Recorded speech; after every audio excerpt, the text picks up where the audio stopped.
assault on the evacuation zone begins. It starts with the power failing, the lights going out across the vast chamber, plunging thousands of refugees into darkness, broken only by emergency lighting and the occasional glow of a lumen strip. Then comes the sound, a scratching and scrabbling in the walls, in the ceiling, in the floor beneath your feet. The Space Marines react immediately, their enhanced senses having detected the approach of the enemy long before normal humans could. They begin organizing the PDF soldiers into defensive positions, establishing kill zones and overlapping fields of fire. But you can see the tension in their movements, the way they check and recheck their weapons, and you understand that even they are concerned about what is coming. The first breach occurs in the eastern wall, a section of rockcrete that simply explodes inward as a carnifex crashes through it. The massive creature is followed by a tide of smaller organisms, hormagaunts and termagants pouring through the gap like water through a broken dam. The PDF opens fire immediately, thousands of laser guns creating a wall of energy that cuts down the first wave of attackers. But there are more behind them, always more, and the breach continues to widen as additional carnifexes hammer at the walls. A Space Marine Devastator squad, their heavy weapons positioned on an elevated platform, opens fire with their lascannons.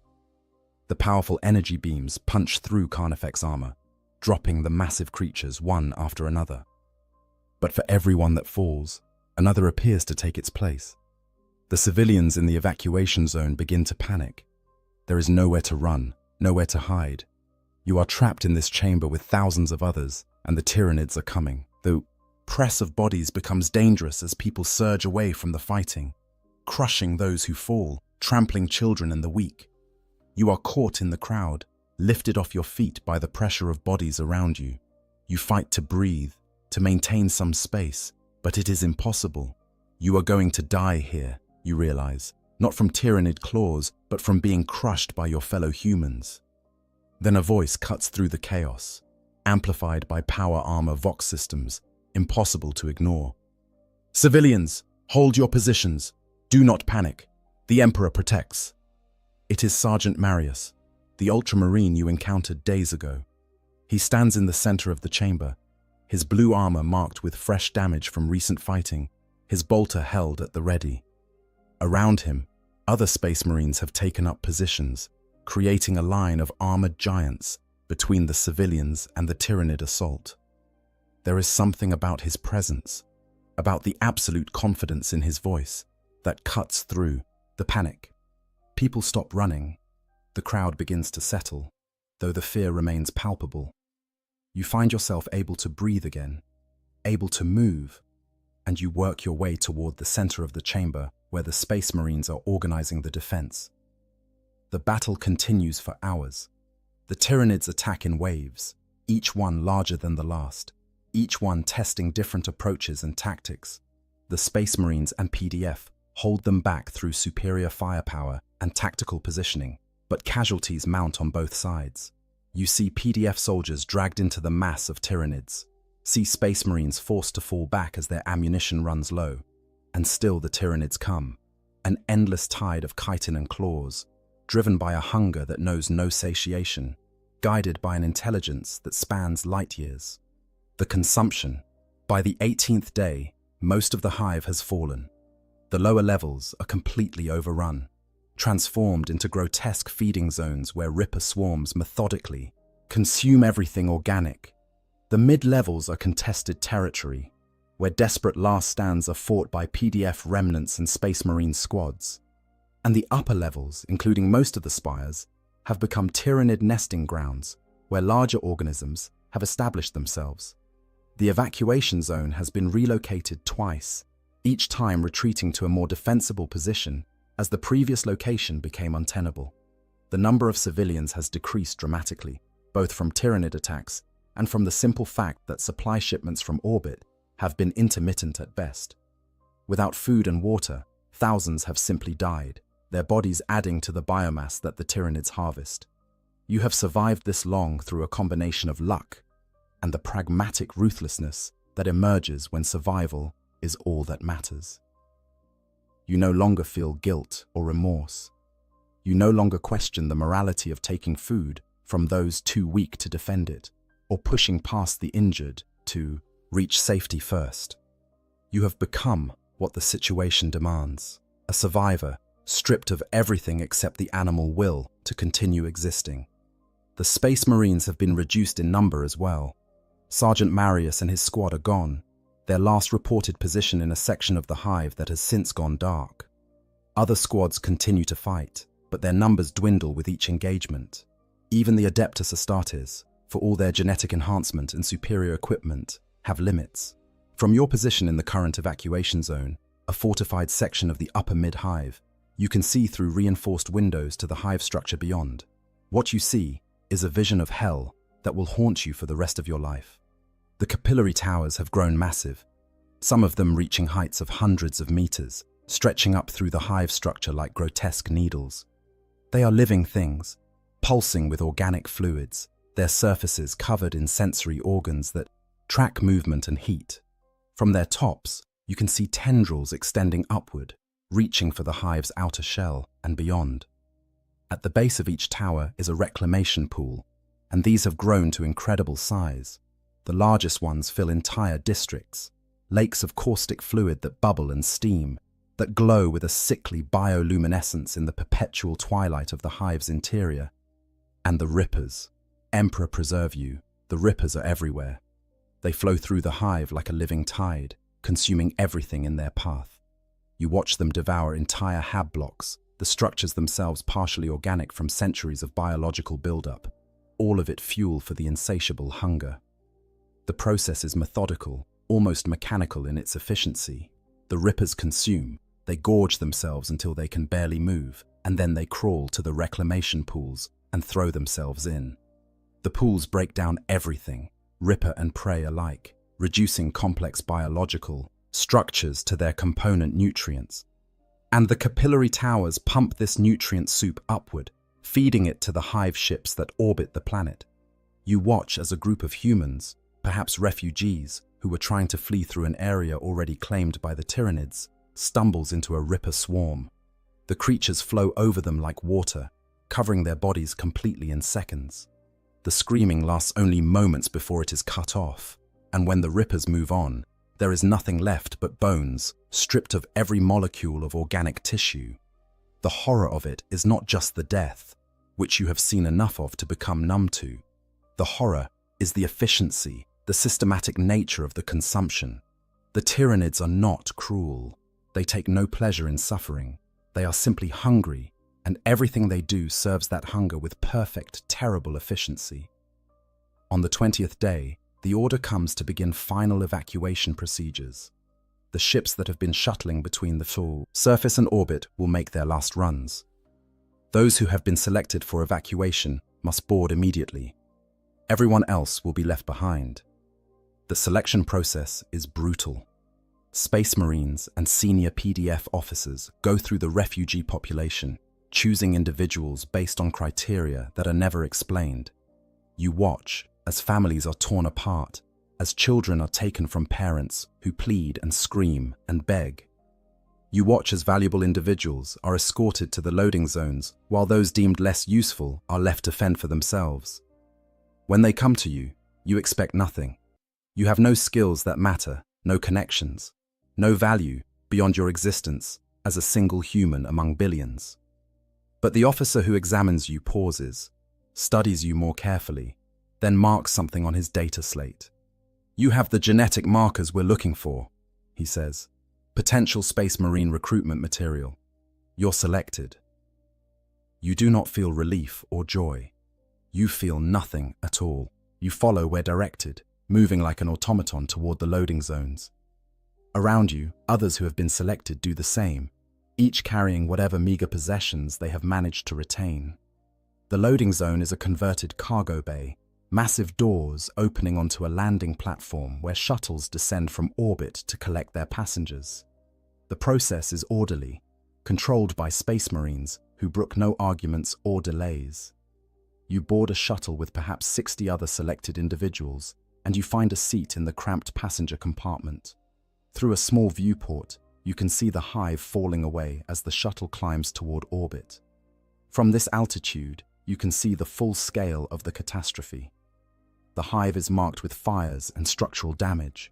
You can see tyrannid organisms moving on its surface, impossibly large creatures that dwarf the buildings around them. And in orbit, you can see the hive ships, massive organic vessels that blot out the stars, their bioarchitecture alien and terrible. The shuttle shakes as it passes through the atmosphere, and you close your eyes against the sight. You do not want to see anymore.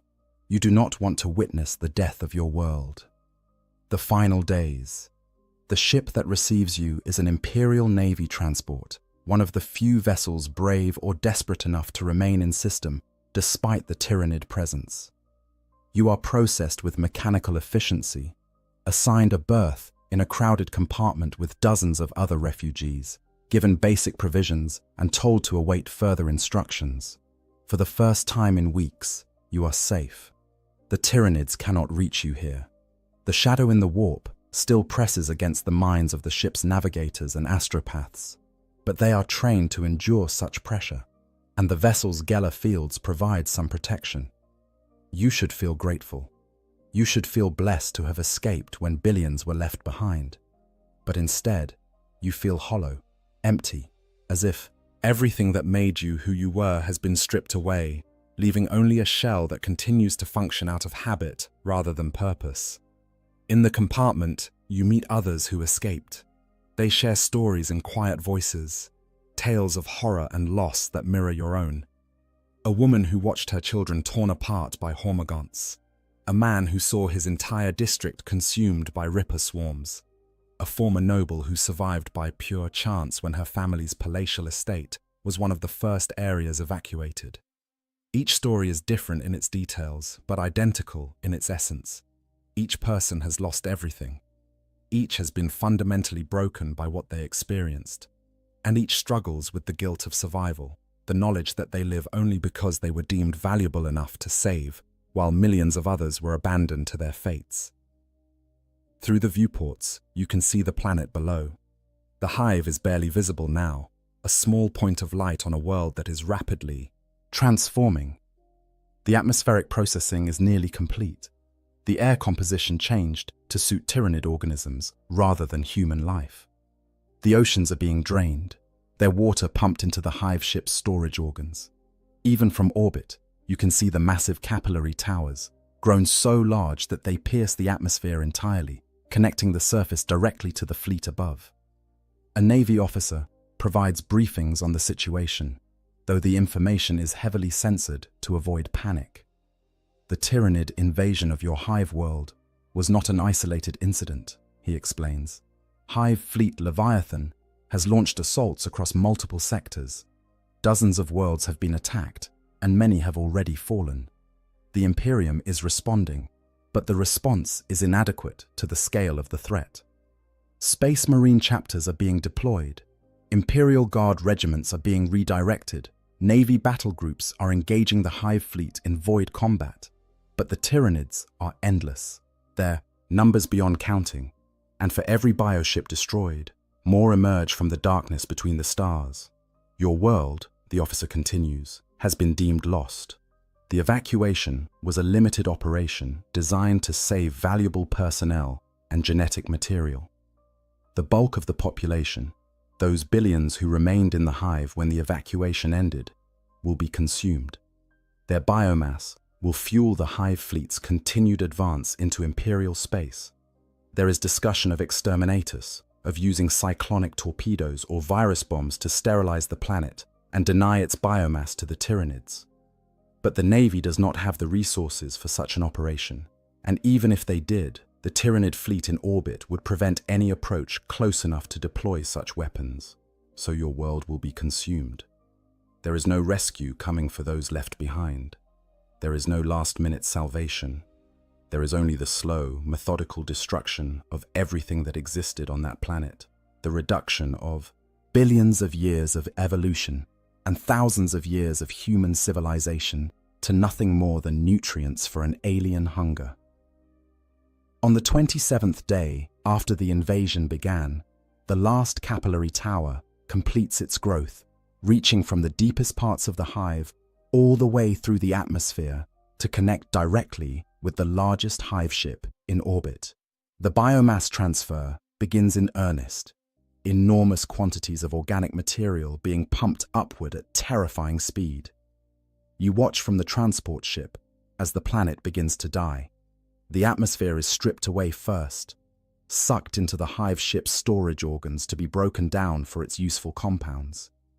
The oceans follow, visible even from orbit, as vast whirlpools form where the capillary towers draw water upward with impossible force. The hive itself begins to collapse as its foundations are consumed, as the rippers eat through support structures that have stood for millennia. You watch as entire spires topple, as kilometers-tall structures fall in clouds of dust and debris. You watch as the lights go out one by one, sections of the hive losing power as the infrastructure is devoured. And you know that people are still alive down there, millions of them, trapped in the depths, unable to escape, waiting for death that will come in the form of ripper swarms, or atmospheric depressurization, or simply starvation, as the last food supplies are consumed. You think about the ones you left behind, not your family, who died in the initial uprising, but the others in the evacuation zone, those who were not selected, who watched you board the shuttle knowing they would never have that chance. Did they survive the final assault? Did they die fighting, or were they consumed by the rippers, their biomass added to the pools? You will never know. Their fates are lost along with everything else, erased by the hunger of the great devourer. On the 33rd day, the Tyranid fleet begins to move. The planet has been consumed as thoroughly as it is going to be. There is no atmosphere left, no oceans, no biosphere. The hive is a ruin. Its structure collapsed into rubble. The surface is a desert of bare rock, stripped of even the topsoil that once covered it. The hive ships, swollen with the biomass they have consumed, begin to cluster together, forming into a fleet formation. Other bioships, smaller vessels that serve various functions within the fleet, take up positions around them. And then, as you watch from the transport's viewports, they begin to move, accelerating toward the edge of the system. They leave behind a dead world. A planet that once housed 50 billion souls now supports no life at all. The cities are gone. The people are gone. The very possibility of life is gone. What remains is a tomb, a monument to the Tyranid's hunger and the Imperium's inability to protect its citizens. The transport ship begins its own journey, preparing to enter the warp and flee to safer space, the Pole. Navigators report that the shadow in the warp is beginning to lift as the hive fleet moves away, making warp travel possible again. The ship's commander announces that they will head for a nearby fortress world, where the refugees will be processed and assigned new roles within the Imperium. You listen to these announcements with the same hollowness that has become your constant companion. You have survived. You will live to serve the Emperor in some new capacity, on some new world. You should be grateful, but gratitude requires the capacity to feel, and you are not sure you possess that anymore. Everything you were, everything you cared about, is gone. You are a ghost, a shadow of your former self, kept alive by biological momentum rather than any desire to continue. Around you, other refugees react with similar numbness. Some pray, seeking comfort in faith. Others simply stare into nothing, their eyes empty. A few talk about revenge, about joining the Imperial Guard and fighting the Tyranids, making them pay for what they took. But these are empty words, spoken more to fill the silence than from any genuine intention.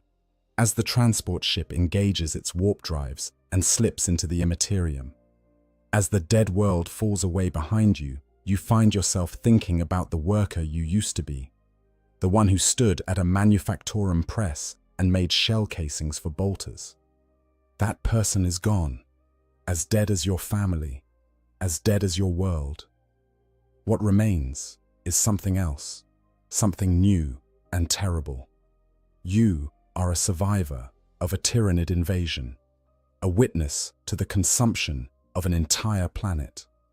You have seen horrors that will haunt you until the day you die, and you carry knowledge that most Imperial citizens are spared. The knowledge of just how fragile civilization is, how easily it can be stripped away, how meaningless individual life becomes when faced with a threat of such magnitude. You do not know what the future holds. You do not know where you will be sent or what you will be asked to do. But you know one thing with absolute certainty. You will never forget what happened to your world. You will carry that memory like a wound that never heals, a reminder of what was lost and why the Imperium fights so desperately against the darkness that threatens it from every direction.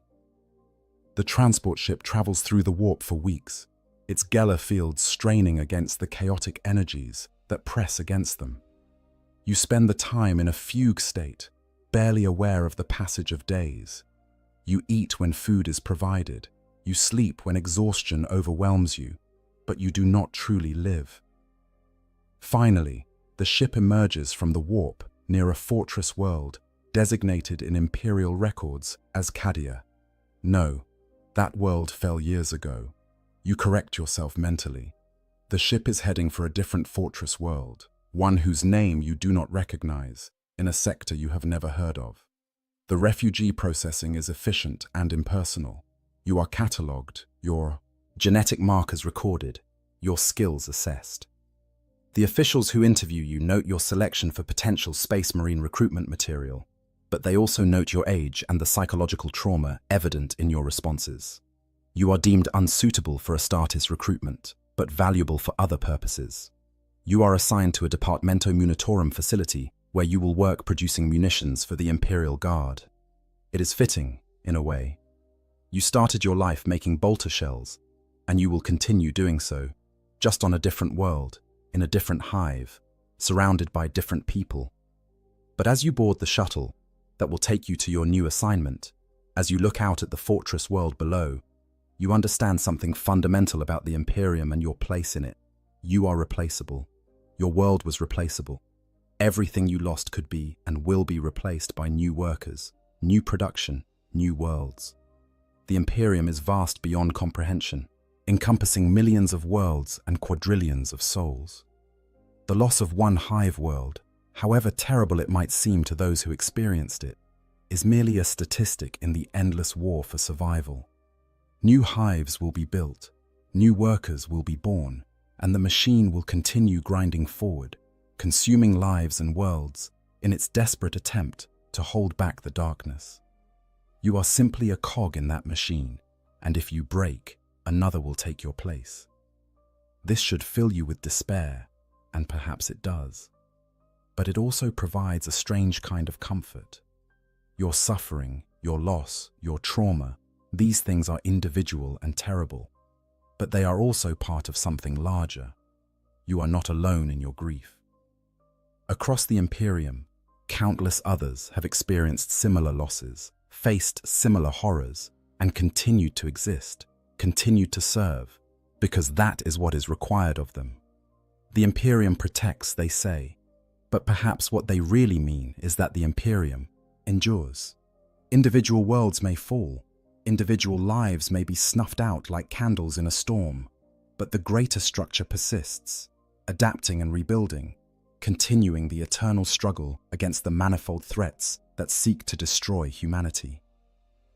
Your world is gone. Your family is gone. The person you used to be is gone. But you remain, and you will continue to serve because that is what the Imperium demands and what your existence requires.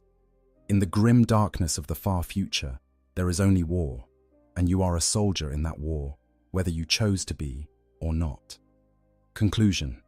The story of a hive world consumed by Tyranids is, in many ways, the story of the Imperium itself in miniature. It is a tale of overwhelming threat, inadequate response, terrible sacrifice, and the brutal necessity of survival at any cost. It is a reminder that in the 41st millennium, there is no safety, no guarantee of protection, and no mercy for the weak or unlucky. The Tyranids represent perhaps the most existential threat that humanity faces in this dark age. They cannot be reasoned with or negotiated with. They do not seek territory or resources in any conventional sense. They simply hunger, and that hunger will not be satisfied until every world has been stripped bare, every living thing consumed and repurposed for the great devourer's endless advance. For those who experience a tyrannid invasion firsthand, the psychological impact is profound and permanent. The survivors carry scars that will never heal, knowledge of horrors that most imperial citizens are mercifully spared. They have seen the fragility of civilization, felt the helplessness of facing an enemy that views them as nothing more than food. But they also embody one of the Imperium's greatest strengths, the ability to endure, to survive, to continue existing in the face of overwhelming horror. They are living testimony to humanity's resilience, proof that even the worst catastrophes cannot entirely extinguish the human spirit. The hive world that was consumed no longer exists. Its billions of inhabitants are gone, their biomass recycled into new tyrannid organisms that even now are approaching other worlds, bringing the same terror and destruction to new victims.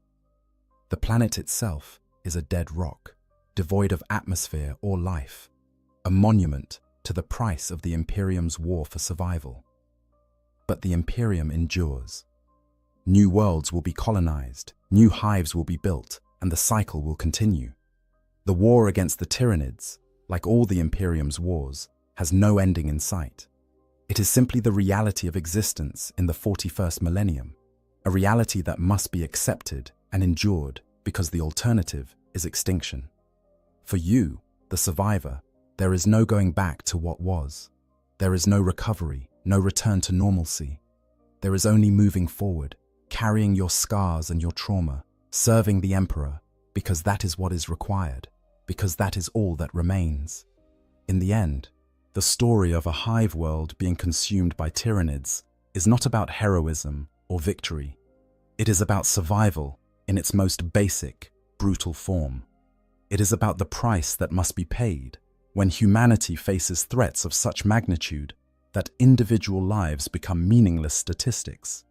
And it is a reminder that in the grim darkness of the far future, hope is a luxury few can afford, and survival is the only victory that truly matters. The Emperor protects, they say, but sometimes protection means simply continuing to exist when everything you love has been destroyed. Sometimes it means carrying the burden of survival when death would be easier. And sometimes it means accepting that your suffering has meaning only as part of a greater struggle that spans the stars and will continue long after you are gone. This is the truth that survivors of Tyrannid invasions must live with. This is the price they pay for their continued existence.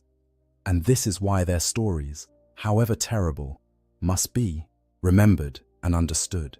Because in knowing what they endured, we better understand the nature of the threats that the Imperium faces and the terrible necessity of the sacrifices that must be made to ensure humanity's continued survival in a universe that offers only war, death, and the faintest hope of enduring one more day. Thank you for watching this exploration of life on a hive world during a Tyrannid invasion. If you found this informative, please consider liking this video and subscribing to the channel for more deep dives into Warhammer 40k lore. The Emperor protects, and your engagement helps support the continued production of this content. Until next time, may your faith in the God Emperor never waver. In the grim darkness of the far future, there are few things more dangerous than the collision of radically different forces. The galaxy of Warhammer 40,000 is filled with countless horrors, each unique in their methods of spreading destruction across the stars. But when you take one of the most brutal, simplistic races in the galaxy and give them access to one of the most sophisticated, warp-corrupted weapons of war, you create a scenario that defies easy prediction.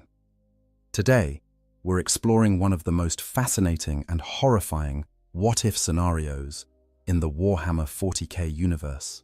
What happens when orcs capture a sorcerer dreadnought? This is not a simple question of one army looting another's equipment. This is a fundamental clash between two entirely different realities. On one side, you have the orcs, a race whose technology functions through sheer collective belief and whose psychic gestalt field makes the impossible possible. On the other, you have a chaos dreadnought piloted by a corrupted psyker, a walking tomb that houses both a tortured sorcerer and often a bound demon, all wrapped in armor covered with blasphemous runes and warp-tainted technology.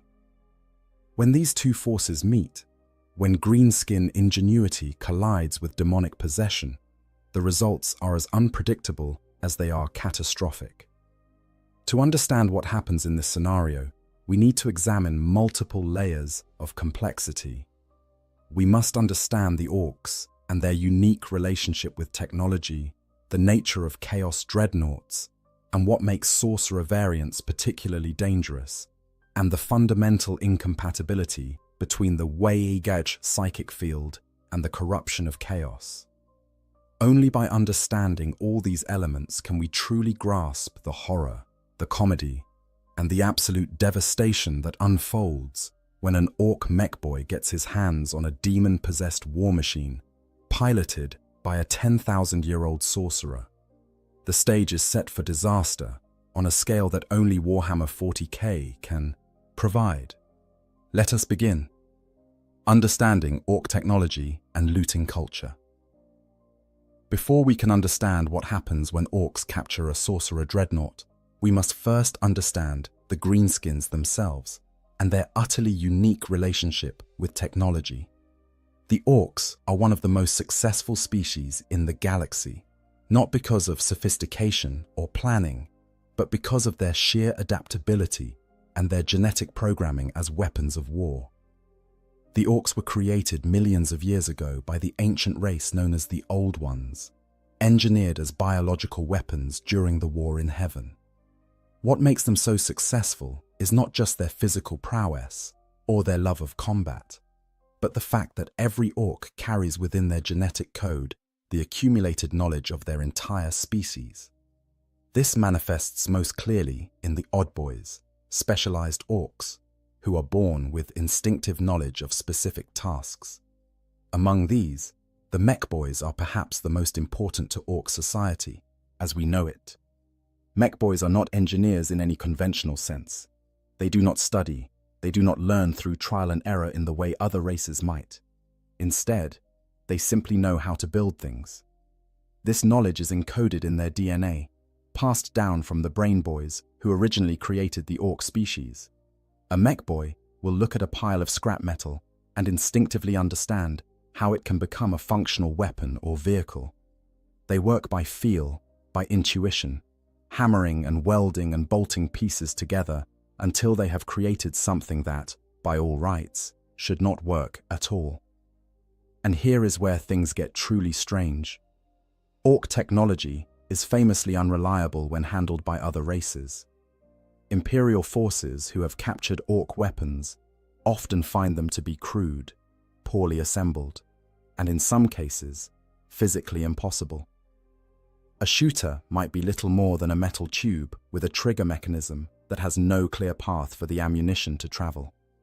A truck might have an engine that is missing critical components, or wheels that are not properly attached to any drivetrain. By all logic, by all physical laws, these things should not function, yet they do, and they function because of the way. The way is one of the most important concepts in understanding orc society and technology. It operates on 3 levels simultaneously. First, it is the massive military campaigns that orcs undertake when enough of them gather under a powerful war boss. Second, it is the collective psychic field that all orcs generate simply by existing in proximity to one another. Third, it is the reality warping effect that this psychic field creates. This third aspect is crucial to understanding orc technology. The Weigaj field does not simply make orcs stronger or more aggressive, though it does do both of those things. It actually alters reality itself to match orc expectations. If enough orcs believe that red vehicles go faster, then red vehicles do go faster. If orcs believe that a particular gun should work, then it works, regardless of whether its construction actually makes any sense. The Adeptus Mechanicus has studied this phenomenon extensively, and their findings are both fascinating and deeply disturbing to their religious sensibilities. During the War of the Beast, tech priests observed that orc weapons would only function when held by orcs themselves. When a human tried to fire a looted orc weapon, it would often fail to operate entirely. The same weapon, in the hands of an orc, would function perfectly. This suggests that the Warhammer field provides something that other races would call a machine spirit, a psychic animating force that makes the physically impossible into functional reality. This brings us to the orc practice of looting. Orcs are natural scavengers and looters.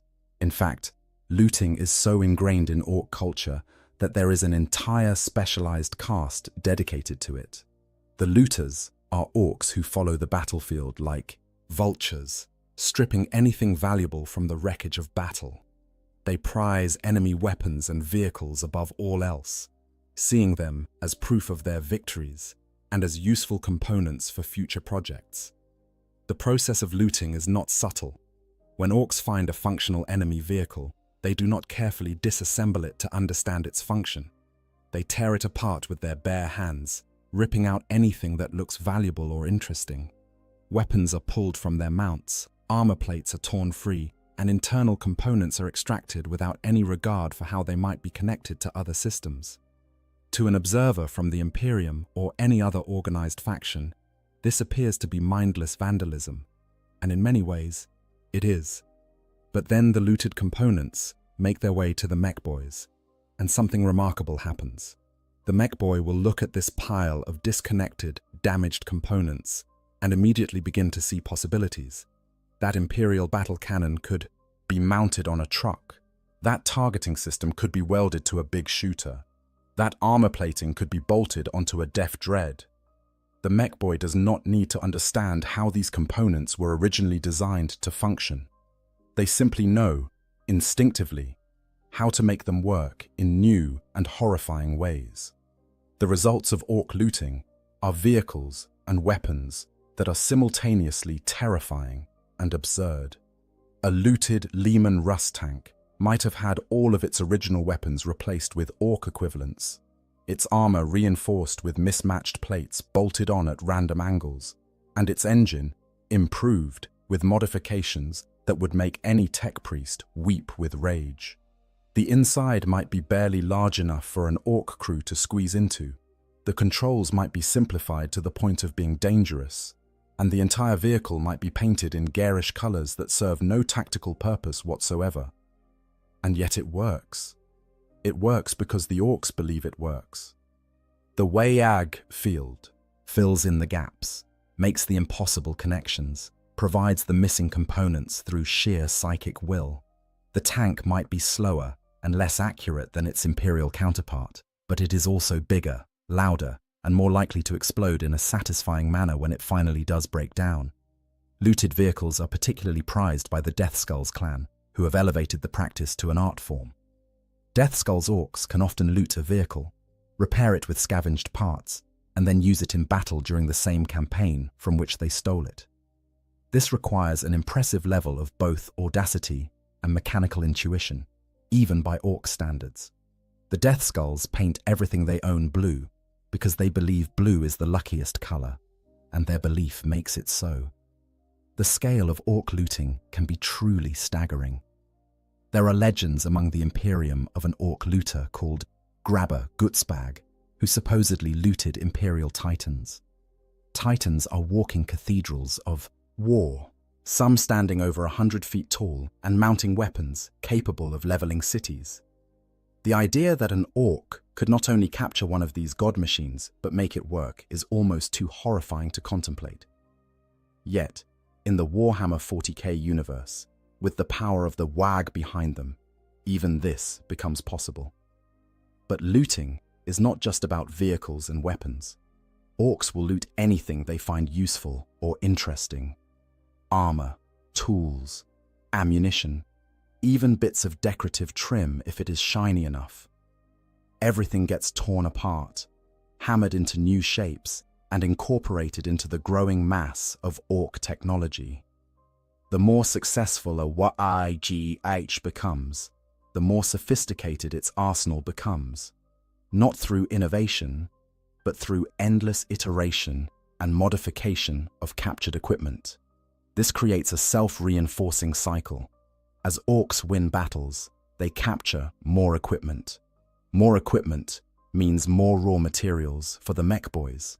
More modifications mean more unique and powerful weapons. More powerful weapons mean more victories. And all the while, the WAG field grows stronger with each success, with each orc who hears of the fighting and joins the horde, until you have a force that can threaten entire sectors of space. It is into this culture of crude ingenuity, violent modification, and reality-warping belief that we must imagine a Chaos Sorcerer dreadnought falling. The orcs do not understand what they have found. They do not comprehend the dangers of chaos corruption or the complex rituals that bind demons into metal shells. They see only a really big, really tough fighting machine that probably has some excellent gubbins inside.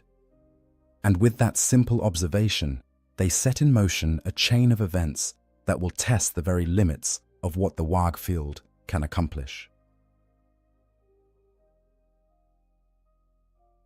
The nature of chaos, dreadnoughts, and hellbrutes. To understand the catastrophe that unfolds when orcs attempt to loot a sorcerer dreadnought, we must first understand exactly what a chaos dreadnought is, and more importantly, what it is not. These walking tombs of rage and madness represent one of the most tragic fates that can befall a Chaos Space Marine, a punishment that makes death seem like mercy. During the Great Crusade and the Horus Heresy, the traitor legions possessed dreadnought technology identical to that of their loyalist brothers. When a space marine was mortally wounded but still valuable to their legion, they could be interred within a dreadnought sarcophagus, their broken bodies sealed within a walking war machine that would allow them to continue fighting for millennia. For the loyalist space marines, this is considered a great honor, a chance to serve the Emperor even beyond death. The ancient warriors who pilot these machines are revered as heroes, their wisdom sought out, and their presence on the battlefield seen as a blessing. For Chaos Space Marines, the experience could not be more different. After the Horus Heresy, when the traitor, legions fled into the Eye of Terror and other warp-corrupted regions of space, the knowledge required to properly construct and maintain dreadnoughts began to fade. The rituals of care, the technology of stasis that might have allowed entombed warriors to sleep peacefully between battles, the medical expertise required to keep a brain alive within a sarcophagus for thousands of years, all of this was lost or deliberately discarded. Worse, the very nature of chaos began to warp and corrupt the dreadnoughts themselves. This corruption gave birth to what are now known as hellbrutes, the most common form of chaos dreadnought. A hellbrute is not just a machine with a pilot. It is a fusion of metal and demonic flesh, a thing that defies the normal laws of reality. The warrior inside the sarcophagus does not sleep between battles. Instead, their sarcophagus is disconnected from the hellbrute's body and hung in special chambers, surrounded by warding runes that barely contain the demons that claw at the imprisoned marine from the other side of reality. The marine inside is not at peace. They are awake, aware, and suffering. They have been awake for centuries, perhaps millennia, with nothing but their own thoughts and the whispers of chaos for company. The body that was once theirs has long since fused with the interior of the sarcophagus, flesh melding with metal until the two are inseparable. The pain is constant. The madness is inevitable. When the hellbrute is activated and reconnected to its mechanical body, the marine inside is given brief moments of release through violence. They fight with a fury born of desperation, knowing that when the battle ends, they will be returned to their isolation and torment. This makes hellbrutes incredibly dangerous, but also unpredictable. They have been known to attack their own allies in the midst of battle, so consumed by rage and madness that they can no longer distinguish friend from foe. Unlike loyalist dreadnoughts, Hellbrutes, are not honored relics to be preserved. They are manufactured in grotesque daemon forges by warpsmiths and the Dark Mechanicum. The sarcophagi used are parasitic in nature, designed to accelerate the fusion of flesh and metal, to enhance the suffering of the marine inside. This is not accidental cruelty, it is deliberate design. The more the pilot suffers, the more rage they can channel in battle, the more useful they become as weapons. The physical form of a Hellbrute reflects this corruption. Where loyalist dreadnoughts are noble and carefully maintained, Hellbrutes are twisted mockeries. Their armor plates might appear to be made of demonic flesh rather than metal. Faces might appear in the metal, screaming silently. The weapons might leak ichor or drip with warp-tainted energies. The entire machine exudes an aura of wrongness that can unsettle even hardened warriors. Older Chaos dreadnoughts, those that date back to the Horus heresy itself, sometimes retain more of their original form. These Ferrum Infernus patterns are relics from an age when the traitor legions still possess the technology to create proper dreadnoughts. They are less overtly corrupted than Hellbrutes, but this does not make them less dangerous. The Marines inside have been conscious for 10,000 years. They have witnessed the long decline of their legions, the slow descent into madness and desperation. Some have maintained their sanity through sheer force of will, becoming tactical geniuses whose experience spans millennia. Others have become monsters, their personalities eroded by time until nothing remains but rage and the desire for oblivion. These ancient dreadnoughts are extremely rare and valuable. Each one represents a warrior who fought alongside the Primarchs, who participated in the Siege of Terror, who remembers a time before the Imperium became the stagnant tyranny it is today. They cannot be easily replaced. When one is destroyed, it represents a permanent loss to whichever warband possessed it. And then there are the Sorcerer Dreadnoughts, the rarest and most dangerous variant of all. Sorcerer Dreadnoughts, psychic power entombed. The creation of a Sorcerer Dreadnought represents one of the greatest technical and occult achievements of the traitor legions, particularly the Thousand Suns. For centuries after the Horus heresy, the problem seemed insurmountable. How do you preserve the psychic powers of a mortally wounded sorcerer when you seal them within a dreadnought sarcophagus? The difficulty is multifaceted. A psyker's connection to the warp is deeply tied to their physical brain and body. When you reduce a human being to little more than a brain and a few organs suspended in amniotic fluid, you risk severing or damaging that connection. The intense trauma of the injuries that necessitate dreadnought internment, combined with the psychological horror of being sealed in a metal tomb, could easily drive a psyker insane or burn out their powers entirely. For a regular space marine, this is merely tragic. For a sorcerer of the Thousand Suns or another psychic-focused legion, it represents the loss of their most valuable asset. The solution came from Magnus the Red himself, the Daemon Primarch of the Thousand Suns.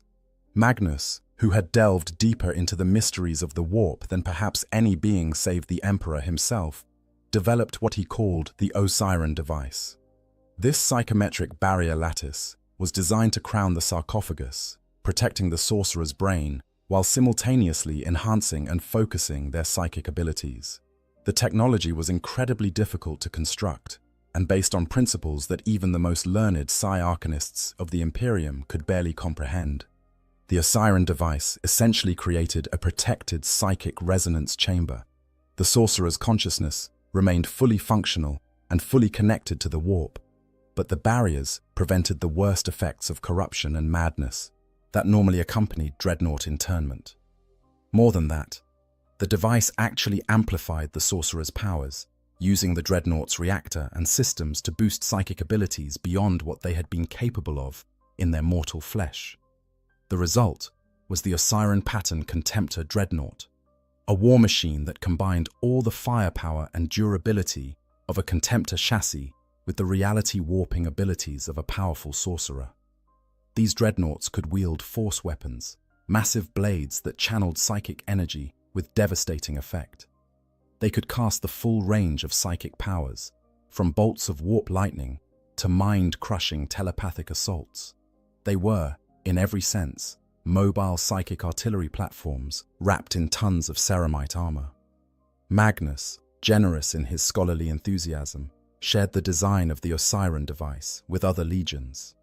The Blood Angels, with their own tradition of psychically gifted warriors, made use of it. The Grey Knights, when they were founded, incorporated similar technology into their own sacred dreadnoughts. But it was the Thousand Sons who made the most extensive use of these machines, seeing them as the perfect way to preserve their most powerful sorcerers. After the Thousand Sons turned to chaos and became embroiled in the machinations of Tzeentch, these sorcerer dreadnoughts took on an even more sinister aspect. The psychometric barriers that had once protected against madness now contained and focused corruption.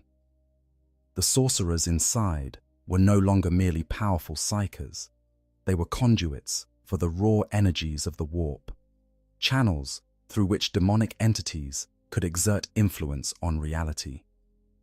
Their armor became covered in blasphemous runes and sigils, each one a focal point for dark rituals and forbidden sorcery. A Chaos Sorcerer dreadnought is not simply a pilot in a machine. It is a walking convergence of multiple dangerous elements. The sorcerer inside is often ancient beyond mortal comprehension, having existed since the Horus Heresy or before. They have spent thousands of years studying forbidden lore, making pacts with demons, and delving into mysteries that would shatter the minds of lesser beings. They are no longer entirely human, if they ever were. Their consciousness has been stretched and warped by millennia of exposure to chaos, until they are as much warp entity as mortal. The dreadnought chassis itself is corrupted. The metal is not simply metal anymore.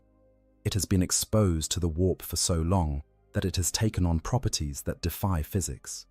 It might be harder than it should be, lighter than its mass suggests, or respond to the pilot's thoughts in ways that normal machinery never could. The armor is covered in runes that serve multiple purposes. They enhance the sorcerer's powers. They provide protection against enemy psychers. They bind demonic entities to the chassis, and they serve as focuses for ritual magic. And in many cases, there is a daemon bound within the machine itself. Sorcerer dreadnoughts, particularly those of Tzeentch, often have lesser warp entities imprisoned within their systems. These demons might power certain weapons, enhance the machine's speed or strength, or provide additional psychic abilities. They are bound by complex rituals and warding runes, forced into service against their will. This makes the dreadnought not just a vehicle with a pilot, but a prison containing at least two sentient entities, one mortal and one demonic, existing in a state of permanent conflict and cooperation. The weapons of a sorcerer dreadnought reflect this dual nature. A force blade, already a weapon that channels psychic energy, becomes something else entirely in the hands of a millennia-old sorcerer bound to a demon. It does not simply cut through physical matter, it slices through reality itself. It can sever souls from bodies, open rifts to the warp, or channel bolts of warp lightning that can melt through the heaviest armor. The combi weapons and heavy weapons mounted on the chassis are similarly enhanced, their ammunition often inscribed with curses or soaked in warp-tainted energies. The psychological impact of encountering a sorcerer dreadnought on the battlefield cannot be overstated.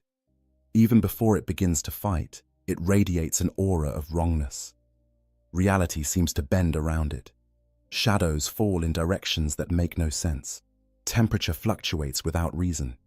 Those with even minor psychic sensitivity feel physically ill in its presence. And when it speaks, which it rarely does, its voice carries the weight of the warp itself, sometimes speaking in multiple voices simultaneously, as if the demon within is contributing to the conversation.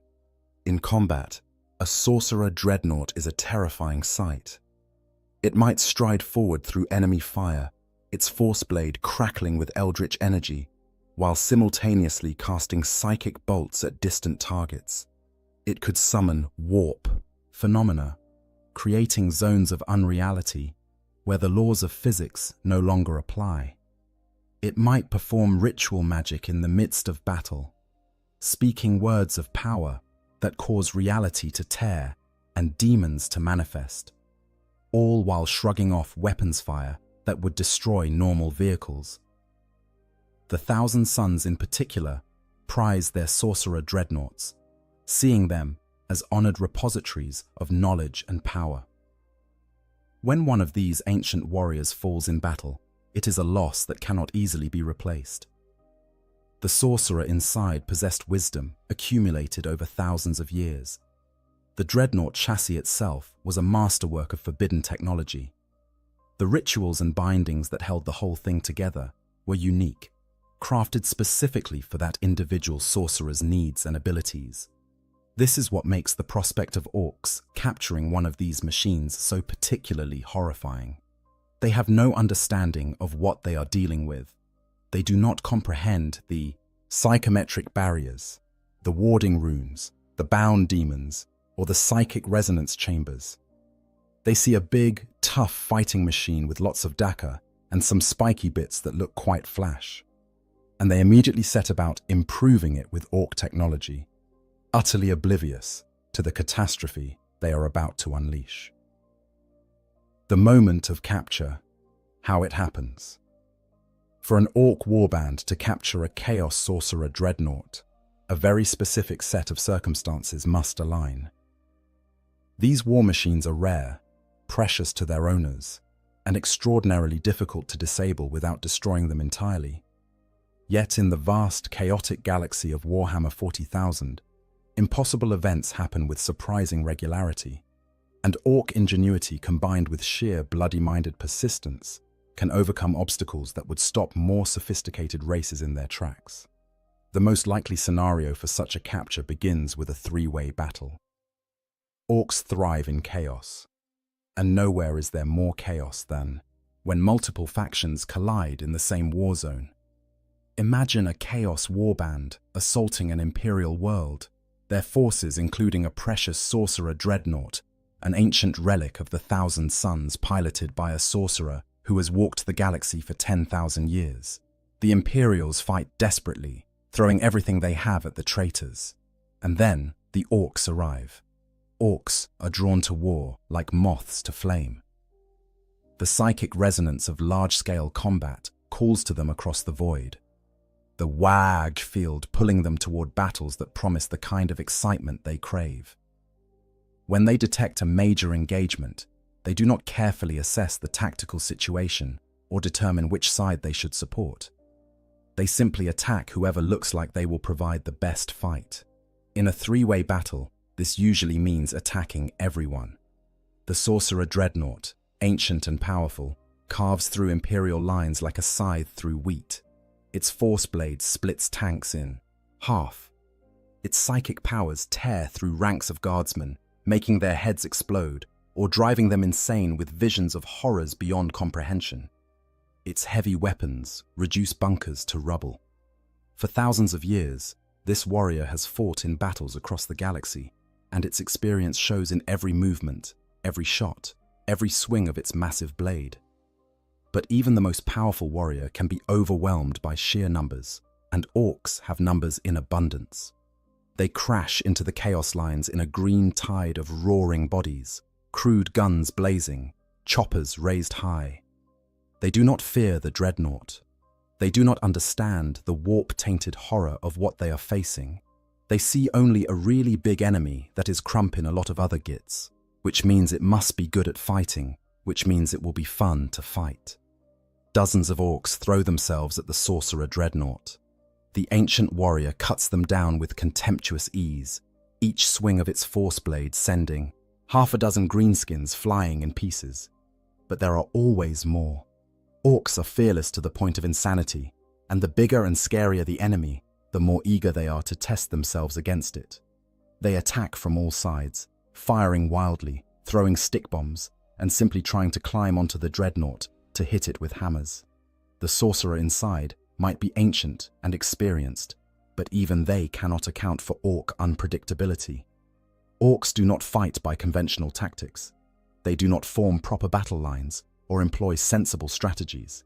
They simply mob the enemy with overwhelming force, trusting that sheer numbers and natural orc toughness will see them through. In this case, their instinct serves them well. The sorcerer dreadnought, engaged with multiple threats, might not notice the orc big mech moving into position with a shock attack gun, one of the most unreliable yet devastating weapons in the orc arsenal. Or perhaps a mob of tank busters has positioned themselves with their rockets, waiting for the perfect moment. Or maybe a particularly cunning orc warboss has realized that if they can damage the dreadnought's legs, it will topple and be easier to loot. The critical hit, when it comes, is almost certainly accidental. Orc weapons are not known for precision, but when you are firing thousands of rounds at a target, statistical probability eventually works in your favor. A rocket might strike the dreadnought's leg joint at exactly the wrong angle, severing critical hydraulics. A shock attack gun might malfunction in just the right way, teleporting a handful of angry snotlings directly into the dreadnought's engine compartment, where they wreak havoc on delicate systems. A lucky shot from a big shooter might penetrate a viewing slit and damage optical sensors. The sorcerer dreadnought stumbles. It tries to right itself, ancient gyroscopes compensating for the damage, but the orcs are already swarming over it. They pull at cables, hammer at armor plates, and generally tear at anything that looks like it might be important. The sorcerer inside unleashes psychic fury, casting spells that would level buildings and incinerate entire squads of normal enemies. Flames erupt from the ground. Lightning arcs between orcs. Some of the greenskins simply explode into clouds of spores as their brains are turned to mush by telepathic assault. But orcs are partially resistant to psychic attack through the sheer density of their WWAG field. A psychic assault that would instantly kill a human might only daze an orc, and a dazed orc is still an orc, still swinging, still fighting. The more orcs that gather around the dreadnought, the stronger their collective field becomes, providing a kind of inadvertent shielding against the worst of the sorcerer's powers. Eventually, through sheer persistence and an overwhelming expenditure of orc bodies, critical damage is achieved. Perhaps the dreadnought's power core is breached. Perhaps its targeting systems are destroyed. Perhaps the sorcerer inside, exhausted from millennia of warfare and now facing an enemy that seems immune to reason and fear, makes a mistake. The mighty war machine crashes to the ground, its systems failing, smoke pouring from ruptured seals. The orcs immediately descend on it like scavengers on a corpse. They do not kill the sorcerer inside, mostly because they do not realize there is a sorcerer inside. They see a beaten enemy vehicle that has stopped moving. In orc logic, this means it is time for looting. They tear off weapon mounts, pry open access panels, and begin the process of disassembly that precedes any serious looting operation. The sarcophagus containing the sorcerer, embedded deep within the dreadnought's chassis and protected by multiple layers of armor and warding runes, survives the initial looting. The orcs do not recognize it for what it is. They see a weird metal box covered in spiky symbols, and they decide that it probably contains something important or valuable. Rather than trying to open it on the battlefield, which would require actual work, they simply tear the entire compartment free and drag it back to their camp. Inside the sarcophagus, the sorcerer is trapped. Their consciousness remains intact, their psychic powers still potent, but they are disconnected from the dreadnought systems and unable to interact with the physical world. They are aware of being moved, of orc voices shouting in their crude language, of the jolting journey back to the orc settlement. They try to reach out psychically to either summon aid from their warband or to strike at their captors, but the warding runes that protect their mind also limit their ability to project their power outward without the dreadnought systems to amplify it. And so, a 10,000-year-old sorcerer of chaos, a warrior who has stood beside demon primarchs, and witnessed the fall of entire civilizations, finds themselves being dragged through an orc camp by greenskins who are arguing about whether the shiny box would look better mounted on a truck or sold to a big mech for a bag of teeth. It is a humiliation beyond measure, and it is only the beginning of their nightmare. Initial looting. The mech boys' first examination. When the orcs drag their prize back to their settlement, it makes its way through the standard chain of orc property acquisition until it finally reaches the workshop of a mech boy. This journey itself might take days or even weeks, during which the sarcophagus containing the ancient sorcerer is kicked, dropped, used as a seat, and generally treated with all the care one might give to a particularly heavy piece of scrap metal. The workshop of an orc mech boy is a place of controlled chaos. To an outside observer, it appears to be nothing more than a massive junkyard, with piles of scavenged components, broken vehicles, and half-finished projects scattered everywhere. The air is thick with smoke from forges and the stink of promethium. Gretchens scurry about, some carrying tools, others desperately trying to avoid being stepped on by their larger cousins. The sound is constant, hammering, welding, the roar of engines being tested, and the occasional explosion when an experiment goes wrong. The big mech, who receives the dreadnought sarcophagus, is, by orc standards, something of a genius. They have an instinctive understanding of mechanical systems that borders on supernatural. This understanding comes not from study or learning, but from genetic memory encoded by the brain boys millions of years ago. The mech looks at machines and simply knows how they work, or at least how they can be made to work in an orky fashion.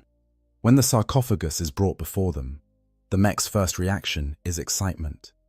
This is clearly high-quality loot, the kind of thing that does not come along every day. The metal is strange, harder than normal ceramite, and it is covered in symbols that even the mech cannot decipher. More importantly, it is clearly from a very big, very tough fighting machine, which means it probably contains very good components. The mech begins their examination by circling the sarcophagus, studying it from all angles. They tap it with a wrench, listening to the sound it makes. They poke at the runes with a metal rod, trying to determine if they are decorative or functional.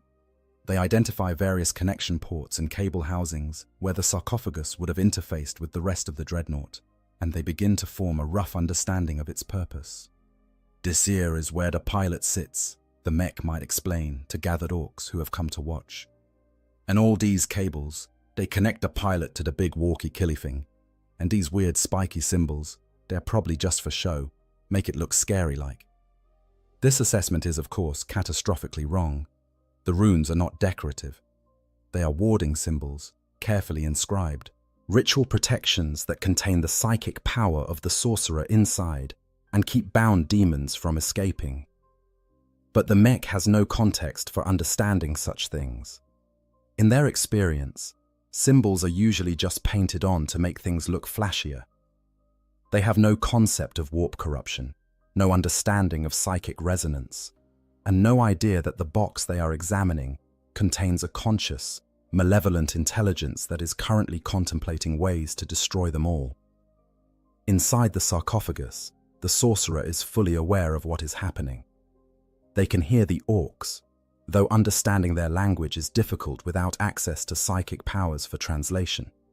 They can feel the vibrations as the mechs hammer and pry at their prison. They are enraged at the indignity of their situation, but they are also calculating. They have survived for 10,000 years by being clever as well as powerful. They begin to plan. The first thing the sorcerer tries is reaching out, psychically, to any nearby chaos forces. Surely their warband is searching for them. Surely rescue is coming. But their efforts are stymied by two factors. First, the warding runes that protect their mind also limit their ability to broadcast psychic signals. Second, and more critically, the Way-Age field generated by the orc settlement interferes with warp communications in ways the sorcerer has never encountered before. The WAG field is not like normal psychic interference. It does not block or absorb psychic energy in the way that a psychic null or a Geller field might. Instead, it warps and redirects it in unpredictable ways. When the sorcerer tries to send out a distress call, they find their psychic message bouncing around inside the Waeg field like a ball in a closed room, unable to escape but also unable to dissipate. It is frustrating and deeply unsettling. This is not an experience they have ever had before. Meanwhile, the mech has moved on to the practical problem of opening the sarcophagus. There are sealed access panels and what appear to be locking mechanisms, all covered in more of those confusing symbols. The mech could try to carefully unlock these systems, following the proper procedures. But that would require patience and attention to detail, two qualities that orcs are not known for possessing. Instead, the mech takes a more direct approach. They grab the biggest power tool in their workshop, a device that might charitably be called a plasma cutter, and begin trying to cut through the sarcophagus's outer shell. The tool roars to life, sending a jet of superheated plasma against the ancient metal. The metal, forged in the demon forges of the Eye of Terror, and harder than adamantium, resists the cutting beam. But the mech is persistent, and they begin to make progress, slowly burning through layers of armor. As the mech cuts, they inadvertently begin damaging the warding runes. Each rune served multiple purposes: protection for the Shetsis, sorcerer's mind; containment for psychic energy; binding for any demons associated with the machine. As the runes are cut through or burned away, these protections begin to fail. It is not a catastrophic failure, not yet, but cracks are forming in the system. The sorcerer feels the wards weakening and sees an opportunity. If they can time this correctly, if they can wait for the right moment, they might be able to break free and wreak havoc on these green-skin primitives. They begin gathering their psychic power, preparing to unleash it the moment the sarcophagus is opened. But the mech, following orc logic, does not actually open the sarcophagus in any conventional sense. Instead, having cut through what they believe is enough of the outer shell, they simply grab the whole thing and start hitting it with a hammer. Specifically, they start hitting it with a big hammer, a weapon roughly the size of a small tree that would crush a normal human flat. The impacts are tremendous, shaking the sarcophagus and rattling the sorcerer inside. Each impact sends shockwaves through the carefully balanced systems that keep the sorcerer alive. Amniotic fluids slosh in their tank.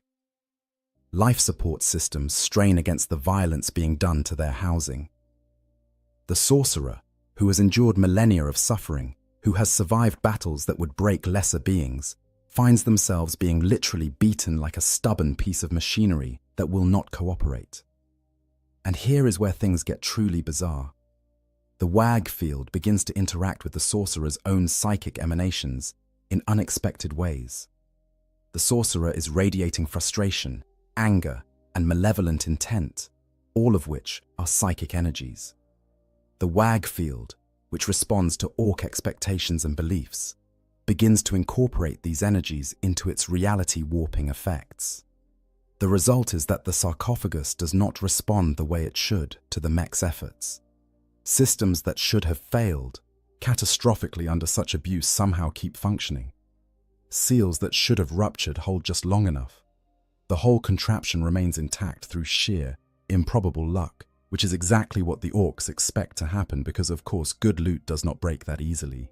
Finally, after what feels like an eternity of being hammered on, cut, pried at, and generally abused, the sarcophagus's outer casing gives way.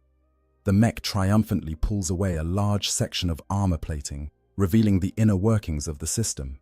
They peer inside, expecting to find valuable components, interesting gubbins, or possibly a pile of shiny loot.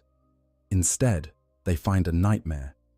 The interior of the sarcophagus is a tangle of tubes, cables, and organic matter that has fused with mechanical components in ways that defy easy explanation. At the center of this horror is what is left of the sorcerer's physical form, a brain suspended in amniotic fluid, connected to what might be parts of a spinal column, some organ meat that serves unclear purposes, all of it linked to the dreadnought systems by cables that seem to disappear into flesh without clear boundaries. The mech stares at this for a long moment. In their experience, vehicles should not contain this much squishy bits. Even orc vehicles, which sometimes incorporate living squigs for various purposes, maintain a clear distinction between the biological and the mechanical. This is something else entirely, and even the mech's instinctive understanding of machinery is not sure how to process it. "What does Zog is this?" the mech says aloud, voicing a question that few orcs ever ask about anything. Around them, other orcs have gathered to look at the open sarcophagus, and they too seem unsettled by what they are seeing.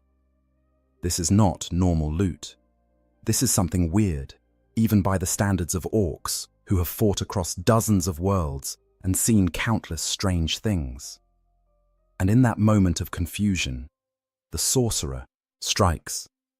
The demon within, warp entity versus wag field. The moment the sarcophagus is breached, multiple things happen simultaneously. First, the remaining warding runes, already weakened by the mech's crude attempts to open the container, fail completely. Second, the sorcerer inside, who has been gathering psychic power and waiting for an opportunity, releases it in an explosive burst of warp energy. Third, if the dreadnought had a demon bound to its systems, that entity also seizes the moment to act. The psychic blast that erupts from the open sarcophagus should, by all rights, kill every orc in the immediate vicinity. The sorcerer is ancient, powerful, and absolutely furious. They channel their rage into a wave of destructive force that would normally reduce mortal minds to catatonic husks, boil blood in veins, and cause heads to literally explode from psychic pressure. This is the full might of a chaos sorcerer who has studied forbidden lore for 10,000 years, unleashed without restraint or mercy. But something unexpected happens. The Wag field interferes. The psychic blast hits the Wag field like a wave hitting a wall. Except the wall is not solid. It is more like a thick gel that absorbs and disperses energy. The Wag field does not block the psychic attack in the way a Geller field or a psychic null might. Instead, it warps and redirects it, diluting its potency across hundreds or thousands of orc minds, rather than focusing it on a few targets. The orcs in the immediate vicinity of the sarcophagus do feel something. Their heads hurt. Some of them see strange flashing colors or hear voices that are not there. A few of the smaller orcs, Gretchen mostly, collapse unconscious or begin babbling incoherently. But none of them die. None of them go catatonic. The effect is uncomfortable and confusing, but it is survivable. This is not what the sorcerer expected. In their entire existence, going back thousands of years, they have never encountered a psychic defense quite like this. It is not a defense at all in the traditional sense. It is more like their power is being spread too thin to be effective, diluted across too many targets to achieve the concentration needed to kill. It is as if they are trying to stab someone with a knife, but the knife keeps bending away from the target no matter how hard they thrust. The demon, if one is present, faces a different problem. Demons are creatures of the warp, beings of pure psychic energy, given form and purpose by the emotions and beliefs of mortal creatures. They exist in real space only through tremendous effort, either by possessing a physical form or by being bound into one through sorcerous rituals. The bound demon in a chaos dreadnought is typically imprisoned within the machine's systems, forced to power weapons or enhance capabilities against its will. When the warding runes fail and the demon finds itself suddenly free, its first instinct is to manifest in real space and wreak havoc. But the Wag field interferes with this process as well.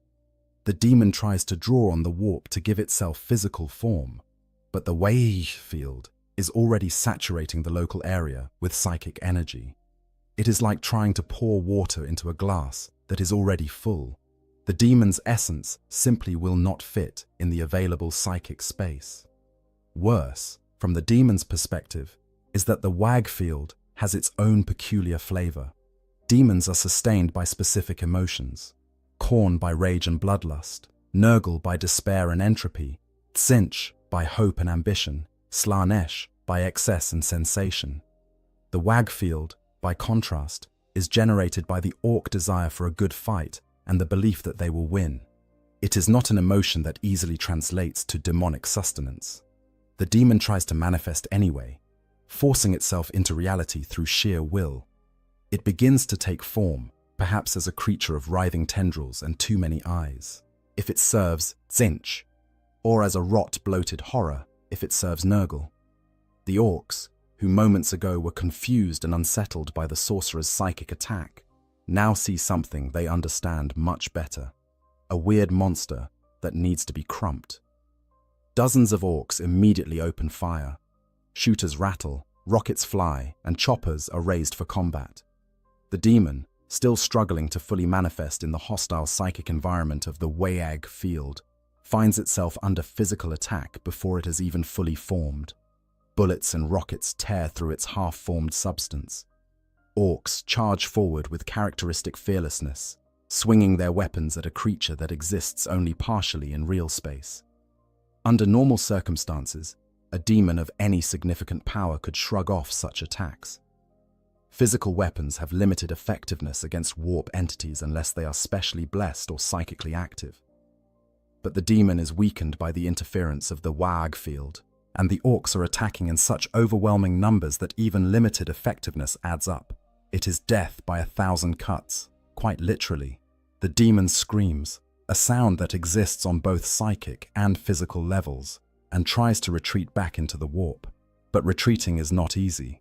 The WAG field, which prevented it from fully manifesting, now makes it difficult to de-manifest. The demon finds itself trapped in a partially physical state, visible and vulnerable, being torn apart by crude weapons wielded by creatures that should not be able to harm it at all. Meanwhile, the sorcerer inside the sarcophagus is facing their own crisis. Their psychic attack failed. The demon, if there was one, is clearly not going to provide the distraction they had hoped for. The orcs are now aware that something dangerous is happening, but instead of fleeing or approaching with caution, they are getting more excited. From the sorcerer's perspective, listening to the orc voices and feeling the vibrations of combat, the greenskins seem to think this is all great fun. The sorcerer tries a different approach. Instead of a broad psychic blast, they focus their power on a single target, the big mech who opened the sarcophagus. They reach into the mech's mind with all their skill and force, attempting to overwhelm their consciousness, turn them into a puppet, or simply cause their brain to shut down entirely. The psychic assault hits the mech's mind like a battering ram. For a moment, the mech staggers, their vision swimming with images that make no sense. Vast libraries of forbidden knowledge, cities of brass burning in the warp, the laughing faces of demons. But then, the WAG field reasserts itself. The mech's mind, already simple and direct by design, proves surprisingly resistant to manipulation. There is just not that much complexity there to corrupt or control. More importantly, the mech is surrounded by hundreds of other orcs, all contributing to the WAG field, the WA. Collective psychic energy of the greenskins provides a kind of buffer, a resistance to the sorcerer's mental invasion. It is like trying to pick a lock while someone keeps jostling your arm. The sorcerer has the skill and the power, but the constant interference of the YGR field makes precision work nearly impossible. The mech shakes their head, dispelling the visions, and looks down at the open sarcophagus with new understanding. "This thing's got some kind of weird Zoggin psyker in it," they announce to the other orcs. This is both accurate and completely inadequate as a description of what they are dealing with, but it is enough for the orcs to understand that they need to be careful. Careful, in orc terms, means hitting it with something heavy until it stops being weird. The mech grabs their big hammer again and prepares to smash the entire sarcophagus into scrap metal. The sorcerer, sensing the impending destruction of their physical form, makes a desperate decision. They reach out not with destructive power, but with communication. Using what psychic ability they can muster through the interference of the WAG field, the sorcerer tries to speak to the mech. It is not verbal communication, more a projection of intent and meaning directly into the mech's consciousness. The message is simple. I can make you powerful. I can give you knowledge. I can help you build weapons beyond your wildest imaginings. The mech pauses, hammer raised. They are getting some kind of funny thoughts in their head, ideas about shiny new gubbins and really impressive weapons that would make all the other mechs jealous. They are not entirely sure where these ideas are coming from, but they are intriguing. This is the sorcerer's mistake. They are trying to tempt an orc with promises of power and knowledge, tactics that work well on humans or even on some space marines. But orcs do not think like other races. The mech is not interested in power for its own sake or in forbidden knowledge. The mech just wants to build interesting stuff and see if it works. The ideas the sorcerer is projecting are appealing, but only because they sound like they would be fun to build, not because they represent any kind of corrupting influence. The mech lowers their hammer and thinks for a moment, which is a dangerous thing for an orc to do. Then they make a decision that will prove to be catastrophic for everyone involved. Right, the mech says. We's gonna keep this weird psycho box thing. Might be useful, yeah? But first, we's gonna make some improvements. The sorcerer, hearing this through their psychic connection to the mech's mind, feels a sensation they have not experienced in thousands of years, genuine dread. Not the theatrical dread of horror at corruption, or the religious dread of facing the divine, but the simple, visceral dread of knowing that something terrible is about to happen and being completely powerless to stop it. The orcs drag what is left of the dreadnought sarcophagus with its psychically screaming occupant deeper into the mech's workshop. The demon, if it survived the initial assault, is likely being chopped into pieces and used as raw material for some unrelated project. The warding runes that protected the sorcerer are gone. The psychometric barriers that preserved their sanity are damaged. And now, a bunch of orcs who think they are helping are about to start modifying their prison with power tools and enthusiastic ignorance. For a being who has studied the intricacies of the warp for millennia, who has bargained with demon princes and stood in the presence of chaos gods, this is the ultimate nightmare. To be entirely at the mercy of creatures who have no concept of mercy and who think that hitting things with a hammer is an acceptable solution to every problem. Modification and improvement. Orky enhancements. What follows is a process that, if the sorcerer still possessed a physical body capable of such things, would cause them to weep with despair. The orcs begin their improvements with the kind of enthusiasm and complete lack of understanding that characterizes all orc engineering projects. The first problem the mechs identify is that the sarcophagus is not properly attached to anything. In its original configuration, it would have been integrated into the dreadnought's chassis, connected by dozens of cables and support systems.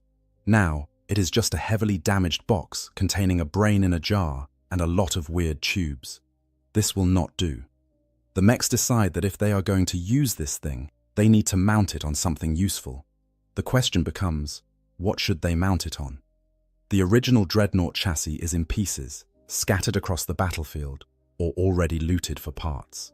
The mechs have several options available in their workshop.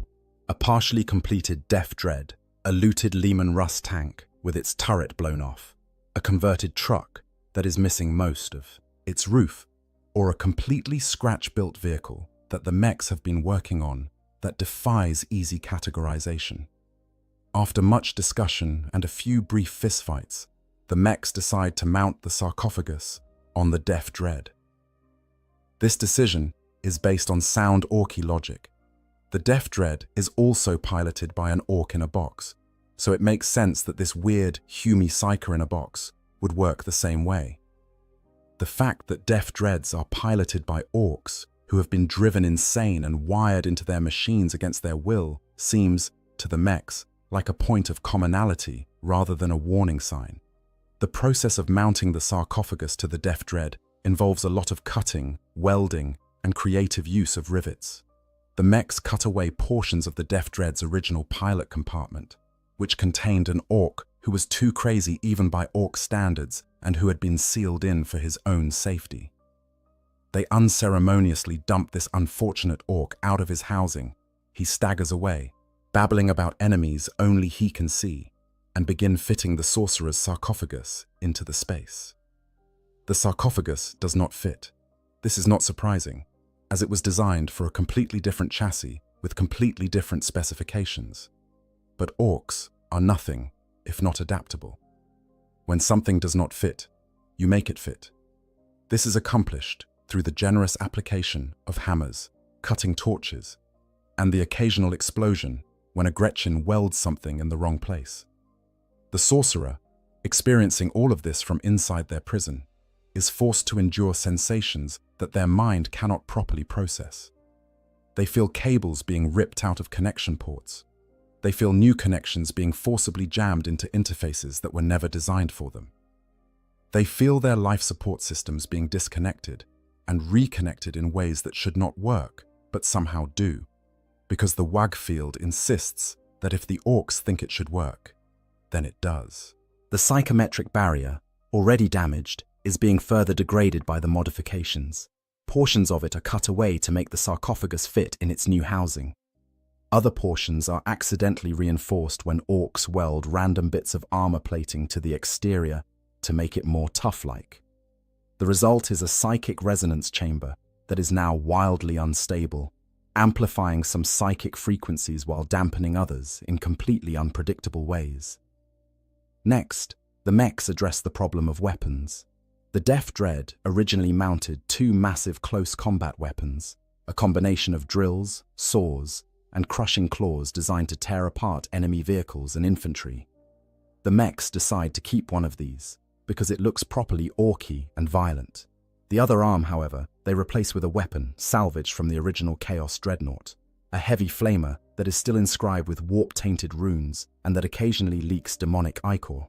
The installation of this weapon is done with no understanding of the rituals or protections that should accompany handling chaos-corrupted equipment. The mechs simply unbolt it from wherever they found it and bolt it to the Def Dread's arm assembly. The warp-tainted runes that cover the weapon begin to interact with the sorcerer's psychic emanations in ways that were never intended, creating feedback loops of corrupting energy.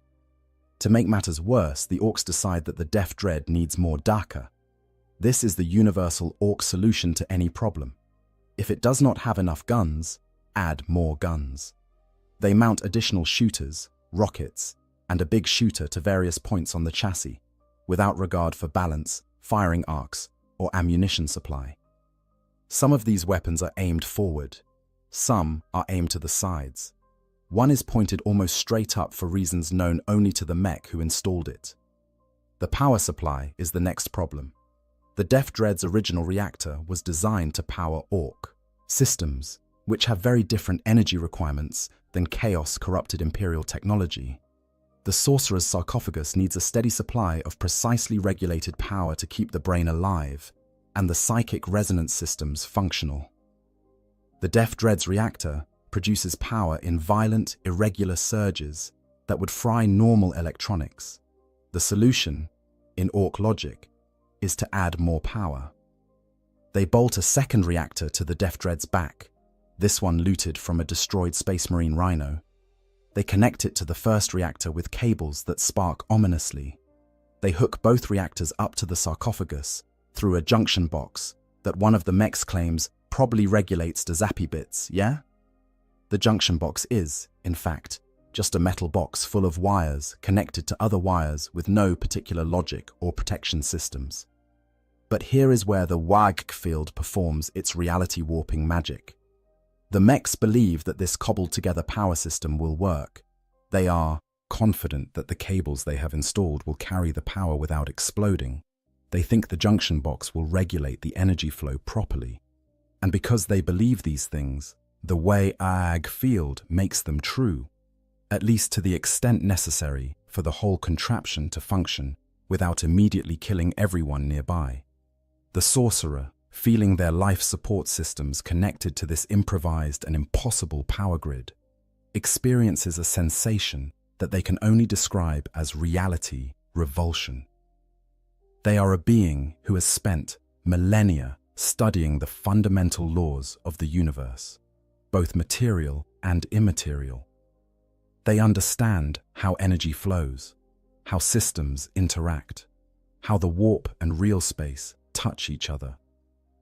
What the orcs have created violates every principle they know. It should not work, it cannot work, and yet it does work because orc belief makes it work. The modifications continue. The mechs add armor plating, not systematically, but wherever they think it. Looks good. They paint portions of the Death Dread in their clan colors, covering over some of the Chaos runes in the process.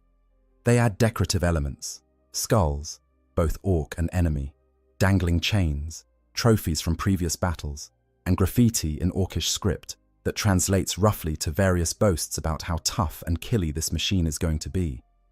At one point, a mech decides that the sarcophagus needs a viewing port so they can see if the Humi Psyker is still alive in there.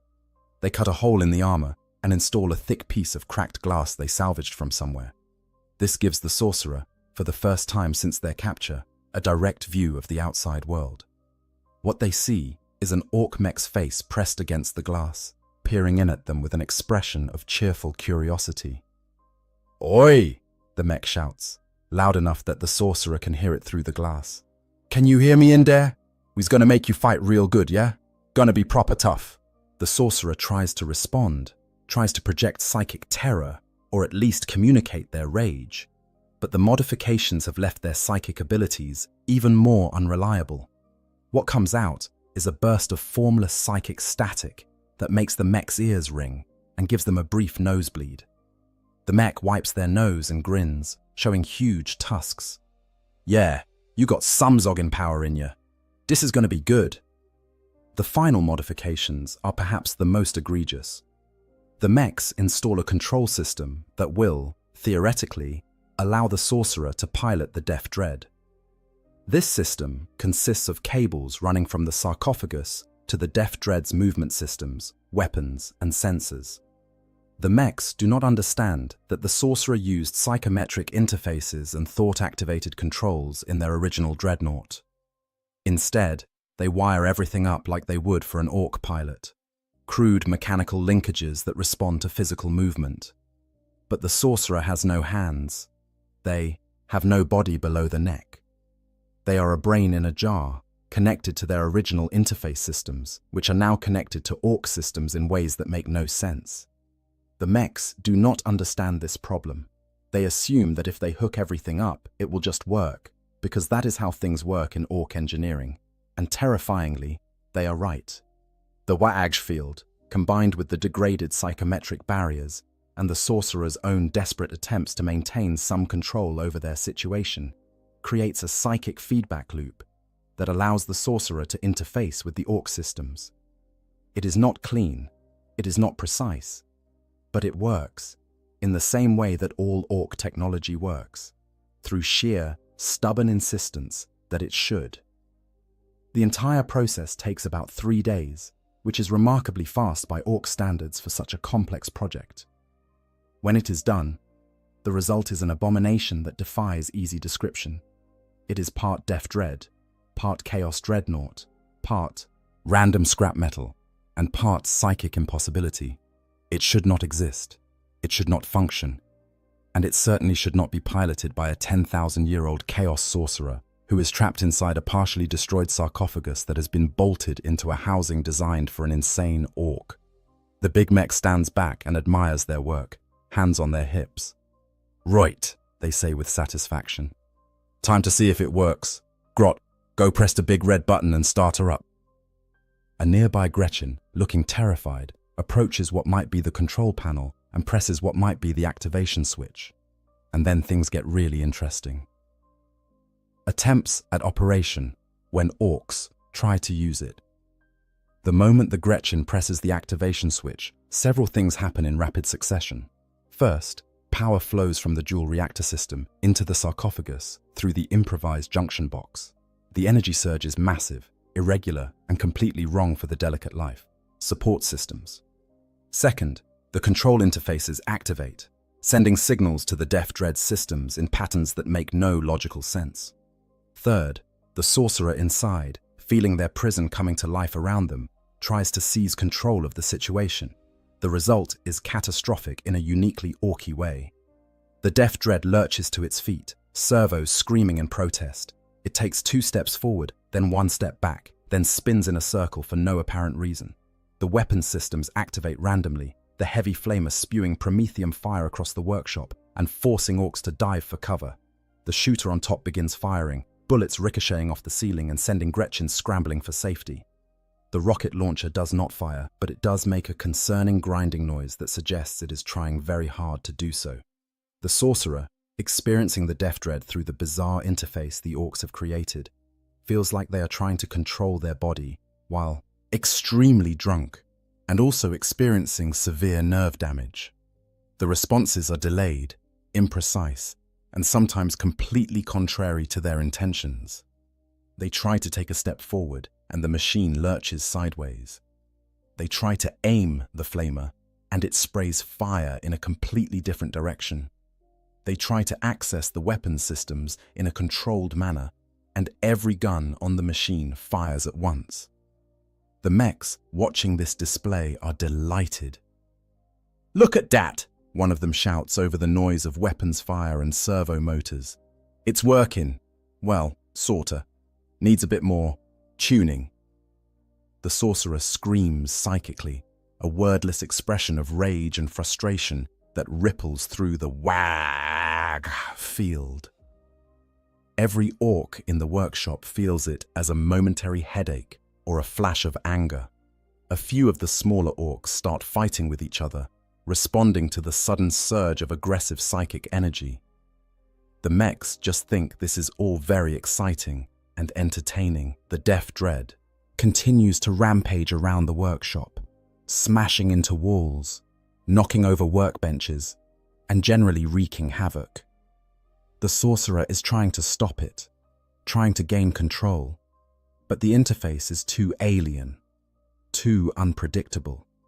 It is like trying to pilot a vehicle when all the controls have been randomized and also you are blindfolded and someone is occasionally hitting you with a stick. Eventually, after what feels like an eternity, but is probably only a few minutes, the power systems overload and the Death Dread shuts down. It freezes in mid-step, 1 foot raised, weapons still pointed in random directions, smoke pouring from various joints and connections.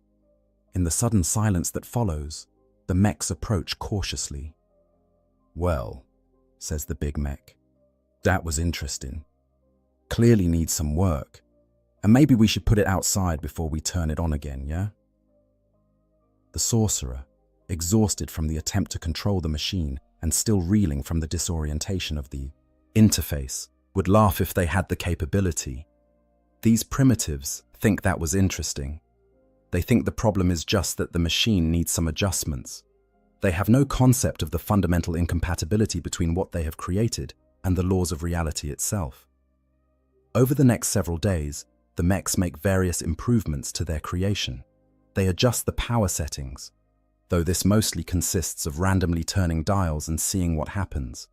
They recalibrate the control systems, which means hitting things with hammers until the responses seem less unpredictable. They add more armor to areas that got damaged during the test run, and they paint more sections of the machine in what they believe are lucky colors. The sorcerer, forced to endure all of this, begins to adapt to their new situation in ways that they would never have predicted. The psychometric barriers that once protected their sanity are almost completely gone now, destroyed by orc modifications.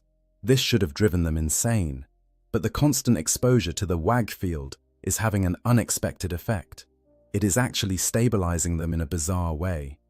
The WAG field does not discriminate. It takes all psychic energy in its area of influence and incorporates it into its reality warping effect. The sorcerer's psychic emanations, their rage and frustration and malevolent intent, are being absorbed by the field and redirected. Instead of the sorcerer corrupting the orcs, the WAG field is, in a sense, orcifying the sorcerer's consciousness. This does not mean the sorcerer is becoming an orc. They still have all their memories, all their knowledge, all their hatred of the Imperium, and devotion to the Chaos Gods. But their thought patterns are beginning to change in subtle ways. They are starting to think in more direct terms, in simpler cause and effect chains. Complex, multi-layered plans are giving way to more immediate, action-focused thinking. Most disturbingly, they are starting to understand orc logic. When the mechs explain that painting part of the machine red will make it go faster, the sorcerer's initial response would normally be to dismiss this as superstition. But now, experiencing the effect firsthand, feeling how the Warhammer field actually does make red things go faster, they begin to accept it as a fundamental truth of their new existence. This is deeply unsettling for a being who has spent millennia studying the immutable laws of sorcery and warp manipulation. The next test comes after the mechs have made what they consider sufficient improvements. They activate the Death Dread again, this time outside the workshop, and with all nearby orcs instructed to stay clear in case things get a bit explodey. This time, the sorcerer is ready. They have been practicing in their mind, trying to understand the orc control systems through trial and error and psychic intuition. They have been studying the patterns of the WAG field, learning how it flows and changes, and most importantly, they have accepted that they cannot fight this situation with their normal tools of subtlety and precise manipulation. They need to think like an orc. When the power flows in, the sorcerer does not try to carefully control every system. Instead, they just push forward with their will, demanding that the machine move, and it does. The Death Dread takes a step forward, then another. The movements are still jerky and unpredictable, but they are movements in a direction that the sorcerer intended. The watching orcs cheer. "Look at that, it's walking. The weird Humy Psyker box is working." Encouraged by this success, the sorcerer tries to turn the machine. They think about turning, visualize it happening, and demand that it occur. The Death Dread rotates, grinding gears, protesting, but accomplishing the turn. More cheers from the orcs. The sorcerer, feeling a surge of something that might be triumph, or might just be relief at not being completely helpless, tries to activate the weapons. They focus on the heavy flamer, the weapon they remember from their own dreadnought, and will it to fire. The flamer responds, sending a gout of promethium across the testing ground. The orcs whoop with excitement. But then the sorcerer makes a mistake. Emboldened by these successes, they try to do something more complex. They attempt to use their psychic powers directly, channeling warp energy through the degraded psychometric barriers and the orc systems. They try to cast a bolt of warp lightning, a simple spell that they have performed thousands of times. The spell manifests, but not in the way they intended. The warp lightning emerges from every part of the Death Dread simultaneously, arcing between armor plates, cooking off ammunition, and setting several nearby Gretchen on fire. The machine itself becomes a conductor for uncontrolled psychic energy, every metal surface crackling with eldritch power. The sorcerer's scream of frustration manifests as a psychic shockwave that knocks down every orc within 20 feet. And then, because this is a machine built by orcs and powered by belief as much as by reactors, the overload triggers a chain reaction. The jury-rigged power systems cannot handle the surge of warp energy. The junction box, already a disaster waiting to happen, begins to glow red-hot. The dual reactors both start overloading at the same time. Every weapon on the machine fires at once in all directions, creating a storm of bullets, rockets, and flame that turns the testing ground into a war zone. The mechs watch in awe. "By Gork and Mork," breathes the big mech. "That's the most orky thing I've ever seen a Humy make." The Death Dread, with the sorcerer trapped inside and unable to stop what they have set in motion, continues to rampage. It is firing wildly, moving erratically, and broadcasting psychic chaos in all directions. This is not the controlled destruction of a chaos dreadnought in the hands of an experienced pilot. This is pure, uncontrolled mayhem, and the orcs love it. The catastrophic outcomes. What goes wrong? The immediate outcome of the Death Dread's uncontrolled rampage is, by Orc standards, pretty entertaining. The machine eventually runs out of ammunition, runs out of fuel for the flamer, and exhausts the sorcerer's psychic reserves. It stumbles to a halt, smoking and sparking, in the middle of a crater it accidentally created with its own weapons fire. Several nearby structures are on fire. A dozen Gretchen are unconscious, and there is a small warp rift that opened briefly before snapping closed again, leaving an area of disturbed reality that will probably cause problems later. The mechs examine the damage and make what they consider to be important observations. First, the machine works, sort of. Second, it is very killy, which is good. Third, it seems to make weird psychic stuff happen, which is interesting. Fourth, it definitely needs better control systems if they want to point it at enemies rather than having it just destroy everything around it indiscriminately. The sorcerer, trapped inside and completely drained, can only think one thought. This is a nightmare from which they will never wake. But this immediate chaos is just the beginning. The real problems start to manifest over time as the hybrid Orc Chaos Dreadnought abomination interacts with the world around it in ways that should not be possible.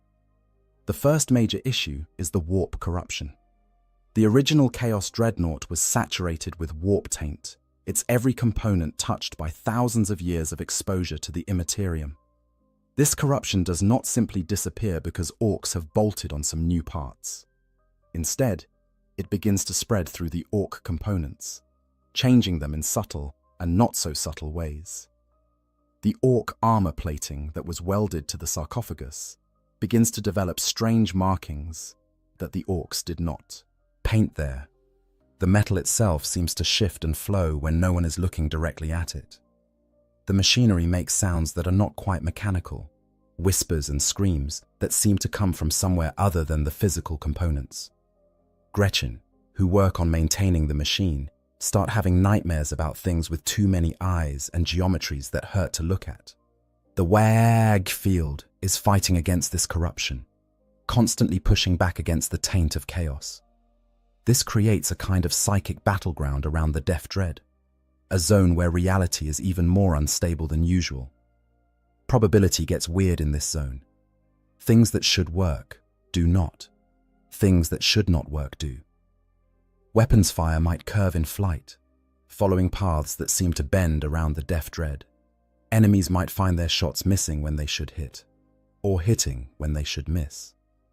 The sorcerer, experiencing all of this from inside their sarcophagus, begins to understand something profound and terrible. The WAG field and the warp corruption are not cancelling each other out. They are creating a new kind of phenomenon, something that has characteristics of both, but is entirely neither. It is a psychic hybrid, an abomination that should not exist according to either Orc or Chaos metaphysics. This hybrid effect starts doing things that neither the Orcs nor the sorcerer intended. The Death Dread develops a kind of semi-autonomous behavior, acting on impulses that seem to come from neither the sorcerer's will nor Orc control systems. It will occasionally move on its own when powered down, taking single steps or turning to face perceived threats that no one else can see. It fires weapons when no one is at the controls, targeting enemies with uncanny accuracy that is completely at odds with normal Orc marksmanship. The Orcs think this is great. They interpret it as the machine spirit being really enthusiastic about fighting. They do not understand that what they are seeing is the confused amalgamation of a chaos sorcerer's will, demonic taint, and the WAG field, trying to reconcile three fundamentally incompatible realities. The second major problem manifests when the Orcs actually try to use their creation in a real battle. The war boss, hearing about this amazing new fighting machine, demands to see it in action. A raid is organized against a nearby Imperial outpost, and the Death Dread is deployed alongside regular Orc forces. The battle starts normally enough. Orcs charge across open ground, firing wildly and whooping with joy at the prospect of violence. The Death Dread advances with them, the sorcerer inside grimly accepting that they have no choice but to participate in this farce. Imperial Guardsmen open fire, las bolts stitching across Orc armor and dropping some of the greenskins, but failing to stop the momentum of the charge. And then things go very wrong in several different directions simultaneously. The sorcerer, seeing humans for the first time since their capture, reflexively tries to use their psychic powers to crush the minds of the enemy. But their powers, filtered through the Orc systems and warped by the Warhammer field, manifest in completely unexpected ways. Instead of the precise telepathic attacks they intended, they create a wave of raw psychic pressure that causes guardsmen to see hallucinations of giant green monsters, even bigger and scarier than the actual Orcs charging at them. This is helpful to the Orcs, but it is not what the sorcerer meant to do at all. At the same time, the warp corruption that has been spreading through the Orc components chooses this moment to manifest more dramatically. Parts of the Death Dread's armor begin to writhe and change, taking on characteristics of demonic flesh. Runes that the Orcs painted over earlier burn through the new paint, glowing with unholy light. The heavy flamer starts spewing not just promethium, but warp fire, flames that burn in colors that should not exist, and that cause anything they touch to age rapidly or mutate in disturbing ways. The Warhammer field, concentrated by the presence of so many Orcs in close proximity, pushes back against this corruption harder than ever. The result is that the Death Dread becomes the epicenter of a localized reality storm. The ground around it cracks and reforms, gravity fluctuates, and time itself seems to stutter. An Imperial Guardsman fires his laser gun. The beam hits the Death Dread, and then the beam appears to reverse, flowing backward through the air to return to the gun before the trigger is even pulled. The Orcs, witnessing all of this, think it is the most amazing thing they have ever seen. "Did you see that?" one of them shouts to his mates. "The weird Psycho Dread made the Humie shoot itself. That's proper clever, that is." The sorcerer, trapped at the center of this chaos, is trying desperately to maintain some control over the situation. They attempt to target enemy positions with actual tactical thinking, but the Orc systems respond to intention rather than precision. They think about shooting at an enemy fortification, and every weapon on the machine fires in roughly that direction, turning the area into a storm of explosions and shrapnel that kills as many Orcs as it does Imperial Guardsmen. The war boss, observing from a position of relative safety, is not pleased. "Oi!" they bellow over the vox. "You gets in the weird dread. Stop shooting the boys and shoot the humies." The sorcerer, understanding Orcish now thanks to prolonged exposure to the Warhammer field, feels a surge of indignant rage. They are a master of sorcerous warfare. They have commanded armies of Chaos Space Marines. They will not be given orders by some jumped-up greenskin barbarian, but they also realize that if they do not get control of this situation, the Orcs might decide their creation is more trouble than it is worth and just scrap it for parts. So, swallowing what remains of their ancient pride, they try to focus their fire on actual enemies rather than everything in sight. This works, marginally. The Death Dread begins to advance in a direction that could charitably be called toward the enemy. Its weapons fire becomes slightly more directed, though still wildly inaccurate by any normal standard. The psychic effects continue to create chaos, but at least most of that chaos is happening to the Imperial defenders rather than the Orcs. The battle reaches its climax when the Death Dread encounters an Imperial Sentinel Walker, a light scout vehicle armed with a multi-laser. Under normal circumstances, a Sentinel would be no match for a dreadnought of any kind. But these are not normal circumstances. The sorcerer sees the Sentinel and identifies it as a threat. They channel psychic energy to enhance their weapons, they aim the heavy flamer, and they advance to engage. But at the same moment, the warp corruption surges, the Warhammer field pushes back, and the Orc control systems interpret the sorcerer's commands in their own unique way. What follows is less a fight and more a cascade of improbable events. The Sentinel fires its multi-laser, but the beams curve around the Death Dread, as if repelled by some invisible force. The Death Dread's heavy flamer shoots a gout of warp fire that should incinerate the Sentinel, but the flames instead spiral upward in a corkscrew pattern before dissipating into non-existence. The Sorcerer tries to use telekinesis to simply crush the Lightwalker, but the psychic energy manifests as green lightning, very orky lightning, that makes the Sentinel's metal frame magnetic, causing it to attract every bit of loose metal debris in the area until it is buried under a pile of scrap. The Sentinel's pilot, trapped under tons of metal and completely unable to explain what just happened, ejects from their vehicle in a panic. The Death Dread, mission accomplished in the most confusing way possible, turns its attention to the next target. The Imperial forces, facing this abomination that seems to warp reality itself with its mere presence, do the sensible thing. They call for an immediate tactical withdrawal. The Orcs, delighted by their victory, chase the fleeing guardsmen and loot everything that is not nailed down, and several things that are. After the battle, the war boss approaches the Death Dread.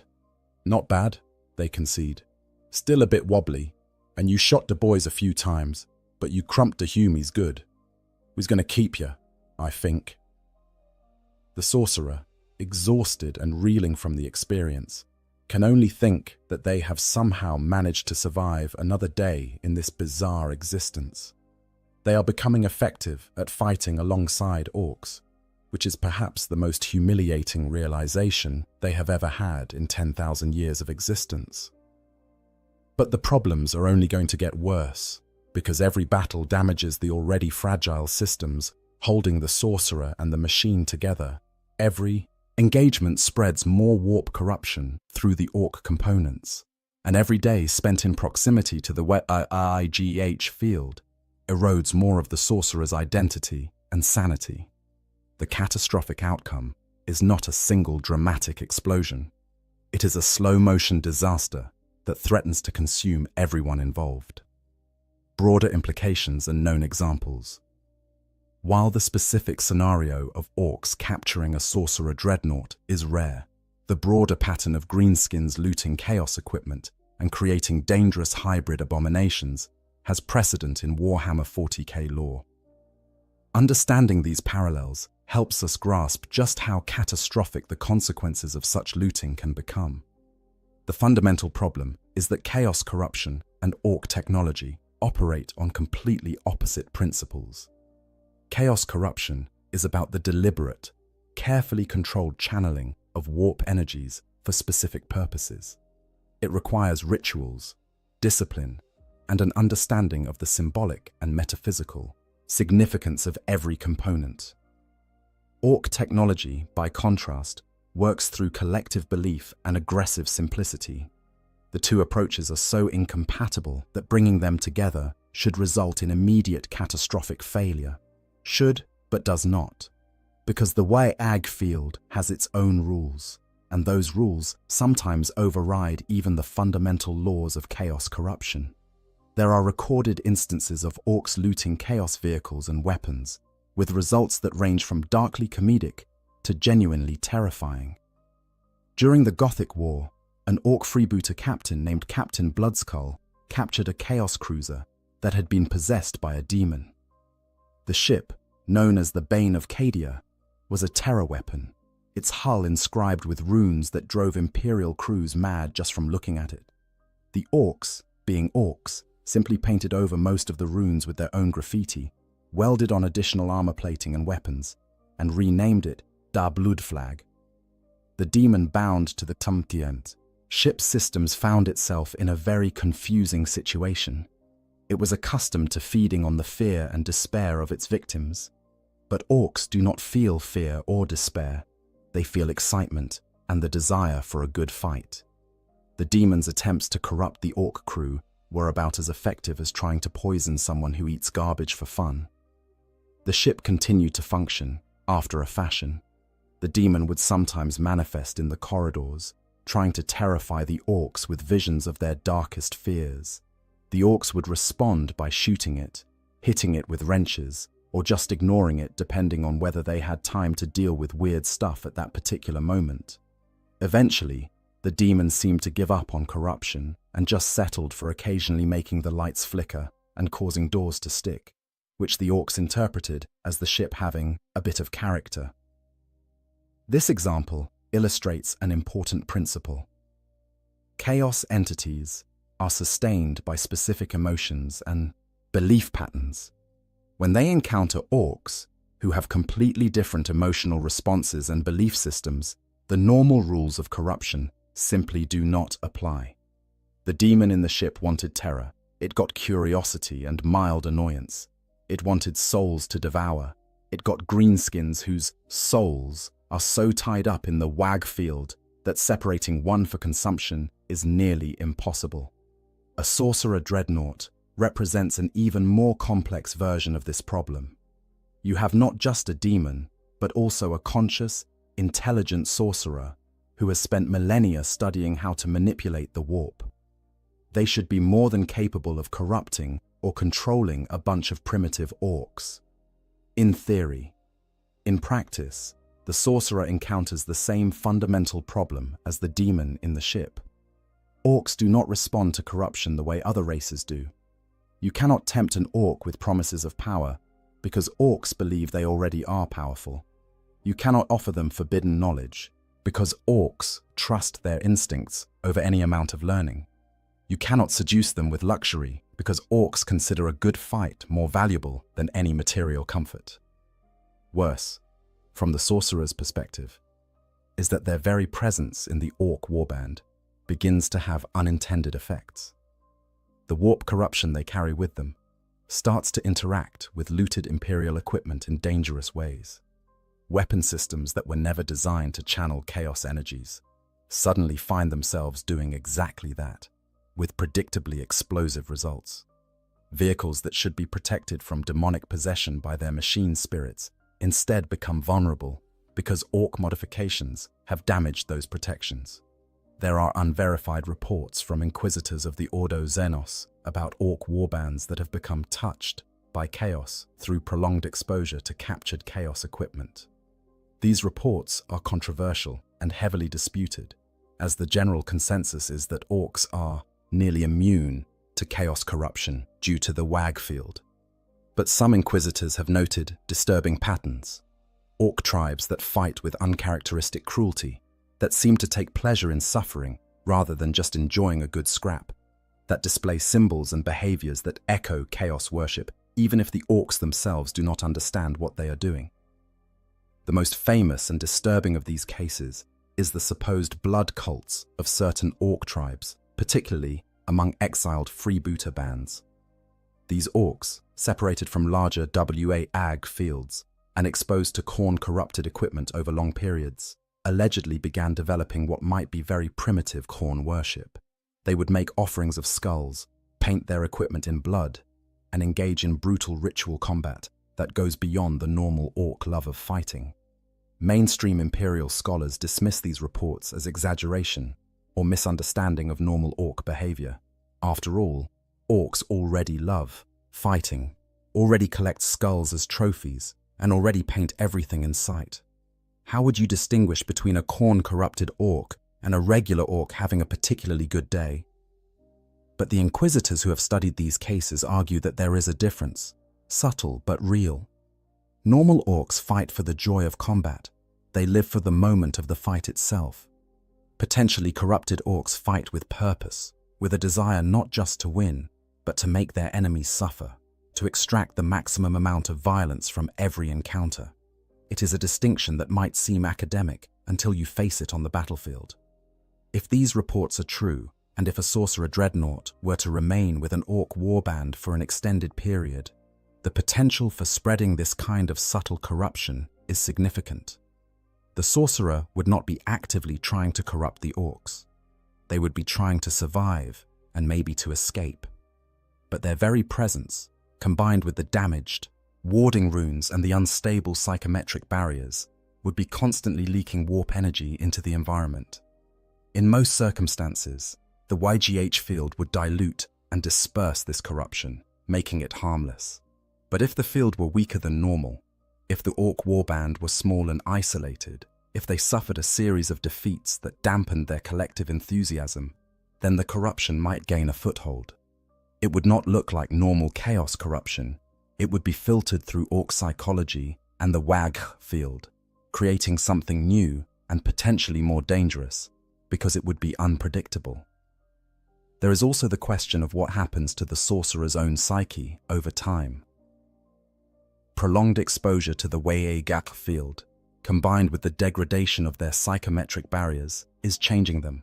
They are thinking more directly, more simply, more like an orc. If this process continues, it is possible that the ancient sorcerer could essentially become orcified in their thought patterns while retaining all their psychic power and knowledge. Imagine a being with the psychic might of a chaos sorcerer, the accumulated knowledge of 10,000 years, and the straightforward, aggressive mindset of an orc. Such a creature would be uniquely dangerous. They would not waste time on elaborate plots or subtle manipulation. They would simply identify a target and hit it with overwhelming psychic force, without hesitation or restraint. They would be corruption personified, but corruption that fights like a brawler rather than a schemer. The Imperium, if it ever discovered such an abomination existed, would classify it as a hereticus grandis threat, something requiring the immediate deployment of the Inquisition, Space Marines, and possibly even Grey Knights to contain. The problem is that no one in the Imperium would believe that such a thing could exist. The official doctrine is that orcs are too simple and too protected by the WAG field to be corrupted by chaos. Finding out that they could create hybrid chaos orc horrors by looting the wrong equipment would require a fundamental reassessment of Xenos threat models. Meanwhile, from the chaos perspective, the loss of a sorcerer dreadnought to orc capture would be considered a catastrophic intelligence failure. Such a valuable asset should have been better protected. If recovery is possible, every effort would be made to retrieve the sorcerer and their knowledge. But if the Chaos forces arrive to find their ancient warrior trapped inside an orc deaf dread, fighting alongside greenskins and showing signs of WAG field contamination, they might face an impossible choice: rescue a corrupted asset or destroy it to prevent further degradation. The Chaos gods themselves would find this situation fascinating for different reasons. Horn would see the violence and bloodshed and approve, even if it comes wrapped in green skin and bad grammar. Tzeentch would be intrigued by the unexpected change and the new form of corruption emerging. Nurgle might see the degradation of the sorcerer's identity as a kind of entropy and decay worth encouraging. Slaanesh would just enjoy the sheer excess and chaos of the whole situation. The sorcerer, trapped in the middle of all of this, would experience a kind of existential crisis that no amount of chaos worship could have prepared them for. They served the dark gods faithfully for millennia. They studied the deepest mysteries of the warp. They survived the Horus heresy, the Long War, and countless battles across the galaxy. And now they find themselves as a curiosity in an orc warband, their grand purpose reduced to the weird psycho box what makes stuff go explodey sometimes. It is, in many ways, a fate worse than death, and it is entirely possible in the grim darkness of the far future, where even the most unlikely scenarios can and do occur with horrifying regularity. Conclusion. The question of what happens when orcs capture a sorcerer dreadnought cannot be answered with a single, simple outcome. Instead, we find ourselves exploring a cascade of improbable events, each one stranger and more dangerous than the last. From the initial capture through crude battlefield tactics, to the catastrophic modifications by enthusiastic mech boys, to the ongoing struggle between warp corruption and the WAG field, every step of this process reveals new layers of complexity and danger. What we see is a fundamental collision between two of the galaxy's most potent forces: the reality-warping power of chaos and the collective belief system of the orcs. Neither can fully overcome the other. The WAG field prevents the sorcerer from unleashing their full psychic might or spreading corruption in the normal ways. The The warp taint prevents the Orc modifications from functioning purely on Orcy logic, introducing elements of unpredictability even beyond the normal unreliability of Orc technology. The result is something that should not exist, a hybrid abomination that combines the worst aspects of both chaos and Orc engineering. It is dangerous not just because it is powerful, but because it is unpredictable in ways that even the most experienced warriors cannot anticipate. Imperial forces trained to fight Chaos Dreadnoughts, or Orc Death Dreads, would find themselves facing something that responds to neither set of tactics effectively. For the sorcerer trapped inside, the experience represents a slow erosion of everything they once were. Their identity is being stripped away, not through the deliberate corruption of chaos, but through the involuntary transformation induced by the Wag field. They are becoming something new, something that has never existed before in the long history of the galaxy.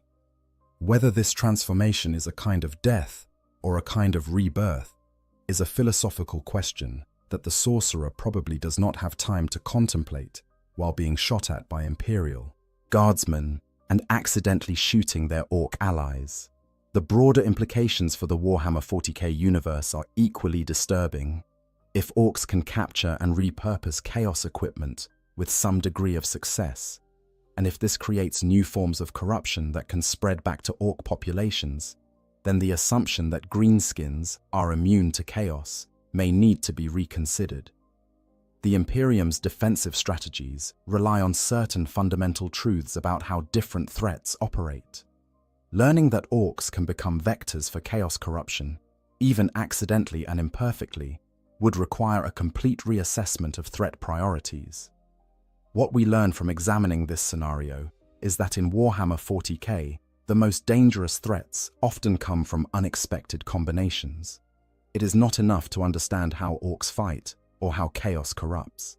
You must also understand what happens when these forces collide, when the unstoppable force of the Warhammer meets the immutable corruption of the Hungartel warp, when the crudest technology in the galaxy is applied to the most sophisticated demonic machinery. The answer, ultimately, is chaos. Not chaos with a capital C, the realm of the dark gods, but chaos in its most fundamental sense, unpredictability, disorder, and outcomes that no amount of planning or wisdom can anticipate. In a galaxy already drowning in war and madness, the idea that Orcs could make things even worse, simply by being themselves, is both darkly comedic and genuinely terrifying.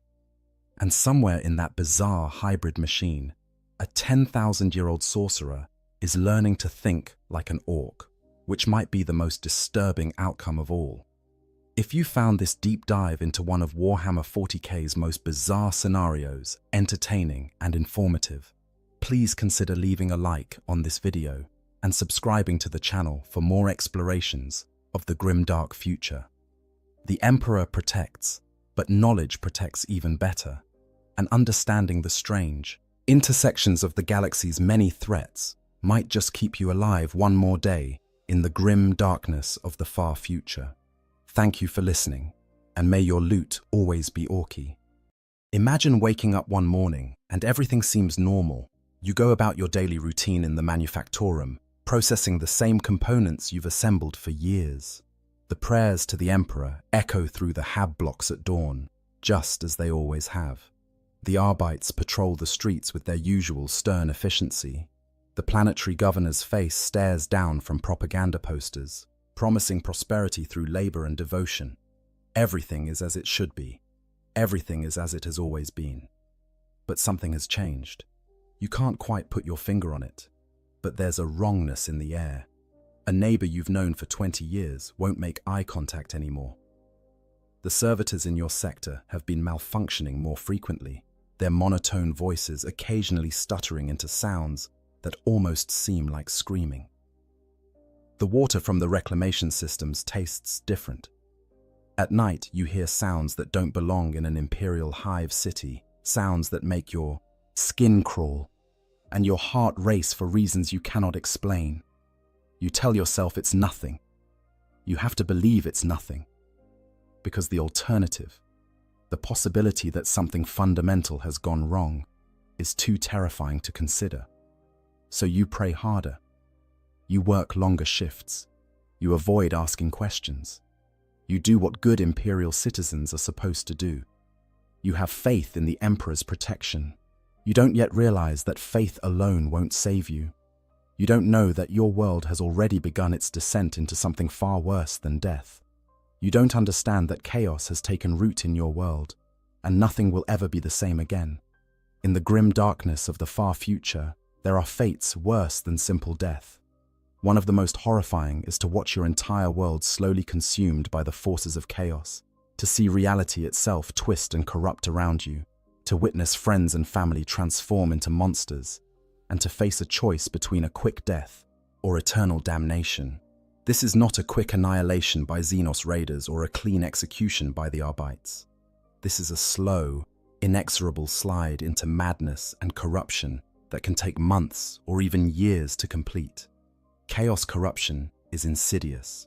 It doesn't announce itself with fanfare or obvious signs at first. It begins in the shadows, in whispered conversations, in secret meetings held in the deepest parts of underhives and behind the closed doors of noble estates. It spreads like a disease, but not one that simply kills. Instead, it transforms, corrupts, and ultimately consumes everything it touches.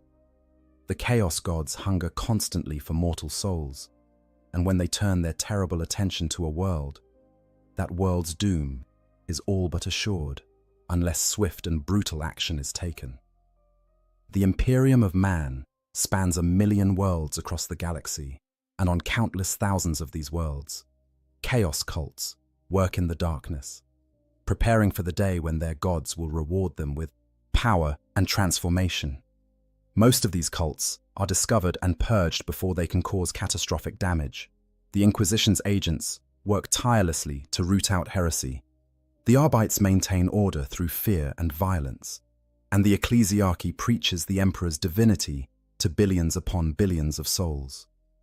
But sometimes, through incompetence, bad luck, or the sheer determination of the cultists, a world falls too far before anyone in authority realizes what's happening. When that occurs, the inhabitants of that world experience something that defies description.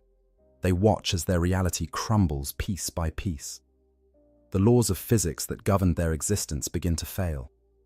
The dead don't stay dead. The sky changes color. Time itself becomes unreliable. And through it all, they must make impossible choices about survival, about morality, about what they're willing to do to protect themselves and those they love. The seeds of corruption, how it starts. Chaos corruption doesn't begin with demons materializing in the town square or reality tearing apart. It begins much more quietly, much more insidiously. It begins with people who are desperate, angry, afraid, or simply curious about powers beyond the Imperium's rigid doctrine. It begins in the dark corners where the Emperor's light doesn't quite reach, where his protection seems like an empty promise rather than a tangible reality. The Imperium of Man is a deliberately oppressive regime. It has to be.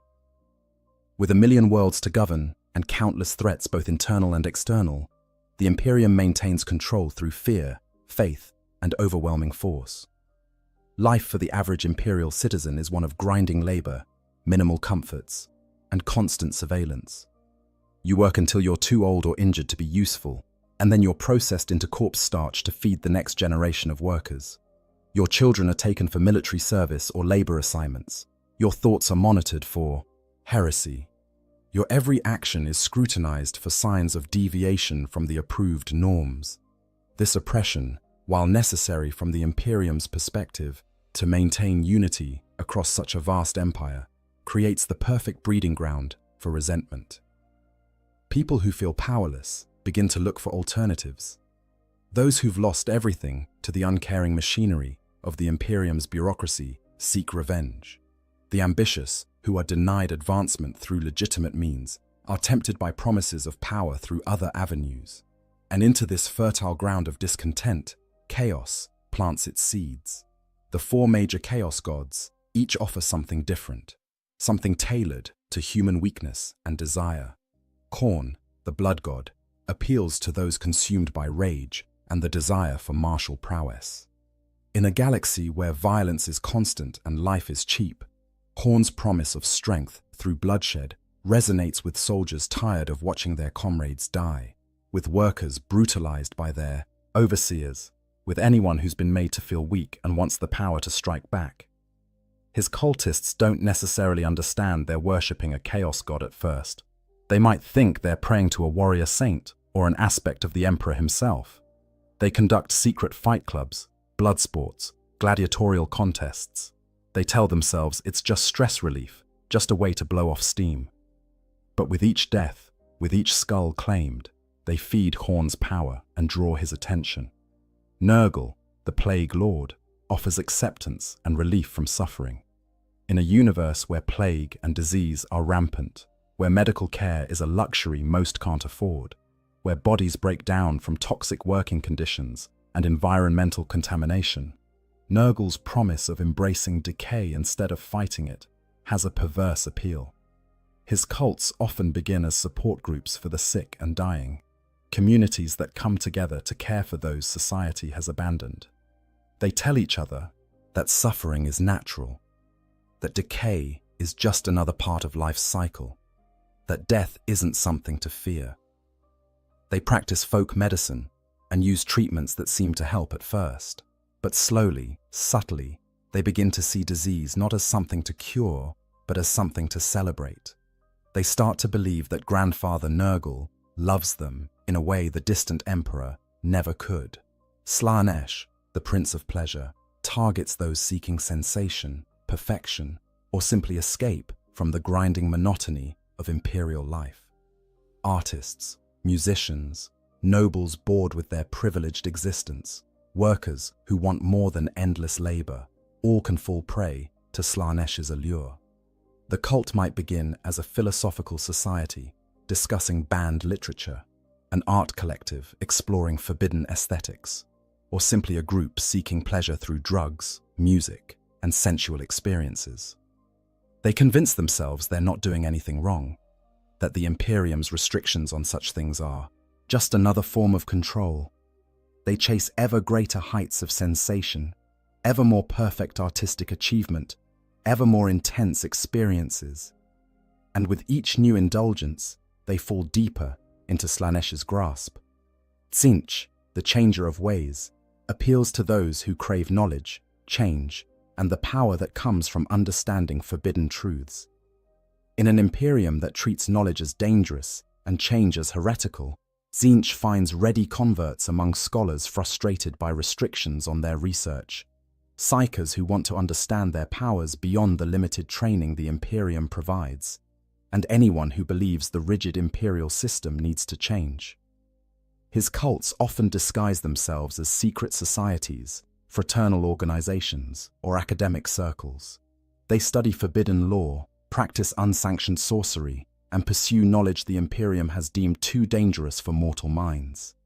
They believe they're enlightening themselves, transcending the limitations the Imperium imposes. They don't realize they're dancing to a god's tune until it's far too late. The early days of a cult's formation are crucial. They must remain hidden, must avoid drawing the attention of the Arbites or, worse, the Inquisition. They recruit carefully, targeting the vulnerable, the angry, the curious. They use front organizations, legitimate businesses, charitable groups, even variants of the imperial cult itself, to mask their true nature. A workers' union agitating for better conditions might have a secret inner circle that worships Khorne. A monastery devoted to caring for plague victims might secretly serve Nurgle. An artists' collective might be a front for Slaanesh worship. A philosophical society might be studying the works of Tzeentch. The cult members wear their masks well. During the day, they're model citizens. They attend the mandatory prayer sessions. They inform on their neighbors for minor infractions to deflect suspicion. They work their shifts and pay their tithes and bow to the planetary governor's enforcers. But at night, in hidden chambers deep beneath the hive cities, In abandoned warehouses, in the private chapels of corrupt nobles, they gather to worship their dark gods. They perform rituals copied from forbidden texts. They make sacrifices, at first animal, then eventually human. They speak prayers in languages that hurt the mind to hear. They draw symbols that seem to writhe and move in the flickering candlelight. And slowly, very slowly, they grow in number and power. Each new recruit is a victory. Each successful ritual without detection is proof that their gods protect them. Each answered prayer, each small manifestation of unholy power, reinforces their belief that they've chosen the right path.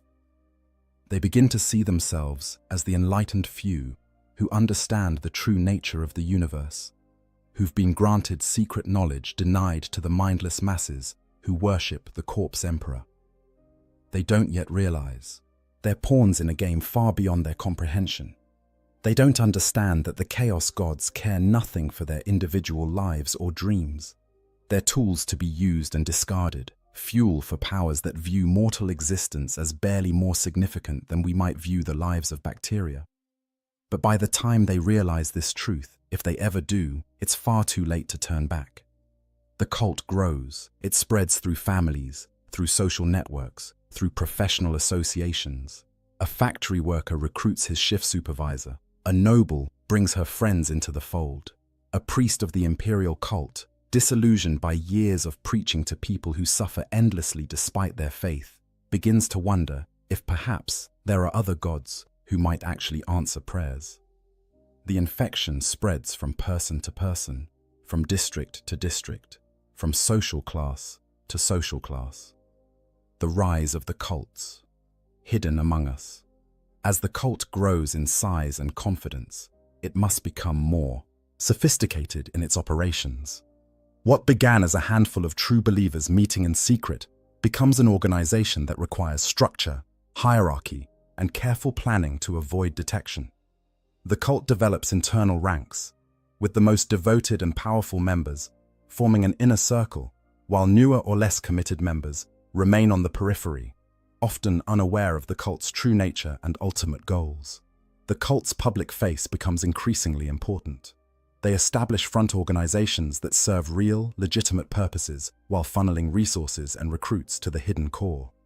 A charitable organization that provides food to the poor might be using its distribution network to identify vulnerable targets for recruitment.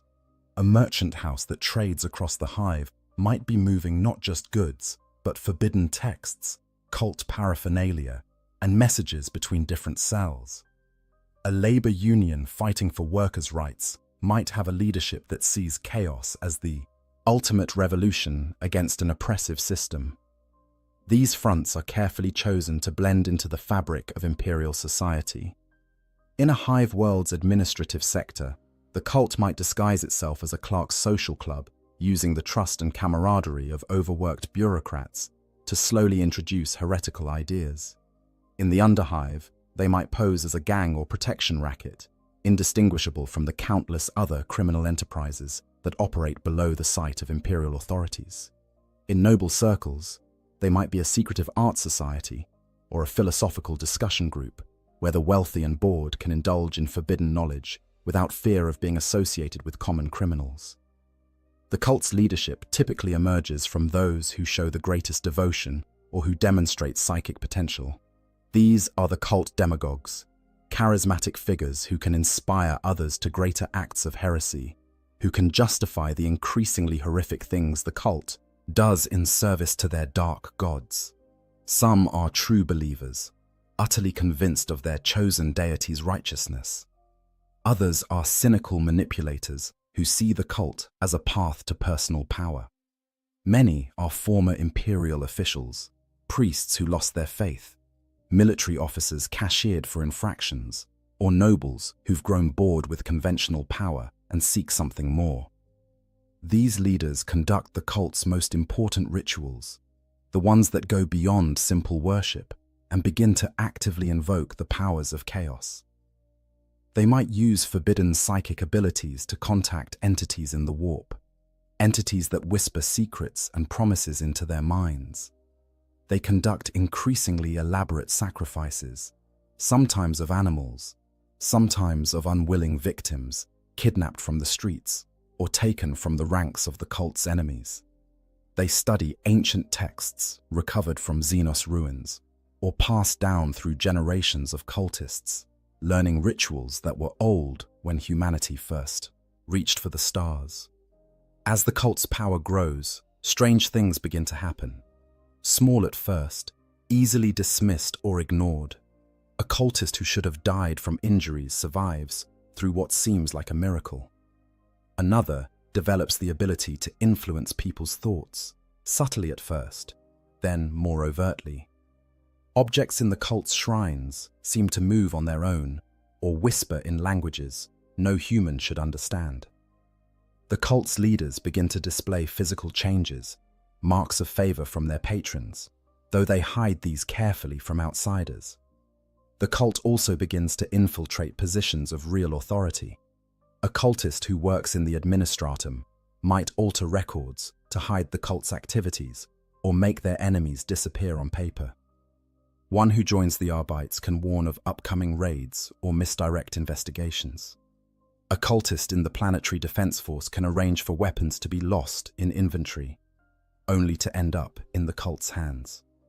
This infiltration is patient work, sometimes taking years or even decades, but it's essential for the cult's survival as it grows too large to hide entirely. Perhaps most insidiously, the cult begins to corrupt the imperial cult itself from within. They recruit priests and preachers who can twist the imperial creed's teachings to serve chaos. These corrupted clergy preach sermons that subtly introduce heretical concepts while maintaining a veneer of orthodoxy. They might emphasize the emperor's warrior aspect while secretly channeling devotion to Horn, or focus on accepting suffering as the emperor's will while actually serving Nurgle. The congregation doesn't realize they're being led astray. They think they're being model imperial citizens, attending services and offering prayers, while actually feeding power to the ruinous powers. The cult's meetings grow larger and more frequent. What started as small gatherings of a few believers becomes ceremonies involving dozens or even hundreds of participants. They meet in abandoned sectors of the hive, in caves beneath the city, in mansions where the wealthy can indulge without fear of the common law. These gatherings become increasingly elaborate, with ritualistic elements drawn from forbidden lore. They chant in languages that hurt the throat to speak and the ears to hear. They carve symbols into walls, floors, their own flesh. They offer sacrifices and conduct rites that would horrify any loyal imperial citizen. During these rituals, the barrier between the material world and the warp begins to thin. The cultists might catch glimpses of things that exist beyond reality, shadows of the demons that serve their gods. They hear voices, see visions, experience sensations that no mortal should be able to endure. Some go mad from these experiences. Others are strengthened in their conviction, seeing these horrors as proof that they have touched something real and powerful, something the Imperium's lies about the Emperor's protection can't match. The cult also begins to create its own infrastructure. They establish safe houses where members can hide from Imperial authorities. They set up networks for distributing forbidden materials, for moving people between cells, for coordinating activities across different parts of the hive or even different cities. They develop codes and secret signs so members can recognize each other and communicate without being obvious. They create their own hierarchy of ranks and titles, often mocking the imperial system's rigid structure. Some cultists begin to develop mutations, physical changes that mark them as touched by chaos. These might be small at first, easily hidden beneath clothing. An extra finger, skin that changes color, eyes that glow faintly in the dark. The cult's leadership treats these as marks of favor, signs that the gods have noticed and blessed the individual. They teach the mutants to hide their changes from outsiders while displaying them proudly within the cult's gatherings. The mutations are tangible proof that their worship isn't in vain, that real power flows from their devotion. But not everyone in the cult is a true believer. Some join out of fear, having witnessed the cult's power and deciding it's safer to go along than to resist. Others are there for more mundane reasons: the social connections, access to resources, protection from hive gangs or other threats. These lukewarm members are often kept in the dark about the cult's true nature, forming outer circles that can be sacrificed if the cult is discovered. They think they're part of a fraternal organization or political movement, not understanding the depth of heresy at the cult's core. As months turn to years, the cult becomes embedded in the world's society, like cancer in living tissue. They're in the governorship's administration, in the Arbeits, in the PDF, in the merchant guilds, in the workers' unions, everywhere. They've become a shadow government, wielding real power while maintaining the fiction that everything is under imperial control. The legitimate authorities don't realize how compromised they've become, or if some do suspect, they're too afraid to act, knowing that accusations without proof can be as dangerous as the heresy itself. The cult is patient. They know that acting too soon, revealing themselves before they're ready, will bring the Imperium's wrath down upon them. So they wait, gathering strength, recruiting more members, performing more rituals, bringing their dark god's attention more firmly upon their world. They're laying the groundwork for something terrible, something that will transform their entire world, and most of the population has no idea it's happening. Early signs and denial. When reality begins to crack. The first signs that something is deeply wrong are easy to dismiss. They're small aberrations, the kind of things people can rationalize away if they try hard enough. And try they do, because the alternative is too frightening to contemplate. It starts with minor strangeness. A street that should be familiar somehow looks different, though you can't quite say how. The shadows seem longer than they should be, falling at wrong angles. The number of rats in the underhive increases dramatically, and they seem to be watching people with an intelligence that vermin shouldn't possess. Dreams become more vivid, more disturbing, leaving people exhausted when they wake. Strange lights are seen in the sky at night, dismissed by officials as atmospheric phenomena or problems with the hive's atmospheric processes. People start going missing. At first, it's just the usual rate of disappearances that any hive city experiences. The homeless, the indigent, criminals, those who won't be missed or investigated. But gradually, the rate increases. A merchant's daughter vanishes on her way to morning prayers. A shift supervisor doesn't report for work and is never seen again. An entire gang in the underhive disappears overnight. Their territory empty, no signs of struggle or flight. The Arbeits investigate some cases, but their resources are limited, and the disappearances don't follow any pattern they can discern. Those who remain begin to notice behavioral changes in people they know. A neighbor who was always friendly becomes withdrawn and paranoid, muttering to themselves and painting strange symbols on their door. A co-worker starts speaking in odd phrases, using words that don't quite make sense in context. Children come home from school crying, saying their teacher's voice sounds wrong, sounds like multiple people speaking at once. But when parents investigate, everything seems normal. The teacher seems fine. The child must have been mistaken or making things up for attention. There are small physical anomalies too. Food spoils faster than it should, developing growths and molds that don't match any known biological contaminant. Water from the reclamation systems sometimes comes out tinted with colors. That shouldn't be there. Sickly greens, deep purples, colors that seem to shift and change when you're not looking directly at them. The air quality monitors show strange readings, fluctuations that the tech priests dismiss as equipment malfunction, but never quite manage to fix. The hive's servitors begin to malfunction more frequently. These cyborg slaves, their brains mostly replaced with cogitators, should be predictable and reliable. But they start to act erratically. One might stop mid-task and stare at nothing for hours. Another might repeat the same phrase over and over, something that isn't part of its programmed responses. Some simply cease functioning, their biological components rotting from within despite the preservatives that should keep them stable.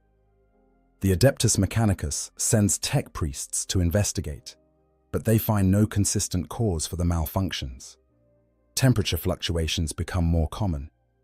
A section of the hive might suddenly become freezing cold. Frost, forming on metal walls despite the climate control systems. Then hours later, that same area might be sweltering hot, hot enough that workers collapse from heat exhaustion. The tech priests blame it on failing infrastructure, which is plausible enough in a hive that's millennia old. They make repairs, but the problems persist. Time itself seems to become unreliable. Workers report that their shifts seem to last longer or shorter than they should, though the chronometers say otherwise. People age faster than they should, their hair turning grey and skin wrinkling over the course of weeks. Others seem to not age at all, remaining unchanging even as months pass. Pregnant women give birth far too early or far too late, and the children born are often wrong in ways that are hard to articulate. They might be physically perfect, but their eyes are empty, or they might have subtle deformities that grow worse as they age. The planetary Vox network begins to experience strange interference. Broadcasts are interrupted by sounds that might be voices, speaking in languages no one recognizes. Sometimes music can be heard, haunting melodies that stick in the mind and leave listeners disturbed for days. The tech priests blame solar flares or equipment degradation, but the interference follows patterns that seem almost deliberate. Religious observances become problematic. Priests conducting services report that the words of familiar prayers sometimes come out wrong, twisted into phrases that sound almost blasphemous. Holy symbols crack and tarnish for no apparent reason. Saints' relics, housed in cathedrals, begin to decay or change, developing growths or discolorations that shouldn't be possible given their preservation. The ecclesiarchy sends investigators, but they find no evidence of deliberate desecration. They attribute it to environmental factors and order the relics restored. Animals begin to behave strangely. The groks in the agri levels become aggressive, attacking their handlers without provocation. Vermin breed at impossible rates, producing litters far larger than their species should be capable of. Some of the creatures born are malformed, sporting extra limbs or features that don't match their species. These aberrations are killed and incinerated, but they keep appearing. People start having similar nightmares. Workers across different shifts and different hive sectors report dreaming of the same things. Endless corridors that fold in on themselves, voices calling from the darkness, symbols that burn themselves into the mind's eye. They wake screaming, unable to shake the feeling that something was watching them in their sleep, something hungry and malevolent. But dreams are just dreams, aren't they? Stress and poor nutrition and the constant grind of imperial life can explain nightmares. Small groups of people begin to hear voices. Not the mechanical voices of voxcasters or servitors, but voices that seem to come from nowhere, whispering in. The quiet moments. The voices say different things to different people. Some hear promises of power and pleasure. Others hear warnings of doom. Still others hear commands, instructions to do things that range from harmless to horrific. Most people don't act on what the voices say, dismissing them as auditory hallucinations brought on by fatigue or stress. Some seek help from medical facilities, only to be told their brain scans are normal and they should get more rest. The rate of violent crime increases. Murders become more common and more brutal.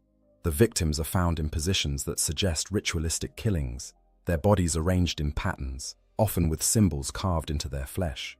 The Arbites crack down, making examples of those they catch. But for every killer they execute, 2 more seem to emerge. The violence has a pattern to it, though the investigators can't quite identify what it is. It's as if the city itself is becoming more aggressive, more hostile to life. Throughout all of this, the authorities maintain that everything is under control. The planetary governor gives speeches about law and order, about faith in the emperor, about how these minor disruptions are nothing to be concerned about. The Arbites increase patrols, but make no major changes to their procedures. The ecclesiarchy holds more prayer services, attributing the problems to moral laxity among the population that can be corrected through greater devotion. The tech priests work on infrastructure repairs, convinced that mechanical failures explain most of the anomalies. But underneath the official dismissals and explanations, people are afraid. They might not understand what's happening, but they can feel it. Something is deeply wrong with their world, something that all the prayers and all the enforcement can't fix. They lock their doors at night and keep their children close. They avoid the lower levels of the hive where the strangeness seems most concentrated. They pray more fervently, hoping that if they're devout enough, the Emperor will protect them. They don't realize that the Emperor's protection may no longer extend to their world. They don't know that the barriers between reality and the warp are thinning, that their planet is being targeted by powers far beyond their comprehension. They don't understand that many of their neighbors, their co-workers, perhaps even their family members, are part of a cult that's deliberately bringing this corruption upon them. The denial persists because the truth is too terrible. If they admitted what was really happening, they would have to admit that their world is doomed, that the Imperium might not be able to save them, that they might have to make impossible choices in the days ahead. So they cling to rationalizations and official explanations, even as the evidence of chaos corruption becomes harder and harder to ignore. But denial can only last so long. Eventually, the signs become too obvious, too pervasive, too undeniable. And when that breaking point comes, when the population can no longer pretend everything is normal, panic will follow. That's when the real horror begins. The first mutations. Bodies betray their owners. The human body is not meant to exist in a universe where the laws of physics are merely suggestions, where the fabric of reality can be twisted by malevolent intelligences from beyond space and time. When chaos corruption spreads across a world, one of the first and most horrifying manifestations is mutation. The transformation of human flesh into something else, something wrong. For the afflicted, it often begins with small changes. Perhaps you notice your fingernails have become harder, almost like claws, and they seem to be darkening from their base. You try to trim them, but they grow back impossibly fast. Maybe your teeth feel different when you run your tongue over them, sharper than they should be, and you realize with horror that you've developed extra molars where there shouldn't be any. Your reflection in the mirror looks slightly off, your features subtly rearranged in ways you can't quite identify, but that make you look almost like a stranger. The changes accelerate. Skin might develop patches of discoloration that spread like bruises but never fade. Some people's skin hardens, becoming leathery or scale-like. Others find their skin becoming translucent, blood vessels and muscle tissue visible beneath. Hair grows in wrong places, on the palms of hands, across the face in thick patches, down the spine. Or it falls out entirely, leaving smooth skin that feels cold and wrong to the touch. More dramatic mutations follow. Extra digits sprouting from hands or feet, limbs lengthening or shortening, bones cracking and reforming, eyes changing color, pupils becoming slitted like a reptile's, or multiplying until there are eyes where eyes should never be, mouths appearing in wrong places, on the palms of hands, the back of the neck, the torso. These mouths might whisper constantly in voices too quiet to understand, or they might scream, or they might try to bite anyone who comes close. For some, the mutations are tied to their emotions, or to the particular chaos power they've been exposed to. Those touched by Horn might find their muscles bulking up grotesquely, their body becoming a weapon even as their mind becomes consumed with rage. Their skin might turn red or develop brass-colored scales. Horns might erupt from their skull, growing painfully over days or weeks. They become more aggressive, more violent, finding it harder and harder to control their anger. Nurgle's touch brings corruption of a different sort, Flesh becomes swollen and pustulent, covered in boils and lesions that never heal. The body begins to rot while still alive, skin sloughing off to reveal muscle and bone beneath. Yet somehow the victim continues to function.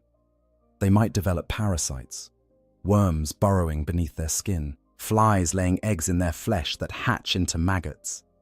They should die from these afflictions, but Nurgle's blessing keeps them alive, keeps them suffering, keeps them spreading disease to everyone around them. Slaanesh's mutations are often beautiful at first, seductively attractive changes that make the afflicted more alluring, more perfect. Their features become symmetrical, their bodies lithe and graceful, but this perfection curdles into excess. Extra limbs sprout to better experience sensation. Skin becomes hypersensitive to the point of agony. Sensory organs multiply or mutate. Tongues split into multiple appendages. Noses develop dozens of nasal passages. Eyes gain new spectrums of vision that show horrors invisible to normal sight. Tzeentch's gifts are perhaps the most unpredictable. The god of change delights in transformation for its own sake. A victim might wake up to find their left arm has become tentacles, writhing with their own intelligence. Their eyes might see, through time, catching glimpses of possible futures that drive them mad. Their flesh might become unstable, shifting and changing constantly, never settling into a single form. Colors that don't exist in normal reality might emanate from their skin. They might develop psychic abilities they can't control, their thoughts accidentally broadcasting to everyone nearby, or reaching into the warp and pulling back things that should stay buried. The psychological impact of mutation is devastating. You look in the mirror and a monster stares back. The person you were, the human being with thoughts and feelings and relationships, is being consumed by this thing you're becoming. Some mutations are painful, constant agony as bones reshape and organs relocate. Others are simply wrong, violations of how a body should work, that your mind rebels against, even as your flesh accepts. Many of the mutated try desperately to hide their changes. They wear heavy clothing to conceal deformities. They avoid social contact to keep others from seeing what they've become. They mutilate themselves, cutting off extra digits or gouging out mutated eyes, only to have the changes return within days or hours. Some manage to hide their mutations for weeks or even months, living in constant fear of discovery, because discovery means death. The Imperium has no mercy for mutants. The official doctrine is clear. Mutation is a sign of chaos taint, and the mutant must be destroyed before they can spread their corruption. It doesn't matter if the mutation was unwilling, if the victim never sought out chaos, if they're horrified by what's happening to them. The Imperium can't risk allowing the taint to spread. Better to kill 1,000 innocents than let one true cultist escape. When mutants are discovered, the response is swift and brutal. The Arbites round them up and burn them publicly, making examples to terrify the population into vigilance. Neighbors are encouraged to inform on family members. Children are taught to report their parents if they see signs of mutation. The atmosphere becomes one of paranoid suspicion, everyone watching everyone else for telltale signs of physical corruption. Some mutants flee to the Underhive, seeking refuge in the depths where imperial authority is weakest. They form communities of the outcast, groups of mutated humans trying to survive in the darkness. But even there, they're not safe. Gangs hunt them for sport or out of superstitious fear. Other mutants, further gone in their corruption, might attack them. And sometimes chaos cults find these refugees and recruit them, offering acceptance in exchange for service to dark gods. The mutations don't stop. Once they begin, they typically accelerate. A small change leads to larger ones. The victim finds themselves transforming more rapidly, their human form becoming less and less recognizable. Their mind begins to change too, thoughts becoming alien urges rising up from somewhere deep, inside. The boundary between human and monster blurs and eventually disappears. Some of the mutated embrace what's happening to them. They see their changes as blessings, gifts from gods that the Imperium denies exist. They join chaos cults willingly, offering themselves for further transformation, seeking to become something greater than human, even if that means losing their humanity entirely. They display their mutations proudly at cult gatherings, competing to show who has received the most dramatic blessings from their patron deity. But even among chaos worshippers, there's a limit to acceptable mutation. Those who transform too much, who accumulate too many changes too quickly, risk becoming chaos spawn, mindless, shapeless things that are barely alive, all intelligence and personality consumed by endless transformation. The chaos gods discard these failed servants, and even other cultists fear and avoid them. To become a spawn is considered a fate worse than death, proof that you failed to control the powers you sought to master. The appearance of mutations across the population is a clear sign that chaos has infected the world deeply.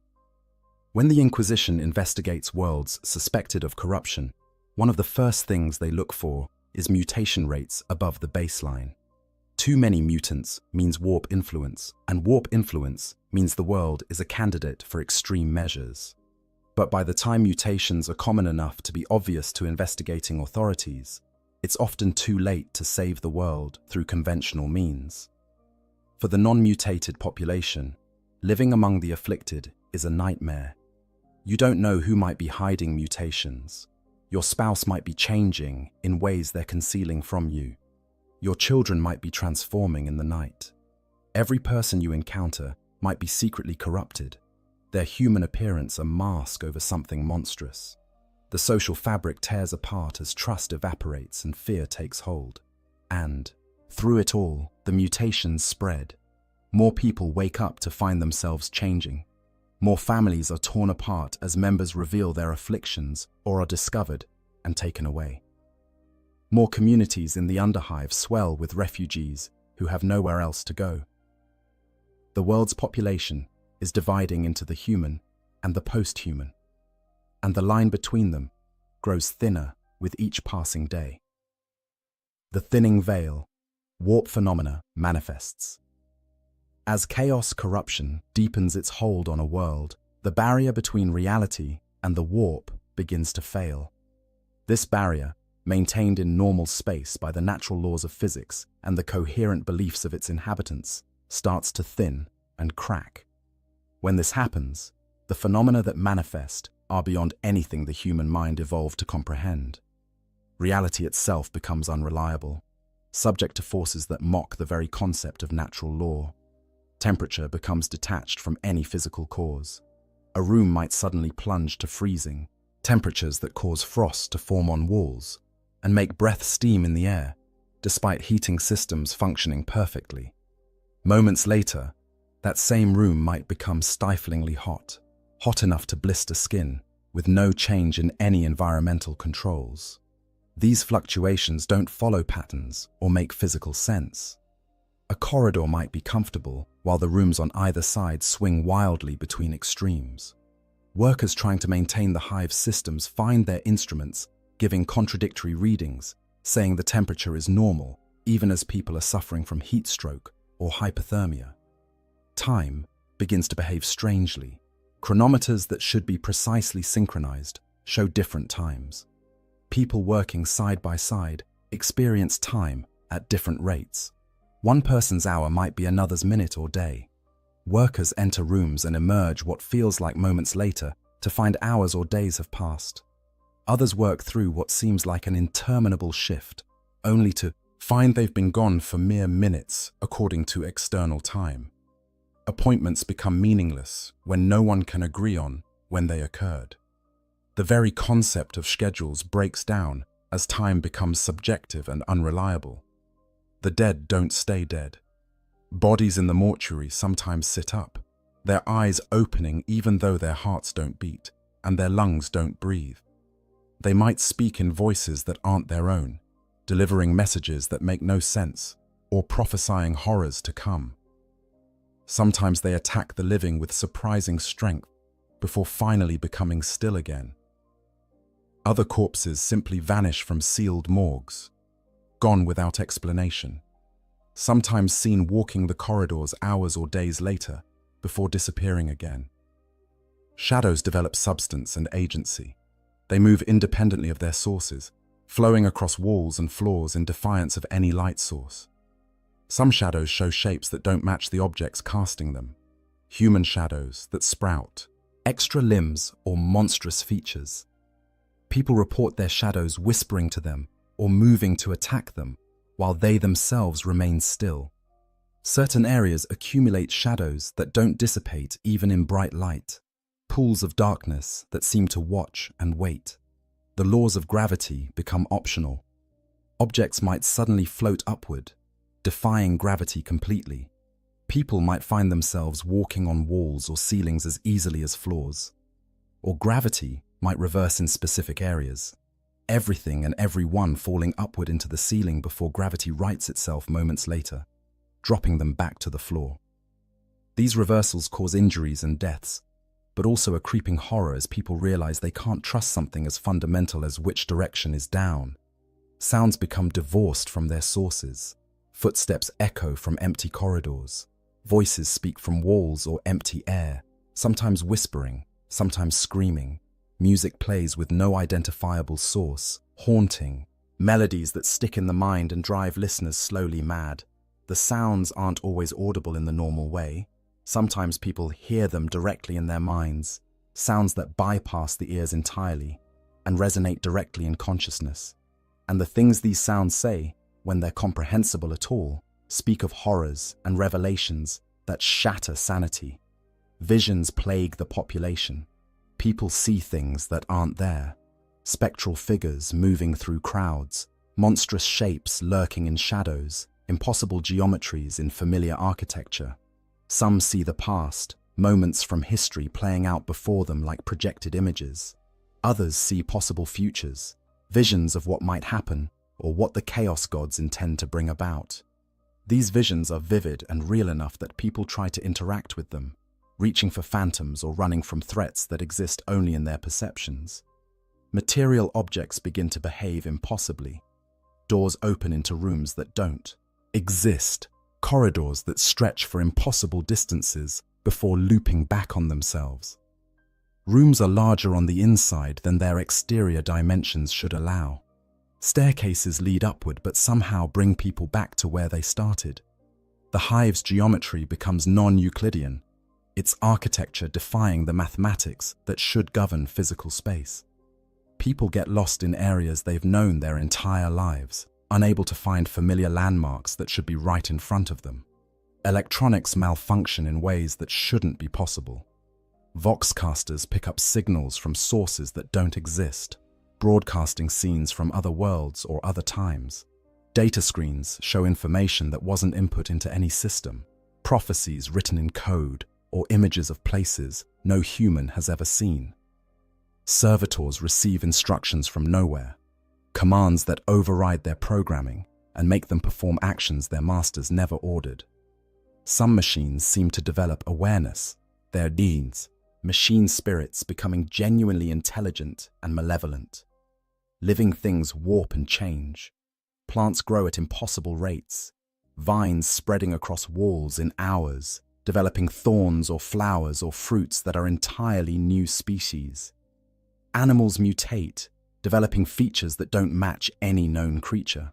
Bacteria and microorganisms evolve in impossible directions, creating new diseases or simply refusing to follow biological laws.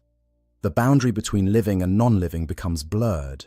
Rocks might bleed when cut, metal might grow like a plant, organic matter might develop crystalline structures. The sky changes. On worlds with atmospheres, the sky's color shifts. Green, purple, red, colors that don't exist in normal light. The stars move in patterns they shouldn't follow. Multiple suns might appear in the sky, even though the system only has one star. At night, the darkness becomes absolute. Not the mere absence of light, but a presence, a thing that presses against windows and tries to seep through cracks. Looking at the sky for too long causes dizziness and nausea, a sense that something vast and terrible is looking back. Psychic phenomena erupt across the population. People who never showed psychic potential suddenly develop powers they can't control. They might read thoughts accidentally, broadcasting their own consciousness to everyone nearby. They might move objects with their minds, cause fires with a thought, or worse, open tiny rifts to the warp that let demons peek through for horrifying moments. These untrained psychers are incredibly dangerous, beacons that draw warp entities like blood draws sharks. Colors that don't exist in normal reality begin to appear.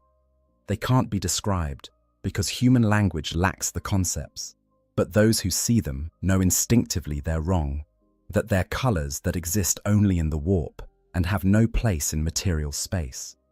These impossible hues spread like stains across surfaces, and anything they touch begins to warp and change, taking on properties it shouldn't have.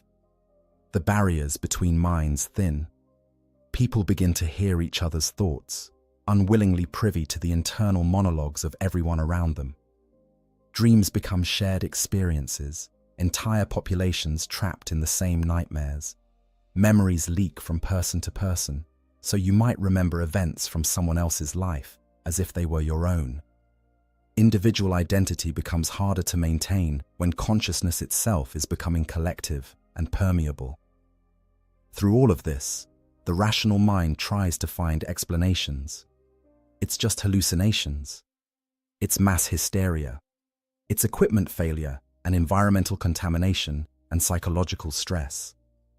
The authorities cling to these explanations even as they become increasingly absurd. They deploy more enforcers, conduct more investigations, issue more decrees demanding order and normalcy. But their efforts are futile. You can't enforce laws of physics that are breaking down. You can't arrest reality for failing to be real. The population's response varies. Some retreat into denial, refusing to acknowledge what they're experiencing. They go through the motions of normal life, even as reality collapses around them. Others panic, fleeing to areas they believe might be safer, though nowhere on the world is truly safe anymore. Some turn to religion, praying more fervently to the emperor for deliverance, conducting continuous services, and flagellating themselves to prove their devotion. And some, seeing the Imperium's faith failing to protect them, begin to wonder if perhaps the chaos cults were right all along, if the dark gods might offer salvation where the emperor cannot. The cultists, of course, rejoice. These phenomena are proof that their gods are real and powerful, that their worship has borne fruit. They conduct more rituals, drawing more power from the warp, accelerating the corruption they've worked so hard to bring about. They see themselves as midwives to a new reality, helping their world transition from the lies of the Imperium to the truth of chaos. They don't yet realize that they too will be consumed by what's coming, that the gods they serve care nothing for their survival. Society crumbles, the breakdown of order. When reality itself becomes unreliable, the social structures that maintain civilization cannot survive. The descent into chaos begins subtly, but accelerates rapidly as each failure of authority creates space for greater disorder. A world that has maintained its functions for centuries, or even millennia, comes apart in a matter of weeks. The first systems to fail are often the most complex. Logistics and supply chains depend on precise coordination across vast distances, and when time becomes unreliable and communications are plagued by warp interference, that coordination becomes impossible. Food shipments don't arrive when scheduled, or arrive spoiled despite proper preservation.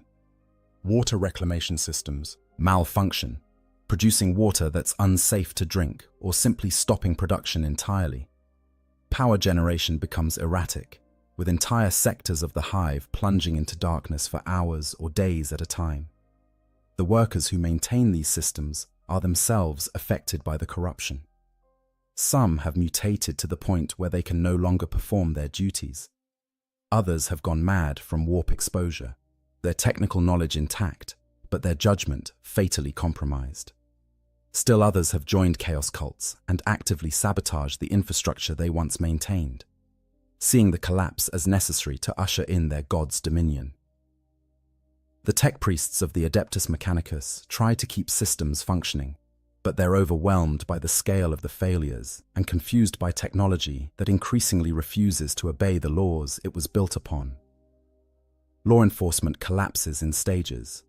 The Arbites, already stretched thin across any hive world, find themselves dealing with a surge in crime and civil disorder that exceeds their capacity to respond. The mutation purges have eliminated many of their officers, some because they were mutated, others because they were too sympathetic to the mutated to carry out their duties properly. The remaining Arbites become more brutal in their attempts to maintain order, which only increases resentment and resistance from the population. Worse, the Arbites themselves are infiltrated by chaos cultists. Officers who should be maintaining the Emperor's law are instead protecting cult activities and eliminating threats to the conspiracy. When loyal Arbites try to investigate corruption within their own ranks, they often disappear or are found dead in apparent suicides.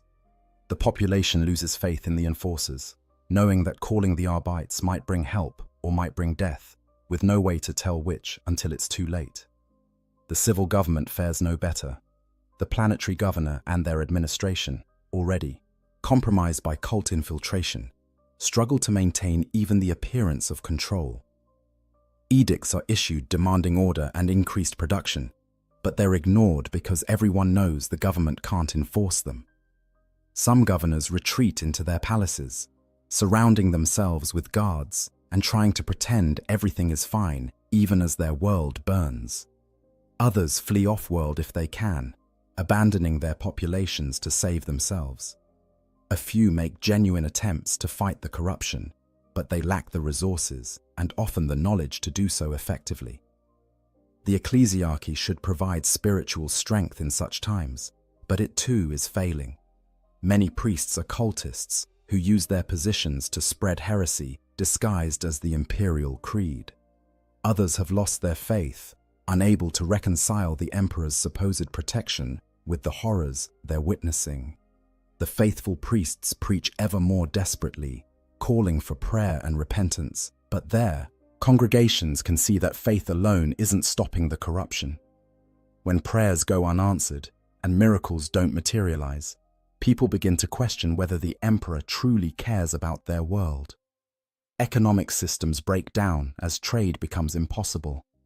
Merchants can't transport goods when the routes are unsafe and the destination might not exist in a few days. Currency becomes worthless when no one trusts that it will hold its value.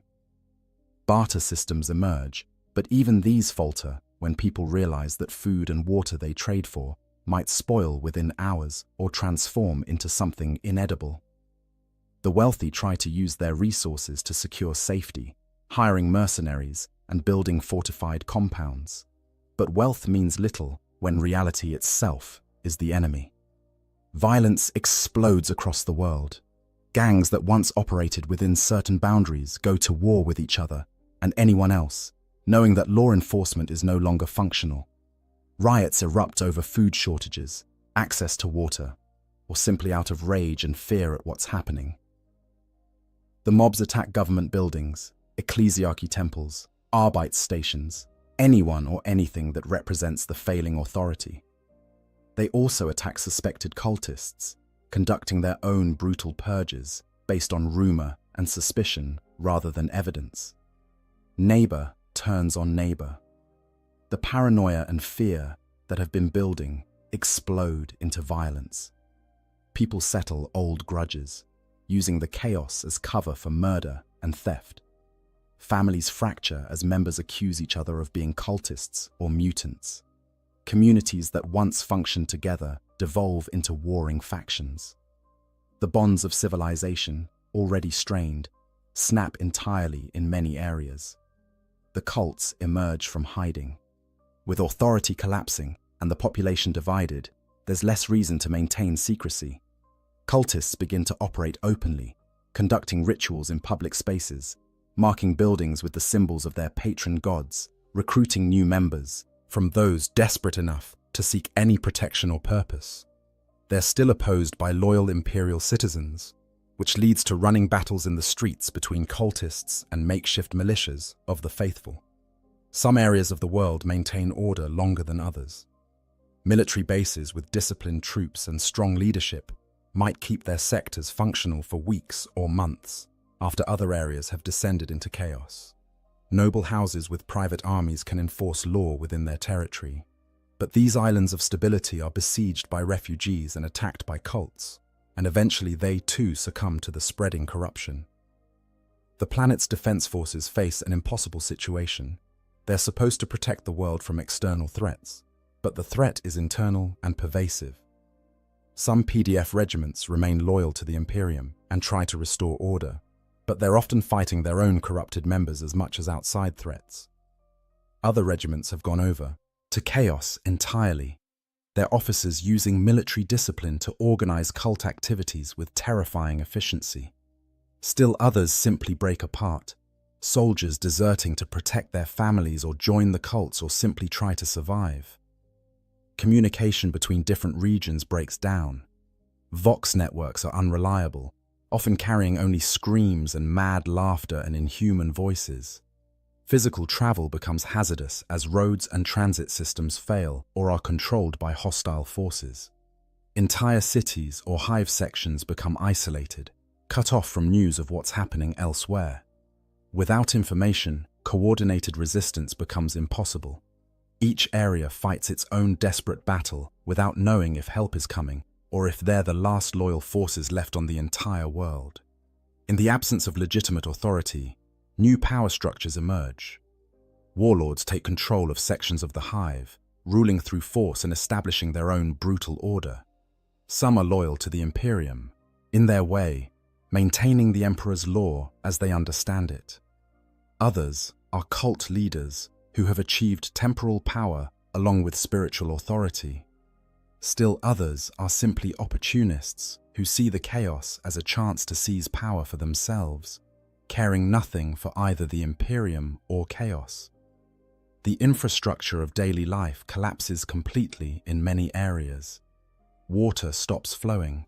Power fails permanently. Waste disposal systems back up, flooding lower levels with sewage and toxic runoff. Ventilation fails, making areas uninhabitable as air becomes too toxic to breathe. Thousands die from these failures, deaths that have nothing to do with violence or corruption, but simply from the breakdown of the systems that make hive life possible. Food becomes the most precious resource. The agricultural levels stop producing as workers flee or die or join cults. Distribution networks are destroyed. Stores are looted and emptied within days.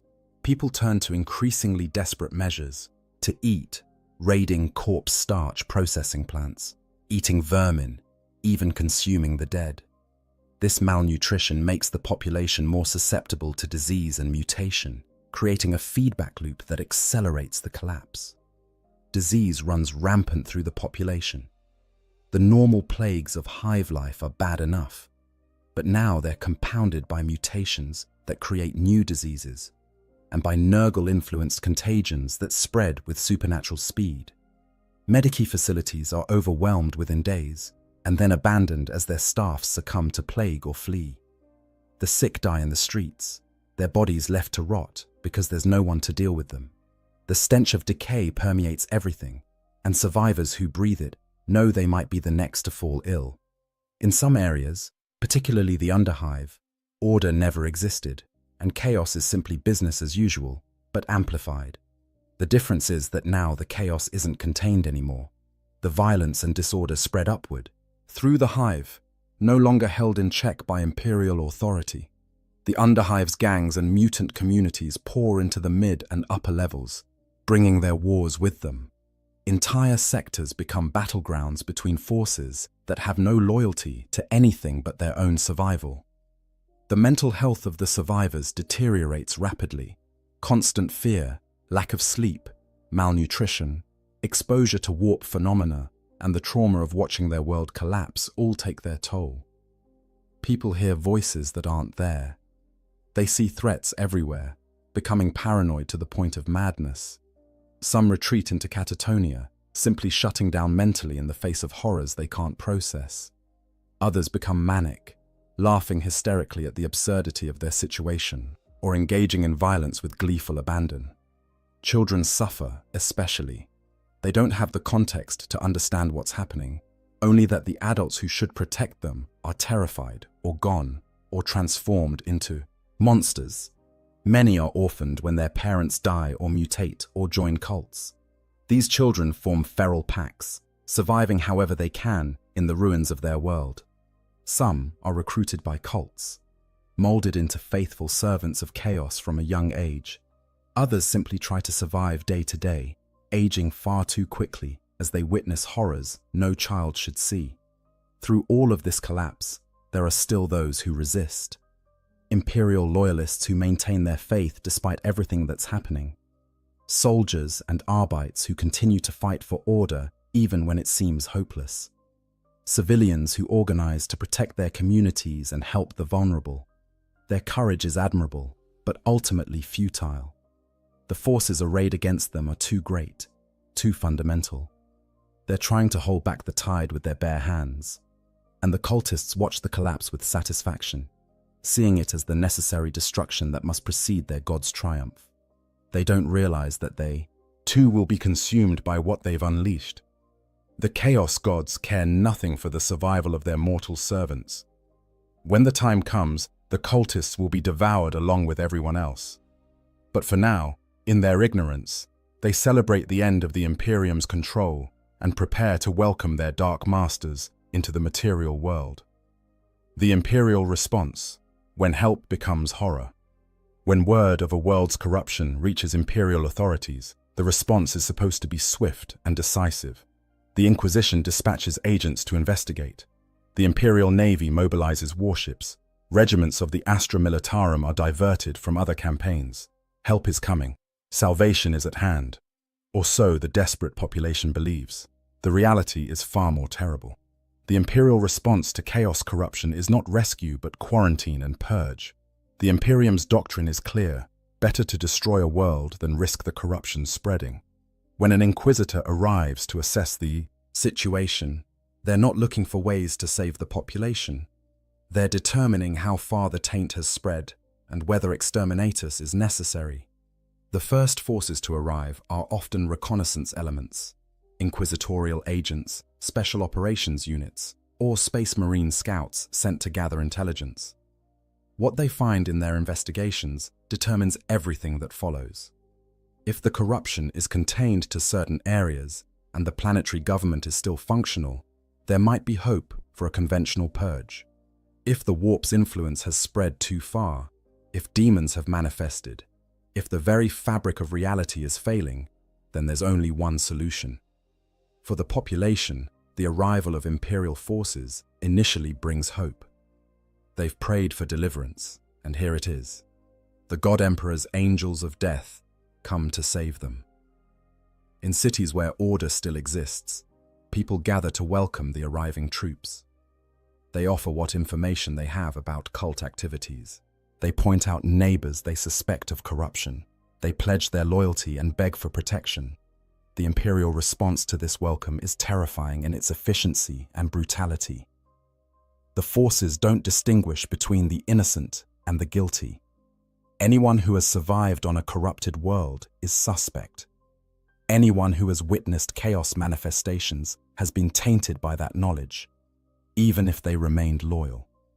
The doctrine is clear: kill them all and let the Emperor sort out the innocent. The purge begins with quarantine. No one is allowed to leave the world. Any ships attempting to flee are destroyed by the blockading fleet. Vox transmissions are jammed or monitored, preventing any communication with the outside galaxy. The world is sealed, its population trapped with the horrors they've experienced and the new horrors the Imperial forces will inflict. Then comes the sorting. The population is rounded up and processed through screening stations. Inquisitorial agents backed by armed soldiers examine each person for signs of mutation, taint, or corruption. The standards are impossibly strict. A small mutation that appeared through no fault of the victim's own. Execution. Exposure to warp phenomena. Execution. membership in any organization that might have been infiltrated by cultists, execution, knowledge of chaos symbols or entities, execution. Even those who pass the initial screening aren't safe. They might be subjected to psychic probing by inquisitorial psychers, brutal mental examinations that leave survivors traumatized and often brain damaged. They're interrogated for hours or days about what they witnessed, who they knew, what they did. The interrogations use methods that would be considered torture in any other context, but the Inquisition doesn't care about suspects' rights or comfort. They care about rooting out every last trace of corruption, and if innocents suffer in the process, that's acceptable collateral damage. The survivors of screening face an uncertain fate. The truly lucky might be deemed pure enough to be allowed to live, though their freedom is far from guaranteed. They might be pressed into service as indentured laborers on other imperial worlds, spending the rest of their lives in penal colonies or manufactorums under constant supervision. They might be mind-wiped, their memories of chaos corruption erased along with much of their personality and identity, leaving them empty shells who can be trusted because they remember nothing. Many aren't even given these options. The Inquisition follows a policy called containment through elimination, simply killing everyone who had significant exposure to chaos. This includes not just cultists, but their victims, witnesses, survivors, anyone who might carry knowledge or taint forward. Entire cities are purged, their populations herded into designated areas and executed en masse. The bodies are burned to ash to ensure no corruption remains. For those areas where overt chaos activity is occurring, the response is even more extreme.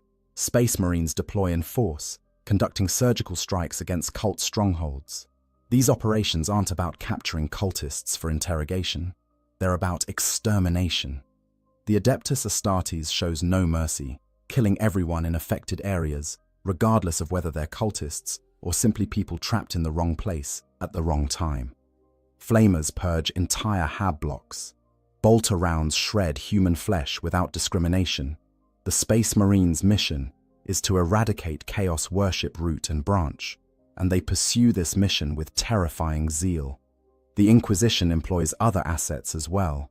The Adepta Sororitas, the militant arm of the ecclesiarchy, conducts their own purges with fanatical devotion. They see themselves as the Emperor's vengeance made manifest and show no more mercy than the Space Marines. Assassins from the Officio Assassinorum hunt down cult leaders and other high-value targets, eliminating them with precision before melting back into the shadows.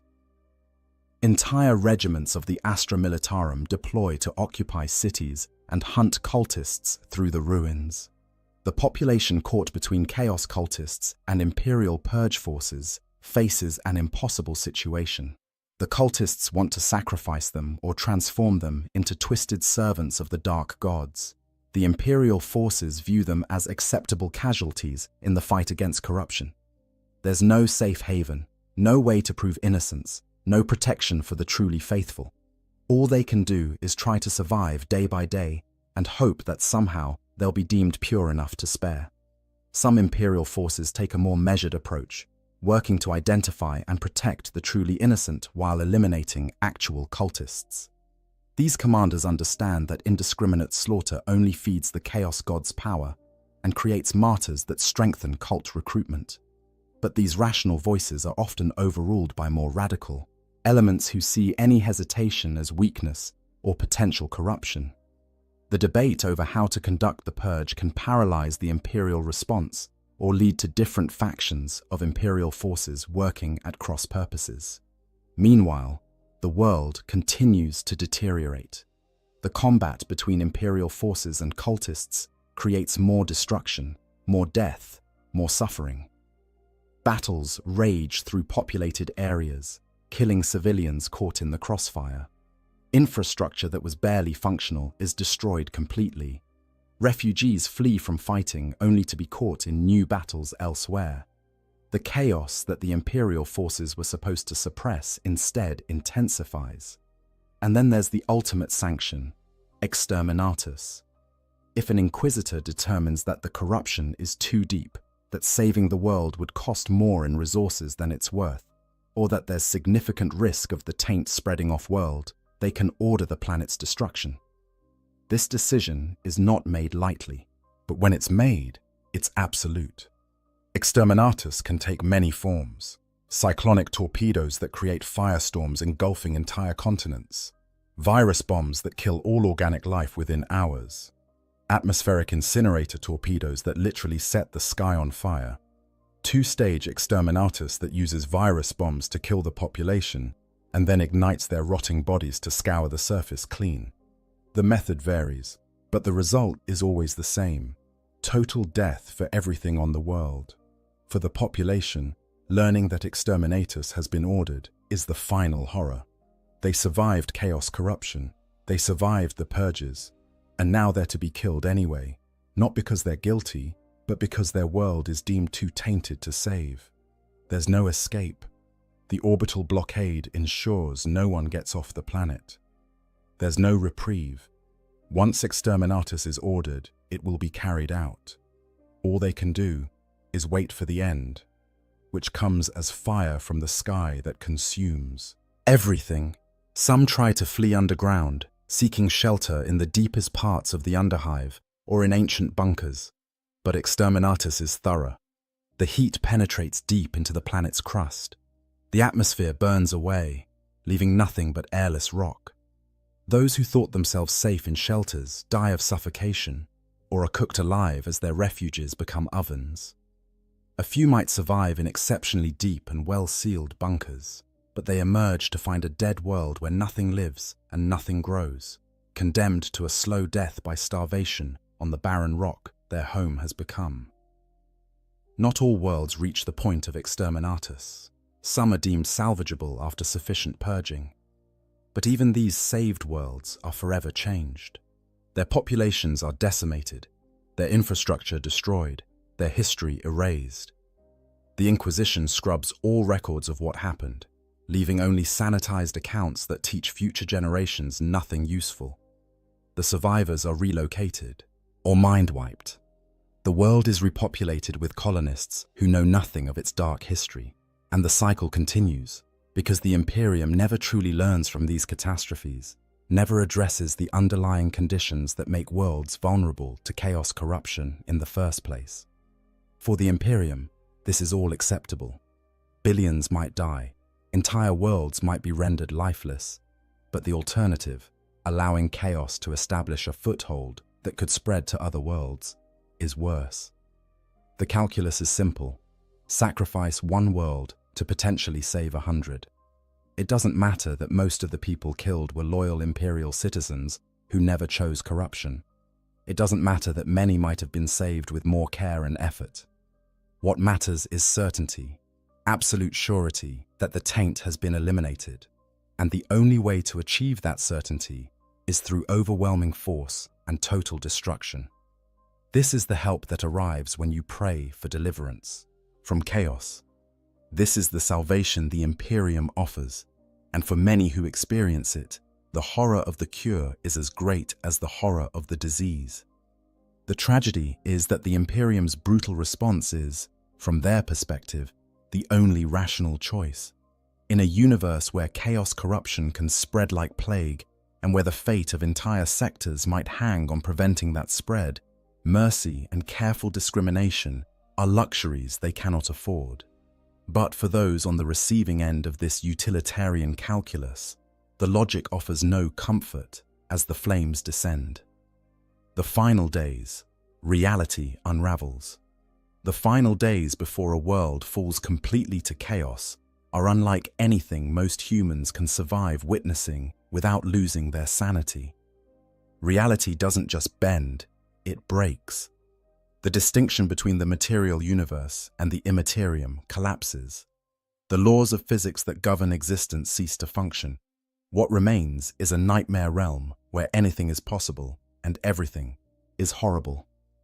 The sky changes in ways that defy description. It's no longer blue or grey or any color that belongs in normal reality. It pulses and writhes like living flesh. Faces appear in the clouds, vast and terrible, watching the world below with malevolent interest. The stars rearrange themselves into patterns that hurt to look at, geometries that suggest meanings the human brain wasn't designed to process.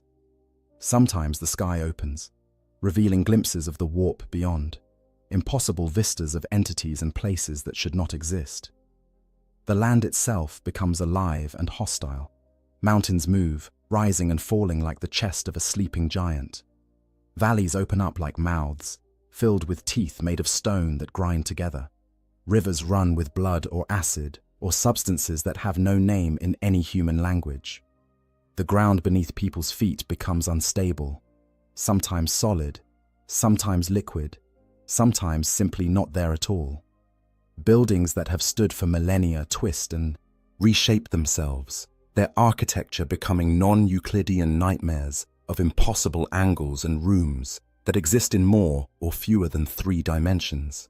Mass possession events occur as the barrier between worlds fails completely. Entire populations become hosts to demonic entities all at once. One moment they're people, desperate and afraid but still human.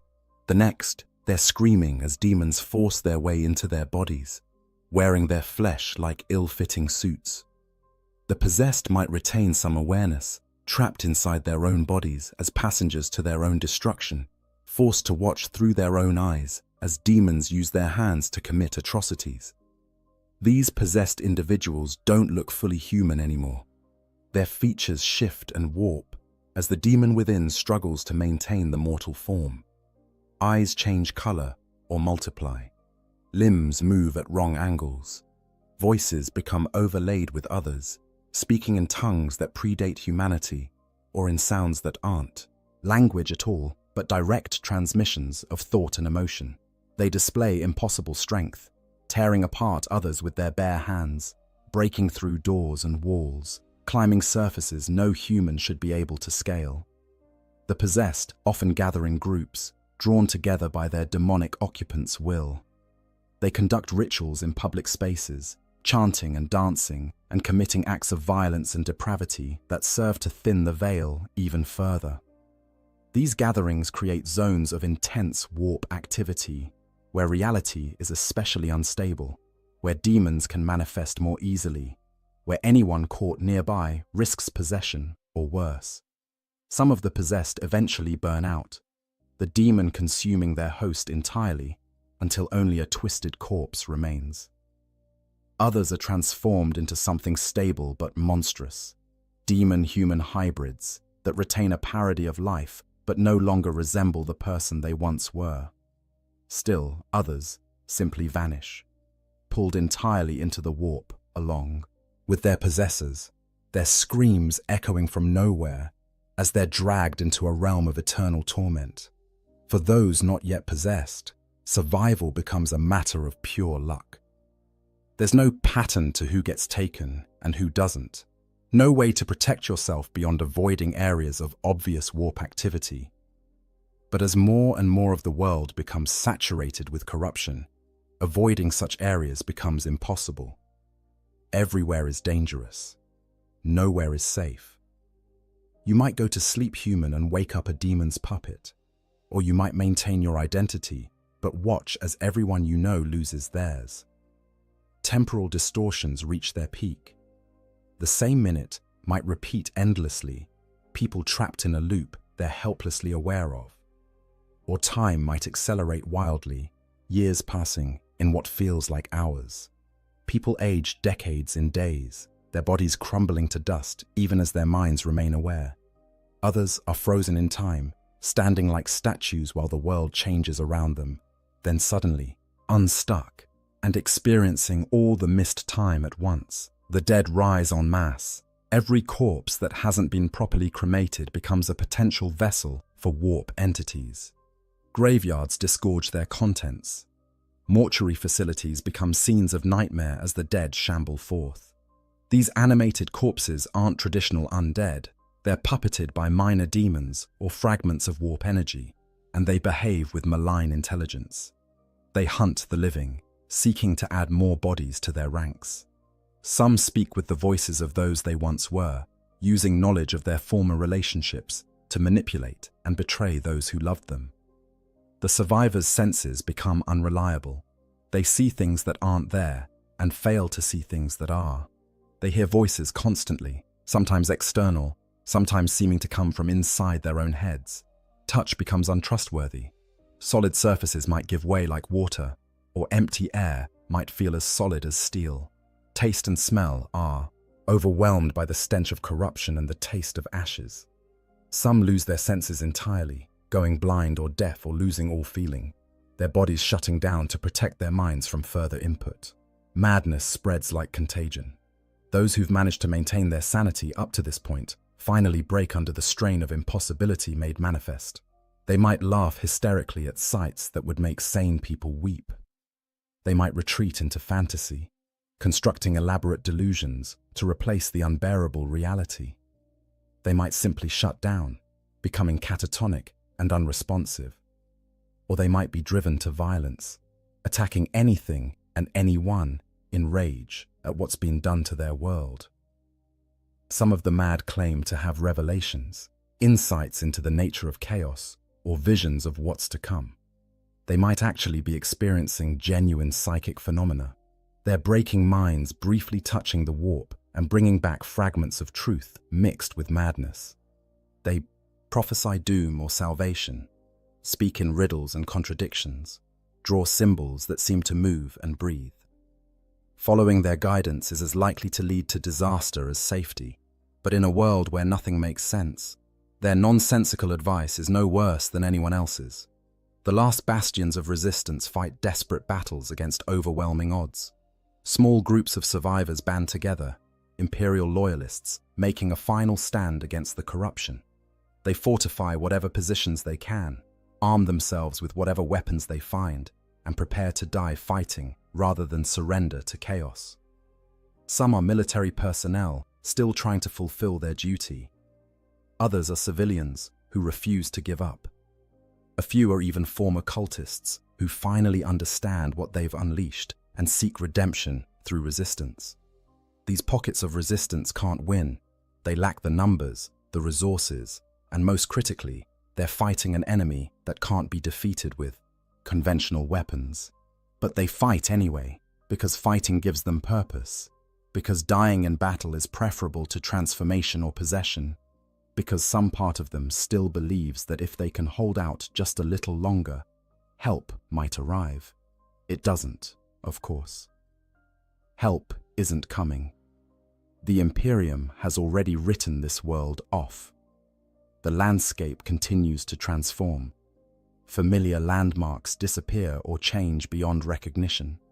New geography appears, towers of bone, forests of crystallized screams, rivers of time that flow backward. The boundaries between locations become fluid. A door might open into a different city or a different world entirely. Maps become useless as roads lead to destinations that change with each journey. The concept of distance loses meaning when places can be adjacent one moment and separated by impossible gulfs the next. Certain areas become even more corrupted, transforming into demon worlds in miniature.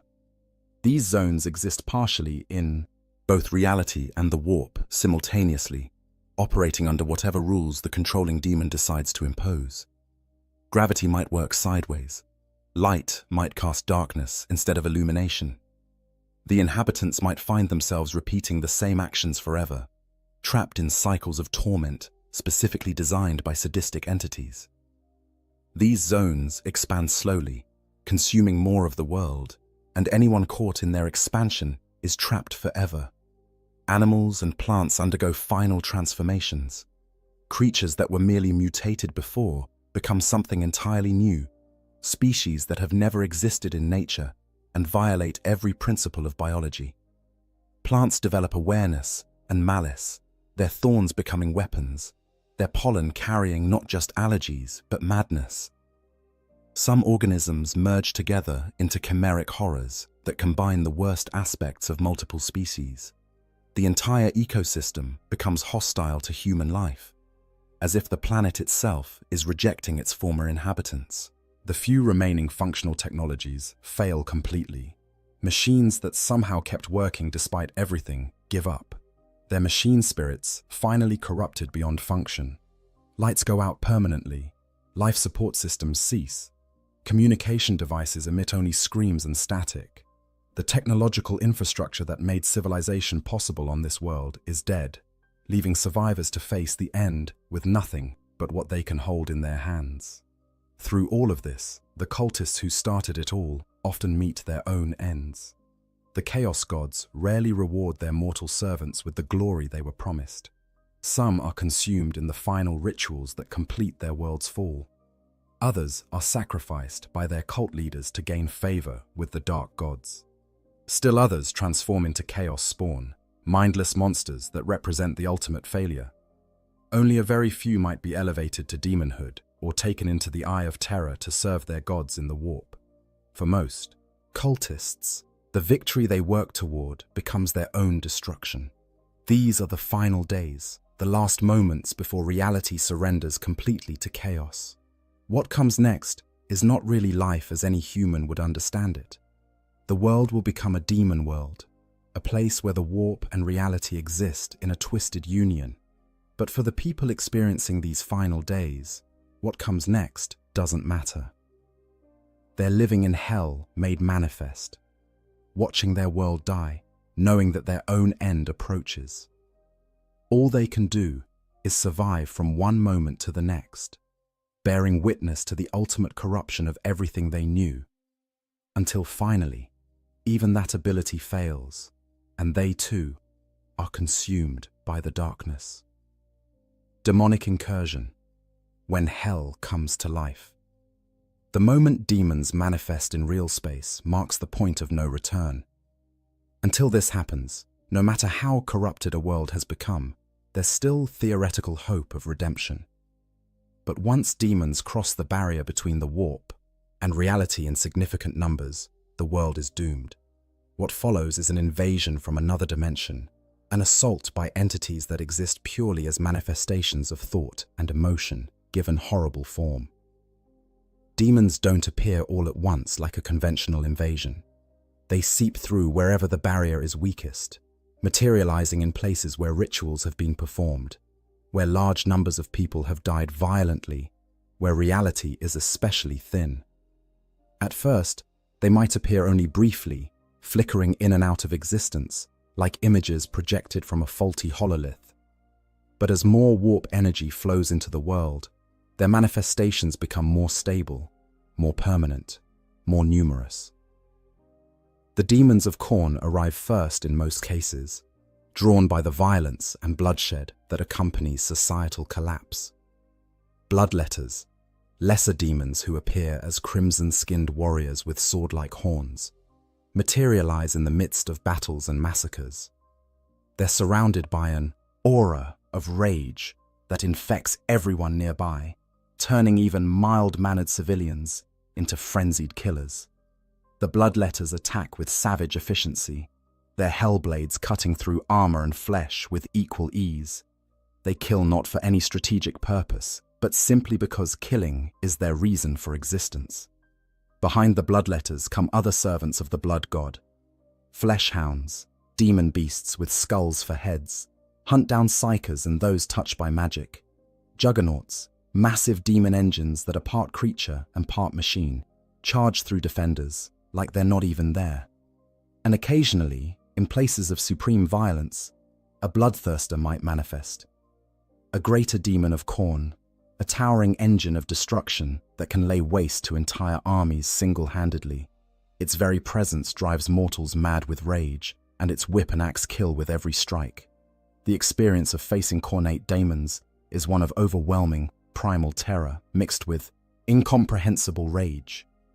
Survivors report that being near these entities makes them want to kill, to rend and tear and destroy, even as they're terrified of what's happening to them. The Bloodletter's crimson skin glistens in impossible ways. Their horns pulse with energy, their eyes burn with literal flames. They move with inhuman speed and grace, and when they speak, which is rare, their voices sound like grinding metal and screaming fury. Nurgle's demons follow a different pattern. They manifest in places of disease and decay, emerging from piles of corpses or pools of toxic waste. Plague bearers shuffle forward in organized ranks, their rotting bodies crawling with disease, their single eyes staring with dull malevolence.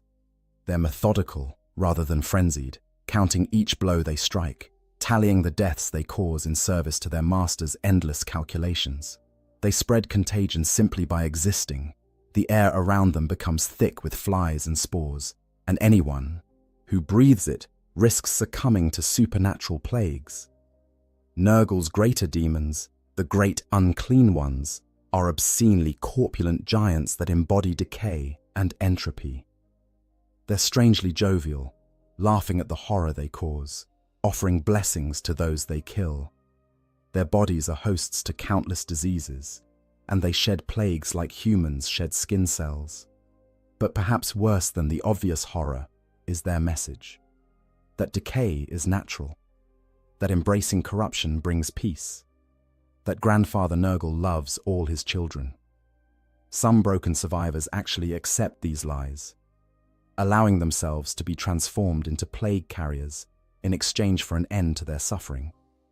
The demons of Tzeentch are perhaps the most alien and incomprehensible. Pink and blue horrors, crystalline entities that split and reform endlessly, appear in places of psychic activity or where the barriers between reality and the warp are thinnest.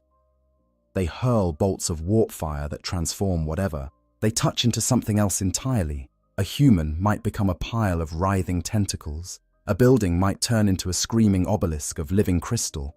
The ground might become a gateway into another dimension. Tzeentch's sorcerers and lords of change, his greater demons, manipulate reality itself with their magic. They can see possible futures and arrange circumstances to bring about the outcomes they desire. Fighting them is an exercise in futility because they've already seen every move you might make and planned for it. They speak in riddles and prophecies, their words carrying multiple layers of meaning, some of which won't be understood for years or centuries. They're the architects of the world's fall, not just enabling it, but actively orchestrating it according to plans, within plans, within plans. Slaanesh's demons are beautiful and terrible in equal measure.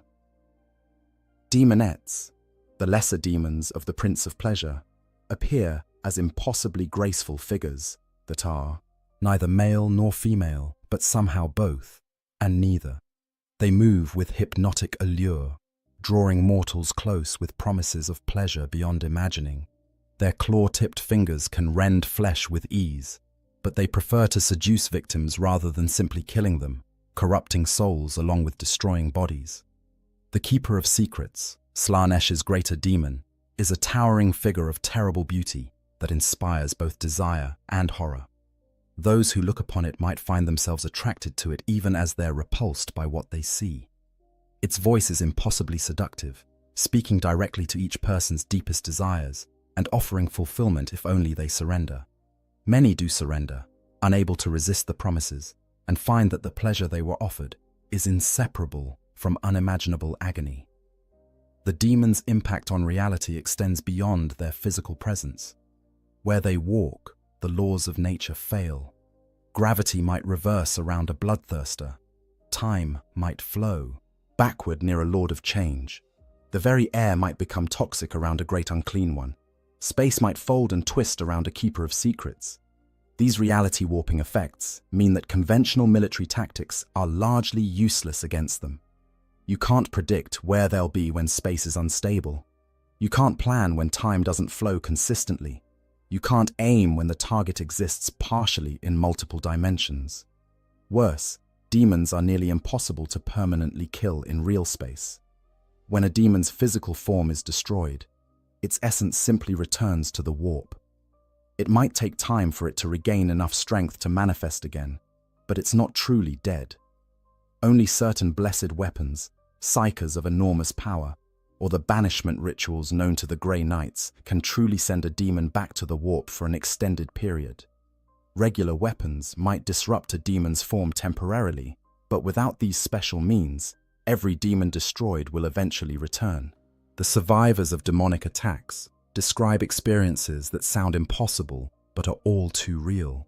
They speak of time stopping while a demon killed everyone around them one by one, of being unable to move while something with too many limbs and voices tore their friends apart, of hearing promises whispered in their minds that made them want to surrender, to give up resistance, to embrace corruption, of seeing their loved ones transformed into monsters before their eyes, or dragged screaming into portals that opened into dimensions of pure torment. Fighting demons requires more than physical courage. It requires mental and spiritual strength that most humans simply don't possess. Seeing a demon often causes immediate psychological trauma.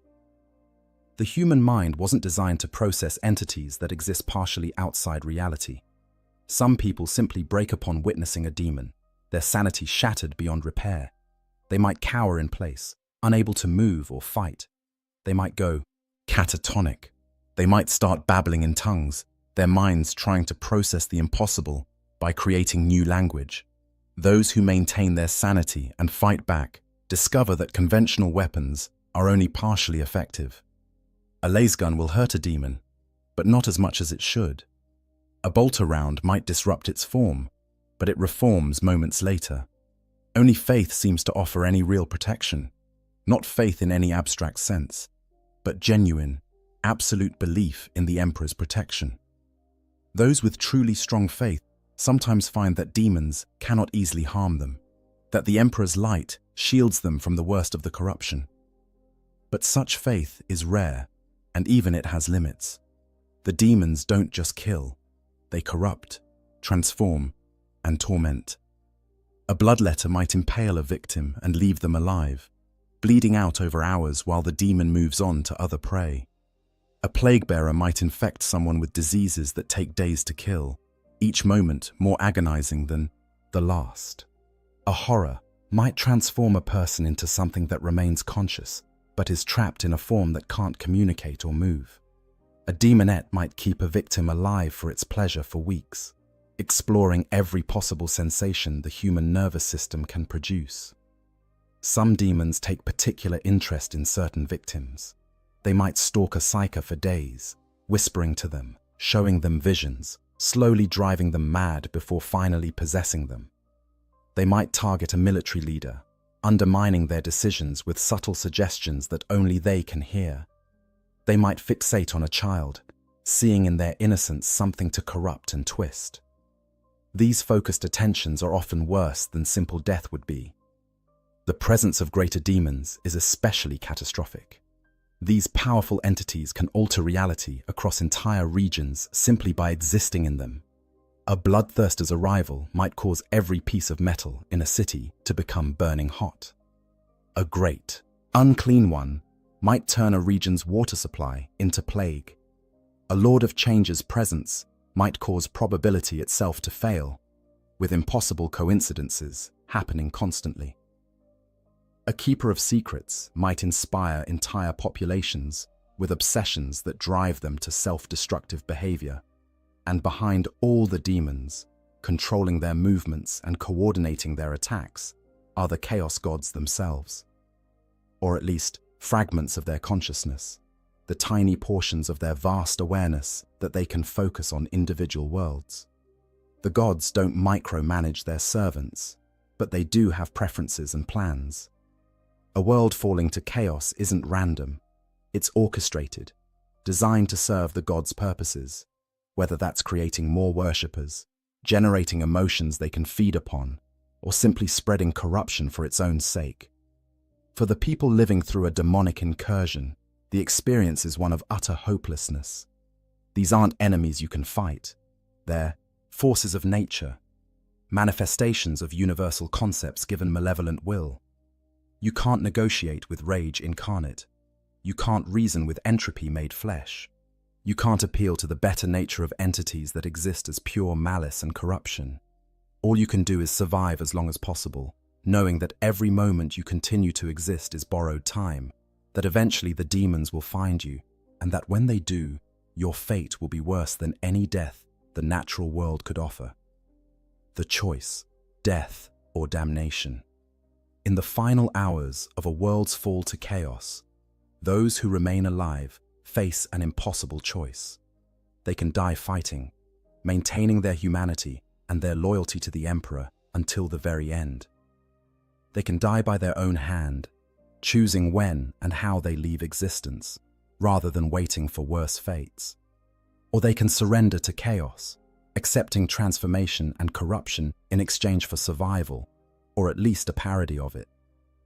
For the loyal, the choice is agonizing but ultimately simple. They would rather die as humans than live as monsters. They've watched friends and family fall to corruption. They've seen what chaos does to those who embrace it. They know that any promises of power or pleasure or relief from suffering are lies, that the chaos gods consume their servants as readily as their enemies. So they choose resistance, even knowing it's futile. These final defenders gather in whatever strong points they can fortify. They might be in cathedral remains, the Emperor's holy spaces offering what little spiritual protection still functions. They might be in military installations, soldiers maintaining discipline and duty even as their world ends. They might simply be in homes, families barricading doors and windows, determined to protect each other as long as possible.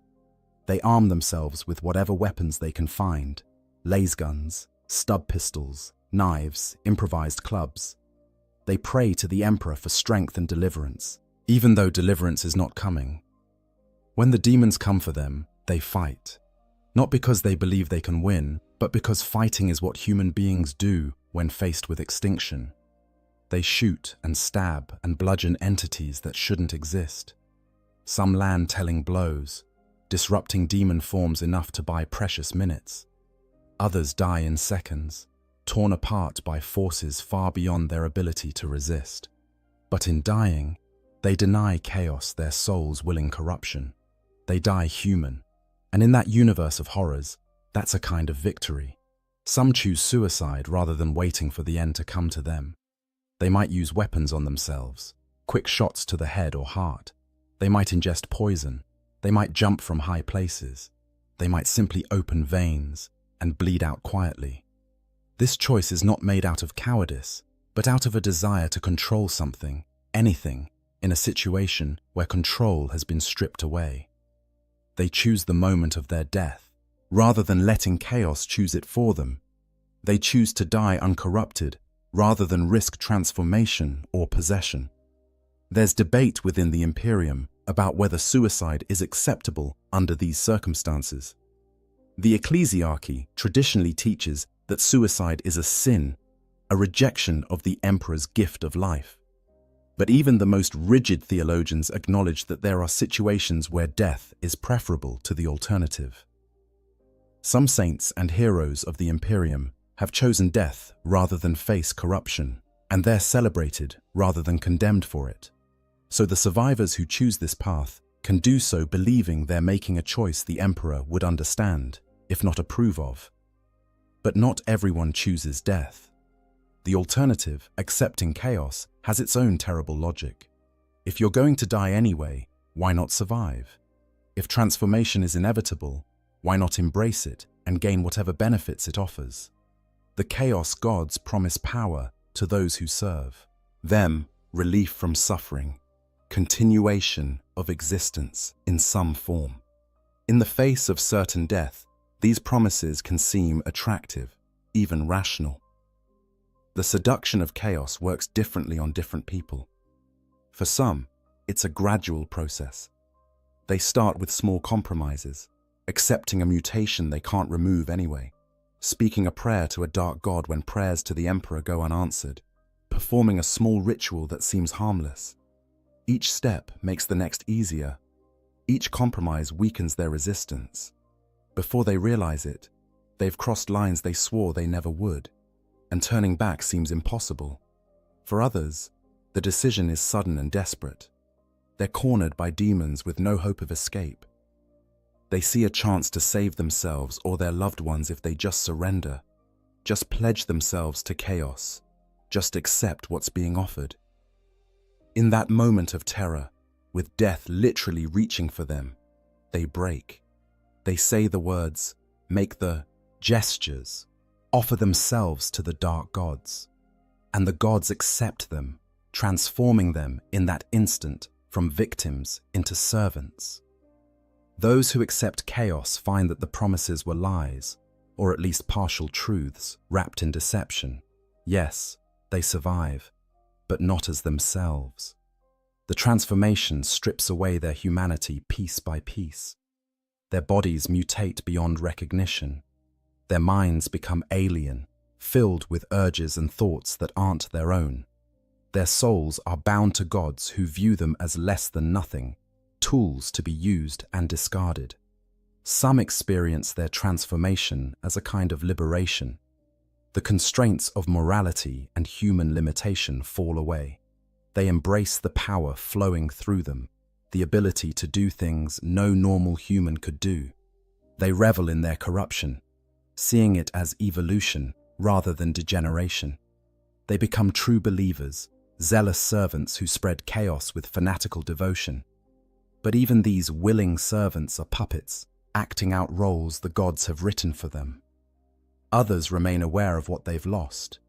They're trapped inside their own transforming bodies, unable to stop what's happening to them, screaming internally even as their mouths speak words in dark tongues.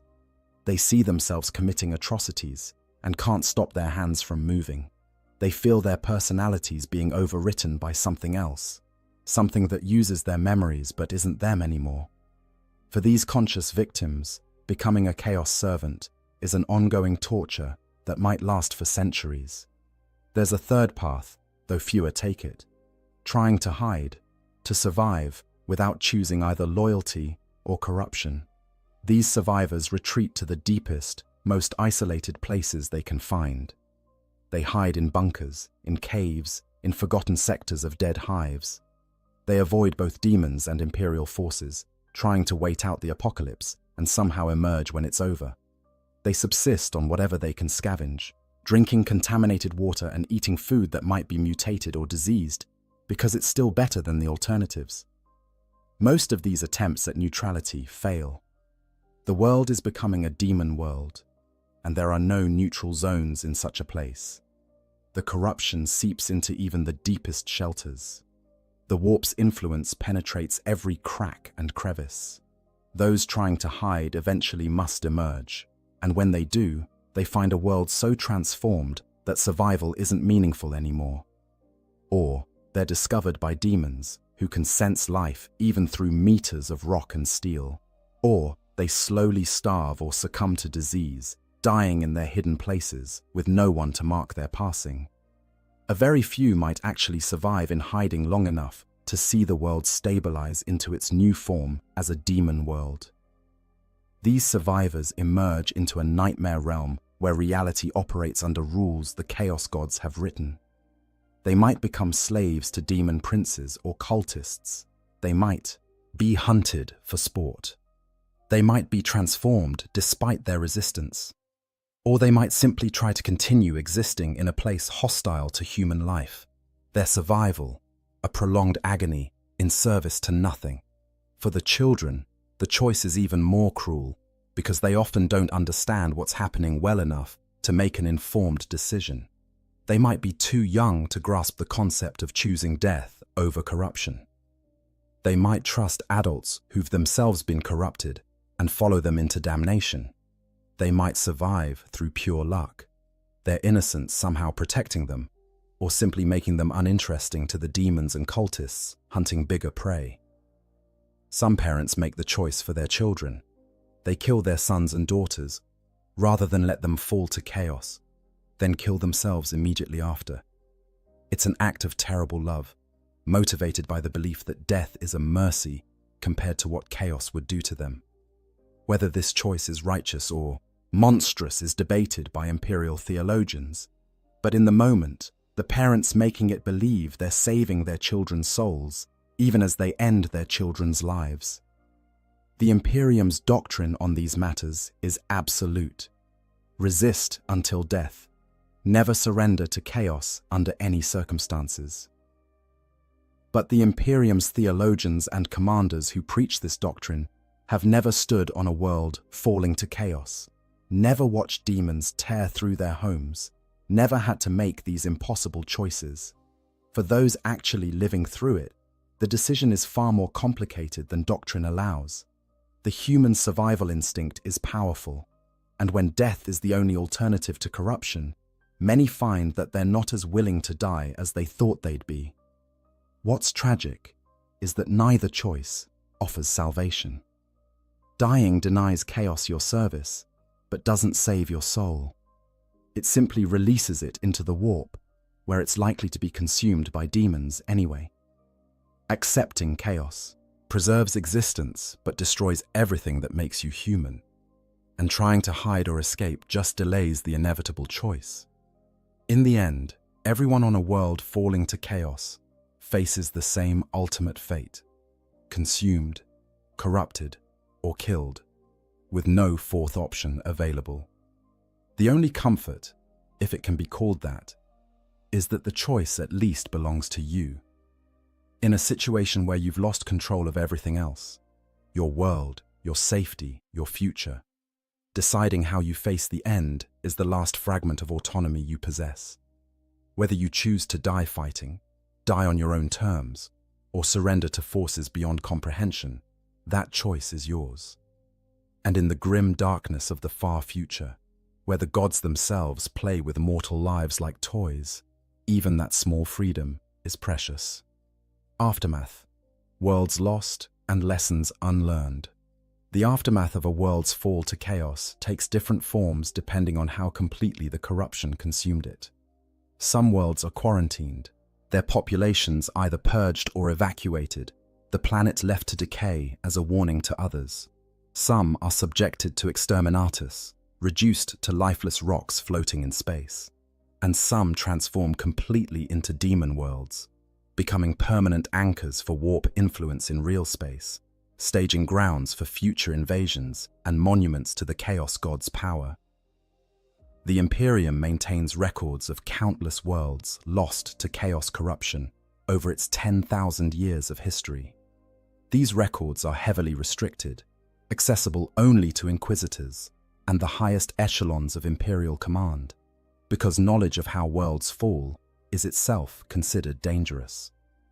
But certain examples are known widely enough to serve as cautionary tales, even if the full truth of what happened is hidden behind layers of censorship and propaganda.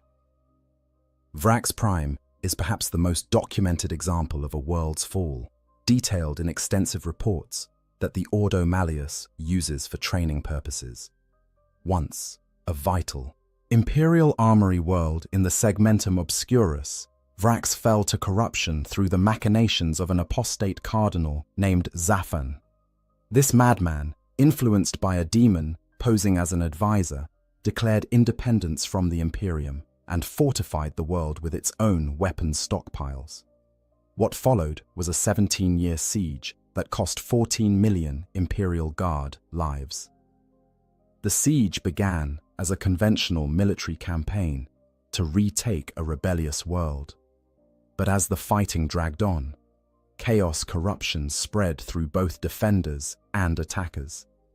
Daemon princes manifested. Traitor legions sent forces to support the rebels. The world itself became corrupted, reality warping in areas of intense fighting. By the time Imperial forces finally broke the rebellion, Vrax Prime was so contaminated that it was declared perdita, forever lost to Imperial use. The entire world was quarantined, its 8 million inhabitants dead or executed for taint, its vast weapons stockpiles either destroyed or sealed away. The Siege of Vrax demonstrates several patterns common to worlds falling to chaos. It began with religious corruption. A high-ranking ecclesiarchy official led astray by promises of power and spiritual enlightenment. It was enabled by isolation. Vrax was distant enough from major imperial presence that the corruption had years to spread before intervention came. It was accelerated by violence.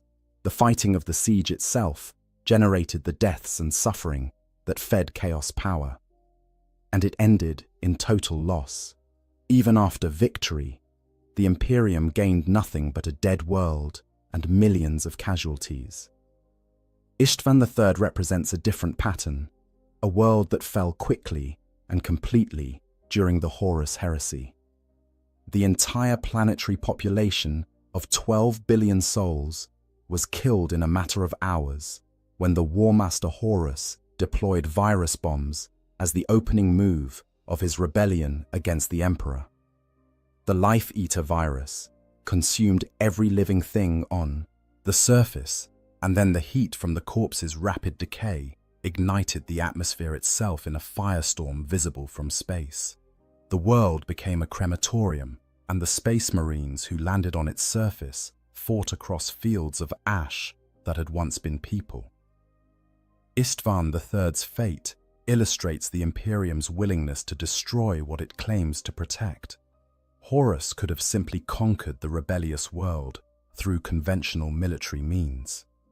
But he chose annihilation, setting a precedent that the Imperium itself has followed countless times since. When a world rebels or becomes corrupted, the response is increasingly to simply eliminate it rather than risk the resources needed for reclamation. Billions die, not because they were guilty, but because they were potentially tainted, their murders justified by the calculus that preventing chaos spread is worth any cost. Chaidia's fall in the closing days of the 41st millennium marked a catastrophic shift in the balance between the Imperium and chaos. For 10,000 years, Chaidia had stood as a fortress world guarding the Chadian Gate, the only stable route out of the Eye of Terror. Its people were born soldiers, its entire civilization oriented toward military readiness. Every child learned to field strip a lasgun before they learned to read. The planet's very bedrock contained ancient Necron pylons that helped stabilize reality against warp intrusion. When Abaddon the Despoiler finally broke through Chaidia's defenses during the 13th Black Crusade, he didn't conquer the world. He destroyed it completely. The planet was literally cracked apart, its pylons shattered, its population scattered. The resulting warp instability created the Cicatrix Maledictum, a galaxy-spanning rift that has divided the Imperium in half and ushered in the era known as the Dark Imperium. Chaidia's fall proves that no world is truly safe, that even 10 millennia of faithful service and military excellence can end in total destruction. These well-documented cases represent only a fraction of the world's lost. For every Vrax or Chaidia that makes it into the historical record, 100 minor worlds fall into chaos embrace, with their fates known only to the Inquisition. Agri worlds corrupted by Nurgle, their populations transformed into plague-bearers. Mining colonies that delved too deep and broke through into ancient vaults filled with chaos artifacts. Research stations where tech priests' forbidden experiments opened portals they couldn't close. Pleasure worlds where Slaneshi cults corrupted the wealthy nobility and spread their influence through decadence and excess. The demon worlds that survive exterminatus become permanent wounds in reality. The Eye of Terror contains thousands of such worlds, each ruled by a demon prince or powerful champion of chaos, each a twisted mockery of natural law. Some are constantly at war, their populations forced into eternal battle to feed Khorne's hunger. Others are plague gardens where Nurgle's diseases evolve in infinite variations. Still others are constantly changing, transformed by Tzeentch's whims, or devoted to endless experiences of sensation and suffering in Slanesh's honor. Life on a demon world is sustainable in a technical sense. Populations exist, reproduce, continue. But it's so far removed from human experience that calling it life seems inappropriate. The inhabitants might live for centuries, sustained by warp energies, but their existence is one of constant torment or transformation, or servitude to masters who view them as less than livestock. They might have children, but those children are born mutated, twisted from birth, and will grow up knowing nothing but the corruption that surrounds them. They might have some form of society, but it's organized around worship and service to dark gods, all other concerns secondary or non-existent. The question that haunts imperial scholars who study these cases is whether anything could have been done differently. Could Vrax have been saved if the Imperium had intervened earlier? Could Istvan III's population have been spared if Horus had been discovered and stopped before his rebellion began? Could Cadia have held if different strategies had been employed? The answer in most cases is probably not. Chaos corruption is insidious and patient. By the time it's obvious enough to trigger imperial response, it's usually too late for anything but damage control. This raises uncomfortable questions about the Imperium's entire approach to chaos. The policy of keeping the population ignorant about the ruinous powers means that people don't recognize corruption when they encounter it. The rigid social hierarchy and oppression create the discontent that cults exploit. The emphasis on faith over understanding means that people can't distinguish between genuine devotion and heretical manipulation. In trying to protect humanity from chaos, the Imperium has created conditions that make humanity more vulnerable to it. But the Imperium learns nothing from these failures, because learning would require admitting fault, would require changing strategies that have been sanctified by 10,000 years of tradition. The response to each world's fall is to purge harder, to be more vigilant, to execute more potential heretics, to crack down more severely on any deviation from orthodoxy. The system that created the conditions for the fall in the first place remains unchanged, guaranteeing that more worlds will follow the same pattern. The survivors of these fallen worlds, the tiny fraction who escape or are evacuated before the end, carry their trauma with them. They're scattered across the Imperium, relocated to other worlds, often mind-wiped to remove their memories of chaos corruption. But even mind-wiping isn't perfect. Dreams persist, nightmares return. A sense of wrongness, of having experienced something terrible, even if the details are gone, haunts them. And if they were tainted at all by chaos exposure, that taint might lay dormant for years before expressing itself, making every survivor a potential vector for future corruption. The worlds themselves, whether destroyed or transformed, stand as monuments to chaos power and the Imperium's failure. Dead rocks floating in space where billions once lived. Demon worlds pulsing with malevolent energy at the edges of real space. Quarantined zones that no Imperial vessel will approach. Each represents countless lives lost, souls consumed, potential extinguished. Each is a tragedy on a scale almost beyond comprehension. And yet the Imperium continues, because the alternative is worse. Surrender to chaos means the extinction of humanity as a species. Every world lost is mourned, but the fight continues. More soldiers are recruited, more worlds are fortified, more prayers are offered to the God Emperor. The machine of the Imperium grinds forward, powered by faith and fear and the blood of its citizens, because stopping would mean letting the darkness win. For the citizens of worlds not yet fallen, these tales serve as warnings. Remain vigilant, report suspicious activity, pray to the Emperor, trust in the Imperium's protection, don't ask questions, don't seek forbidden knowledge, obey the authorities, live in fear, because fear keeps you alert, and alertness keeps you alive. The message is clear. Chaos is always waiting, always watching, always seeking opportunities to corrupt and destroy. Only through absolute loyalty and constant vigilance can humanity hope to survive. But beneath the propaganda and the warnings, a darker truth persists.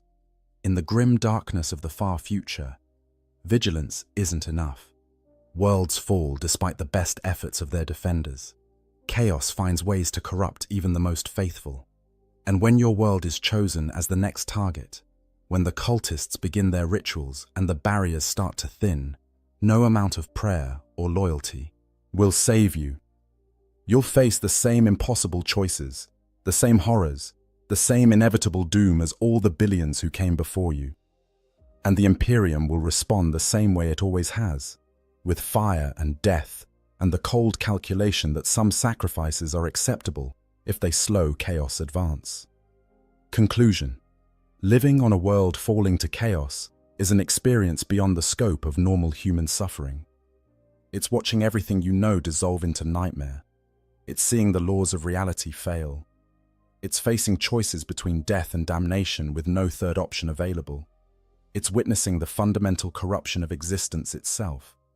The transformation of your home into a staging ground for forces that exist purely to spread suffering and entropy.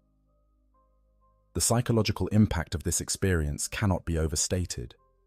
You start as a normal person, perhaps working in a manufactorum or serving in the PDF, or simply trying to raise your family. You have routines, relationships, hopes for the future. Then, slowly or suddenly, depending on how the corruption manifests, all of that is stripped away. The future becomes measured in hours instead of years. Your relationships are destroyed by death or mutation or betrayal. Your routine becomes simple survival, and even that offers no certainty. You watch your neighbors become monsters. You see your children change into things that shouldn't exist. You experience phenomena that your mind can't properly process. Time flowing backward, space folding in on itself, entities appearing that have no place in the material universe. You realize that the Imperium you trusted to protect you has either abandoned you or plans to kill you, along with the actual heretics. And through it all, you must make impossible decisions about how to respond, knowing that every choice leads to horror. The physical transformation of your world matches the psychological trauma. Familiar landmarks disappear or change beyond recognition. The sky becomes something alien and terrifying. The ground beneath your feet becomes unstable. Technology fails. Social structures collapse. The very air becomes toxic with warp energy. Your world is dying, transforming into something that can no longer support human life in any meaningful sense. And you're forced to watch it happen while struggling simply to survive another day. What makes this experience especially cruel is that for most people, it wasn't their choice. They didn't seek out chaos corruption. They didn't perform forbidden rituals or worship dark gods. They were simply unlucky enough to live on a world where others made those choices, where cultists worked in secret to bring about corruption, where the barriers between reality and the warp were thin enough to fail under pressure. They're victims of circumstances largely beyond their control, punished for the sins of others, suffering for crimes they never committed. The Imperium's response, while logical from a certain perspective, offers no comfort to those experiencing it.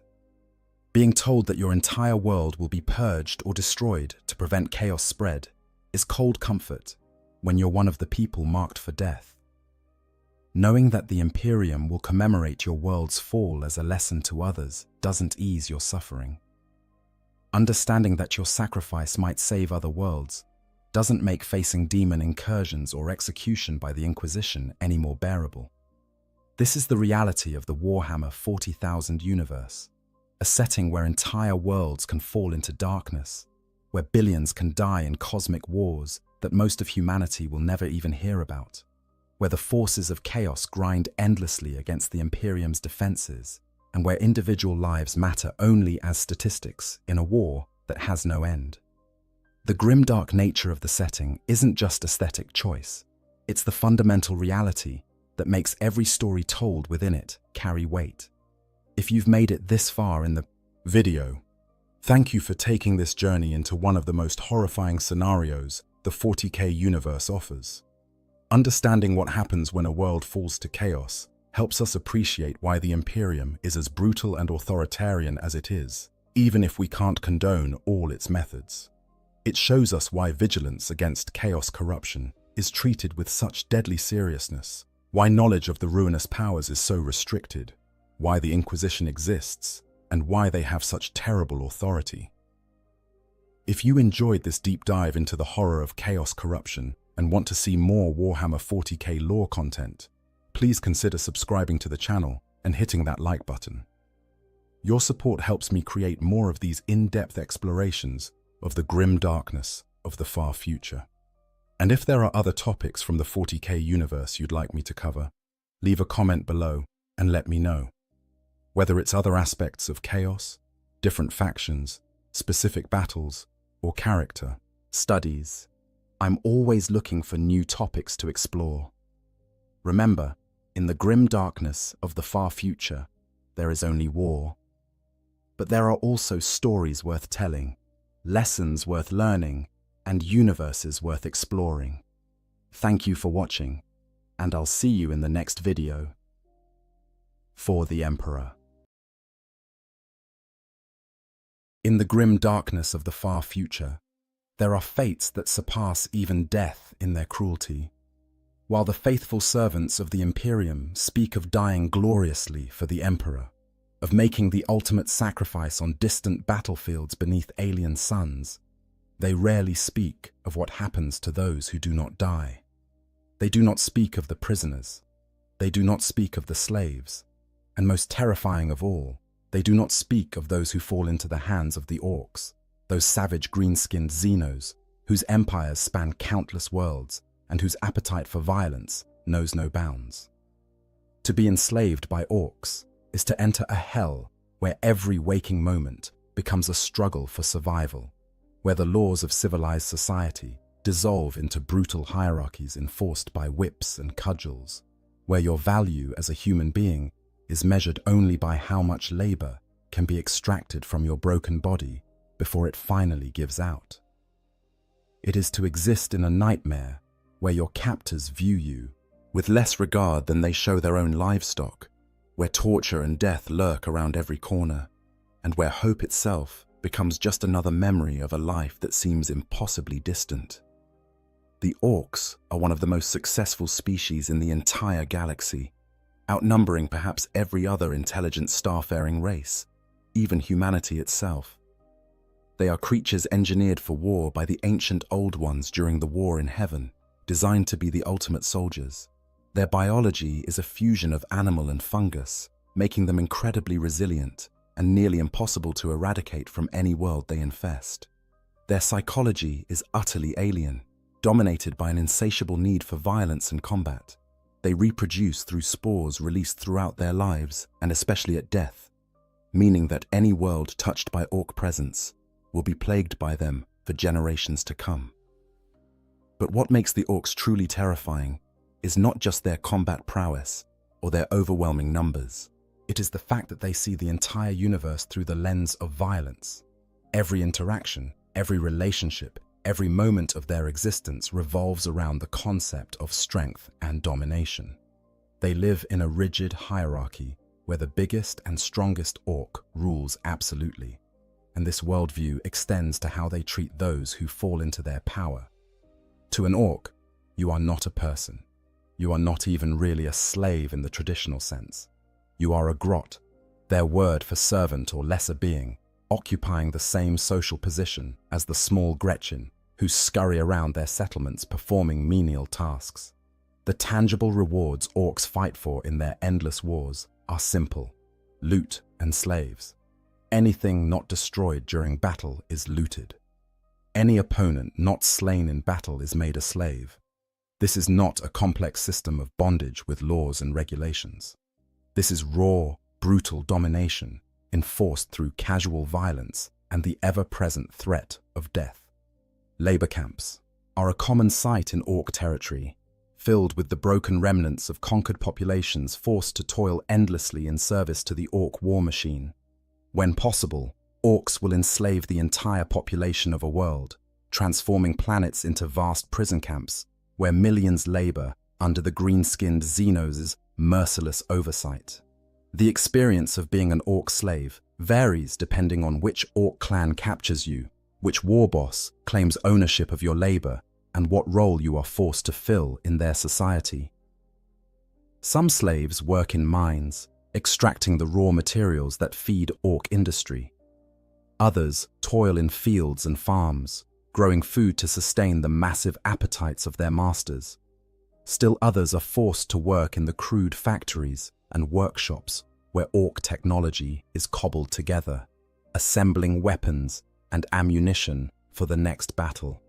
And then there are those whose fate is darker still, kept in pens like livestock, bred for the sole purpose of providing food for their orc masters. What follows is an examination of what it truly means to be enslaved by orcs. This is not a story of heroic resistance or dramatic escape, though we will touch on those elements. This is an unflinching look at the daily reality of orc slavery, at the physical torment and psychological horror that defines every moment of existence under their brutal rule. It is a journey through one of the darkest corners of the Warhammer 40,000 universe, where the words on Imperial recruitment posters about glorious service are revealed as comforting lies in the face of a truth far more terrible.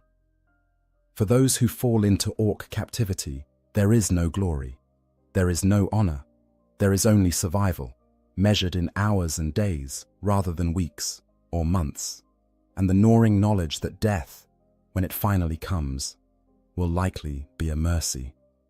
The capture. How humans become orc slaves. The moment your world falls to the orcs, your life as you knew it ends. The transition from free, imperial citizen to orc slave can happen with shocking speed, often in the span of a single day or even hours. Understanding how this process unfolds is crucial to grasping the full horror of what awaits those who survive the initial orc assault. Orc invasions follow a pattern, though the specifics vary depending on the size of the attacking force and the nature of the target world. When a Wei-Aiki arrives in a system, it announces itself with overwhelming violence. Orc attack craft pour from crude spacecraft and space hulks, their numbers so vast that they can darken the skies of entire continents. The initial assault is characterized by an orgy of destruction as the orcs indulge their primary instinct, the pure joy of combat. During these first hours and days of invasion, survival is largely a matter of chance. The orcs are not discriminating in their violence.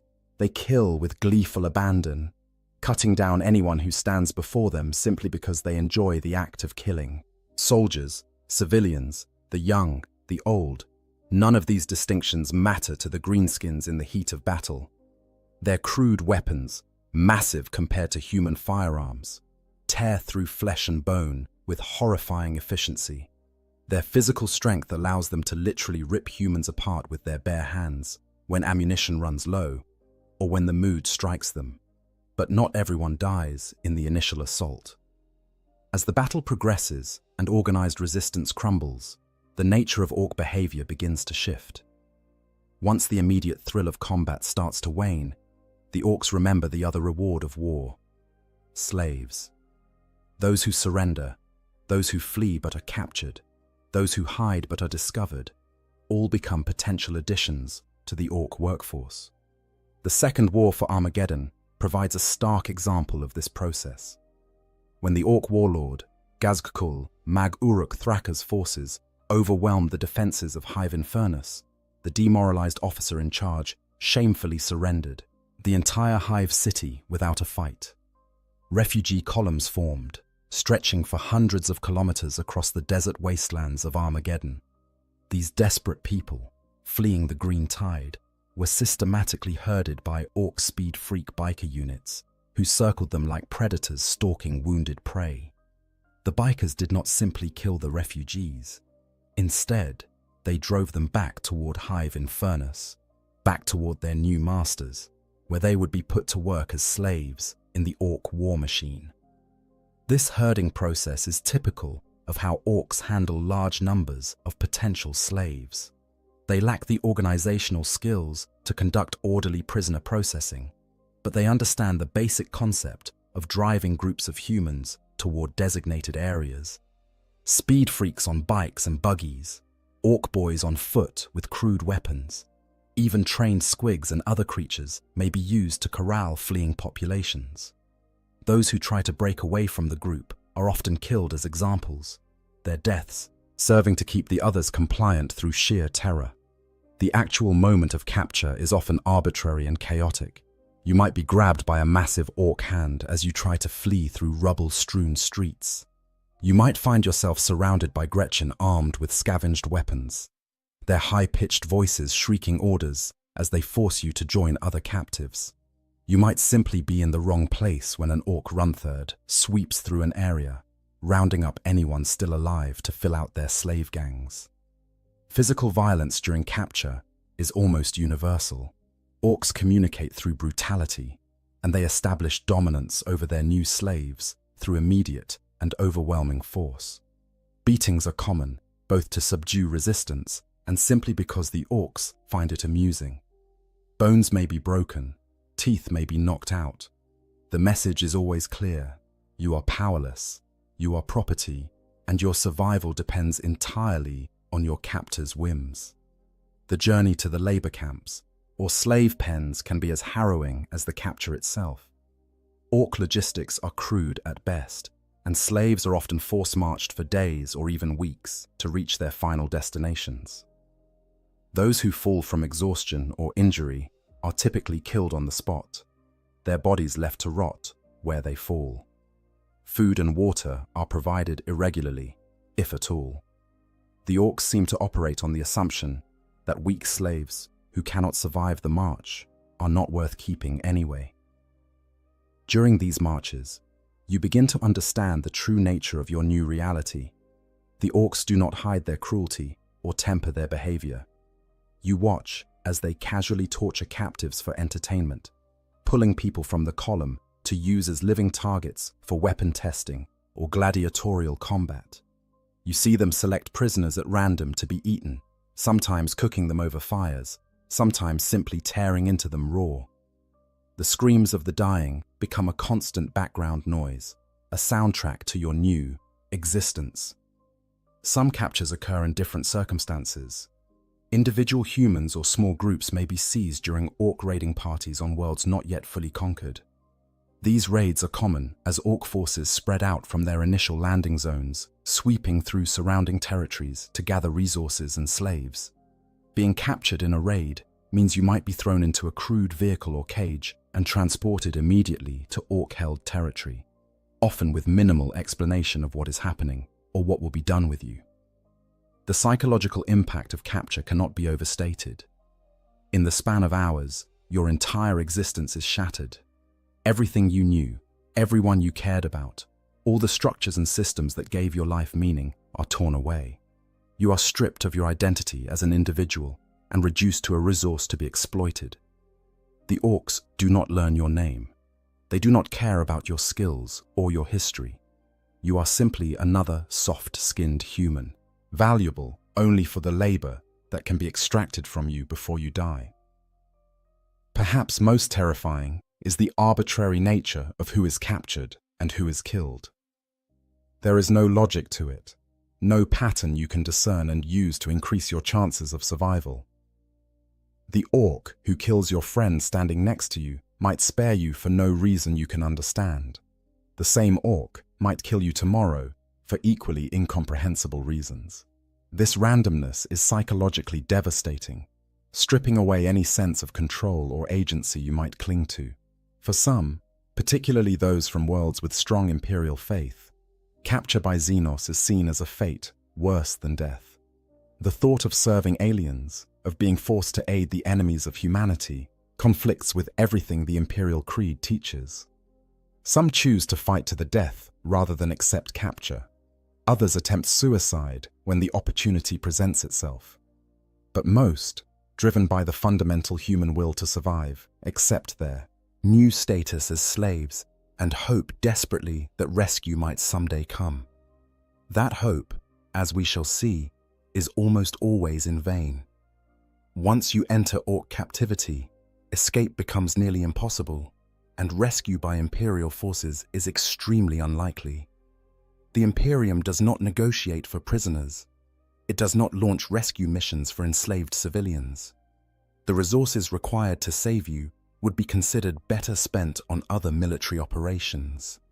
In the cold calculus of Imperial strategy, you are already dead, your loss already accounted for in casualty reports filed by officials who never knew your name.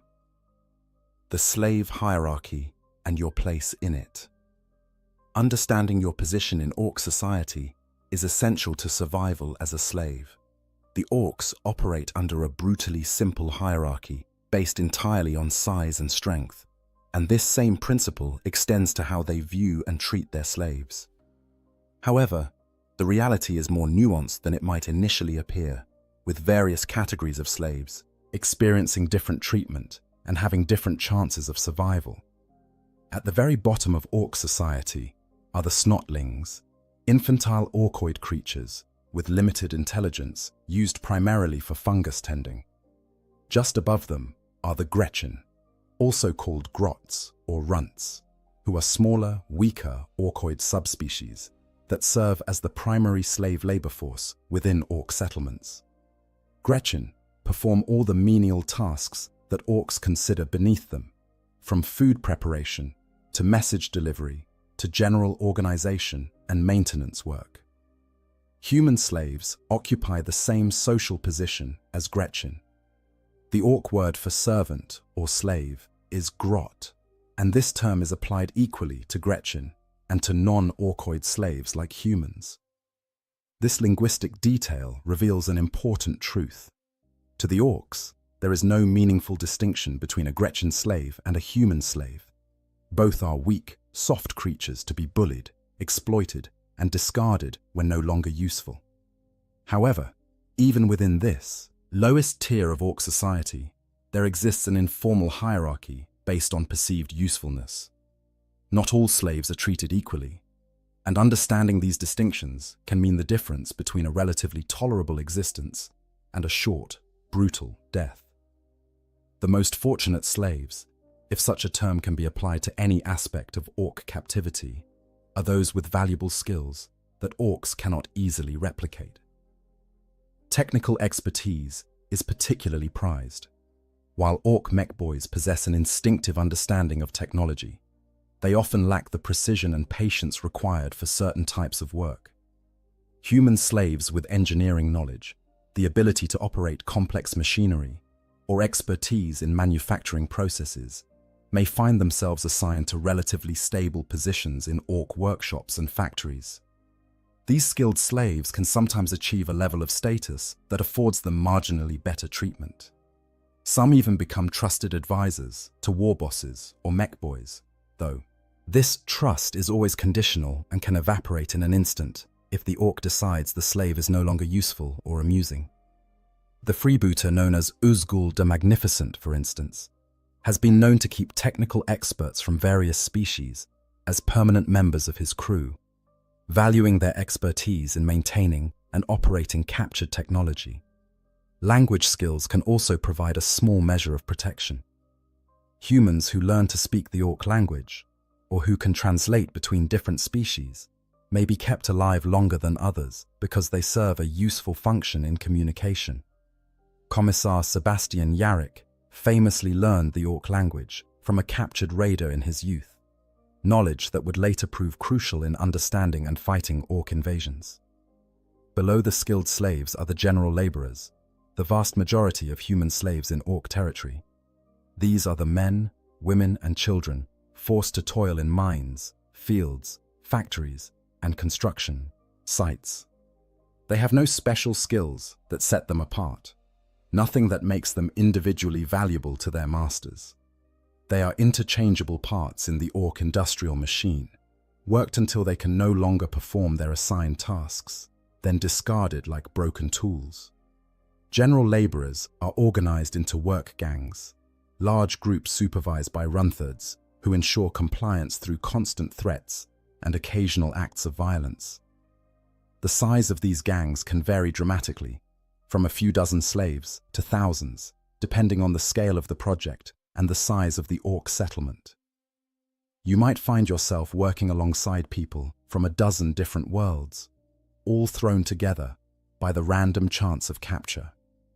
Within work gangs, informal hierarchies often develop among the slaves themselves. Those who have survived longer may have learned tricks for avoiding the worst treatment or for securing slightly better working conditions. They might share this knowledge with newcomers, or they might hoard it jealously, viewing every other slave as competition for the limited safer positions. Trust between slaves is difficult to establish when the orcs deliberately foster an environment of constant fear and competition. At the very bottom of the slave hierarchy are those kept as livestock. These unfortunate souls are not workers at all, but food sources. When an orc civilization grows to sufficient size and complexity while maintaining adequate resources, they may begin breeding imprisoned populations of humans for the sole purpose of being used as food. These human livestock are kept in complete darkness, in communal pens where they can barely move. The only time they see light is when water or food is brought to their enclosures. The conditions in the breeding pens are beyond description. The humans kept there are often modified by orc painboys, altered until they are barely recognizable as human. During the War of the Beast, in the 32nd millennium, Imperial forces discovered that orcs on the planet Prax had been feeding captured humans steroids and farming them like cattle. The lucky ones had their teeth punched out, were shaved and branded, and then pushed into battle as auxiliary cannon fodder. Those not deemed fit for even this grim purpose were kept as breeding stock, their humanity slowly eroded by genetic manipulation until they were born as insensate, cowering creatures existing solely to be eaten. Understanding your place in this hierarchy is crucial because it helps you navigate the daily realities of slave life. If you possess skills that might be valuable to the orcs, demonstrating them quickly could move you from general labor to a slightly more secure position. If you are assigned to a work gang, learning to read the moods of your run-third overseer and understanding the informal power dynamics among fellow slaves might help you avoid the worst punishments. But there is no safety anywhere in this hierarchy. Even the most valued technical expert can be killed on a whim if an orc finds their work unsatisfactory or simply grows bored with them. The distinction between skilled slave and livestock is not a permanent one. Injuries, age, or simply being in the wrong place at the wrong time can see you demoted to more dangerous work or thrown into the breeding pens without warning. The orcs do not have formal slave markets or organized systems for buying and selling captives. Slaves within the grot slave class do not tend to have any particular owner. Instead, any orc can force any slave into work through cudgels and whips.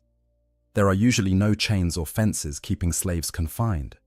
The orcs rely on the simple fact that there is nowhere for slaves to run, no escape from orc-held territory that would not result in death from the hostile environment, from feral orcs in the wilderness, or from recapture followed by brutal punishment. This lack of formal ownership creates an environment of constant uncertainty. You might spend weeks working for one orc gang, only to be grabbed by a different group and forced to perform entirely different labor. You have no rights, no way to appeal decisions, no recourse when treated unjustly. You are property that any orc can claim and use as they see fit. Daily life, labor, brutality, and survival. The daily existence of an orc slave is defined by three constants: exhausting labor, casual violence, and the desperate struggle to survive one more day. There are no rest days, no moments of reprieve, no recognition of your need for sleep or sustenance beyond the bare minimum required to keep you functioning. Every waking moment is consumed by work, and sleep, when it comes, offers only brief escape from the nightmare of your reality. Your day typically begins before dawn, if you can even track the passage of time in your current circumstances. In outdoor labor camps, the first light of the sun triggers frantic activity as run-thirds move through slave pens, using their grot prods and whips to drive workers out toward their assigned tasks. Those who move too slowly feel the electric shock of the grot prod or the sting of the whip across their backs. There is no gentle wake-up, no time to prepare yourself mentally for the day ahead. You wake in pain and move immediately to avoid more pain. The morning meal, if you can call it that, is meager and irregular. Orcs do not understand or care about proper nutrition for their slaves. Food is whatever they happen to have available, often spoiled or contaminated. You might receive a watery gruel made from fungus, a piece of hard bread that tastes like cardboard, or scraps from the orc's own meals. Water is similarly unpredictable, sometimes available in sufficient quantities, other times dangerously scarce. The quality is rarely good, often contaminated with various substances that cause illness among the slave population. Competition for food can be fierce. The Kasi orcs typically dump food into communal areas and let the slaves fight over it. The strong take what they want, while the weak go hungry. This deliberate creation of scarcity serves multiple purposes for the orcs. It reduces the amount of food they need to provide. It keeps the slaves weak and divided, and it provides entertainment as they watch the humans desperately scramble for sustenance. Once work begins, it continues without pause until the orcs decide the day is done. There are no scheduled breaks, no lunch hours, no consideration for exhaustion or injury. You work until you are told to stop, and if you slow down or attempt to rest without permission, punishment comes swiftly. The grot prod delivers shocks that make your muscles spasm uncontrollably. The whip leaves bleeding welts across your back. Physical beatings from Runthard grabber sticks, long poles with mechanical pincers at the end, can leave you with broken bones or severe bruising that makes movement agonizing. The nature of your labor depends on where you have been assigned. In the mines, you might spend 12 or 15 hours bent double in cramped tunnels, digging for ores and minerals with tools that are poorly maintained and dangerous to use. The air is thick with dust that coats your lungs and makes every breath a struggle. Cave-ins are common, burying workers alive while the orcs above simply find replacements to continue the work. In the fields, you toil under whatever sun or stars hang in the alien sky above you, planting and harvesting the crops that feed the orc hordes.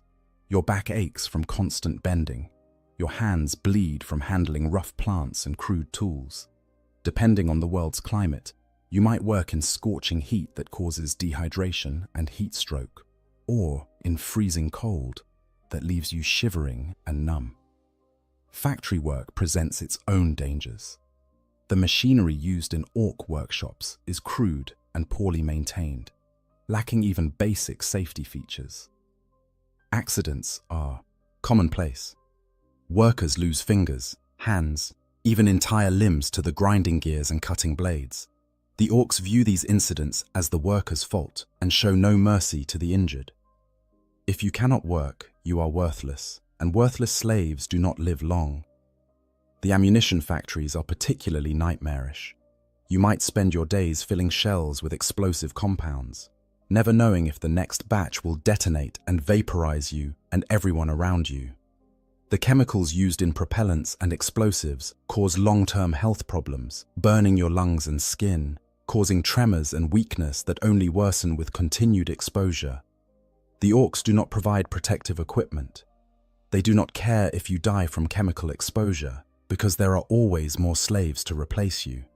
Throughout the workday, the threat of violence hangs over every moment. Runthards patrol the work sites constantly, their squig hounds snapping at anyone who appears to be slacking. These creatures are trained to consume slaves who try to escape or who fail to meet the Runthards' expectations. Watching a squig hound tear into a fellow slave while the Runthard laughs is a common occurrence, a reminder of what awaits those who cannot keep up the pace. But it is not just the Runthards you must fear. Regular orc boys often wander through work areas, and their presence is always dangerous. An orc might decide to use a slave for target practice, testing the accuracy of their crude firearms on living targets. They might grab a slave to use as a demonstration subject for a new weapon they have acquired, curious to see what damage it can inflict. They might simply be in a bad mood and take it out on whatever slave happens to be nearby. The casual nature of this violence is perhaps its most horrifying aspect. To the orcs, killing a slave means nothing. It is not a significant decision that requires justification. It is as casual as swatting an insect or kicking a rock out of your path. You might work beside someone for weeks, only to see them crushed by an orc's power fist because the greenskin found their face annoying. The randomness makes it impossible to feel safe, impossible to relax even for a moment. Physical exhaustion accumulates relentlessly. You are never given adequate time to recover from one day's labor before the next begins. Your muscles develop a constant ache that never quite goes away. Your body begins to break down from the sustained strain. Old injuries do not heal properly because you are never allowed sufficient rest. New injuries pile on top of the old ones, creating a cascade of damage that slowly destroys your ability to function. Medical care is essentially non-existent for slaves. If you are injured but can still work, you will be forced to continue working despite the pain. If you are injured so severely that you cannot work, you will likely be killed and replaced. The concept of healing a slave back to health does not occur to the orcs, or if it does, they dismiss it as inefficient. It is easier to work you to death and capture new slaves than to invest time and resources in maintaining your health. Disease spreads rapidly through slave populations. The crowded, unsanitary conditions in slave pens create perfect breeding grounds for illness. The orcs' complete disregard for hygiene means that contamination is constant. You might be forced to work in areas covered with toxic waste, or to sleep in pens where waste accumulates because the orcs never thought to provide sanitation facilities.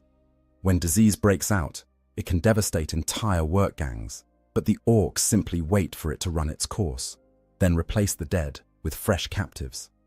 The psychological toll of daily life as an orc slave rivals the physical hardships. Every day requires you to witness horrible things. You watch fellow slaves die from exhaustion, from accidents, from random violence.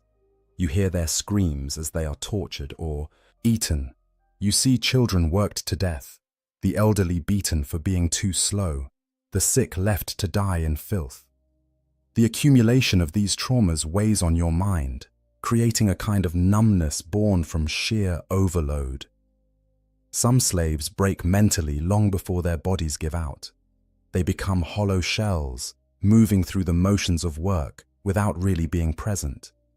They have retreated into some inner space where the horrors of their reality cannot reach them. The orcs sometimes find these broken slaves amusing and keep them around as a form of entertainment, but more often they simply work them until they stop moving, then discard the body. Others cling desperately to their humanity, trying to maintain some sense of who they were before capture. They might whisper prayers to the emperor during rare moments of privacy. They might help fellow slaves when they can, sharing food or easing someone's burden even at cost to themselves. These small acts of kindness become lifelines, proof that not everything good has been destroyed by orc captivity. The end of the workday brings only marginal relief. You are herded back to the slave pens, usually without having eaten since morning. The pens themselves are crude enclosures, often nothing more than open areas surrounded by scrap metal walls or natural barriers.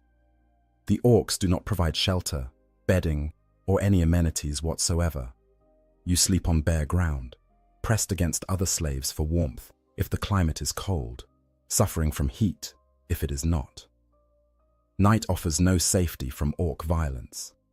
Patrols continue throughout the darkness, and Runthards may decide to conduct random inspections or punishments. Some orcs view the slave pens as entertainment, wandering through to terrorize the inhabitants, or select victims for various forms of abuse. The screams that echo through the night make sleep difficult, even when exhaustion should make it inevitable. The overseers, Runthards, and their methods of control, the Faun. Runthards, also known as slavers, are the orcs who directly oversee and manage slave populations, and understanding them is crucial to understanding the daily reality of orc slavery. These specialized orcs possess an unusual trait for their species: patience. Where most orcs would rather be fighting and killing, Runthards have the temperament to take care of the menial details of slave management, breeding, and organization. Despite what their role might suggest, Runthards are not kind or gentle masters. They are orcs, which means they are fundamentally cruel, violent, and driven by the need to dominate those weaker than themselves. What sets them apart is not compassion, but rather a calculated approach to brutality. They understand that keeping slaves productive requires a balance between inflicting enough pain to ensure obedience and not causing so much damage that workers become useless. The tools of the Runthard trade are designed specifically for slave control. The most basic is the whip, a simple but effective implement that can deliver painful strikes without necessarily causing permanent injury.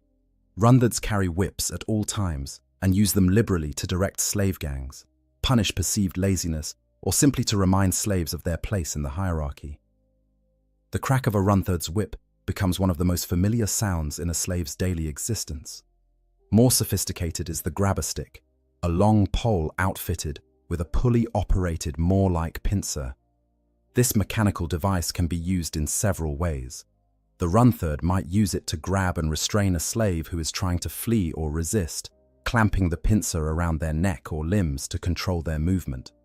Skilled Runthards can grab a fleeing Gretchen or human slave and hurl them into danger with one smooth motion, perhaps throwing them into a minefield to clear a path or tossing them toward enemy lines to serve as a distraction during combat.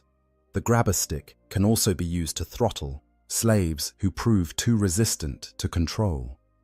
The mechanical pincer tightens around the throat, cutting off air until the victim loses consciousness or dies. The casualness with which Runthards employ this method is chilling. A slave who has been grabbed by a stick knows they are seconds away from death and will typically cease all resistance immediately.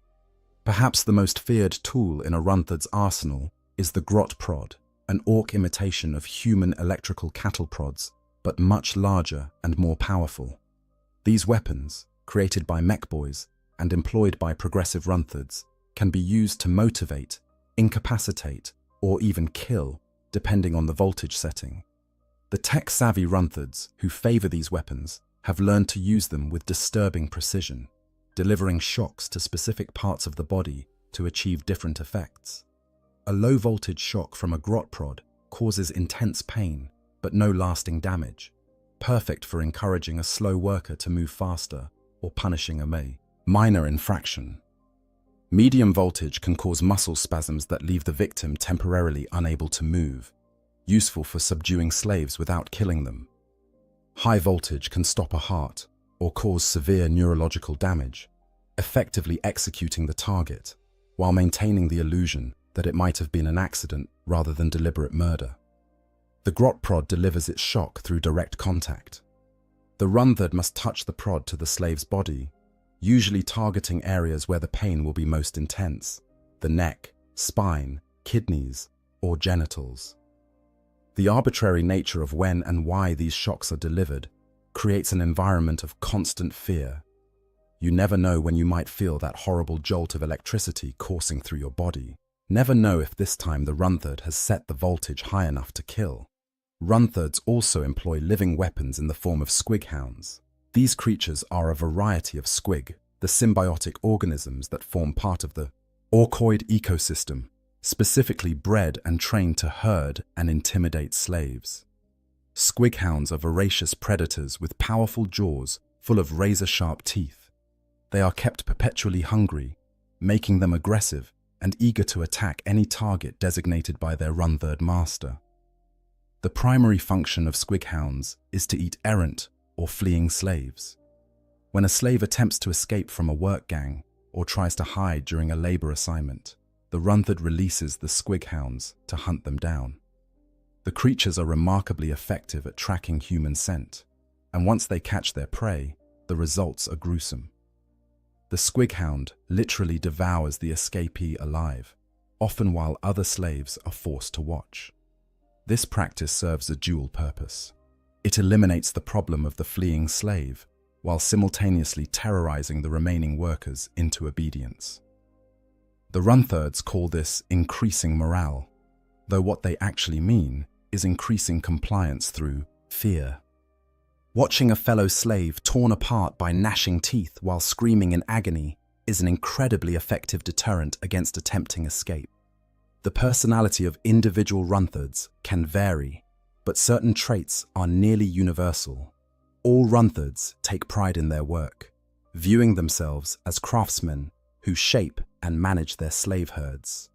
They often compete with other Runthards to breed the fiercest grots and the most productive slave gangs, seeing this as a measure of their skill and status. Some Runthards become known across multiple orc settlements for their particularly effective or cruel management techniques. The role of Runthard is hereditary in orc society, They believe themselves descended from families that were cast from the clans in the distant past. Though whether this origin story is accurate or simply orc mythology is unclear. This hereditary aspect means that Runtherd practices and techniques are passed down through generations, creating lineages of slave management expertise. Besides breeding and managing lower greenskins and captured slaves, Runtherds also act as the storytellers and keepers of oral history in orc society. They remember the great battles and famous war bosses of the past, preserving these stories and sharing them during gatherings. This dual role as both slave driver and historian gives Runtherds a position of respect within orc settlements that goes beyond their immediate function. For human slaves, learning to read a Runtherd's moods and behaviors becomes essential to survival. Each Runtherd has their own quirks and preferences, their own triggers that provoke violence or leniency. Some are relatively consistent in their brutality, making them predictable if not safe. Others are wildly unpredictable, dispensing punishment randomly in ways that make it impossible to avoid their wrath. Some slaves attempt to make themselves useful to their Runtherd overseer, hoping that demonstrating value will provide a measure of protection.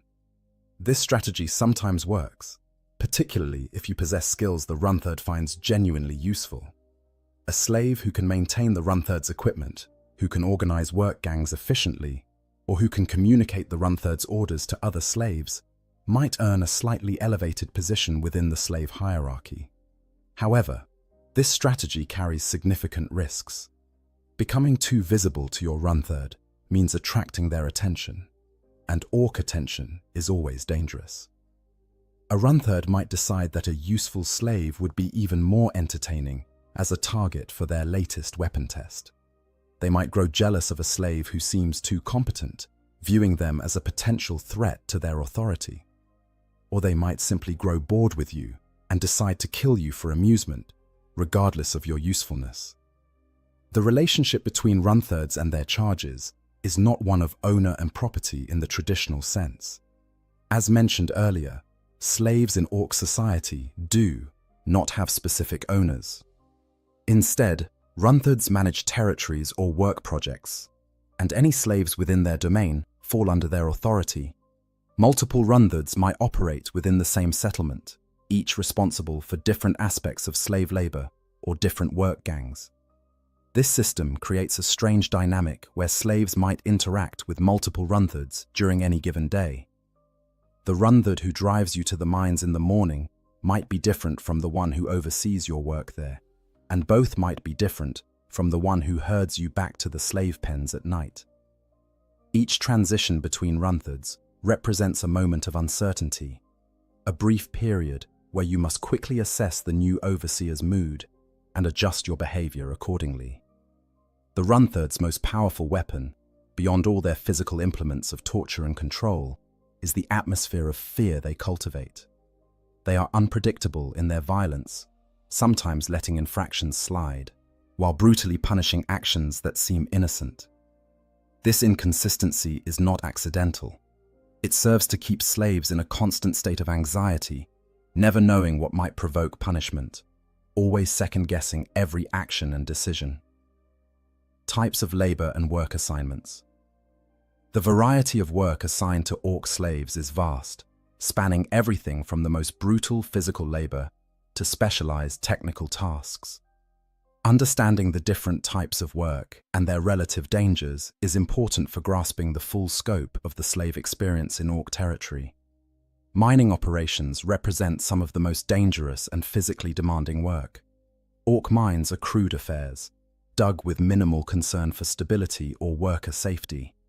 The orcs extract whatever minerals and ores their mech boys need for construction and manufacturing, and they do so with the same reckless disregard for consequences that characterizes all their endeavors. As a mining slave, you might be sent deep, underground with only the crudest tools, pickaxes, shovels, perhaps a primitive drill. The tunnels are often poorly supported, prone to collapse at any moment. Rockfalls kill dozens or hundreds of workers regularly, burying them alive beneath tons of stone and earth. The orcs simply dig new tunnels around the collapsed sections, leaving the bodies where they fell. The air quality in orc mines is abysmal. Ventilation is minimal or non-existent, leaving the atmosphere thick with dust and various toxic gases. You breathe in particles that coat your lungs, causing progressive respiratory damage that makes each day harder than the last.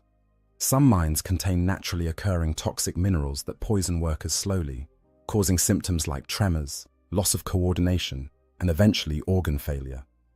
Lighting in the mines comes from crude torches or bioluminescent fungus, creating pools of dim illumination separated by vast stretches of darkness.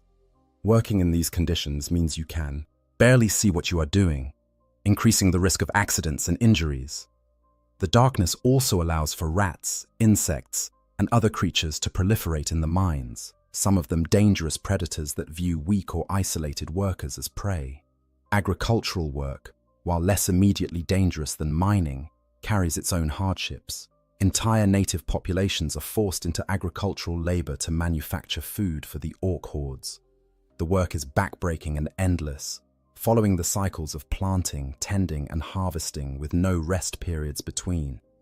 The crops grown for orc consumption are often varieties of fungus native to the orcoid ecosystem, plants that thrive in conditions that would kill human edible species.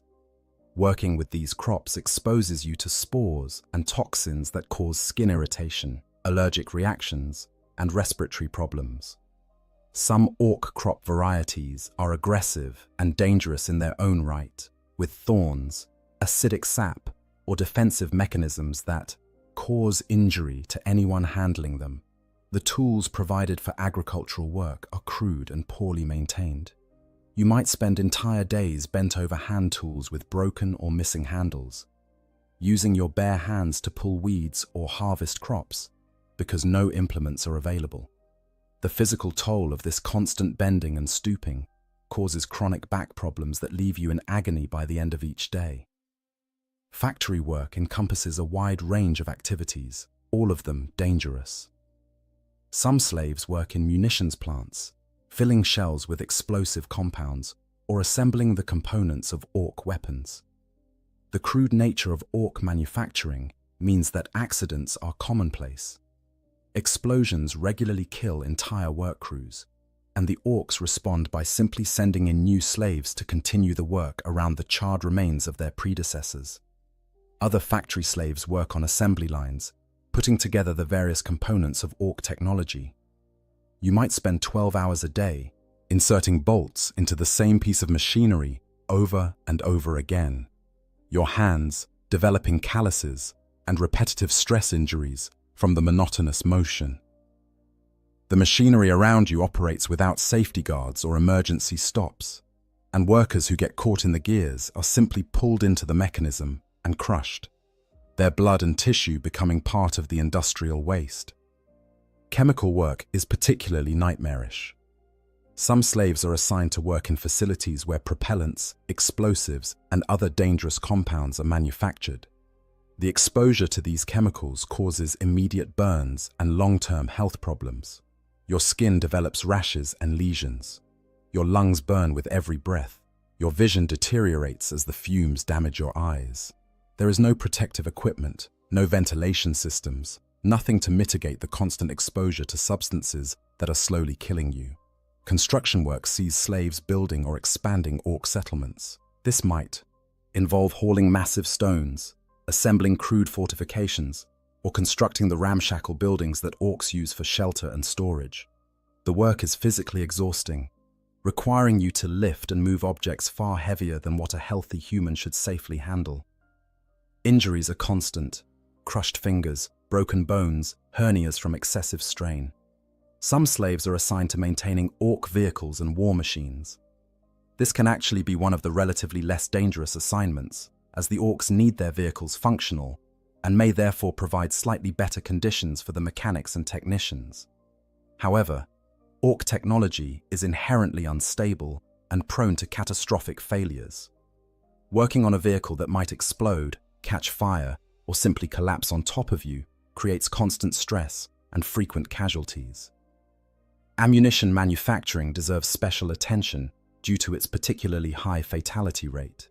Slaves in ammunition plants work with volatile explosives all day, every day. You might be filling shells with unstable compounds, assembling fuses that could detonate at any moment, or packing gunpowder into casings that leak and create explosive dust throughout the facility. One spark, one moment of static electricity, one defective component, and the entire facility can detonate, killing everyone inside. The orcs find this risk acceptable because ammunition is essential to their war machine, and they can always capture more slaves to replace those killed in explosions. From the slave's perspective, working in munitions is essentially a slow-motion death sentence. It is not a question of whether you will die in an explosion, but rather when and how many others will die with you. Waste management, such as it exists in orc settlements, is another assignment that slaves might receive. This involves dealing with the enormous amounts of garbage and refuse that orc society produces. You might spend your days sorting through toxic waste, trying to identify anything that can be recycled or reused while exposed to all manner of hazardous materials. The smell alone is overwhelming, and the health effects of constant exposure to rotting organic matter and chemical waste are devastating.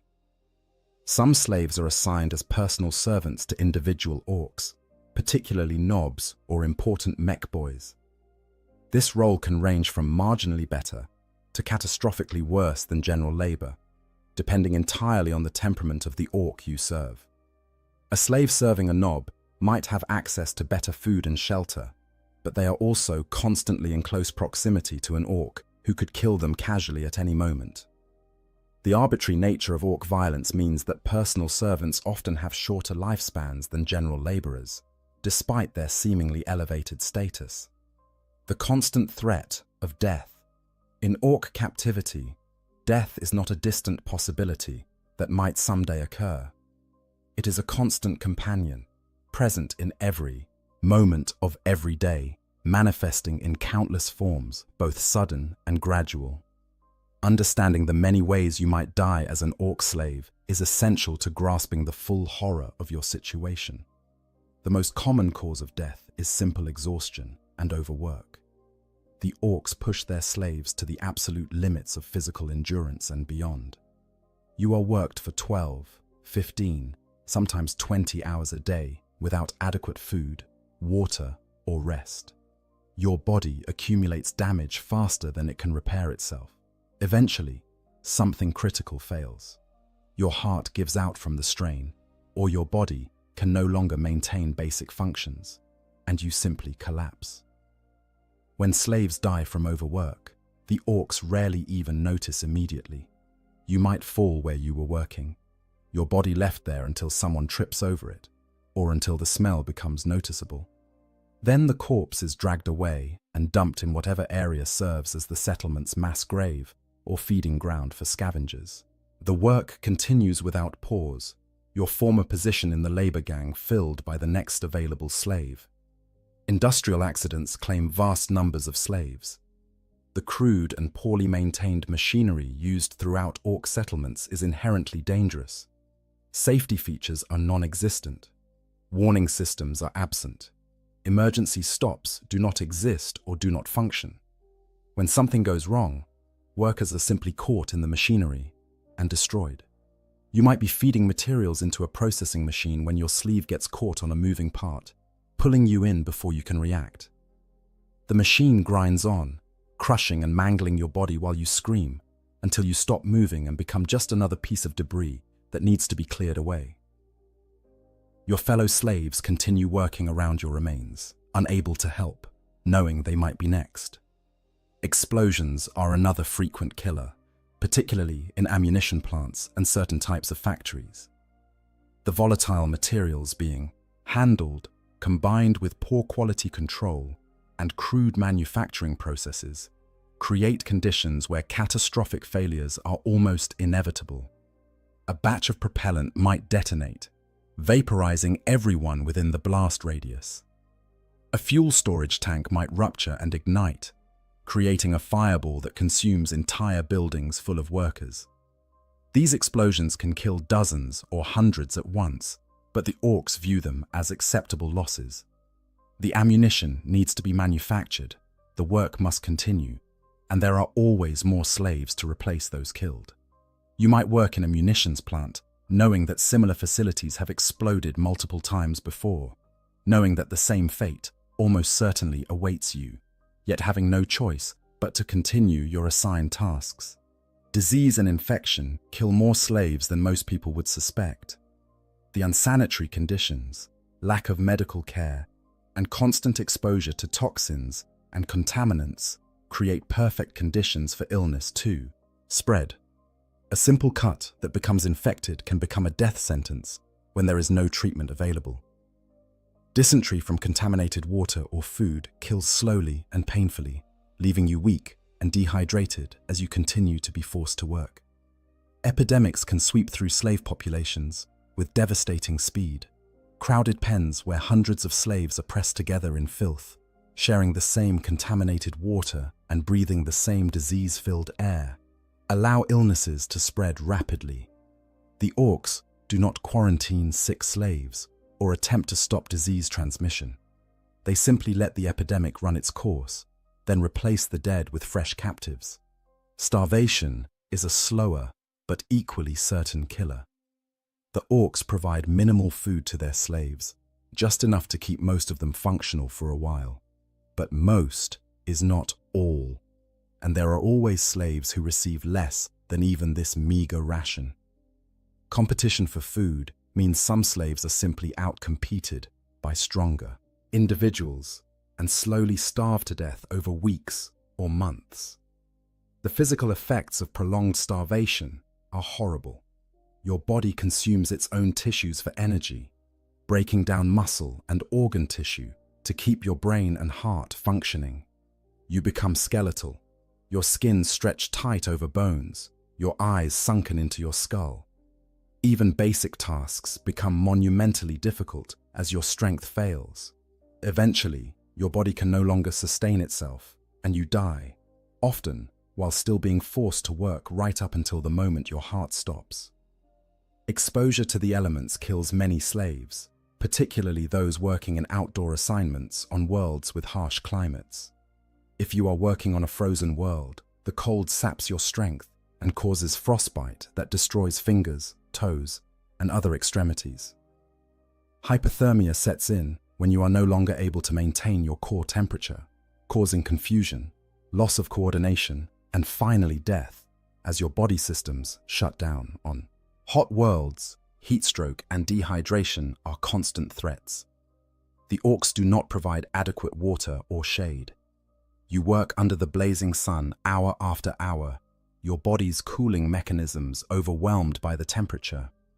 When heat stroke occurs, your brain essentially begins to cook inside your skull, causing hallucinations, seizures, and eventual death. Random orc violence is perhaps the most psychologically devastating cause of death because of its complete arbitrariness. An orc might kill you because they are testing a new weapon and want to see what it does to a human body. They might kill you because you looked at them wrong, or because they are in a bad mood, or because they find your suffering entertaining. They might kill you for no reason at all, simply grabbing you as you walk past and crushing your skull with their bare hands before moving on to whatever they were doing. This randomness means there is no way to protect yourself through good behavior or careful attention to orc moods. You can do everything right, work hard, avoid attention, stay out of trouble, and still die simply because an orc wandering past decided to kill someone and you happen to be nearby.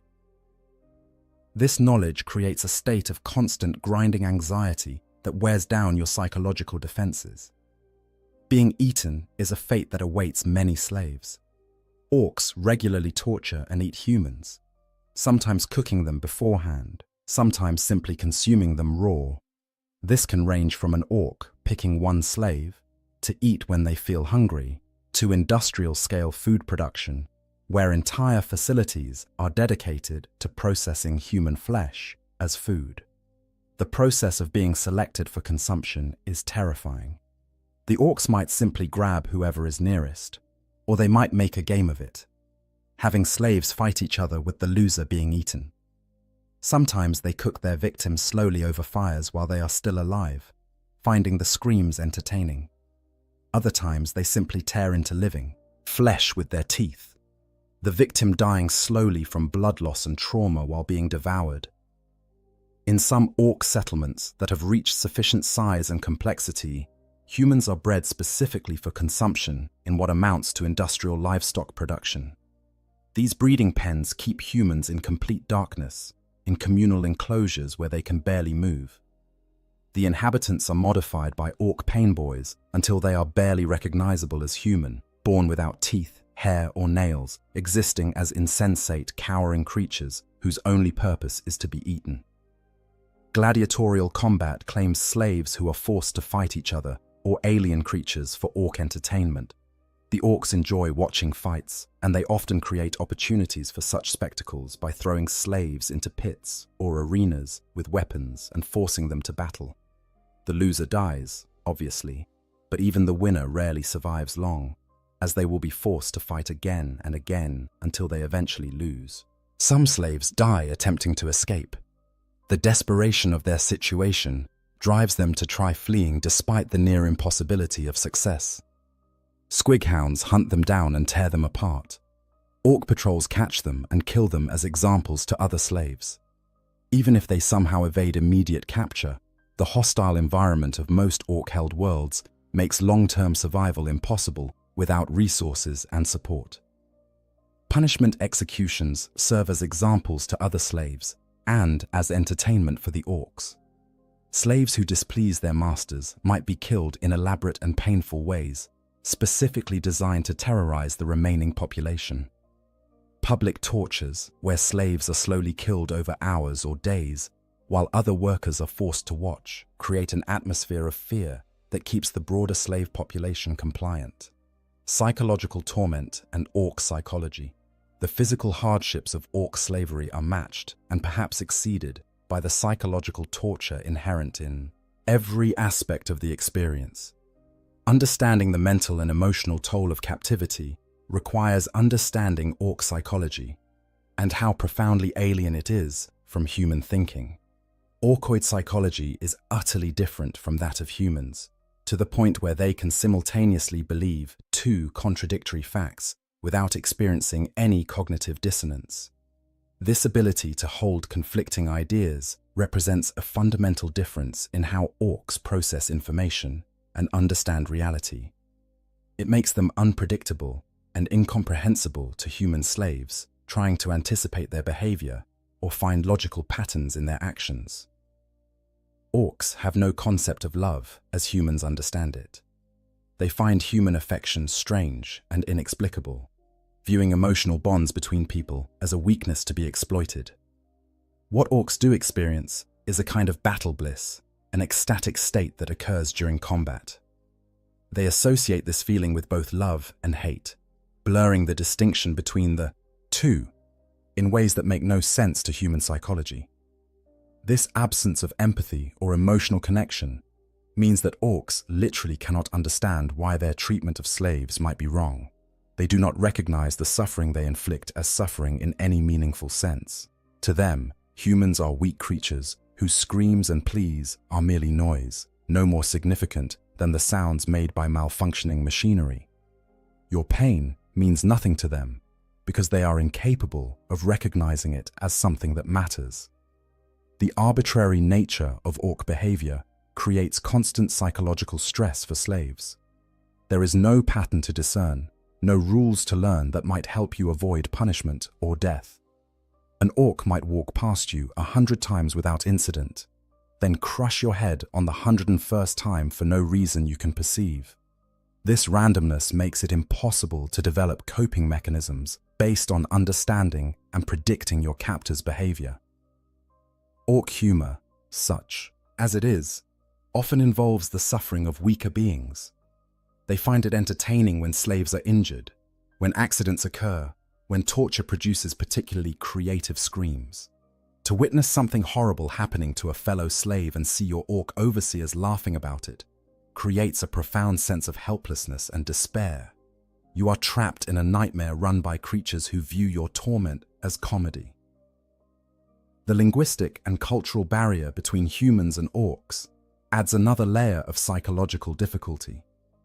Even if you learn some of the orc language, which few slaves manage, the fundamental differences in worldview make true communication nearly impossible. Orcs express themselves primarily through violence and displays of strength. Nuanced concepts like mercy, fairness, or justice do not exist in their vocabulary or their thinking. This inability to communicate or reason with your captors means there is no avenue for appeal, no way to advocate for better treatment or to negotiate for any improvement in your circumstances. You are completely at their mercy, and they have no mercy to give. Every interaction is dictated purely by their whims and their assessment of whether you are useful enough to keep alive at that particular moment. The loss of identity is one of the most devastating psychological effects of orc slavery. The orcs do not learn your name. They do not care about your history, your skills, your relationships, anything that made you who you were before capture. You are reduced to a generic grot, interchangeable with every other slave, valuable only for the labor you can perform. This erasure of identity undermines your sense of self at a fundamental level. Without anyone acknowledging who you are or who you were, it becomes harder to maintain that sense of self internally.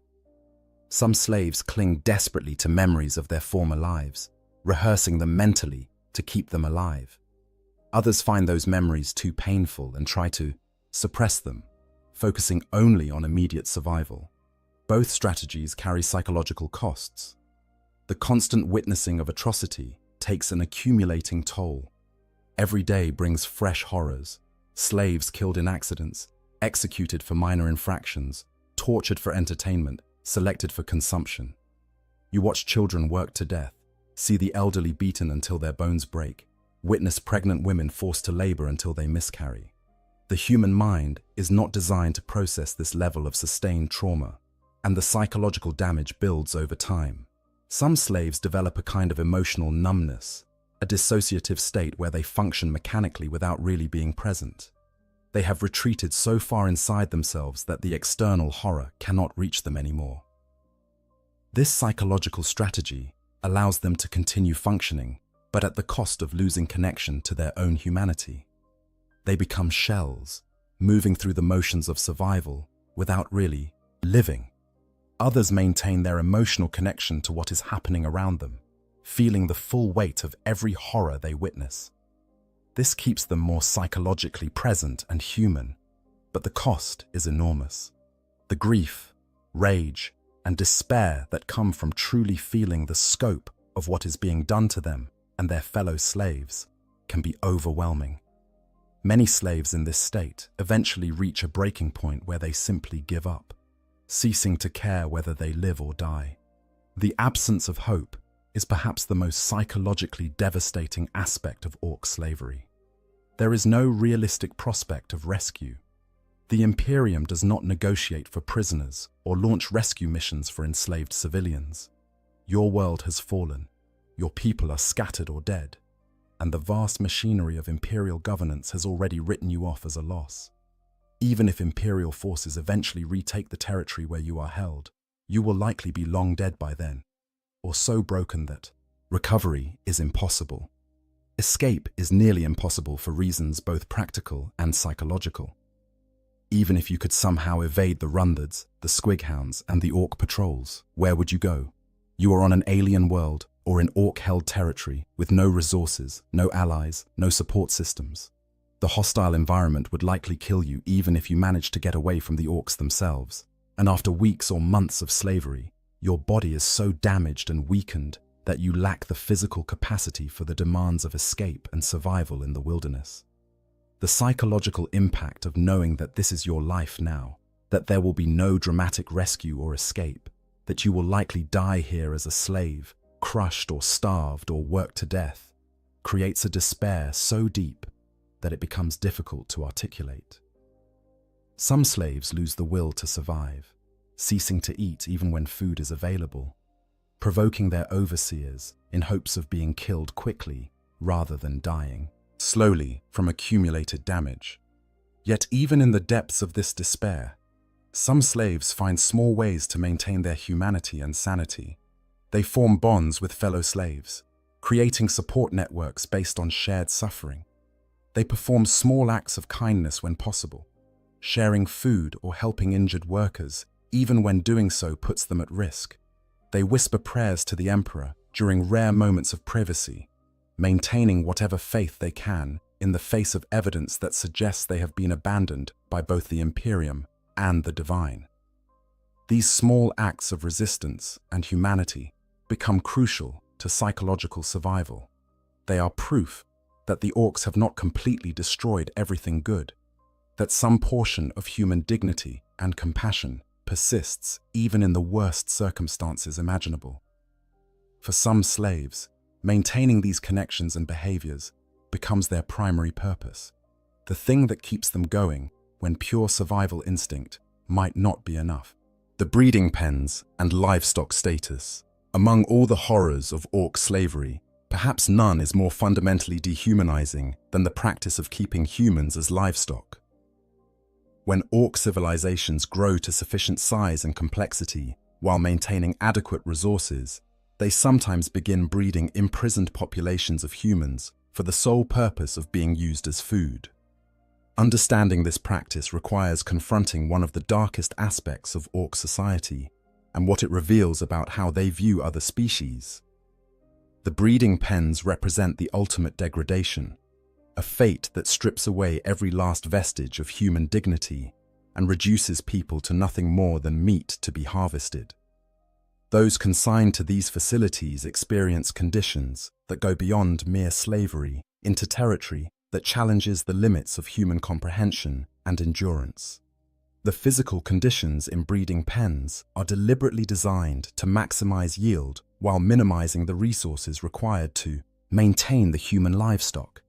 Inhabitants are kept in complete darkness, a choice that serves multiple purposes. The absence of light reduces the amount of energy the humans need to maintain their circadian rhythms and visual processing systems. It also creates a state of sensory deprivation that pacifies the population, making them less likely to resist or cause problems. The pens themselves are communal enclosures where dozens or hundreds of humans are pressed together in spaces far too small for the population. There is no room to move freely, no privacy, no escape from the constant press of other bodies. The air is thick with the smell of unwashed flesh, human waste, and fear. The only time the inhabitants see light is when food or water is brought to their enclosures, brief moments of illumination that reveal the true horror of their surroundings before darkness returns. The modifications performed on breeding pen inhabitants by orc painboys represent some of the most disturbing examples of orc biotechnology. The goal is to create humans who are more efficient as food sources, less troublesome to manage, faster to mature, with more edible mass relative to their overall size. The methods used to achieve these goals are nightmarish. During the War of the Beast, in the 32nd millennium, Imperial forces who liberated breeding facilities on the planet Prax discovered the extent of these modifications. The humans being kept as livestock had been altered until they were barely recognizable as human. They were born without teeth, hair, or nails, their development arrested at a stage where these features had not yet formed. Their minds had been similarly stunted, leaving them as insensate, cowering creatures incapable of complex thought or resistance. The modifications extend beyond mere appearance. The musculature and metabolism of breeding pen humans are altered to promote rapid weight gain and to convert nutrients into edible tissue more efficiently. Their digestive systems are simplified, allowing them to survive on the cheapest possible feed. Their nervous systems are sometimes dulled, reducing their capacity for suffering, or at least their ability to express it in ways that might disturb even orc sensibilities. The breeding program itself is conducted with the same crude efficiency that characterizes all orc endeavors. Humans are paired for reproduction, based on whatever criteria the painboys and runthers deem important, with no consideration for the individuals involved. Pregnancies are monitored only to the extent necessary to ensure live births. The newborns are immediately separated from their mothers and placed into the system of communal raising that will prepare them for their eventual slaughter. The psychological state of breeding pen inhabitants is difficult to assess because the modifications they have undergone have fundamentally altered their capacity for thought and feeling. The original generations, those captured and placed into the pens with their full mental faculties intact, experience a descent into madness as they realize what is being done to them and what will be done to their children. The subsequent generations, born into darkness and modified before they can develop normally, may lack the cognitive capacity to understand their situation, which might be a mercy or might be the cruelest aspect of their fate. The feeding of breeding pen populations is done with the same minimal investment of resources that characterizes orc slave management elsewhere.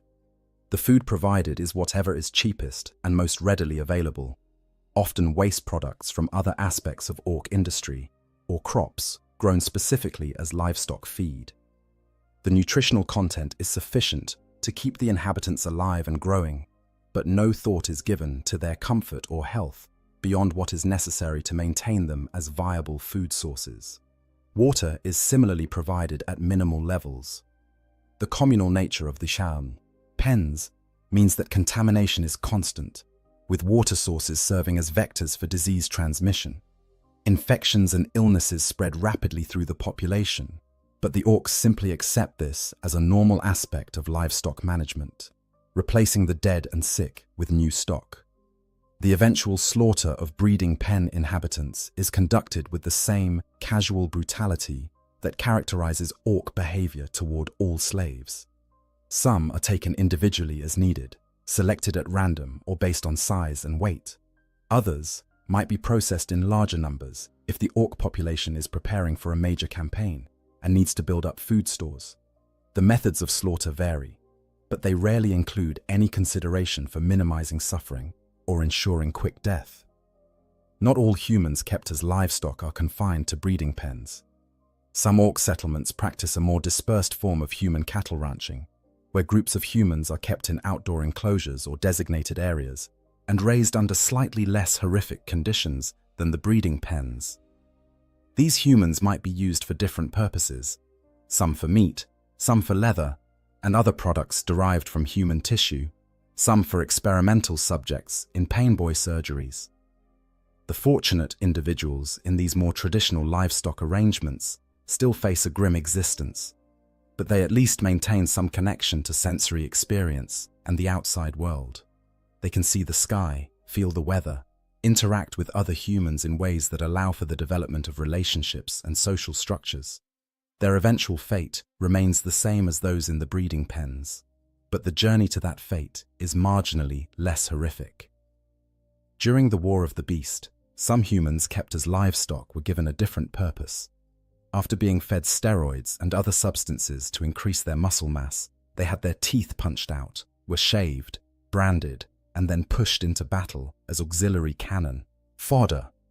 This represents a variation on the livestock theme, where the meat is used for a different purpose before slaughter, sent to fight and die in orc battles rather than simply being processed for consumption. The existence of breeding pens and human livestock operations reveals important truths about orc psychology and society. It demonstrates their complete lack of empathy or moral consideration for other species. Humans are not enemies to be fought honorably, not even slaves to be worked until exhaustion. They are resources to be exploited, no different from the fungus the snotlings cultivate, or the squigs the orcs raise for various purposes. Resistance, escape, and their consequences. In the face of overwhelming oppression and seemingly impossible odds, some slaves attempt to resist their orc masters or escape from captivity. Understanding these efforts and their almost universal failure is essential to grasping the complete picture of orc slavery and why it represents such an absolute form of bondage. Active resistance within orc settlements is extremely difficult for several reasons. First, Slaves are worked to near exhaustion every day, leaving them with minimal energy for planning or executing resistance activities. Second, the constant presence of runthirds and orc patrols makes secret meetings or organization nearly impossible. Third, the orcs maintain an atmosphere of suspicion and competition among slaves, making it difficult to know who can be trusted with information about potential resistance plans. Despite these obstacles, resistance does occur, typically in small, desperate actions rather than organized rebellions. A slave might sabotage equipment they are working on, causing delays or failures in orc operations. Another might steal food or supplies and distribute them to other slaves, slightly ameliorating the constant hunger and deprivation. Some attempt to help injured or sick fellow slaves, providing comfort and basic care when the orcs provide none.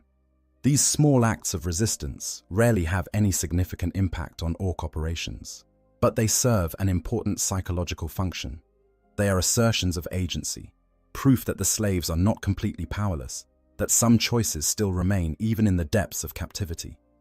For the individuals involved, these actions can provide a sense of purpose and dignity that helps maintain sanity in an insane situation. The consequences for resistance, when discovered, are severe.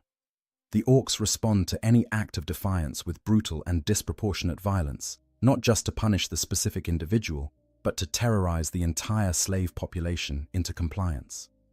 A slave caught sabotaging equipment might be publicly tortured to death over the course of hours or days, their screams serving as a warning to others. A theft of food might result in the execution of an entire work gang, making an example that deters future attempts. Escape attempts are more common than organized resistance, driven by the desperate hope that freedom might somehow be achievable, despite all evidence to the contrary. Slaves plan their escapes during rare moments of privacy, hoarding whatever supplies they can secretly gather, studying the patterns of patrols and guard rotations, looking for any weakness in the security that keeps them confined. The practical obstacles to escape are numerous and severe. Most orc settlements are located in hostile environments, where survival without proper equipment and supplies is nearly impossible. The worlds may have toxic atmospheres, extreme temperatures, dangerous wildlife, or other environmental hazards that make wilderness survival a death sentence. Even on more hospitable worlds, the lack of food, water, and shelter quickly becomes fatal to escaped slaves whose bodies are already weakened by months or years of hard labor and poor nutrition. The orcs themselves represent the most significant obstacle to escape. Runthered patrols, with their squighounds, cover the areas around slave quarters and work sites. The squighounds are trained trackers, capable of following human scent across long distances. Once they pick up the trail of an escapee, they pursue relentlessly until they catch and kill their prey. Orc boys also patrol the perimeters of settlements and work sites, and while they may not be as systematic as runtherd patrols, they are far more dangerous if encountered. An orc who discovers an escaping slave will typically kill them on the spot, either with weapons or bare hands. Some orcs find the hunt entertaining and will deliberately allow escapees a head start before pursuing them for sport. The few slaves who manage to evade immediate capture face the problem of where to go. On orc-held worlds, there are no friendly settlements where a human might find sanctuary. The entire planet is hostile territory, and any orcs encountered will either kill you or return you to slavery. On worlds not fully conquered by orcs, feral orc tribes proliferate in wilderness areas, making those regions equally dangerous. Even if a slave could somehow reach imperial-held territory, which would require crossing vast distances through hostile terrain, they would likely be treated with suspicion by imperial authorities. Long-term exposure to orc captivity might lead to quarantine or even execution, as the Imperium fears potential corruption or contamination from prolonged contact with Xenos. The harsh reality is that escaped slaves often face persecution even from their own people. The most famous example of successful slave resistance occurred when Commissar Sebastian Yarrick was captured by Gazgukul Thraka after the Battle of Golgotha. Yarrick endured grueling torture and forced labor aboard Gazgukul's space hulk before leading a slave revolt that allowed him and other captives to escape. This event is nearly unique in the annals of Orc slavery, remarkable precisely because it is so unusual for any slave to successfully resist Orc captivity, let alone a figure as prominent as Yarrick. Yarrick's success can be attributed to several exceptional factors: his personal combat prowess, his understanding of Orc psychology from years of fighting them, his natural leadership abilities, and the peculiar respect that Gazgukul himself had developed for the Commissar. These circumstances were so unusual that they cannot reasonably be replicated by ordinary slaves, making Yarrick's escape more of an exception that proves the rule than a model that others might follow. More commonly, resistance and escape attempts end in failure and death. The Orcs ensure that these failures are public and horrific, using them as opportunities to reinforce the futility of resistance among the broader slave population. Public executions of escaped slaves are common, conducted with maximum cruelty to create a spectacle that terrorizes other captives into compliance. The psychological impact of witnessing failed escapes is devastating. Each attempt that ends in the escapee's brutal death reinforces the sense of hopelessness that pervades slave populations. It demonstrates that even the bravest and most resourceful individuals cannot overcome the barriers to freedom, that the cage is simply too strong to break. This accumulation of failed attempts can crush the morale of entire work gangs, leaving them resigned to their fate. Some slaves choose a different form of escape: suicide. When the pain and degradation become unbearable, when there seems to be no prospect of anything ever improving, some slaves deliberately end their own lives. Methods vary depending on what opportunities present themselves: stepping in front of dangerous machinery, provoking an Orc into killing them, refusing to eat until starvation takes them, or finding some other means to achieve death. The Orcs generally do not care if slaves commit suicide, viewing it as simply one more form of weakness that culls the unsuitable from their labor force. They make no particular effort to prevent suicide beyond the practical concern that too many deaths might reduce the workforce below functional levels. In some cases, Orcs find slave suicide amusing, particularly if the method chosen is dramatic or painful. The question of whether resistance is worthwhile, given its near-certain failure and terrible consequences, haunts many slaves. On one hand, resistance maintains dignity and agency, providing psychological benefits that can be crucial to maintaining sanity.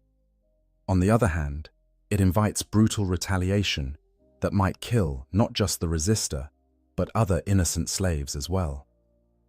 The ethical calculus is impossibly complex, with no clear right answer. Variations. Different Orc clans and their slave treatment. The experience of Orc slavery can vary significantly depending on which Orc clan holds you captive.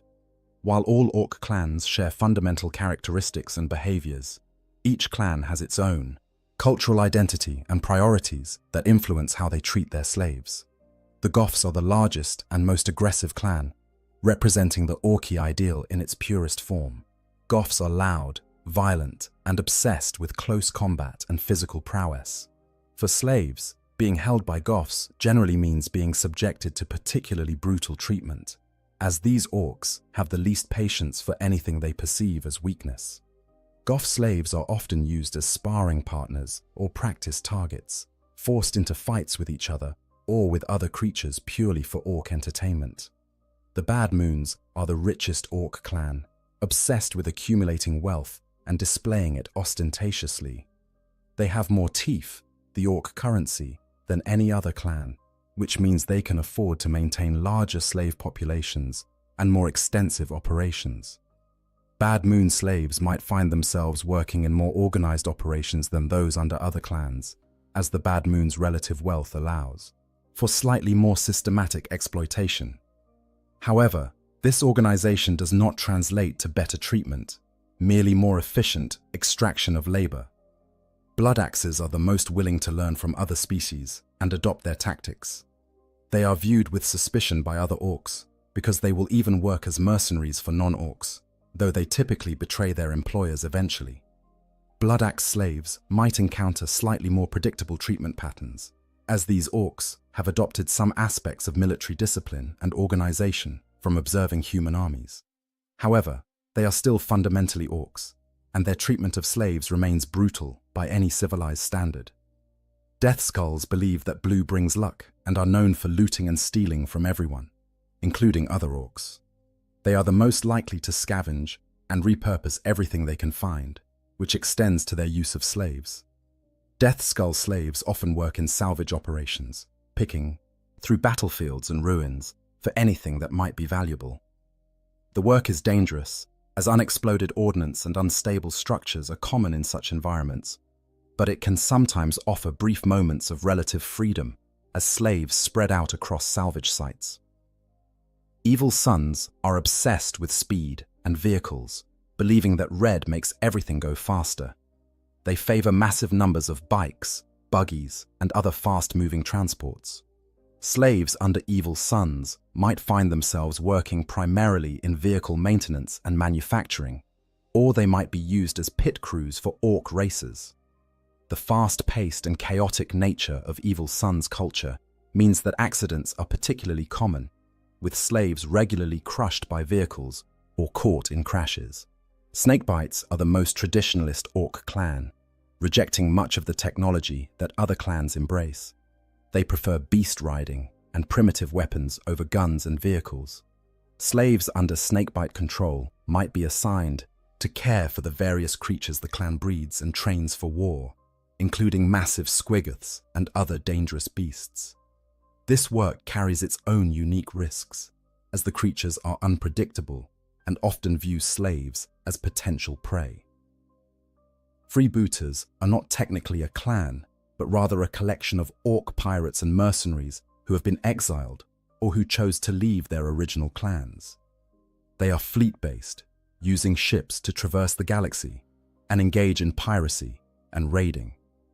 The freebooter captain, known as Uzgul the Magnificent, has expressed preferences in slave species, favoring Eldar over humans because Eldar typically survive longer and have hidden reserves of strength for forced labor. Uzgul holds the spirit stones of Eldar slaves hostage as leverage to ensure compliance, demonstrating the calculating cruelty that some freebooters employ. The variation in treatment between clans should not be overstated. All orc clans fundamentally view slaves as disposable resources to be exploited until death. The differences are matters of degree and focus rather than fundamental approach. A slave under Bad Moons might have slightly more predictable working conditions than one under Goths, but both will experience brutal treatment, constant danger, and eventual death as the most likely outcome. Location also affects the slave experience beyond just which clan is in control. Slaves on Orc space hulks face unique challenges. Space hulks are massive conglomerations of ships that have been fused together by warp energies, creating unstable and dangerous environments. Atmospheric integrity is often compromised. Radiation leaks are common, and the twisted geometry of the fused ships creates countless hazards. Slaves working aboard space hulks must navigate these dangers while performing their assigned tasks. Slaves on Orc-controlled planets face different challenges depending on the world's characteristics. On hive worlds or urban centers, slaves might work in factories and industrial centers. On agricultural worlds, they toil in fields. On mining worlds, they descend into the depths of the earth to extract resources. Each environment presents its own specific dangers and hardships. The scale of the Orc settlement also matters. Small Orc encampments might have only a few dozen or hundred slaves, all pressed into whatever labor is needed with minimal organization. Large Orc empires, like the one created by the Beast in the 32nd millennium, employ millions of slaves across multiple worlds, with relatively sophisticated systems for managing and deploying this labor force. During major YHIEH campaigns, when orc populations reach critical mass and launch massive interstellar migrations, entire native planetary populations are forced into slavery merely to manufacture ammunition for the Horde's guns. The scale of these operations is staggering, with billions of humans potentially enslaved across dozens or hundreds of worlds, all feeding the insatiable appetite of the orc war machine. Historical examples and known cases. Throughout the long and violent history of imperial orc conflict, numerous well-documented instances of orc slavery have been recorded. These cases provide concrete examples of the general patterns and practices described throughout this examination, giving faces and names to what might otherwise remain abstract horrors. The Second War for Armageddon provides one of the most thoroughly documented examples of orc enslavement of human populations. When warlord Ghazghkull Thraka's forces overwhelmed Hive Infernus in 941, the subsequent surrender delivered hundreds of thousands of humans directly into orc captivity. The refugee columns that stretched across Armageddon's desert wastelands, harried by speed-freak biker units, represented one of the largest forced migrations of the modern imperial era. These refugees were driven back to Hive Infernus to work as slaves in the orc war machine, the Worm. Industrial capacity of the Hive was turned toward producing munitions, weapons, and supplies for Ghazghkull's continuing campaign. Human slaves operated the foundries, assembled the weapons, and loaded the ammunition that would be used against their own people in the defense of Hades' Hive and other imperial strongholds. The psychological torture of being forced to aid in your own civilization's destruction added another layer to the physical suffering of slavery. Commissar Yarrick's own capture and enslavement aboard Ghazghkull's Space Hulk 3 years after the Second War demonstrates that even the most formidable imperial heroes are not immune to the horrors of orc captivity. After his defeat at Golgotha in 944, Yarrick endured grueling torture and forced labor alongside other captured humans. His eventual leadership of a slave revolt and escape represents an extraordinary achievement that has entered into imperial legend, but it also illustrates just how exceptional such outcomes are. The planet Letum in the Calixis sector provides a more recent example of orc slave practices. Following its conquest by Wa'arg Grimtuf, the entire surviving population of this temperate, fertile world was forced into slavery. Work camps were established in the planet's fields, mines, and foundries. Human labor now fuels the orc war machine, with every crop harvested and every mineral extracted going towards sustaining the Wa'arg's ongoing expansion. The surviving population of Letum endures a daily regime of forced labor and surveillance. Slaves are herded from pens to labor sites and back again under threat of violence or execution. Constant supervision by orc forces and their underlings prevents any organized resistance or communication beyond the planet. The complete isolation of these slaves, cut off from imperial contact or hope of rescue, represents a common pattern in orc-held territories. The War of the Beast, in the 32nd millennium, represents perhaps the largest and most organized example of orc slavery in recorded history. The Orc Empire created during this period achieved a level of sophistication unprecedented before or since. On the planet Prax, imperial forces discovered extensive evidence of industrial-scale human slavery and livestock production. The orcs on Prax had been evolving faster than anticipated, developing their own society with specialists and organization. They actively conquered and enslaved humans, feeding them steroids and farming them like cattle. Some were kept as breeding stock, modified until they were barely recognizable as human. Others had their teeth punched out, were shaved and branded, then pushed into battle as auxiliary cannon fodder. The scale and systematic nature of these operations shocked even hardened imperial forces used to the horrors of war. The war boss, Hruk Teef Splinter of the Snakebites clan, provides another notable example. Hruk enslaved the entire population of the binary, System Corva, his old stomping grounds. He forced his captives to build him spacecraft, with holds cavernous enough to accommodate his beloved mega-menagerie of creatures. This represents a case where slave labor was employed for a specific, large-scale construction project at the whim of an individual war boss. Throughout the Armageddon conflicts, smaller-scale enslavements occurred constantly. Thousands of Imperial citizens who attempted to flee advancing Orc forces were captured by speed cults, the fast attack units that circle hive cities like buzzards waiting for prey. These captives were distributed among various Orc mobs for use in different capacities, from mine workers to factory laborers to personal servants for Orc nobs. The freebooter Uzgul the Magnificent's admitted preference for Eldar slaves over human ones provides insight into how some Orcs think about the relative value of different species as labor sources. Uzgul notes that humans typically survive for only a short time and need to be replaced frequently, while Eldar slaves have a greater will to live and hidden strength for forced labor work. His practice of holding Eldar spirit stones hostage as leverage demonstrates a level of psychological manipulation unusual among Orcs, but not unique. Lesser-known cases exist throughout Imperial records, brief mentions in military reports or administrative documents that hint at the broader scope of Orc slavery.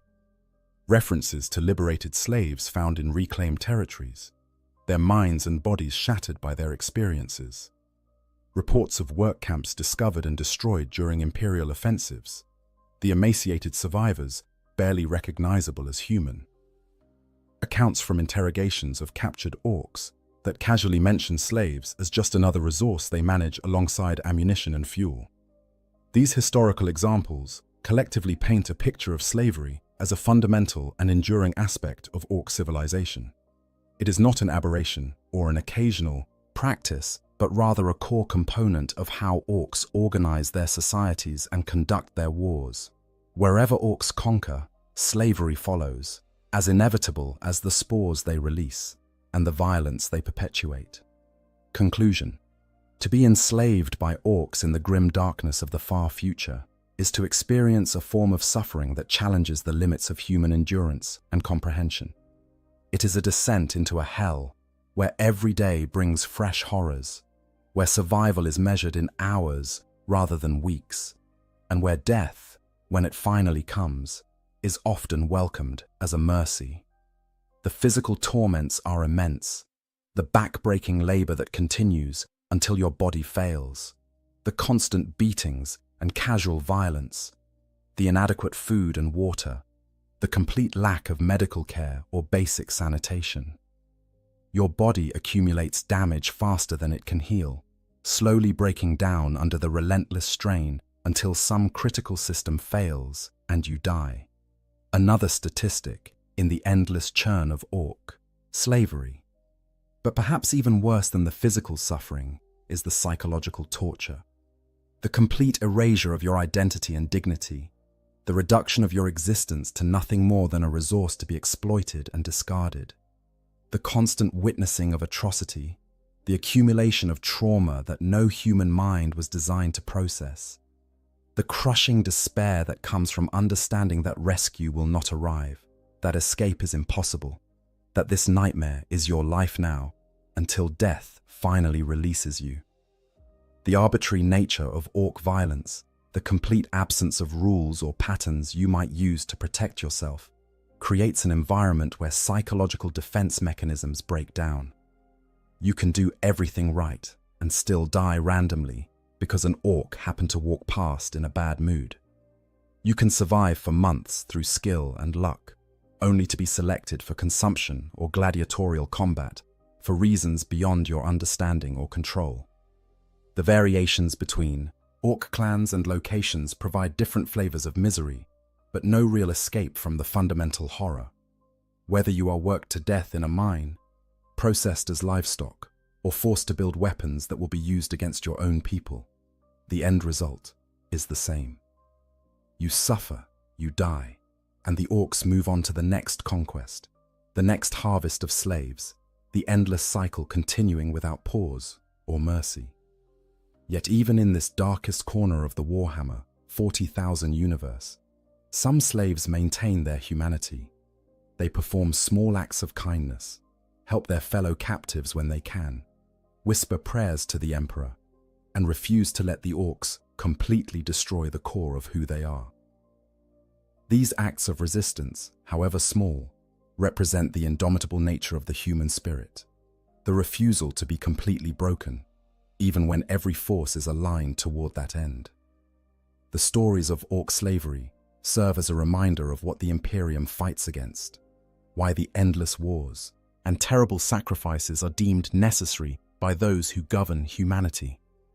The orcs are not enemies who might be reasoned with or negotiated with. They are a fundamental threat to human existence, a species whose very nature demands that they conquer, enslave, and destroy everything in their path. For the billions of Imperial citizens who will never face orc captivity, understanding these horrors provides context for the constant vigilance and military preparedness that the Imperium demands.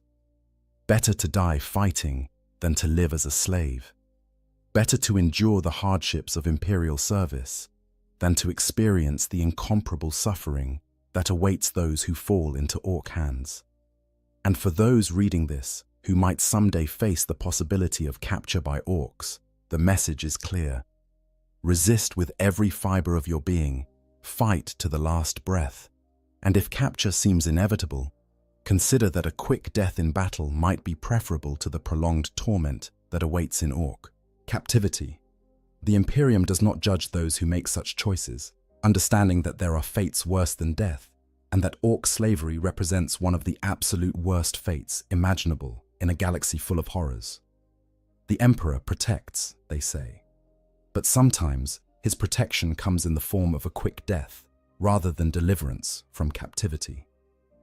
In the grim darkness of the far future, where there is only war, sometimes the greatest mercy is to be granted release from suffering rather than to endure it without end. If you found this deep dive into one of Warhammer 40,000's darkest topics informative, please consider liking this video and subscribing to the channel. Hit that notification bell to stay updated on future lore explorations as we continue to examine the grim darkness of the far future. The Emperor protects.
There are certain truths in the Imperium of Man that remain constant across 1,000,000 worlds and 10,000 years of history. The Emperor protects. Duty is its own reward. In death, service continues. But there is another truth, one whispered in the darkness of the Underhive, one that keeps even the most faithful awake in their sleep cycles. It is the truth that there are fates worse than death, horrors so complete and absolute that death would be a mercy long denied. To understand what it means to live on a hive world being consumed by tyrannids, you must first understand what it means to exist in one of humanity's greatest monuments and most terrible prisons. You must comprehend the scale of these towering arcologies, the billions upon billions of souls packed into structures that scrape the very clouds. You must feel the recycled air in your lungs, taste the corpse starch on your tongue, and know that everything you are exists only to feed the endless machine of imperial production.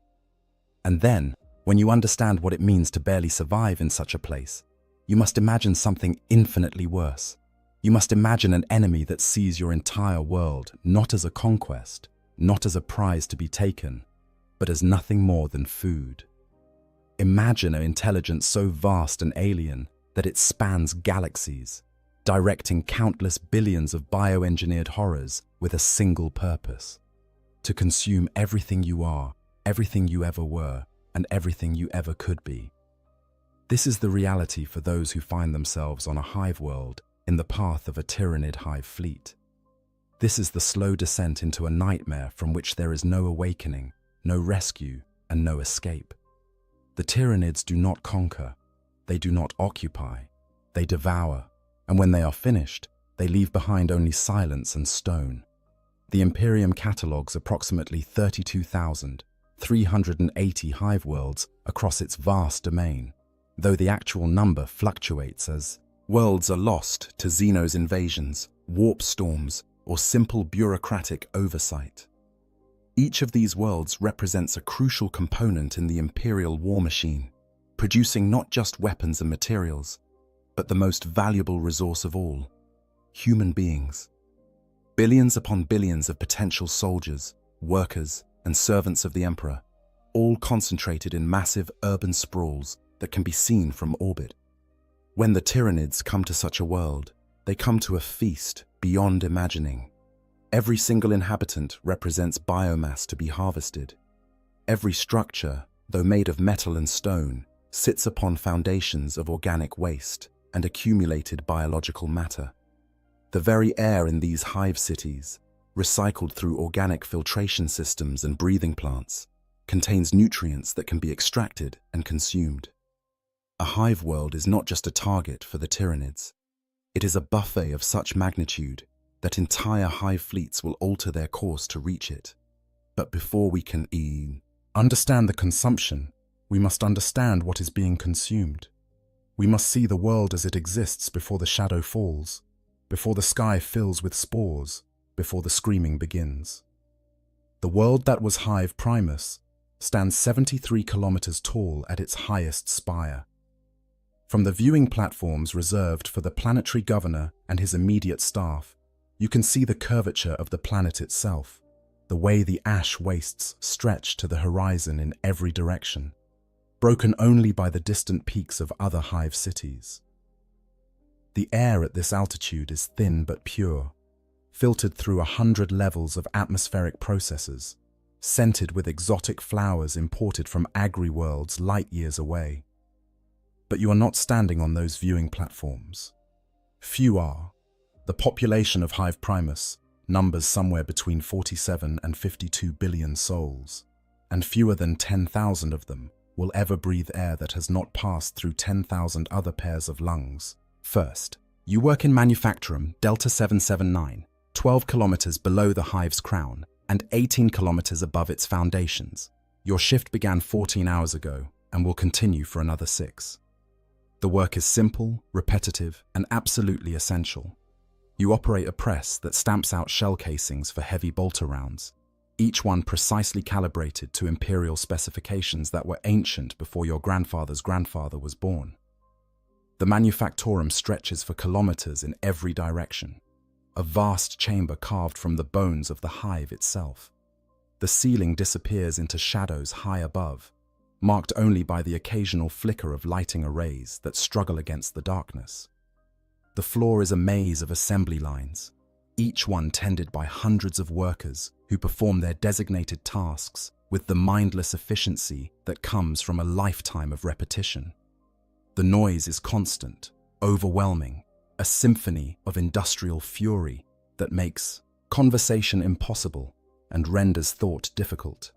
The clang of metal on metal, the hiss of hydraulics, the grinding of gears, the occasional scream when someone makes a mistake and loses a hand or arm to the machinery. These sounds are the soundtrack of your existence, as familiar as your own heartbeat. The air here is hot and thick with the smell of machine oil, ozone from welding torches, and the peculiar metallic tang of recycled atmosphere that has passed through too many filters without ever seeing the sky. You breathe it without thinking, just as you ignore the ache in your back from standing at your station, the burning in your eyes from staring at the same movement for hours on end, the hunger that gnaws at your belly because the last meal was 8 hours ago and the next is still 4 hours away. This is your life. This is the only life you have ever known, and the only life you will ever know unless injury or age renders you unable to work, at which point you will be recycled like everything else in the hive. Your corpse will be rendered down into corpse starch to feed the next generation of workers, and your bones will be ground into fertilizer for the few remaining food production facilities. Nothing is wasted in a hive city. Nothing can be wasted when billions must be sustained on a world whose surface has long since been rendered uninhabitable by industry. Above you, separated by kilometers of rockcrete and plasteel, the mid-hivers live in relative comfort. They are the administrators, the overseers, the minor nobles who manage the countless systems that keep the hive functioning. They have natural light, piped in through elaborate mirror systems from the surface. They have running water that comes from purification plants rather than condensation collectors. They have food that resembles actual food rather than the grey-brown nutrient paste that sustains the workers below. But even they are nothing compared to those who dwell in the spires, the nobility, the merchant princes, the high-ranking members of the Adeptus Administratum, who coordinate the hive's contribution to the imperial tithe. These privileged few live in a world of luxury that would seem fantastical to someone like you. They have gardens, actual growing things tended by armies of servants. They have windows that look out upon the world beyond the hive. They have access to off-world goods, exotic foods, and entertainments that the masses below can scarcely imagine. And below you, separated by another 18 kilometers of hive structure, lies the underhive. Here, the rule of imperial law has long since broken down, replaced by the brutal hierarchy of gangs and mutant tribes. Here, in the ruins of older construction, in the collapsed sectors and forgotten chambers, humanity reverts to its basest instincts. Here, the weak are prey, and the strong survive only until someone stronger comes along. The population of the underhive is unknown, and probably unknowable. The Adeptus Arbites makes periodic sweeps, culling the numbers when they grow too large, but new inhabitants simply flood in to replace the dead. Some are criminals, fleeing justice in the levels above. Others are simply the unlucky, those who fell through the cracks of imperial society and found themselves in the darkness below. A few are mutants, their genetic corruption making them unwelcome in the higher levels, forced to eke out an existence among the ruins and refuse. This vertical segregation is the natural order of a hive city. Those at the top literally look down upon those below, and those below can only dream of ascending even a single level closer to the light. It is a system that has persisted for thousands of years across thousands of worlds, brutal in its efficiency and absolute in its enforcement. But it is also a system built on a foundation that assumes the Imperium's protection, that takes for granted the relative stability that comes from being just one more world among millions. It assumes that life will continue as it always has, generation after generation, world without end. That assumption is about to be tested in ways that no one in the hive can possibly imagine.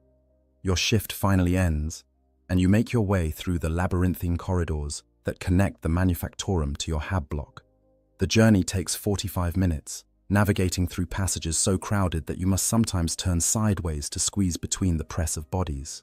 The air grows no fresher as you travel. If anything, it becomes worse, thick with the smell of unwashed humanity and the peculiar sourness of recycled water. Your hab unit is a cube measuring 3 meters by 3 meters by 2.5 meters high. You share it with your spouse and 2 children. There is a sleeping pallet that folds down from one wall, a small cooking unit that runs on geothermal power tapped from deep within the hive, and a waste reclamation unit that processes everything into fertilizer for the hive's food production systems. There are no windows, of course. Windows are for those who can afford to have something to look at, and you are 18 kilometers above the surface and 12 kilometers below the spire. There is nothing to see but the corridor outside, which looks exactly like every other corridor in this section of the hive. This is home. This is what you fight to return to each day, what you labor to maintain. It is not much, but it is yours, purchased with your sweat and sanctified by the presence of your family. Your children were born here, and if the Emperor wills it, they will work in the same manufactorum you do, stamping out shell casings for bolters that will be fired on worlds they will never see, in wars they will never comprehend. You eat your evening meal, a portion of corpse starch mixed with protein supplement and flavored with a few precious drops of synthetic seasoning. Your spouse has managed to acquire a small addition of textured fungus protein, a rare treat that makes the meal almost palatable. You share it with your children, watching as they eat with the unconscious hunger of youth, and you feel something that might be contentment. Tomorrow will be the same as today. The day after that will be the same as tomorrow. This is the rhythm of life in a hive city, unchanging and eternal. You have your work, your family, your small corner of the Emperor's Imperium. What more could anyone ask for? You do not know that this is the last normal meal you will ever eat. You do not know that within 3 solar days, the very concept of normalcy will be shattered beyond recognition. You do not know that the sky above the hive, hidden from your sight by kilometers of rockcrete and steel, is already beginning to change. The stars are going out, one by one, obscured by something vast and terrible that approaches from the void. The astropaths in their sanctums high in the spire have begun to scream, their minds overwhelmed by a psychic pressure that builds like a coming storm. The navigators who guide ships through the warp have found their vision clouded, the Astronomican's light dimmed by an interference they cannot name or comprehend. And in the underhive, in the deepest and darkest places, where even the gangers fear to tread, things that have lurked in shadow for decades are beginning to stir, responding to a call that echoes across the light years. The Genestealer cults, patient and prepared, feel the approach of their gods and begin their final preparations. The feast is about to begin. The shadow falls. The first sign that something is wrong comes not with violence or obvious threat, but with silence. The Vox systems that connect the hive to the wider world, that carry news from across the sector and beyond, that maintain the constant flow of information necessary for a world of 50 billion souls to function, begin to fail. At first, it is subtle. A delay in receiving the daily, astropathic transmissions from the sector capital, a slight degradation in the signal quality of off-world communications, the kind of thing that might be explained by solar flares or unusual warp currents. But it continues and it worsens. Within 2 days, all astropathic communication has ceased entirely. The messages that do come through are fragmented, incoherent, spoken by astropaths whose minds are clearly fracturing under some unseen pressure. They speak of a darkness in the warp, of something vast and hungry that blots out the light of the Astronomican. They speak of screaming silence and chittering void, of minds that are not minds and thoughts that burn like acid. And then they stop speaking at all. The planetary governor convenes an emergency session of his advisory council. Representatives from the Adeptus Administratum, the Planetary Defense Force, the Adeptus Mechanicus tech priests, who maintain the hive's infrastructure, and the local ecclesiarchy gather in the great council chamber high in the spire. The air is thick with incense and tension, and for the first time in living memory, there is genuine fear in the eyes of those who rule. The chief astropath, when he is brought before the council, is barely recognizable as human. His eyes weep blood, and his hands shake with a tremor that speaks of neurological damage. When he speaks, his voice is a broken whisper that somehow carries through the chamber. "The stars are screaming," he says. "The warp is drowning in alien thoughts. Billions upon billions of minds, none of them human, all of them hungry. They are coming. Emperor, preserve us. They are coming, and there is nothing we can do to stop them." The governor demands clarification, demands specifics, demands to know what enemy approaches and when it will arrive. But the astropath can provide no useful intelligence. The psychic interference is too great, the shadow in the warp too complete. He knows only that something vast and terrible approaches, something that drowns out all other psychic signals like a scream, drowning out a whisper. And then, as the council debates and argues and struggles to understand what this means, the astropath begins to laugh. It is a horrible sound, broken and wrong, and it continues even as blood runs from his nose and ears. His laughter ends only when his heart stops, the strain of whatever he has experienced proving too much for his enhanced physiology to withstand. In the sanctums where the other astropaths dwell, protected by wards and psychic shields, similar scenes are playing out. Of the 17 astropaths assigned to the hive, 12 die within the first 3 days of the shadow's arrival.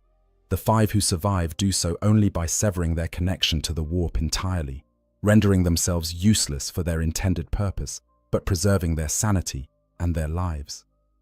For the common people of the hive, these events are unknown. You go to work, you come home, you sleep and wake and work again.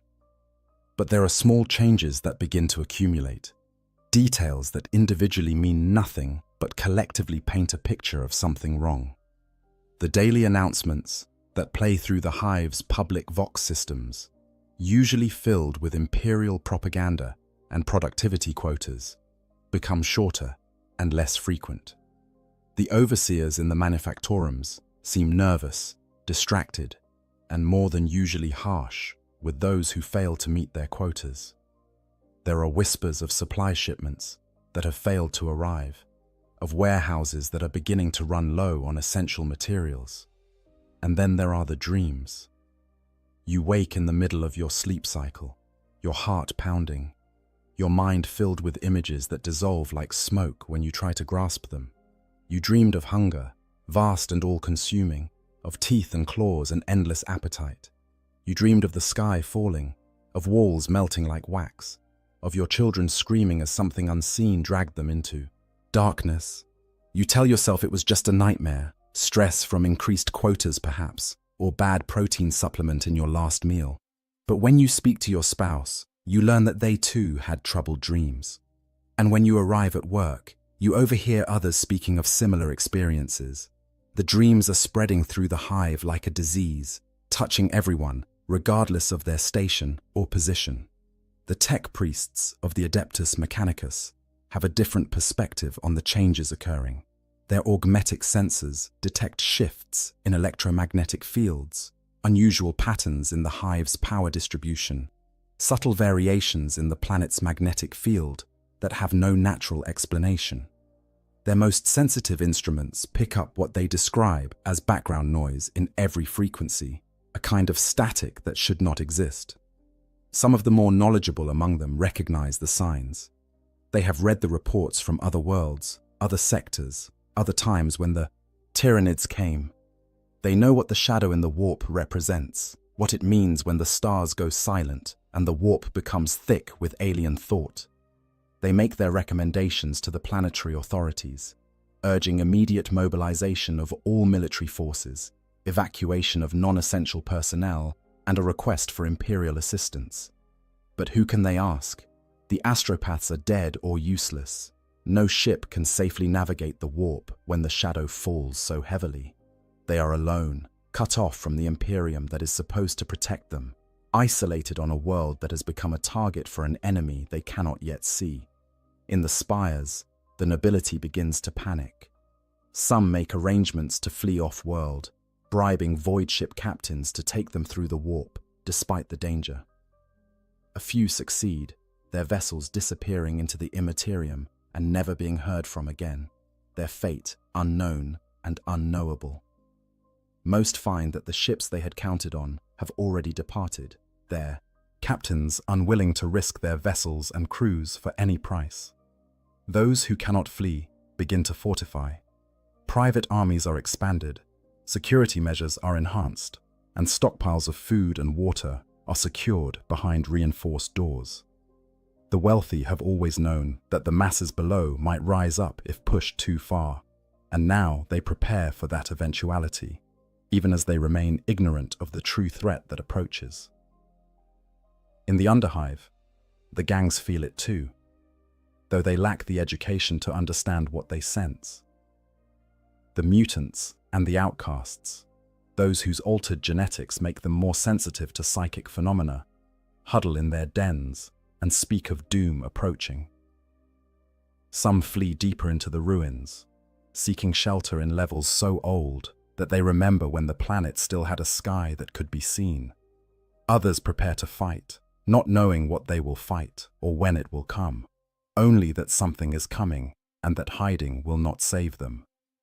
And in the deepest, most forgotten places of the Underhive, in chambers sealed for centuries and forgotten by all but a few, the Genestealer cults gather.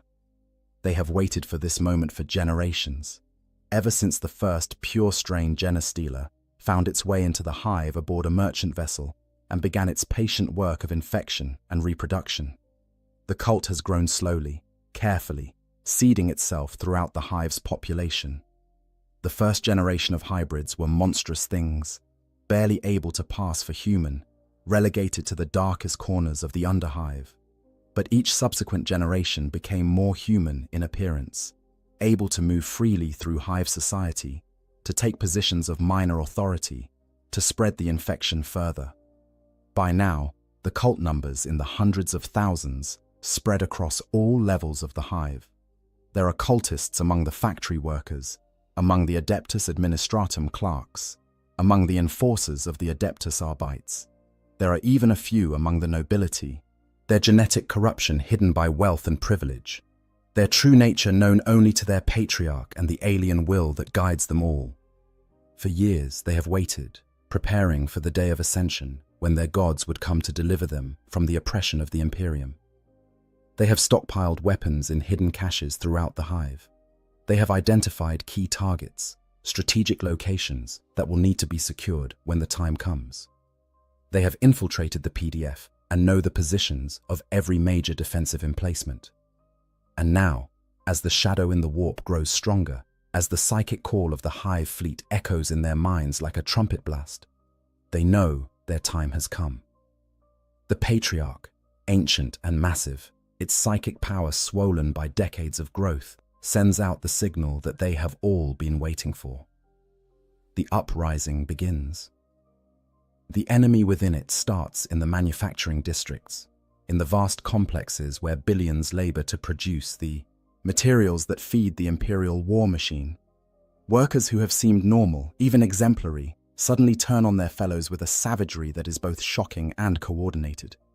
They move with purpose, with unified intent, targeting overseers and enforcers first, then anyone who attempts to resist.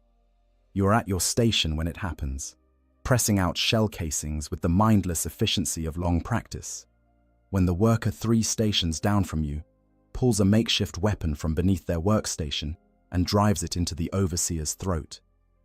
Before you can process what you have seen, before you can even react, 2 more workers rush the secondary overseer, bearing him to the ground with sheer numbers, their hands and improvised weapons rising and falling in a frenzy of violence. The manufactorum erupts into chaos. Some workers flee, running for the exits in blind panic. Others stand frozen, unable to comprehend what they are witnessing. And still others, more than you would, have believed possible, reveal themselves as part of the uprising, producing weapons and moving with coordinated purpose to secure the exits, to disable the Vox systems, to take control of the facility. You run.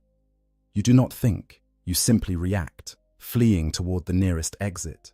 Behind you, you can hear screaming, the sounds of violence and death. You see workers you have labored beside for years transforming before your eyes into something else, their human features twisted by an alien fervor that burns in their eyes like fever. You make it into the corridor beyond the manufactorum, and here the scene is even worse. The uprising is not limited to your facility. It is happening everywhere simultaneously. A coordinated strike timed with precision across thousands of locations throughout the hive. The corridors are choked with people, some fleeing, others fighting, and still others who have revealed their true nature as cultists. And among the cultists, you see things that cannot be, should not be. Figures that are too tall, too thin, their movements fluid and wrong. You catch glimpses of extra limbs, of distended heads, of skin that seems to ripple and shift. These are the earlier generation hybrids, the ones who could not pass for fully human, now freed from their hiding places and eager to participate in the uprising they have dreamed of for so long. You think of your family, your spouse and children in your hab unit kilometers away, and you begin to fight your way through the chaos toward them. The journey that usually takes 45 minutes stretches into hours as you navigate through corridors that have become war zones. Enforcers of the Adeptus Arbites, those who have not already been killed or revealed as cultists themselves, fight desperate holding actions at key choke points, trying to maintain some semblance of order. You see an enforcer cut down by gunfire, his armor unable to withstand the concentrated fire of a dozen cultists armed with stolen lace guns. You see civilians torn apart by hybrid monstrosities that move with terrifying speed and strength. You see things that will haunt your dreams for the rest of your life, however long that may be. By the time you reach your hab block, it has already been overrun. The corridors are filled with the dead, and the walls are marked with strange symbols painted in blood, sigils that hurt to look at, that seem to writhe and shift when you try to focus on them. You find your hab unit, the door torn from its hinges, and inside. Your spouse is dead, killed defending your children. Your youngest child is dead too, their small body broken by violence you cannot bear to examine too closely. Your older child is gone, taken by the cultists, for purposes you dare not imagine. You fall to your knees in the ruins of your home, your hands covered in your spouse's blood, your mind unable to process the magnitude of what has been taken from you. The world has ended. Everything you worked for, everything you cared about, everything that gave your existence meaning, has been destroyed in a matter of hours. And this is only the beginning. Across the hive, similar scenes are playing out in countless hab blocks, manufactorums, and administrative centers. The Genestealer cult has struck with devastating effect, targeting the infrastructure and personnel necessary to mount an effective defense. Power stations are seized or sabotaged. Water purification plants fall under cult control. Communication hubs are destroyed or captured, cutting off different sections of the hive from each other and preventing coordinated response. The Planetary Defense Force attempts to mobilize, but finds itself fighting battles on 1,000 fronts simultaneously. Units deployed to restore order in one district find themselves ambushed from unexpected directions. Officers discover that their subordinates are cultists, turning their weapons on their own comrades. Armored vehicles are disabled by sabotage before they can even leave their motor pools. The PDF commander, a veteran of numerous campaigns against orcs and chaos cultists, has never faced an enemy like this. The cultists do not fight like normal insurgents. They show no fear of death, advancing into gunfire with a fanatical zeal that is unnerving even to experienced soldiers. They coordinate their actions with impossible precision, as if guided by a single will, and they seem to know the positions of PDF forces before those forces even arrive. What the commander does not know, what he cannot know, is that the cultists are indeed guided by a single will. The brood mind, the psychic gestalt that connects all members of the cult through their patriarch, allows them to function as a single organism with billions of hands.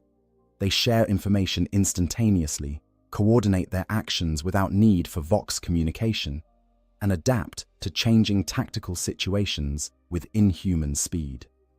High in the spires, the governor finally accepts the truth that his advisors have been trying to make him understand. This is not a simple uprising of discontented workers. This is not even a chaos cult rebellion like those that have plagued other worlds. This is something far worse, a Xenos infiltration that has compromised the hive from top to bottom, and it is only the prelude to something even more terrible.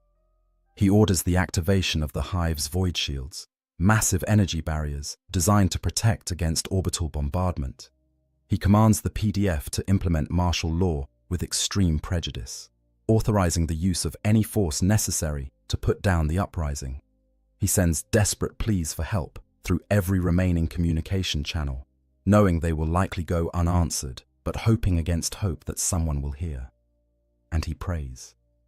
The governor is not a particularly religious man, his faith more a matter of political necessity than true belief. But now he prays with a fervor he has never felt before. He prays that the emperor will protect his people, that the Adeptus Astartes will arrive to deliver them from this nightmare, that somehow, some way, they will survive what is coming. His prayers, like those of billions of others across the hive, go unanswered. The emperor protects, the faithful say, but on this day, on this world, protection is not forthcoming. You emerge from your destroyed home, moving like a ghost through corridors that have become a charnel house. You have no destination, no plan, no purpose beyond the animal need to survive. Around you, the battle between PDF forces and cultists continues to rage, but you barely notice. You are beyond fear now, beyond horror, existing in a state of shock that shields you from the full weight of what you have experienced. You join a stream of refugees fleeing upward, seeking the imagined safety of the mid-hive levels.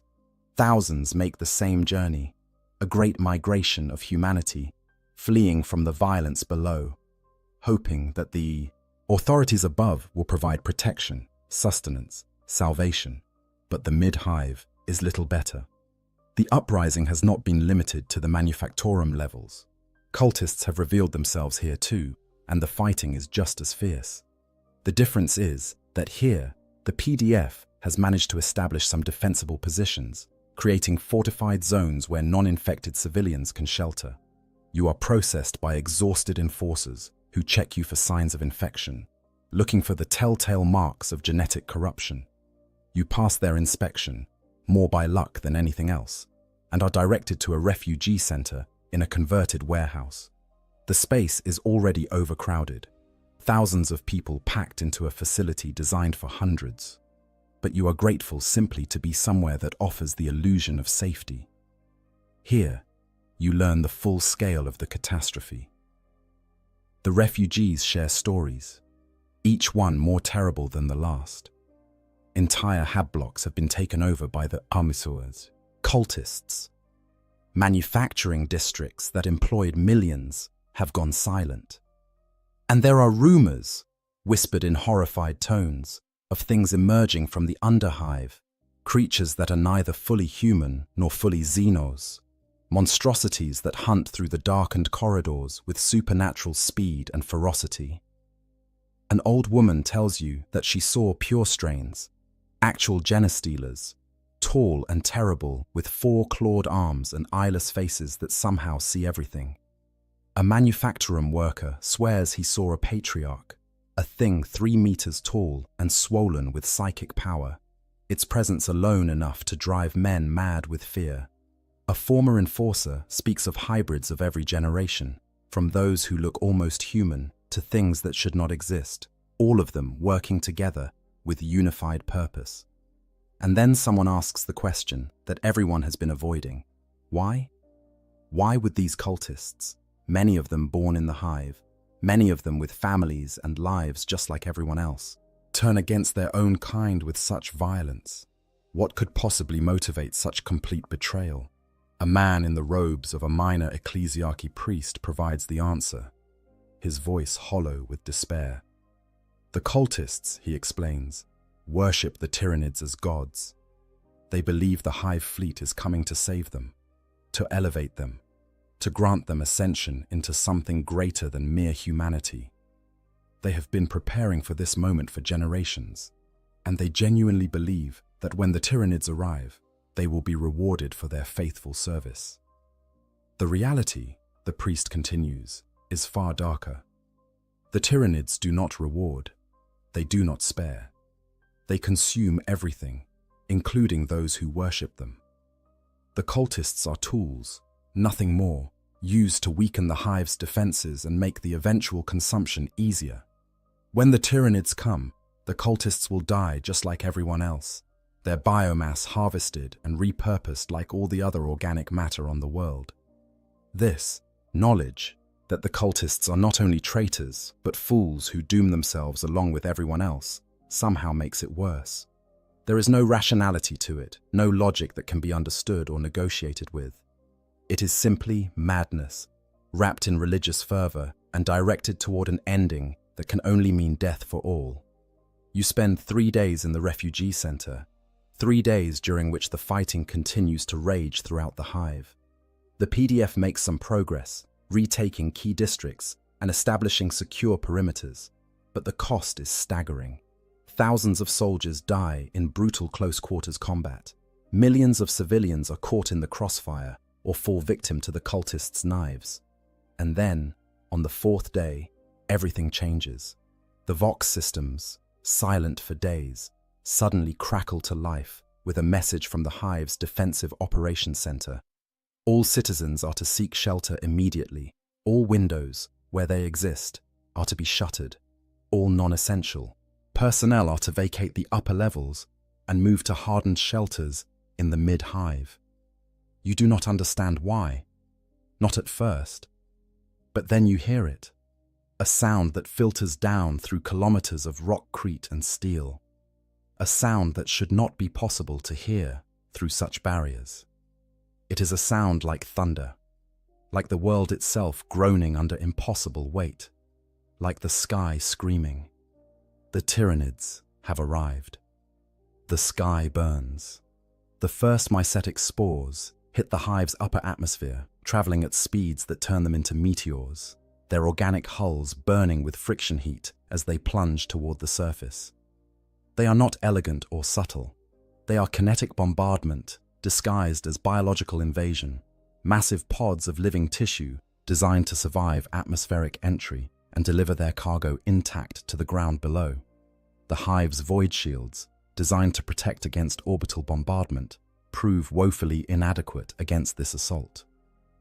The shields were built to stop energy, weapons, and explosive ordnance, not living projectiles that can adapt their trajectory mid-flight, that can sense the gaps in the defensive network and exploit them with unnatural precision.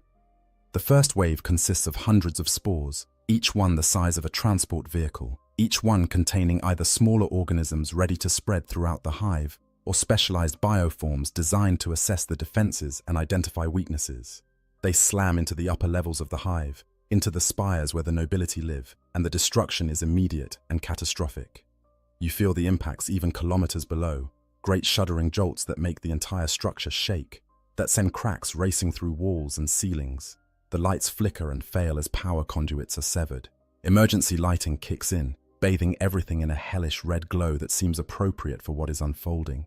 The second wave is larger, thousands of spores falling like rain across the hive and the surrounding ash wastes. These ones carry the vanguard organisms, the tyrannid creatures designed to spread terror and begin the work of destabilizing the planet's biosphere.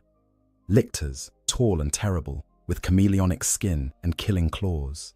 Gargoyles, winged horrors that fill the sky with their screeching cries.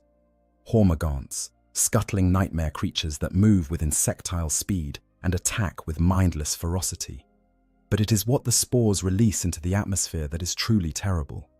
Microscopic organisms, billions upon billions of them, designed to begin the process of transforming the planet into something more suitable for tyrannid consumption. They are xenophagic viruses and bacteria, designer organisms that can survive in almost any environment and reproduce at frightening speed.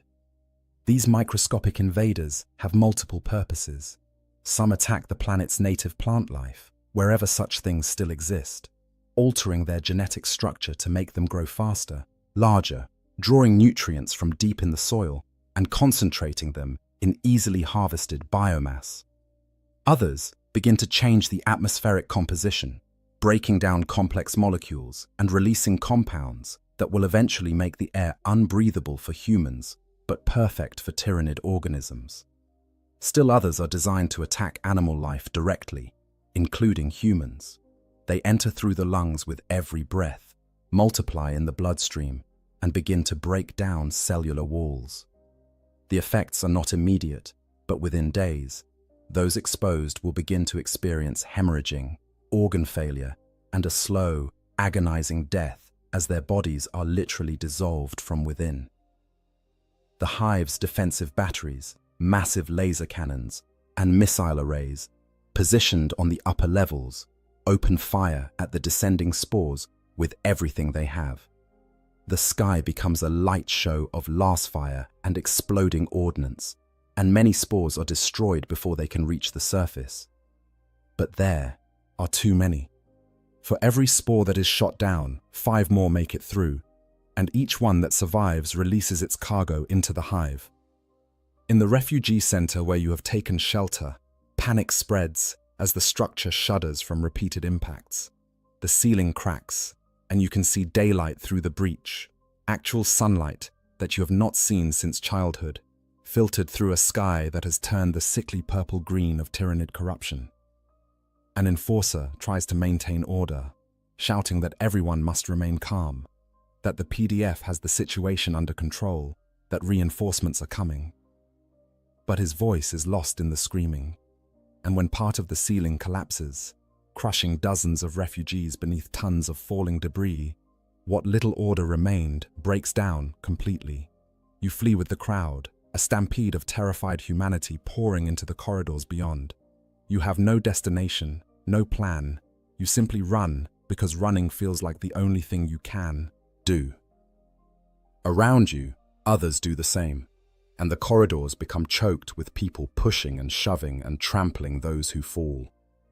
You emerge into a larger chamber, some kind of cargo transfer station, and here you see your first tyrannid. It is a hormagaunt, standing 3 meters tall on reverse-jointed legs, its body a nightmare fusion of insect and reptile, and something else entirely alien. Its head is eyeless, but somehow it sees you, turning in your direction with predatory focus. Its scything claws, each one longer than your forearm, gleam with some kind of organic secretion that steams in the air. The hormagaunt screams, a sound that is not quite animal and not quite anything else, and charges.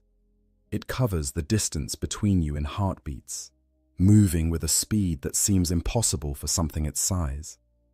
You throw yourself to the side, more by instinct than plan, and the creature's claws miss you by centimeters, close enough that you feel the wind of their passage. The refugees behind you are not so lucky. The hormagaunt crashes into the crowd like a scythe through wheat, its claws rising and falling in a frenzy of killing.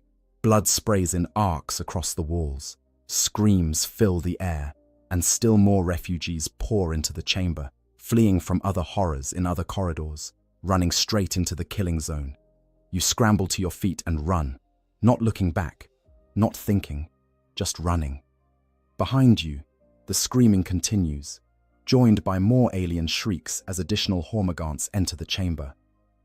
You can hear the wet sounds of tearing flesh, the crack of breaking bones, the gurgling cries of the dying. You find yourself in a maintenance shaft, some kind of access tunnel for the hive's infrastructure. It is cramped and dark, but it leads away from the killing, and right now, that is all that matters. You crawl through the tunnel, your hands and knees scraping on metal grating, your breath coming in ragged gasps. The tunnel opens into a service bay, and here you find other survivors, perhaps 20 people huddled in the darkness, trying to stay quiet, trying to stay hidden. They have barricaded the entrances with whatever they could find, creating crude fortifications from cargo containers and industrial equipment. An older man, his uniform marking him as some kind of mid-level administrator, takes charge with the kind of authority that comes from a lifetime of managing others. He organizes watch rotations, inventories the meager supplies they have, and tries to establish some kind of plan for survival. But even as he works, you can see the fear in his eyes, the knowledge that this sanctuary is temporary at best. You spend the rest of that day in the service bay, listening to the sounds of battle echoing through the hive's infrastructure. There are explosions, distant but powerful enough to make the walls shake. There is gunfire, the distinctive crack of laser guns, and the heavier roar of bolters. There are screams, human and alien both, a constant background noise that never quite stops. As night falls, not that you can see the difference in the darkness of the service bay, the sounds change. The gunfire becomes less frequent, the explosions more sporadic. But the alien sounds grow louder, closer.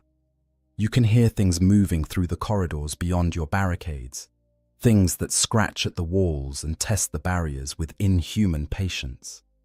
The old administrator tries to keep everyone calm, but his authority is fragile, held together only by the shared need for organization in the face of chaos. When one of the survivors, a young woman barely out of adolescence, begins to sob uncontrollably, he tries to comfort her, but his platitudes ring hollow. What comfort can be offered when the world is ending? You try to sleep, but it is impossible. Every sound makes you jump. Every shadow seems to move with malevolent purpose. You find yourself thinking about your family, about your spouse and children. Dead, now, and perhaps lucky for it. At least their suffering is over. You are still here, still trapped in this nightmare, and you have no idea how long you can endure it. The second day brings a new horror. The atmospheric contamination has begun to take effect. Those who breathed the spore-laden air during the initial bombardment start to show symptoms. It begins with coughing, a wet, hacking sound that brings up blood. Then comes the fever, burning through bodies already weakened by stress and lack of food. Finally, the hemorrhaging begins, blood weeping from every orifice as cellular structure breaks down. In the confined space of the service bay, disease spreads quickly. The administrator tries to quarantine the sick, but there is nowhere to put them, no way to separate them from the healthy. Within hours, half your group is showing symptoms. Within a day, most of them are dead, their bodies piled in a corner because there is nowhere else to put them. You are one of the lucky ones, if such a term has any meaning anymore. You show no symptoms, your exposure to the contamination apparently minimal. But you watch others die in agony, and you know that your immunity is likely temporary. Sooner or later, the spores will find you too. Throughout the hive, this scene is repeated countless times. Millions die from the atmospheric contamination alone, their bodies dissolving from within, their deaths agonizing and inevitable. The PDF tries to distribute respirators and sealed environment suits, but there are not nearly enough to go around, and many of those they do have malfunction or are damaged in the fighting. The tyrannid organisms, meanwhile, are establishing themselves throughout the hive. Lictors stalk the corridors, their chameleonic skin making them nearly invisible, their feeder tendrils seeking out any humans they can find to drain of knowledge and nutrients. Gargoyles nest in the upper levels, using the hive's spires as roosts from which to launch attacks on PDF positions. And the hormagaunts, those mindless killing machines, sweep through the hive in vast swarms, overwhelming defensive positions through sheer numbers. The PDF soldiers fight bravely, their lasguns cutting down dozens of the creatures. But for every Hormagaunt killed, 2 more seem to take its place. The third day brings the arrival of the larger bioforms, carnifexes, massive armored creatures that serve as living tanks, smash through the hive's walls as if they were paper. Warriors, tall and terrible, direct the smaller organisms with cold intelligence, their minds linked to the hive mind and serving as synaptic nodes that coordinate the attack. And with these larger creatures come the real terror. The PDF's heavy weapons, plasma cannons and lascannons that could destroy armored vehicles, prove only partially effective against tyrannid bioforms that can adapt and evolve in real time.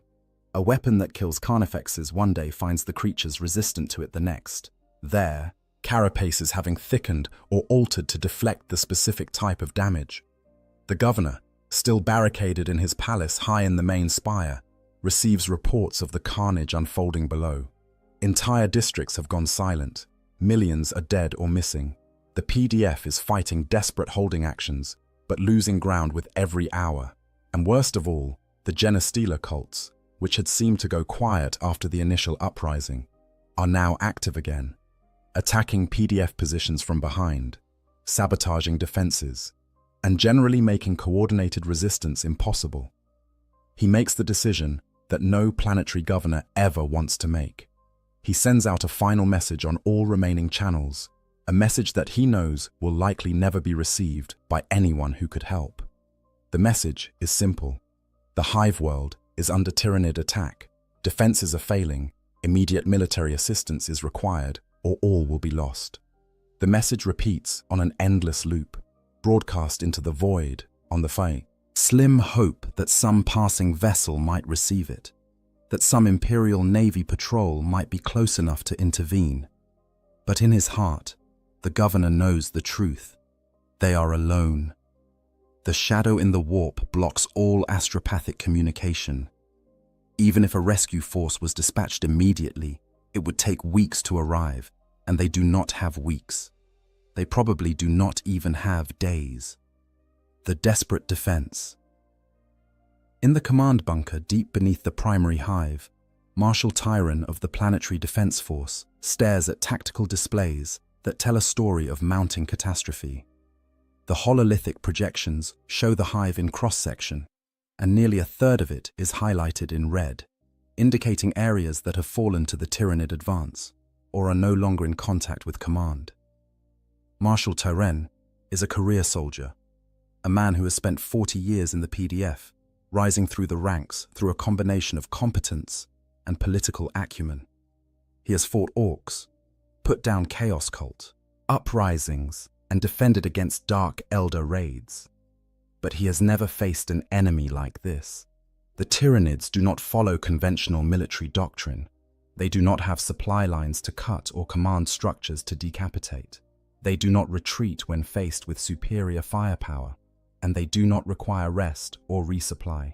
They simply advance, constantly and relentlessly, adapting to whatever resistance they encounter, and overwhelming it through a combination of numbers, adaptability, and sheer biological horror. His forces, once numbering in the millions, have been reduced by half in the first 3 days of fighting. Some casualties are from combat, cut down by tyrannid claws, or dissolved by the bioweapons that many of the larger organisms carry. Others are from desertion, soldiers who threw down their weapons and fled when faced with horrors their training had never prepared them for.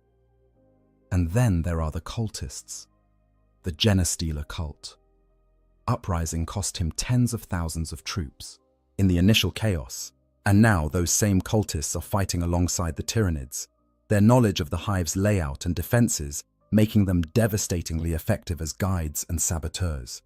He has had to implement brutal security measures, executing suspected cultists on sight, but he knows that more lurk hidden among his own forces, waiting for the moment to strike. His communication systems crackle with reports from across the hive, each one worse than the last. A company of PDF troopers holding the central processing plant has been overrun by a wave of Hormagaunts, estimated at 10,000 strong. The defensive batteries in the northern spire have gone silent, their crews likely dead or fled. A Carnifex has broken through into the mid-hive levels and is currently rampaging through residential districts, killing everything in its path. Marshal Tyren makes his decisions with the cold efficiency of long experience. He orders a tactical retreat from untenable positions, consolidating his forces into defensible strongpoints. He authorizes the use of the Hive's stockpile of promethium for mass firebombing operations, knowing that such weapons will kill civilians along with Tyranids, but seeing no alternative. He requests that all remaining reserves be mobilized, including the barely trained conscripts who were recruited from the refugee centers. But he knows, even as he gives these orders, that they are buying time at best. The Tyranids are not being defeated. They are barely being slowed. Without reinforcements, without support from off-world, the Hive will fall. It is not a question of if, but when. In the mid-Hive levels, PDF Sergeant Kavos leads what remains of her platoon through corridors that have become a war zone. They are down to 22 soldiers from an original strength of 50, and every one of them shows the strain of 3 days of constant combat. Their uniforms are torn and bloodstained, their eyes are hollow with exhaustion and trauma. Their hands shake when they reload their lasguns, but they are still fighting, still trying to hold the line, still attempting to create safe zones where civilians can shelter. Kavos is proud of them, even as she knows that their efforts are probably futile. They are moving through what was once a commercial district, shops and small businesses that catered to the mid-hive's middle class. Now, it is a ruin. The shops have been looted or destroyed. Bodies lie everywhere, civilians who are caught in the crossfire or targeted by cultist attacks. The air is thick with smoke from fires that burn unchecked, and the distinctive smell of death is everywhere. Kavos's Vox unit crackles with a report from the scout she sent ahead. He has found a group of civilians barricaded in a warehouse, perhaps 200 of them, but there are Tyranids nearby, a pack of Hormagaunts that seems to be hunting through the district methodically. The civilians need evacuation, but attempting it will draw the Hormagaunts' attention. She makes the decision without hesitation. They will extract the civilians. It is what they are here for, what they have sworn to do. She orders her platoon into defensive positions, setting up overlapping fields of fire, placing her heavy weapon team in a position where they can provide covering fire. The evacuation begins, civilians streaming out of the warehouse and moving toward a safer location several hundred meters away. Everything goes smoothly for the first few minutes. Then, the Hormagaunts arrive. They come around the corner in a wave of chitin and claws, moving faster than seems possible, their eyeless faces somehow tracking the humans with perfect precision. Kavos's platoon opens fire, lasguns cutting through the air in precise volleys. The first rank of Hormagaunts goes down, their bodies smoking from las burns, but the ones behind simply leap over their fallen kin and continue the charge. The heavy weapon team fires its autocannon, the heavy shells tearing massive holes in the Tyranid ranks. But there are so many of them, more than Kavos has ever seen in one place. She realizes with sickening certainty that this is not a hunting pack. This is a proper swarm, and her platoon has walked into the middle of it. She orders a fighting retreat, her soldiers falling back by squads while maintaining fire discipline. But the Hormagaunts are faster, and they are flanking, cutting off the escape route. Kavos sees one of her troopers go down, dragged into the mass of aliens and torn apart in seconds. Then another falls, and another. The civilians are screaming, running in panic, and the Hormagaunts follow, their killing instincts driving them toward the easiest prey. Kavos makes a decision that will haunt her for the rest of her life, however long that may be. She orders her remaining soldiers to focus their fire on the Hormagaunts pursuing the civilians, effectively using her own troops as bait to buy the civilians time to escape. It works. But the cost is terrible. Her platoon is reduced to 7 soldiers by the time the last civilian makes it to safety. 7 out of the 50 who started this mission, out of the hundreds who were in her company when the invasion began. She leads her survivors into a fortified position, a strong point that the PDF has established in what was once a transit hub. Here, she finds other units in similar condition, remnants of platoons and companies that have been ground down by constant combat. The overall commander, a major she does not recognize, is trying to organize some kind of coordinated defense, but it is clear that he is overwhelmed by the scale of the disaster. That night, Kavos and her remaining soldiers huddle in a storage room, trying to rest while they can. They speak little, each lost in their own thoughts, their own memories of comrades lost. One of her troopers, a young man who cannot be more than 18, breaks down crying, and Kavos lets him. There is no point in maintaining discipline when the world is ending. In the lower hive, where the fighting has been fiercest, entire districts have been abandoned by the PDF. The soldiers simply do not have the numbers to defend everything, and they have been forced to make brutal decisions about what can be held and what must be sacrificed.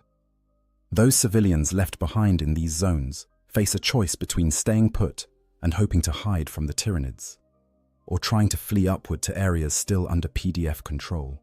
Most choose to flee, joining the great waves of refugees that clog the hive's arterial corridors, slowing to a crawl the already difficult movement of military forces and supplies. Among these refugees, you continue to survive through a combination of luck and desperate determination. You have joined a group of perhaps 50 people, all of whom have similar stories of loss and trauma. You move together, reasoning that there is safety in numbers, though whether this is actually true remains to be seen. Your group is led by a former ganger from the underhive, a woman named Selka, who knows the hive's hidden ways, the maintenance shafts and forgotten passages that most citizens do not even know exist. She guides you through routes that avoid both the Tyranid swarms and the PDF checkpoints, the latter because she does not trust the military to protect refugees when their own survival is in doubt.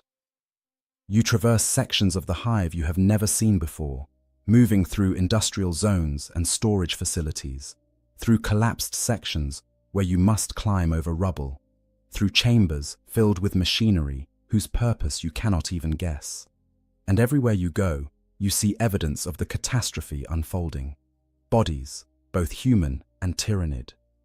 Damage to the hive's structure, cracks and holes that were never there before. And the smell, the pervasive stench of death and decay that grows stronger with every hour. On the 5th day, your group encounters something that changes everything.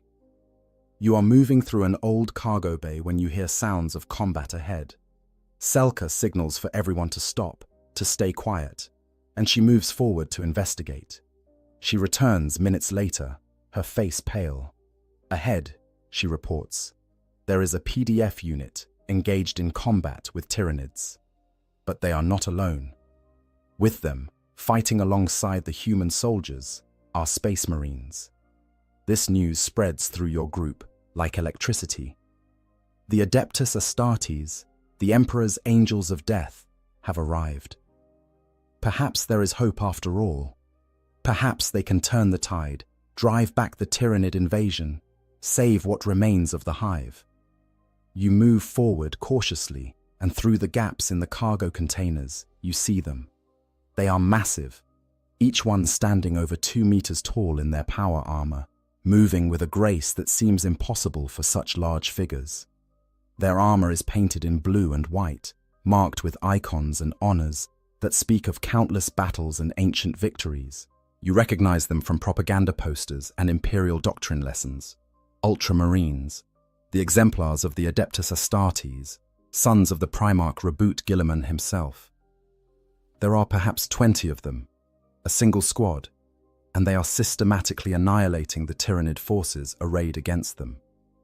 Their bolters speak with a distinctive crack boom, each shot placing a mass reactive shell precisely where it will do the most damage. When the Tyranids close to melee range, the Space Marines meet them with chainswords and power weapons, cutting through chitin armor as if it were paper. You watch a Carnifex, one of the massive armored creatures that you have seen smash through rockcrete walls, charge a Space Marine. The Marine does not retreat or even seem concerned. He plants his feet, raises his bolter, and puts 3 shots into the creature's head at point-blank range. The Carnifex's head explodes in a shower of gore, and the massive body crashes to the ground at the Marine's feet. He steps over it without pausing and continues firing at the next target. The battle lasts perhaps 10 minutes from start to finish, and when it is over, dozens of Tyranid corpses litter the cargo bay. Not a single Space Marine has fallen. They begin to reload their weapons with mechanical efficiency, and their squad sergeant notices your group watching from behind the cargo containers. He approaches, and up close, he is even more intimidating. His armor is scarred from countless battles, his helmet displaying a stern death's head insignia. When he speaks, his voice is amplified by his armor's Vox systems, resonating with authority. He identifies himself as Sergeant Marius of the Ultramarines 3rd Company. His squad was deployed to the Hive when the invasion began, part of a larger force that is attempting to evacuate key personnel and establish defensive strongpoints. He informs you that there is an evacuation zone being set up in the upper mid-hive, that civilian refugees are being gathered there for potential off-world evacuation. He provides specific coordinates and directions, then warns that time is short. The Tyranids are advancing faster than anticipated, and the window for evacuation is narrowing rapidly. His squad must continue their mission, but he advises you to reach the evacuation zone as quickly as possible. With that, the Space Marines are gone, moving with purpose toward their next objective. You are left staring after them, struck by the contrast between their power and confidence and your own helplessness. But Sergeant Marius's words have given you something you had lost: purpose. There is an evacuation zone. There is a chance, however slim, of getting off this doomed world. Selka immediately begins planning the route to reach the coordinates the Space Marine provided. It will require moving back upward, traversing some of the most dangerous sections of the Hive, areas where Tyranid presence is likely to be heavy. But what choice do you have? Staying here means certain death. At least if you try to reach the evacuation zone, you have a chance. Your group sets out immediately, moving as quickly as they dare through the Hive's labyrinthine passages. You see more signs of the Space Marine presence, areas where defensive positions have been established, where Tyranid corpses are piled like cordwood. But you also see evidence that even the Adeptus Astartes cannot be everywhere. There are sections where the Tyranids have broken through, where civilian bodies lie testament to the failure of protection. As you climb higher into the Hive, the nature of the destruction changes. Here, in the mid-hive levels, the damage is from more than just combat. The atmospheric contamination has taken a severe toll. You pass entire residential blocks where everyone died from the spore-borne plague, their bodies lying in their homes or collapsed in the corridors, blood leaking from every orifice. You also begin to see signs of something else, something that fills you with a different kind of horror. The Tyranids are not just killing, they are changing things, transforming the environment to suit their needs. You see walls that have been covered in some kind of organic growth, purple-green and pulsing with unnatural life. You see chambers where the floor has been torn up and strange, fleshy structures have been planted, already beginning to grow into something larger. These are the capillary towers in their earliest stages, though you do not know it yet. You do not understand that these strange growths are designed to eventually reach the surface, to connect with the hive ships in orbit and pump the planet's biomass upward to be consumed and recycled. All you know is that the sight of them fills you with instinctive revulsion, with the knowledge that they are wrong, alien, an infection spreading through the hive like a cancer. On the 7th day of the invasion, you finally reach the evacuation zone. It is a massive chamber, some kind of former commercial center that has been converted into a staging area. PDF soldiers man barricades around the perimeter, and you can see several Space Marines coordinating the operation, their presence both reassuring and unsettling. There are thousands of civilians already here, perhaps tens of thousands, all waiting for transport off-world. But as you join the crowd, as you find a space to sit and rest for the first time in days, you hear the conversations around you, and your fragile hope begins to crumble.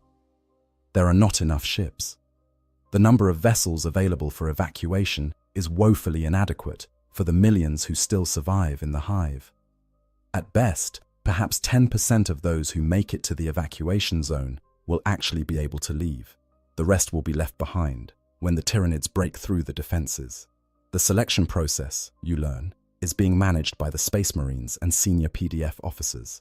They are prioritizing based on usefulness to the Imperium. Those with critical skills, those with genetic markers indicating compatibility for Space Marine recruitment, those from noble families who might have political value, they will be saved. The rest, the common workers and refugees who have no particular value beyond their existence, will likely be abandoned. You realize with sick certainty that you fall into that second category. You were a manufactorum worker, replaceable, one of billions doing the same job on thousands of worlds. There is no reason to save you. There is no reason to give you a place on one of those precious ships. And yet, what else can you do but wait? Perhaps there will be more ships than expected. Perhaps the selection criteria will change. Perhaps through some miracle, you will be chosen. So you wait, along with thousands of others, hoping against hope for salvation that will probably never come. Meanwhile, the battle for the hive continues to rage. The collapse of civilization by the 10th day of the invasion, the pretense of organized resistance has largely collapsed. The PDF still fights in scattered pockets, and the Space Marines continue their operations. But the hive as a whole has descended into chaos. The thin veneer of imperial civilization has been stripped away, revealing the savage desperation beneath. In the lower hive levels, those areas not yet overrun by the Tyranids have devolved into anarchy. With no authority to enforce order, with no expectation of rescue or survival, humanity has reverted to its most base instincts. Gangs fight over dwindling supplies of food and water. Strong prey upon the weak. The old social hierarchies have inverted, with those who were once respected now targets for violence and theft. You hear stories from new arrivals at the evacuation zone, tales of horror that have nothing to do with the Tyranids. A refugee camp in the lower levels that descended into cannibalism when food ran out. A water reclamation plant where workers murdered each other for control of the last clean water. A noble family's palatial hab complex that was stormed by a mob. The nobility torn apart by hands hungry for revenge against years of oppression. These stories should shock you, should horrify you, but instead you feel a strange numbness. After everything you have witnessed, after all you have lost, the revelation that humans can be as monstrous as aliens feels almost expected. Civilization, it turns out, is a fragile thing, dependent on the continuity of basic services and the promise of future stability. When both are removed, when survival becomes the only imperative, the beast within emerges. The atmospheric contamination continues to worsen. The initial wave of spore-borne plague killed millions in the first days. Now, those who survived that plague face new horrors as the planet's biosphere begins to transform. The air is becoming difficult to breathe, thick with spores and chemical compounds that make every breath burn. Those without respirators or environmental suits begin to show symptoms of oxygen deprivation, their lips turning blue, their thinking becoming sluggish. The water supply, always a critical concern in a hive city, has become actively dangerous in many districts. The Tyranid organisms have infiltrated the water reclamation plants, and the fluid that comes from the taps is now contaminated with biological agents that accelerate cellular breakdown. Those desperate enough to drink it anyway find themselves dying in agony within hours, their bodies literally dissolving from the inside out. Food becomes the most precious commodity, more valuable than gold or weapons. The hive's vast storage facilities are running low, their stocks depleted by the disruption of normal distribution and the enormous number of refugees concentrated in smaller and smaller areas. Fights break out over scraps of corpse starch. People kill each other for a single nutrition bar. In the evacuation zone, the Space Marines impose strict rationing, their authority absolute and their methods brutal. Those caught stealing food are executed on the spot, their bodies added to the growing pile of casualties. It is harsh, perhaps unnecessarily so, but it maintains a bare minimum of order in a situation that constantly threatens to spiral into complete chaos. You receive your daily ration, a portion of grey paste that tastes of nothing and everything, and you eat it mechanically, no longer capable of feeling hunger or satisfaction, merely consuming because your body requires it. Around you, others do the same, each lost in their own private hells, each trying to hold on to some fragment of hope or purpose. In the upper levels of the hive, in the spires where the wealthy once lived in luxury, the situation is different but no less terrible. Here, the Tyranids have established what imperial observers would call digestion zones, areas where the process of biomass collection has begun in earnest. The Kasson, beautiful gardens, those carefully maintained pockets of greenery that were a symbol of the nobility's status, have been transformed into nightmares. The plants have been infected by Tyranid spores and now grow with terrible speed, their roots digging deep into the hive's foundations, their leaves and fruits swollen with nutrients extracted from the rock itself. But these are no longer plants in any recognizable sense. They are hybrid organisms, part earth flora and part alien biology, and they exist only to be harvested and consumed. Ripper swarms have begun to appear in significant numbers. These are small, maggot-like creatures that exist for one purpose: to consume biomass and return it to the reclamation pools that have begun to form throughout the hive. They flow through the corridors like living carpets, devouring everything organic in their path, from bodies to food stores to the very rats and vermin that once infested the underhive. The Rippers are not intelligent, not individually, but they are directed by the hive mind, their movements coordinated with inhuman precision.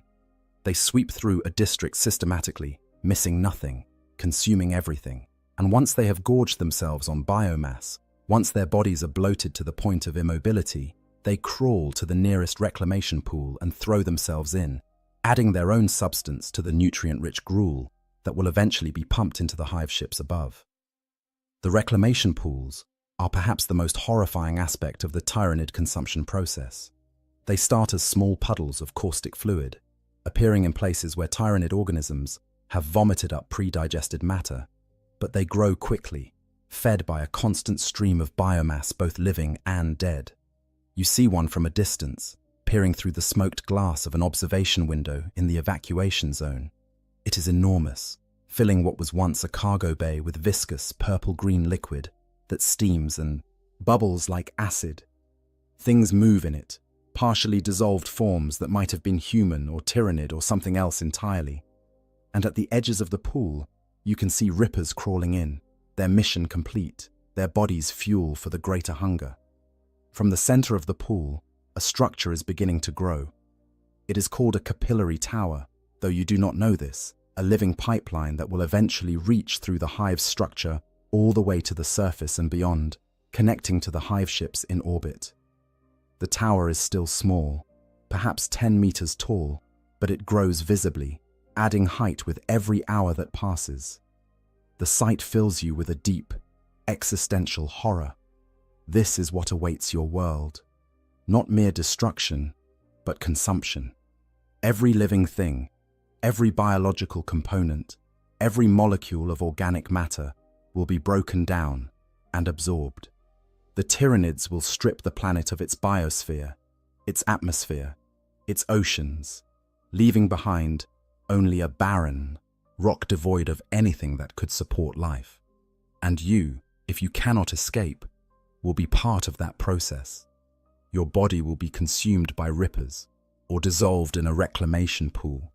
Your biomass will be pumped into a hive ship and used to create new Tyranid organisms that will go on to consume other worlds.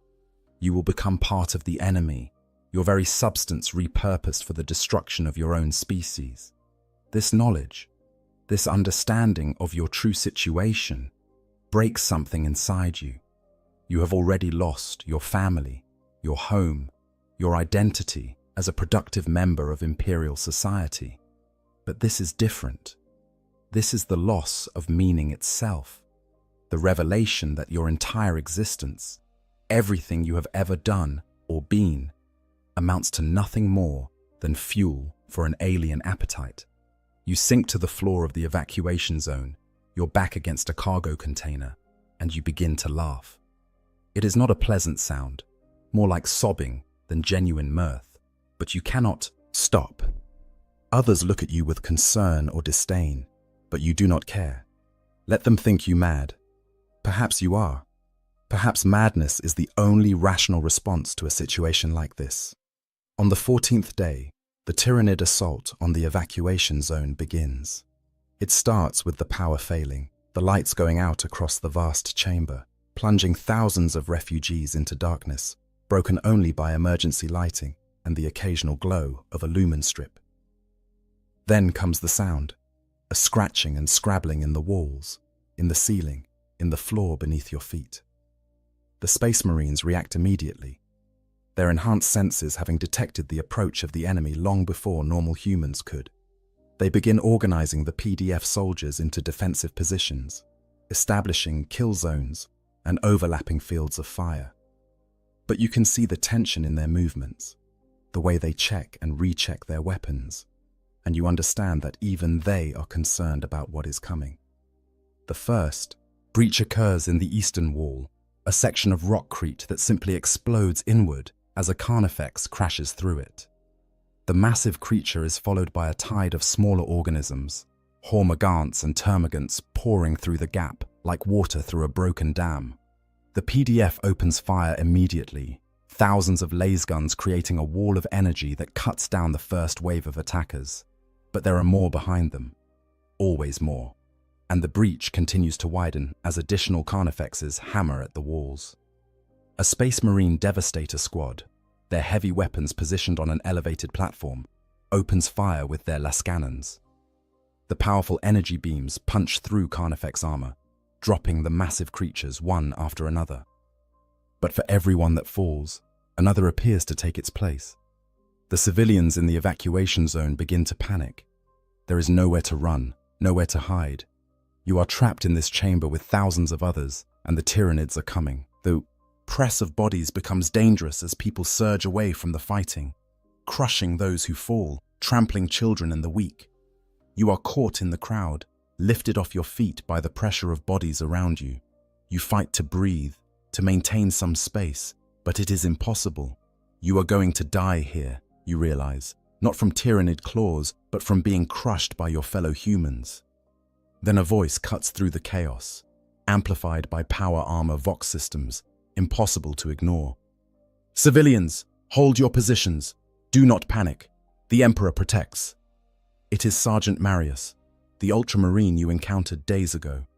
He stands in the center of the chamber, his blue armor marked with fresh damage from recent fighting, his bolter held at the ready. Around him, other Space Marines have taken up positions, creating a line of armored giants between the civilians and the Tyranid assault. There is something about his presence, about the absolute confidence in his voice, that cuts through the panic. People stop running. The crowd begins to settle, though the fear remains palpable. You find yourself able to breathe again, able to move, and you work your way toward the center of the chamber where the Space Marines are organizing the defense. The battle continues for hours. The Tyranids attack in waves, each one larger than the last, each one testing different approaches and tactics. The Space Marines and PDF hold them back through superior firepower and tactical positioning, but casualties mount on both sides. You see PDF soldiers dragged into the mass of Tyranids, see Space Marines forced to fall back as their ammunition runs low, and still the Tyranids come, an endless tide of chitin and claws, driven by a hunger that knows no satiation, guided by an intelligence that spans light years. The consumption. By the 18th day, most of the hive has fallen. The lower levels are completely overrun. transformed into grotesque feeding zones where Ripper swarms methodically consume everything organic. The mid-levels are contested territory, where desperate last stands are fought by PDF remnants and Space Marine squads. And the upper levels, including most of the spires, have become tyrannid nesting grounds, where larger organisms have established themselves. The evacuation zone has been relocated twice, each time retreating to a more defensible position as the previous location became untenable. The number of civilians has decreased dramatically, both from tyrannid attacks and from the simple fact that supply shipments from orbit have been intermittent at best. Without food and water, thousands have simply died, their bodies adding to the biomass that the tyrannids harvest. You have survived this long through a combination of luck and the pragmatic ruthlessness that emerges when survival is all that matters. You no longer feel guilt or remorse. You no longer question the morality of taking food from those too weak to defend it, or pushing past the injured to reach safety first. You have become what the situation demands, a survivor stripped of everything except the animal will to continue existing. The Space Marines have been reduced in number as well. Sergeant Marius and his squad are gone, their last reported position in a section of the hive that has since gone dark. Other squads continue to fight, but their numbers dwindle with each engagement. Even the Adeptus Astartes, for all their genetic enhancement and superior equipment, have limits. From your position in the current evacuation zone, a fortified section of the upper mid-hive, you can see through reinforced windows to the hive structure beyond. What you see is a vision of hell that will haunt you for the rest of your life. The capillary towers have grown massive, some of them reaching heights of hundreds of meters, stretching up through the hive structure like grotesque needles. They are living things, pulsing with organic fluids, their surfaces covered in sensory organs that track movement and heat. From their tops, you can see tendrils extending upward, reaching for the hive's outer shell and beyond. At the base of each tower is a reclamation pool, and these have grown to incredible size. The largest ones fill entire districts, lakes of caustic fluid that bubble and steam, that glow with a sickly bioluminescence in the perpetual twilight of the hive's interior. And the Rippers. Emperor preserve you, the Rippers are everywhere. They flow through the hive like a living tide, consuming everything in their path. You watch them devour entire hab blocks, the structures themselves partially organic from centuries of biological buildup, all of it fuel for the insatiable hunger. The process is methodical, almost mechanical in its efficiency. The Rippers consume, they gorge themselves until they can barely move, and then they crawl to the reclamation pools and throw themselves in. The pools break down everything, Ripper and prey alike, reducing complex biological structures to their component nutrients. And the capillary towers pump this nutrient soup upward, feeding it to the hive ships that orbit the planet. You watch as a group of humans, perhaps refugees, who were trying to flee through an area already claimed by the Tyranids, stumbles into a Ripper swarm. The creatures flow over them like water, covering their bodies completely in seconds. The screaming lasts only moments before it is cut off, and when the Rippers move on, there is nothing left but bones, stripped of every molecule of organic tissue. The horror of it is not just the death, which you have seen enough of to become numb to. The horror is the efficiency, the systematic nature of the consumption. The Tyranids are not cruel. They take no pleasure in suffering. They are simply hungry, and everything they do serves that hunger with perfect, terrible efficiency. On the 20th day, the order comes to begin final evacuation procedures. The ships that have been shuttling between the full surface and orbit will make their last runs. Those who have been selected for evacuation must board immediately. Everyone else will be left behind. The selection process is brutal. Space Marines and senior PDF officers go through the refugee population, choosing individuals based on criteria that are never explained. You watch as families are torn apart, as children are taken from parents who plead and scream and beg. You watch as valuable individuals are escorted to the loading zones, while those deemed less useful are left to fend for themselves. When they come to you, you expect nothing. You have no skills that matter, no connections, no value beyond your existence as a single human among billions. But the officer who examines you pauses, studies you more carefully, then marks something on his data slate. "You have the genetic markers we're looking for," he says. "Potential Space Marine recruitment material. You're selected." You do not feel relief or joy. You feel nothing at all. You follow where directed, moving like an automaton toward the loading zones. Around you, others who have been selected do the same, each carrying whatever meager possessions they have managed to retain. The loading zone is a converted cargo bay, massive doors opening onto a landing platform where shuttles descend from orbit to collect their passengers. The process is orderly, controlled by Space Marines who brook no arguments or delays. You board a shuttle with perhaps 60 other selected individuals, and you find a seat in the cramped passenger compartment. Through a small viewport, you can see the hive falling away as the shuttle climbs toward orbit. From this altitude, you can see the full scale of the catastrophe. The hive is marked with fires and structural damage. You can see tyrannid organisms moving on its surface, impossibly large creatures that dwarf the buildings around them. And in orbit, you can see the hive ships, massive organic vessels that blot out the stars, their bioarchitecture alien and terrible. The shuttle shakes as it passes through the atmosphere, and you close your eyes against the sight. You do not want to see anymore. You do not want to witness the death of your world. The final days. The ship that receives you is an Imperial Navy transport, one of the few vessels brave or desperate enough to remain in system despite the tyrannid presence. You are processed with mechanical efficiency, assigned a berth in a crowded compartment with dozens of other refugees, given basic provisions and told to await further instructions. For the first time in weeks, you are safe. The tyrannids cannot reach you here. The shadow in the warp still presses against the minds of the ship's navigators and astropaths, but they are trained to endure such pressure, and the vessel's Geller fields provide some protection. You should feel grateful. You should feel blessed to have escaped when billions were left behind.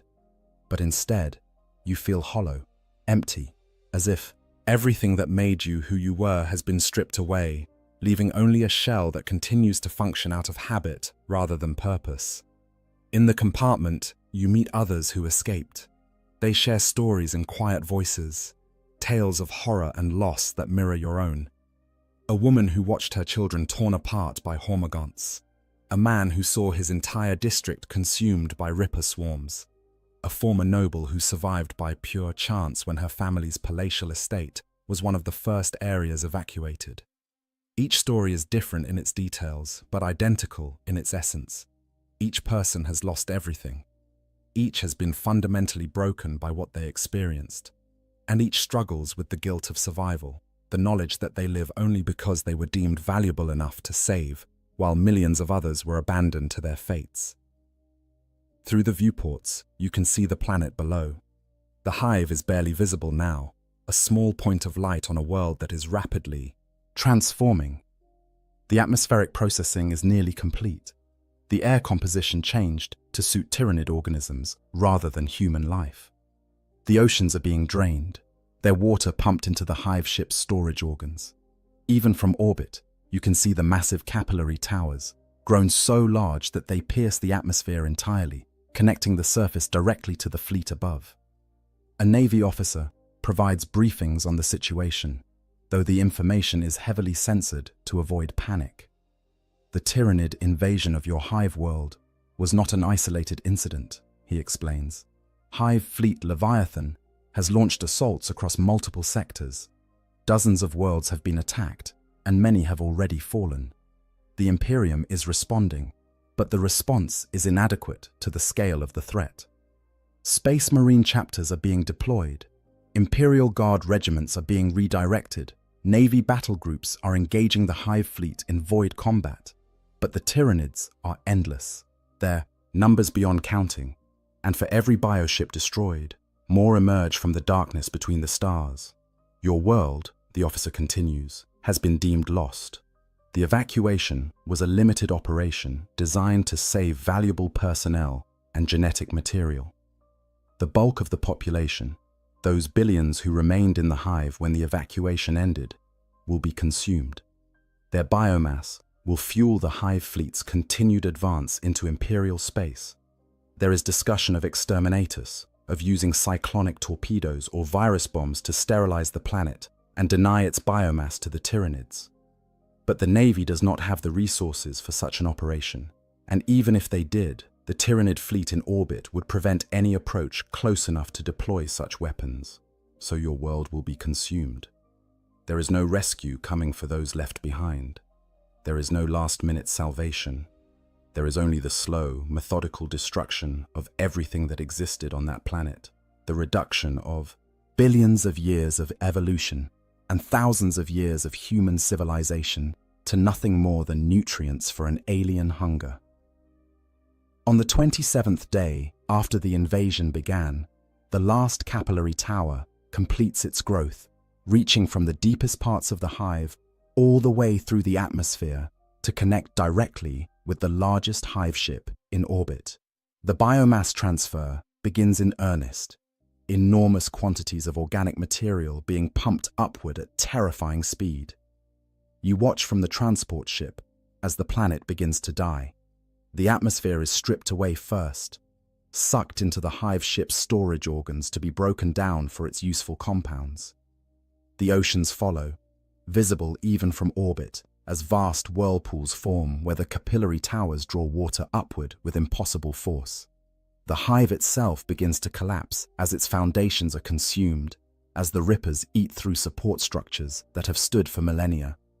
You watch as entire spires topple, as kilometers-tall structures fall in clouds of dust and debris. You watch as the lights go out one by one, sections of the hive losing power as the infrastructure is devoured.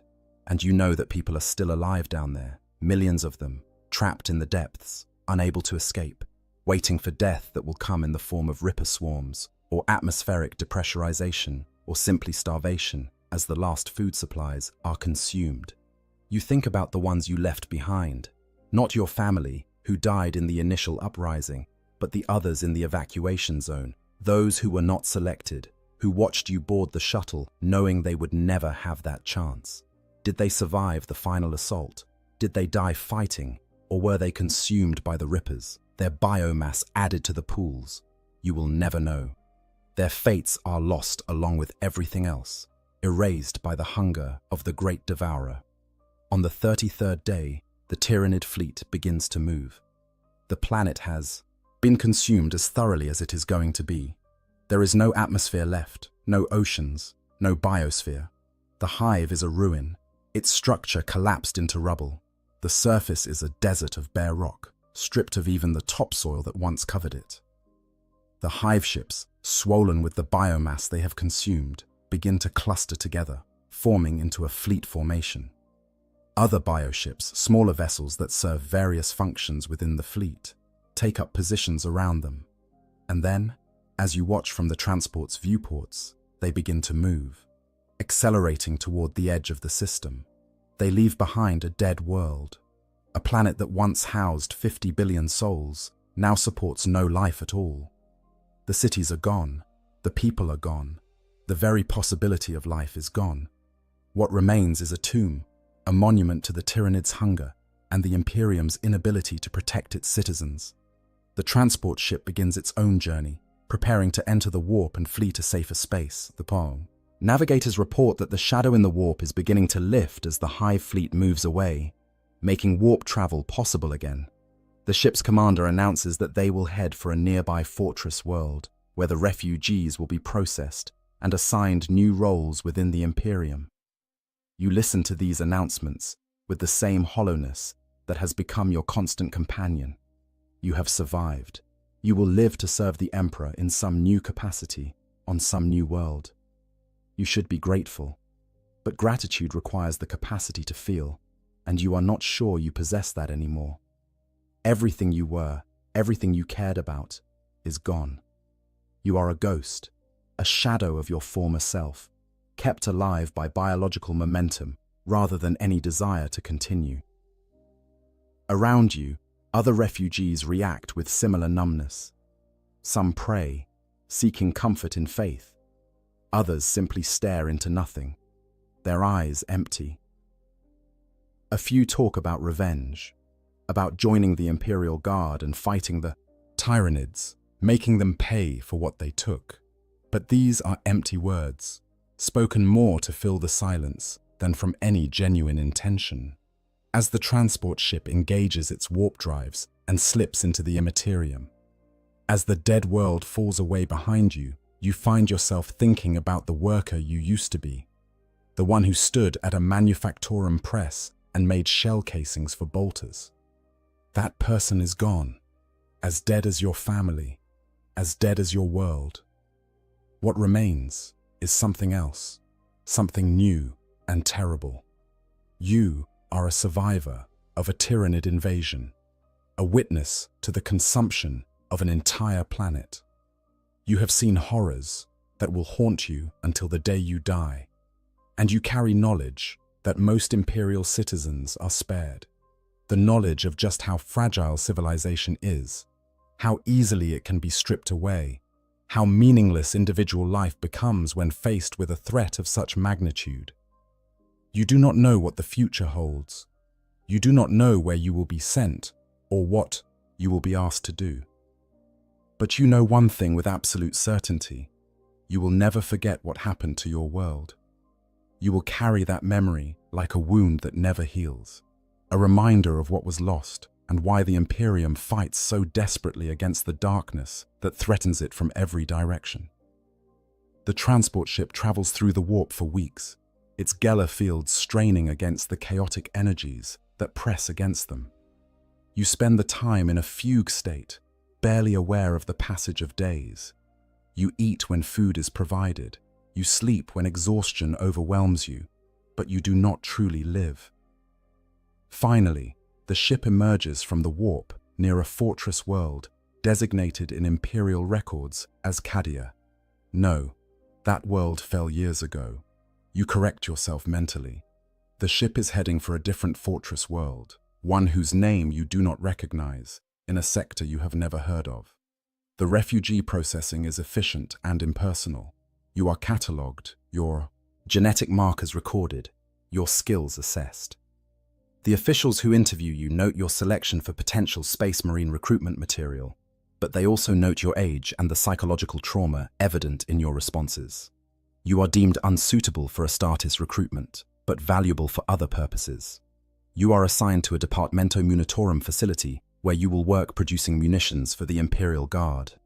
It is fitting, in a way. You started your life making bolter shells, and you will continue doing so, just on a different world, in a different hive, surrounded by different people. But as you board the shuttle that will take you to your new assignment, as you look out at the fortress world below, you understand something fundamental about the Imperium and your place in it. You are replaceable. Your world was replaceable. Everything you lost could be and will be replaced by new workers, new production, new worlds. The Imperium is vast beyond comprehension, encompassing millions of worlds and quadrillions of souls. The loss of one hive world, however terrible it might seem to those who experienced it, is merely a statistic in the endless war for survival.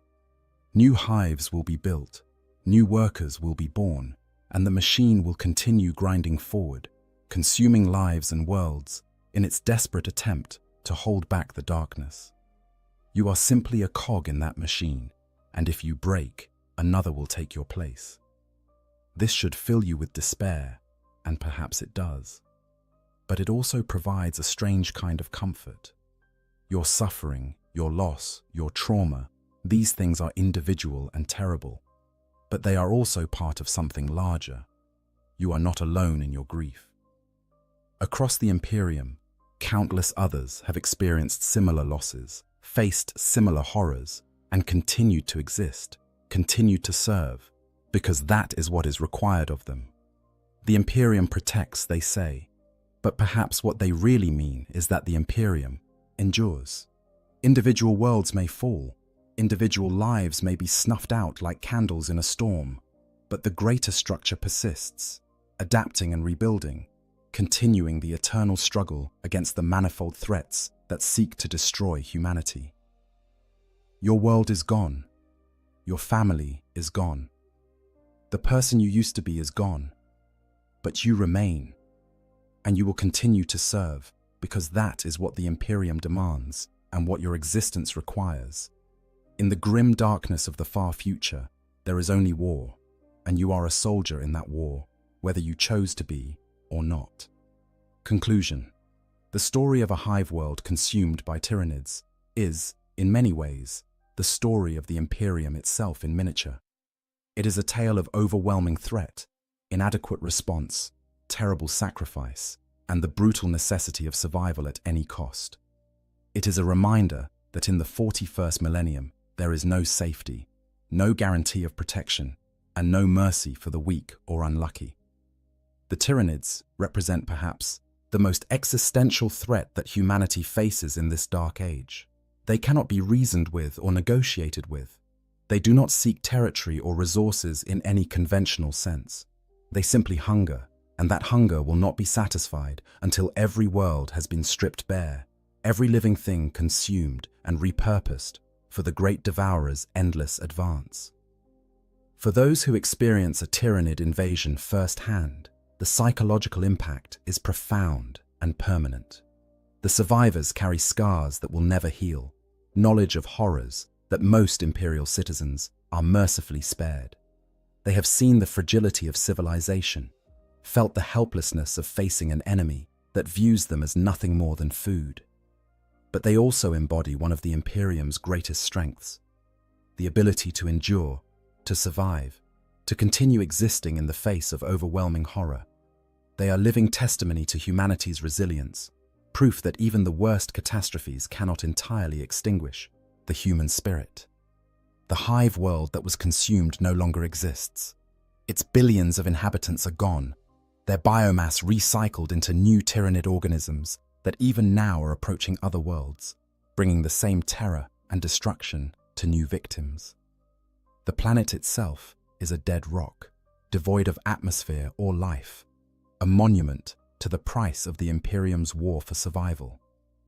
But the Imperium endures. New worlds will be colonized, new hives will be built, and the cycle will continue. The war against the Tyranids, like all the Imperium's wars, has no ending in sight. It is simply the reality of existence in the 41st millennium, a reality that must be accepted and endured because the alternative is extinction. For you, the survivor, there is no going back to what was. There is no recovery, no return to normalcy. There is only moving forward, carrying your scars and your trauma, serving the Emperor, because that is what is required, because that is all that remains. In the end, the story of a hive world being consumed by Tyranids is not about heroism or victory. It is about survival in its most basic, brutal form. It is about the price that must be paid when humanity faces threats of such magnitude that individual lives become meaningless statistics. And it is a reminder that in the grim darkness of the far future, hope is a luxury few can afford, and survival is the only victory that truly matters. The Emperor protects, they say, but sometimes protection means simply continuing to exist when everything you love has been destroyed. Sometimes it means carrying the burden of survival when death would be easier. And sometimes it means accepting that your suffering has meaning only as part of a greater struggle that spans the stars and will continue long after you are gone. This is the truth that survivors of Tyranid invasions must live with. This is the price they pay for their continued existence. And this is why their stories, however terrible, must be remembered and understood. Because in knowing what they endured, we better understand the nature of the threats that the Imperium faces, and the terrible necessity of the sacrifices that must be made to ensure humanity's continued survival in a universe that offers only war, death, and the faintest hope of enduring one more day. Thank you for watching this exploration of life on a hive world during a Tyranid invasion. If you found this informative, please consider liking this video and subscribing to the channel for more deep dives into Warhammer 40k lore. The Emperor protects, and your engagement helps support the continued production of this content. Until next time, May your faith in the God Emperor never waver. In the grim darkness of the far future, there are few things more dangerous than the collision of radically different forces. The galaxy of Warhammer 40,000 is filled with countless horrors, each unique in their methods of spreading destruction across the stars. But when you take one of the most brutal, simplistic races in the galaxy and give them access to one of the most sophisticated, warp-corrupted weapons of war, you create a scenario that defies easy prediction. Today, we're exploring one of the most fascinating and horrifying what-if scenarios in the Warhammer 40k universe. What happens when orcs capture a sorcerer dreadnought? This is not a simple question of one army looting another's equipment. This is a fundamental clash between two entirely different realities. On one side, you have the orcs, a race whose technology functions through sheer collective belief and whose psychic gestalt field makes the impossible possible. On the other, you have a chaos dreadnought piloted by a corrupted psyker, a walking tomb that houses both a tortured sorcerer and often a bound demon, all wrapped in armor covered with blasphemous runes and warp-tainted technology. When these two forces meet, when greenskin ingenuity collides with demonic possession, the results are as unpredictable as they are catastrophic. To understand what happens in this scenario, we need to examine multiple layers of complexity. We must understand the orcs and their unique relationship with technology, the nature of chaos dreadnoughts, and what makes sorcerer variants particularly dangerous, and the fundamental incompatibility between the Weigaj psychic field and the corruption of chaos. Only by understanding all these elements can we truly grasp the horror, the comedy, and the absolute devastation that unfolds when an orc mechboy gets his hands on a demon-possessed war machine, piloted by a 10,000-year-old sorcerer. The stage is set for disaster on a scale that only Warhammer 40k can provide. Let us begin. Understanding orc technology and looting culture. Before we can understand what happens when orcs capture a sorcerer dreadnought, we must first understand the greenskins themselves and their utterly unique relationship with technology. The orcs are one of the most successful species in the galaxy, not because of sophistication or planning, but because of their sheer adaptability and their genetic programming as weapons of war. The orcs were created millions of years ago by the ancient race known as the Old Ones, engineered as biological weapons during the war in heaven. What makes them so successful is not just their physical prowess or their love of combat, but the fact that every orc carries within their genetic code the accumulated knowledge of their entire species. This manifests most clearly in the Odd Boys, specialized orcs, who are born with instinctive knowledge of specific tasks. Among these, the Mech Boys are perhaps the most important to orc society, as we know it. Mech Boys are not engineers in any conventional sense. They do not study, they do not learn through trial and error in the way other races might. Instead, they simply know how to build things. This knowledge is encoded in their DNA, passed down from the Brain Boys who originally created the orc species. A Mech Boy will look at a pile of scrap metal and instinctively understand how it can become a functional weapon or vehicle. They work by feel, by intuition, hammering and welding and bolting pieces together until they have created something that, by all rights, should not work at all. And here is where things get truly strange. Orc technology is famously unreliable when handled by other races. Imperial forces who have captured orc weapons often find them to be crude, poorly assembled, and in some cases, physically impossible. A shooter might be little more than a metal tube with a trigger mechanism that has no clear path for the ammunition to travel. A truck might have an engine that is missing critical components, or wheels that are not properly attached to any drivetrain. By all logic, by all physical laws, these things should not function, yet they do, and they function because of the The way is one of the most important concepts in understanding orc society and technology. It operates on 3 levels simultaneously. First, it is the massive military campaigns that orcs undertake when enough of them gather under a powerful war boss. Second, it is the collective psychic field that all orcs generate simply by existing in proximity to one another. Third, it is the reality warping effect that this psychic field creates. This third aspect is crucial to understanding orc technology. The Wei-Jish field does not simply make orcs stronger or more aggressive, though it does do both of those things. It actually alters reality itself to match orc expectations.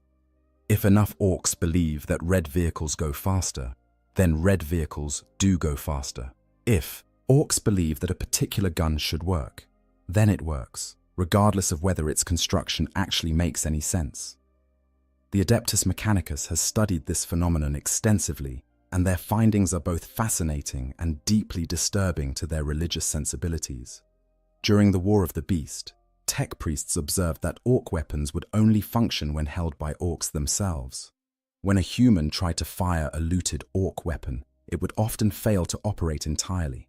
The same weapon, in the hands of an orc, would function perfectly. This suggests that the Wei-Er field provides something that other races would call a machine spirit, a psychic animating force that makes the physically impossible into functional reality. This brings us to the orc practice of looting. Orcs are natural scavengers and looters. In fact, looting is so ingrained in orc culture that there is an entire specialized caste dedicated to it. The looters are orcs who follow the battlefield like vultures, stripping anything valuable from the wreckage of battle. They prize enemy weapons and vehicles above all else, seeing them as proof of their victories and as useful components for future projects. The process of looting is not subtle.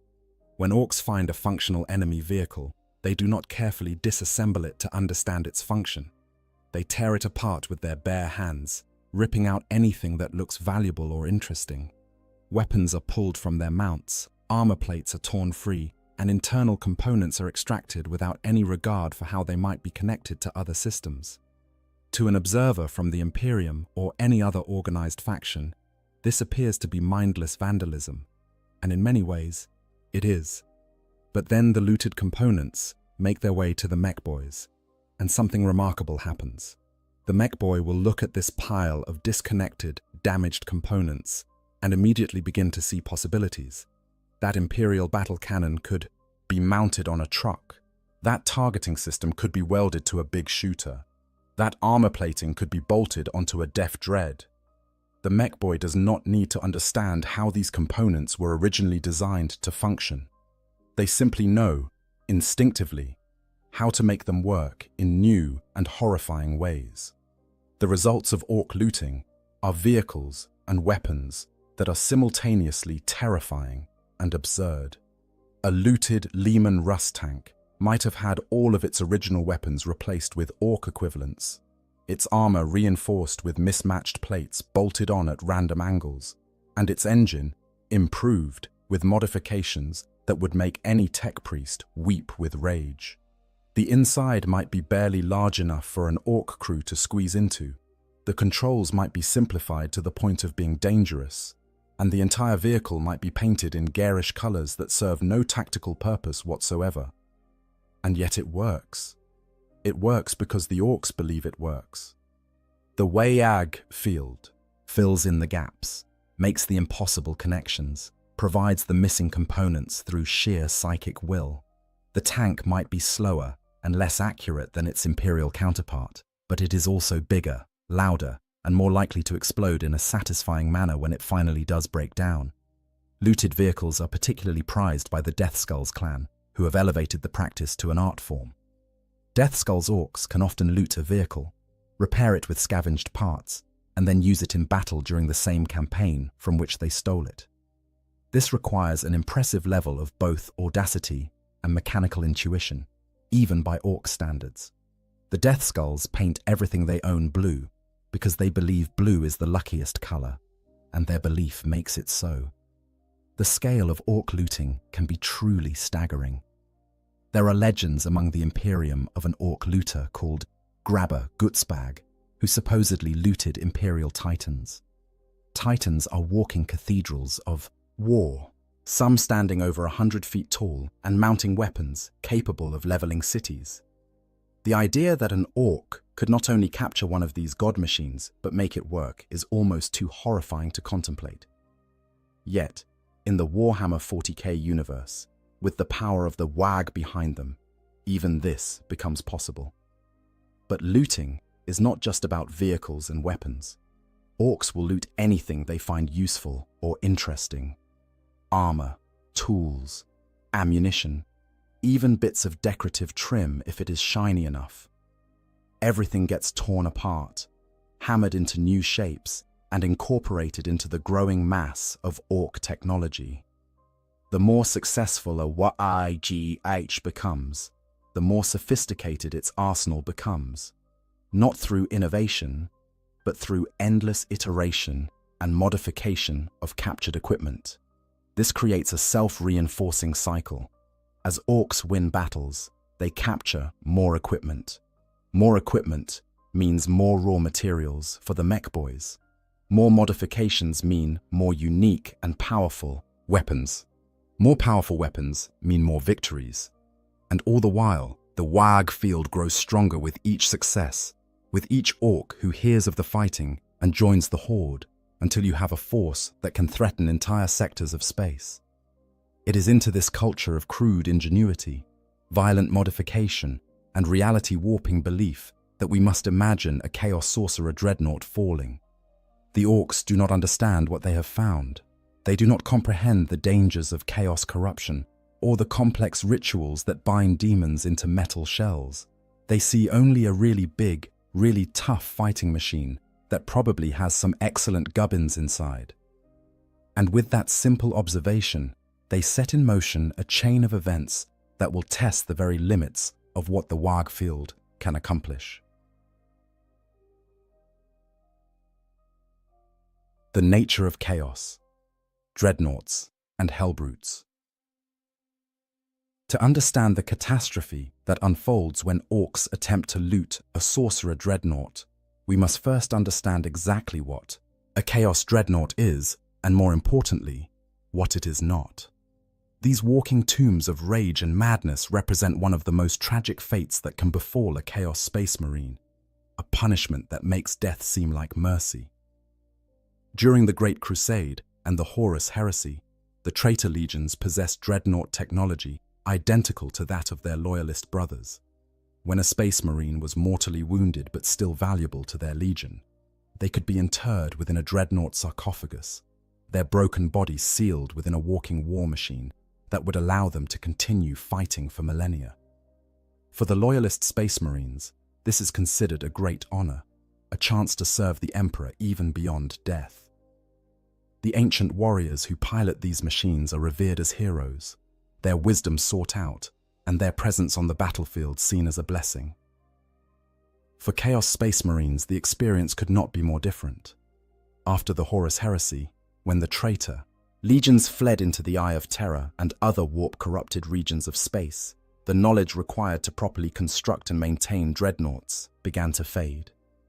The rituals of care, the technology of stasis that might have allowed entombed warriors to sleep peacefully between battles, the medical expertise required to keep a brain alive within a sarcophagus for thousands of years, all of this was lost or deliberately discarded.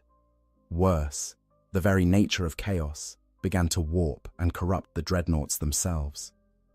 This corruption gave birth to what are now known as hellbrutes, the most common form of chaos dreadnought. A hellbrute is not just a machine with a pilot. It is a fusion of metal and demonic flesh, a thing that defies the normal laws of reality. The warrior inside the sarcophagus does not sleep between battles.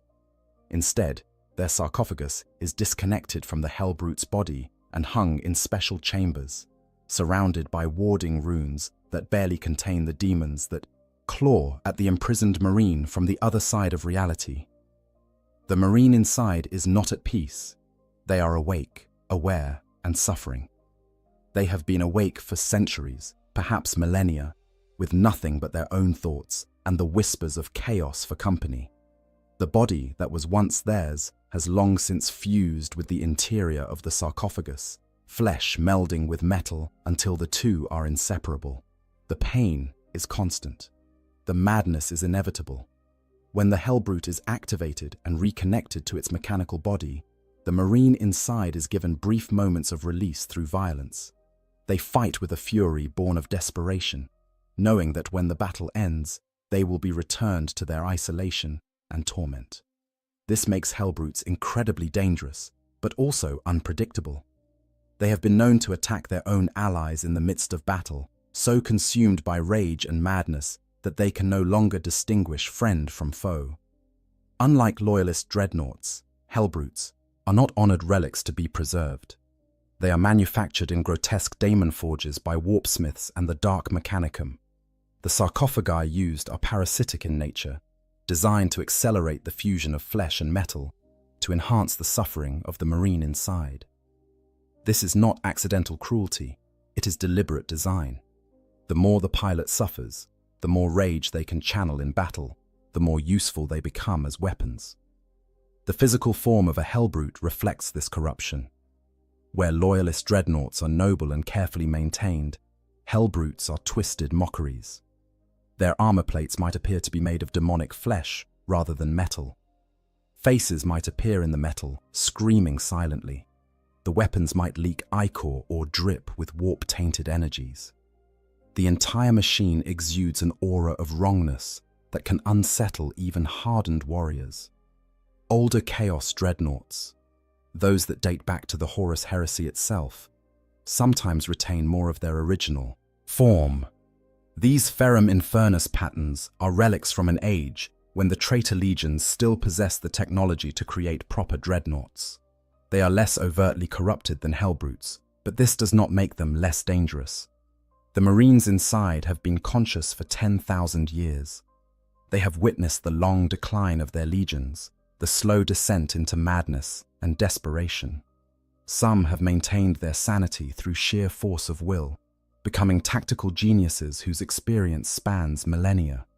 Others have become monsters, their personalities eroded by time until nothing remains but rage and the desire for oblivion. These ancient dreadnoughts are extremely rare and valuable. Each one represents a warrior who fought alongside the Primarchs, who participated in the Siege of Terror, who remembers a time before the Imperium became the stagnant tyranny it is today. They cannot be easily replaced. When one is destroyed, it represents a permanent loss to whichever warband possessed it.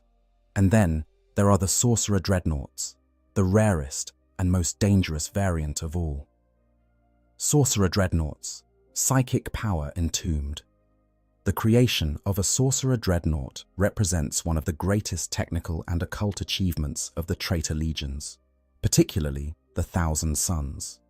For centuries after the Horus heresy, the problem seemed insurmountable.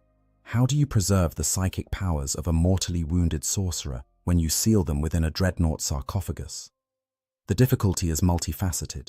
A psyker's connection to the warp is deeply tied to their physical brain and body. When you reduce a human being to little more than a brain and a few organs suspended in amniotic fluid, you risk severing or damaging that connection. The intense trauma of the injuries that necessitate dreadnought internment, combined with the psychological horror of being sealed in a metal tomb, could easily drive a psyker insane or burn out their powers entirely. For a regular Space Marine, this is merely tragic. For a sorcerer of the Thousand Suns or another psychic-focused legion, it represents the loss of their most valuable asset. The solution came from Magnus the Red himself, the Daemon Primarch of the Thousand Suns. Magnus, who had delved deeper into the mysteries of the warp than perhaps any being save the Emperor himself, developed what he called the Osiren device. This psychometric barrier lattice was designed to crown the sarcophagus, protecting the sorcerer's brain while simultaneously enhancing and focusing their psychic abilities. The technology was incredibly difficult to construct, and based on principles that even the most learned psi-arcanists of the Imperium could barely comprehend. The Osiran device essentially created a protected psychic resonance chamber. The sorcerer's consciousness remained fully functional and fully connected to the warp, but the barriers prevented the worst effects of corruption and madness that normally accompanied dreadnought internment. More than that, the device actually amplified the sorcerer's powers, using the dreadnought's reactor and systems to boost psychic abilities beyond what they had been capable of in their mortal flesh.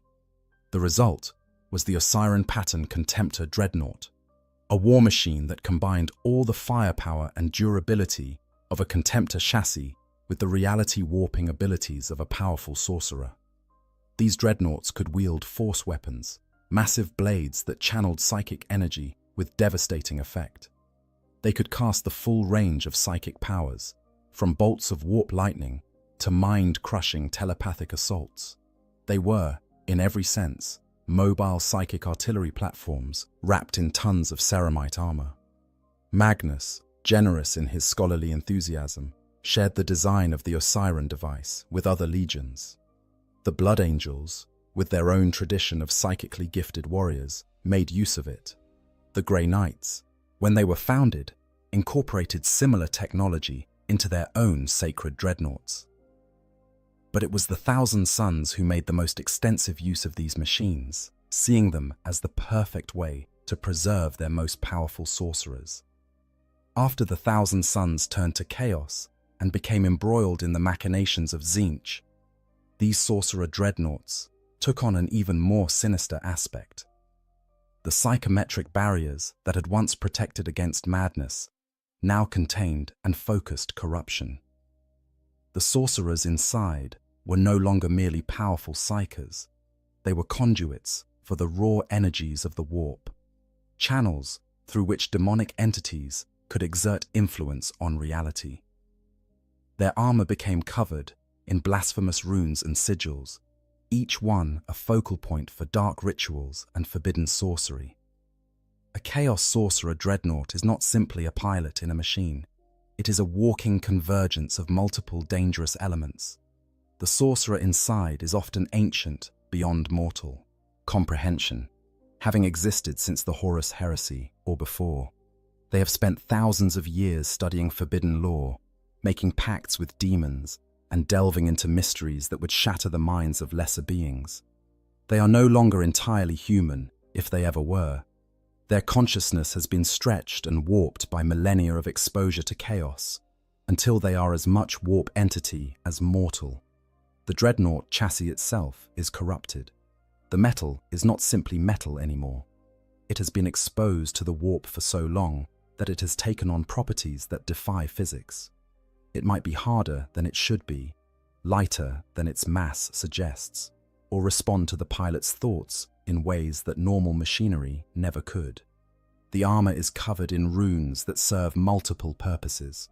They enhance the sorcerer's powers. They provide protection against enemy psychers. They bind demonic entities to the chassis, and they serve as focuses for ritual magic. And in many cases, there is a daemon bound within the machine itself. Sorcerer dreadnoughts, particularly those of Tzeentch, often have lesser warp entities imprisoned within their systems. These demons might power certain weapons, enhance the machine's speed or strength, or provide additional psychic abilities. They are bound by complex rituals and warding runes, forced into service against their will.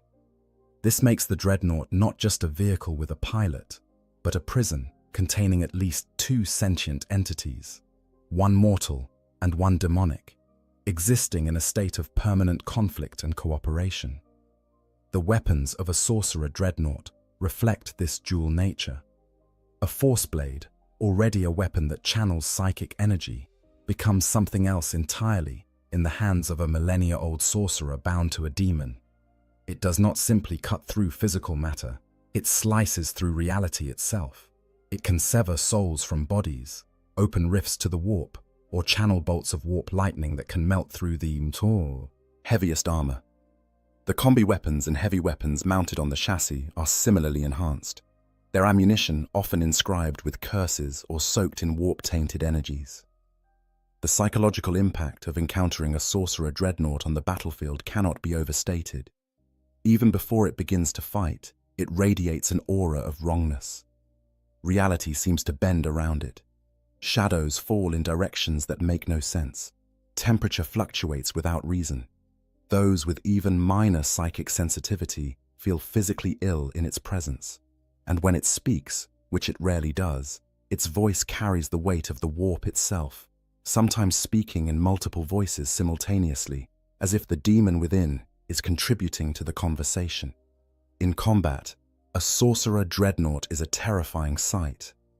It might stride forward through enemy fire, its force blade crackling with eldritch energy, while simultaneously casting psychic bolts at distant targets. It could summon warp phenomena, creating zones of unreality where the laws of physics no longer apply.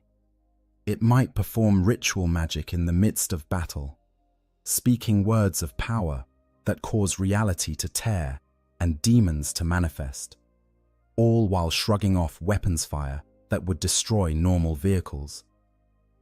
The Thousand Sons in particular prize their sorcerer dreadnoughts, seeing them as honored repositories of knowledge and power.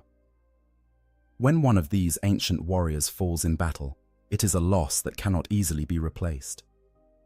The sorcerer inside possessed wisdom accumulated over thousands of years. The dreadnought chassis itself was a masterwork of forbidden technology. The rituals and bindings that held the whole thing together were unique, crafted specifically for that individual sorcerer's needs and abilities. This is what makes the prospect of orcs capturing one of these machines so particularly horrifying. They have no understanding of what they are dealing with. They do not comprehend the psychometric barriers, the warding runes, the bound demons, or the psychic resonance chambers. They see a big, tough fighting machine with lots of dakka and some spiky bits that look quite flash. And they immediately set about improving it with orc technology, utterly oblivious to the catastrophe they are about to unleash. The moment of capture, how it happens. For an orc warband to capture a chaos sorcerer dreadnought, a very specific set of circumstances must align. These war machines are rare, precious to their owners, and extraordinarily difficult to disable without destroying them entirely. Yet in the vast, chaotic galaxy of Warhammer 40,000, impossible events happen with surprising regularity, and orc ingenuity combined with sheer bloody-minded persistence can overcome obstacles that would stop more sophisticated races in their tracks. The most likely scenario for such a capture begins with a three-way battle. Orcs thrive in chaos, and nowhere is there more chaos than when multiple factions collide in the same war zone. Imagine a chaos warband assaulting an imperial world, their forces including a precious sorcerer dreadnought, an ancient relic of the Thousand Sons piloted by a sorcerer who has walked the galaxy for 10,000 years. The Imperials fight desperately, throwing everything they have at the traitors. And then the orcs arrive. Orcs are drawn to war like moths to flame. The psychic resonance of large-scale combat calls to them across the void. The wag field pulling them toward battles that promise the kind of excitement they crave. When they detect a major engagement, they do not carefully assess the tactical situation or determine which side they should support. They simply attack whoever looks like they will provide the best fight. In a three-way battle, this usually means attacking everyone. The sorcerer dreadnought, ancient and powerful, carves through Imperial lines like a scythe through wheat. Its force blade splits tanks in half. Its psychic powers tear through ranks of guardsmen, making their heads explode or driving them insane with visions of horrors beyond comprehension. Its heavy weapons reduce bunkers to rubble. For thousands of years, this warrior has fought in battles across the galaxy, and its experience shows in every movement, every shot, every swing of its massive blade. But even the most powerful warrior can be overwhelmed by sheer numbers, and orcs have numbers in abundance. They crash into the chaos lines in a green tide of roaring bodies, crude guns blazing, choppers raised high. They do not fear the dreadnought. They do not understand the warp-tainted horror of what they are facing. They see only a really big enemy that is crumping a lot of other gits, which means it must be good at fighting, which means it will be fun to fight. Dozens of orcs throw themselves at the sorcerer dreadnought. The ancient warrior cuts them down with contemptuous ease, each swing of its force blade sending half a dozen greenskins flying in pieces. But there are always more. Orcs are fearless to the point of insanity, and the bigger and scarier the enemy, the more eager they are to test themselves against it. They attack from all sides, firing wildly, throwing stick bombs, and simply trying to climb onto the dreadnought to hit it with hammers. The sorcerer inside might be ancient and experienced, but even they cannot account for orc unpredictability. Orcs do not fight by conventional tactics. They do not form proper battle lines or employ sensible strategies. They simply mob the enemy with overwhelming force, trusting that sheer numbers and natural orc toughness will see them through. In this case, their instinct serves them well. The sorcerer dreadnought, engaged with multiple threats, might not notice the orc big mech moving into position with a shock attack gun, one of the most unreliable yet devastating weapons in the orc arsenal.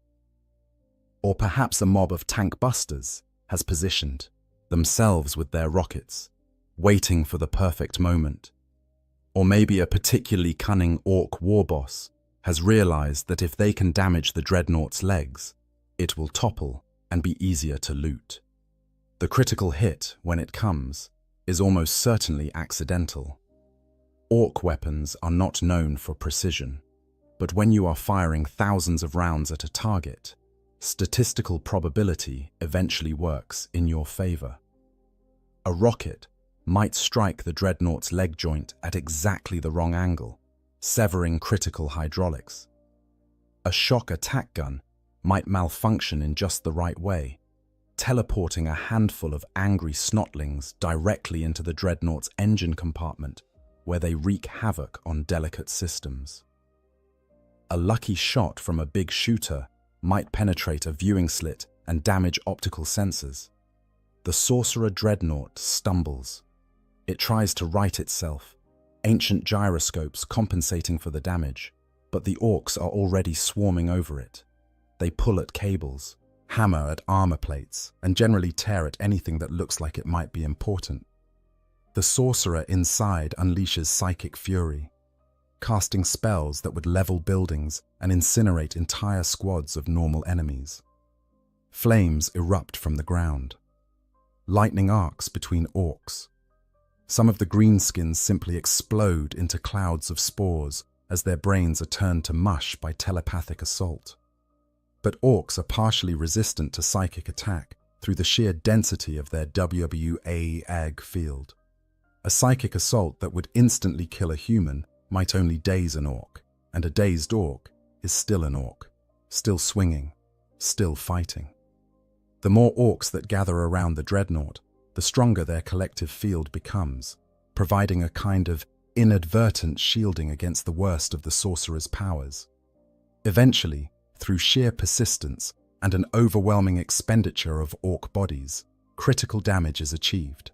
Perhaps the dreadnought's power core is breached. Perhaps its targeting systems are destroyed. Perhaps the sorcerer inside, exhausted from millennia of warfare and now facing an enemy that seems immune to reason and fear, makes a mistake. The mighty war machine crashes to the ground, its systems failing, smoke pouring from ruptured seals. The orcs immediately descend on it like scavengers on a corpse. They do not kill the sorcerer inside, mostly because they do not realize there is a sorcerer inside. They see a beaten enemy vehicle that has stopped moving. In orc logic, this means it is time for looting.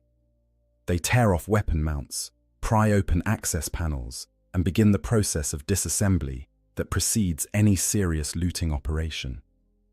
The sarcophagus containing the sorcerer, embedded deep within the dreadnought's chassis and protected by multiple layers of armor and warding runes, survives the initial looting.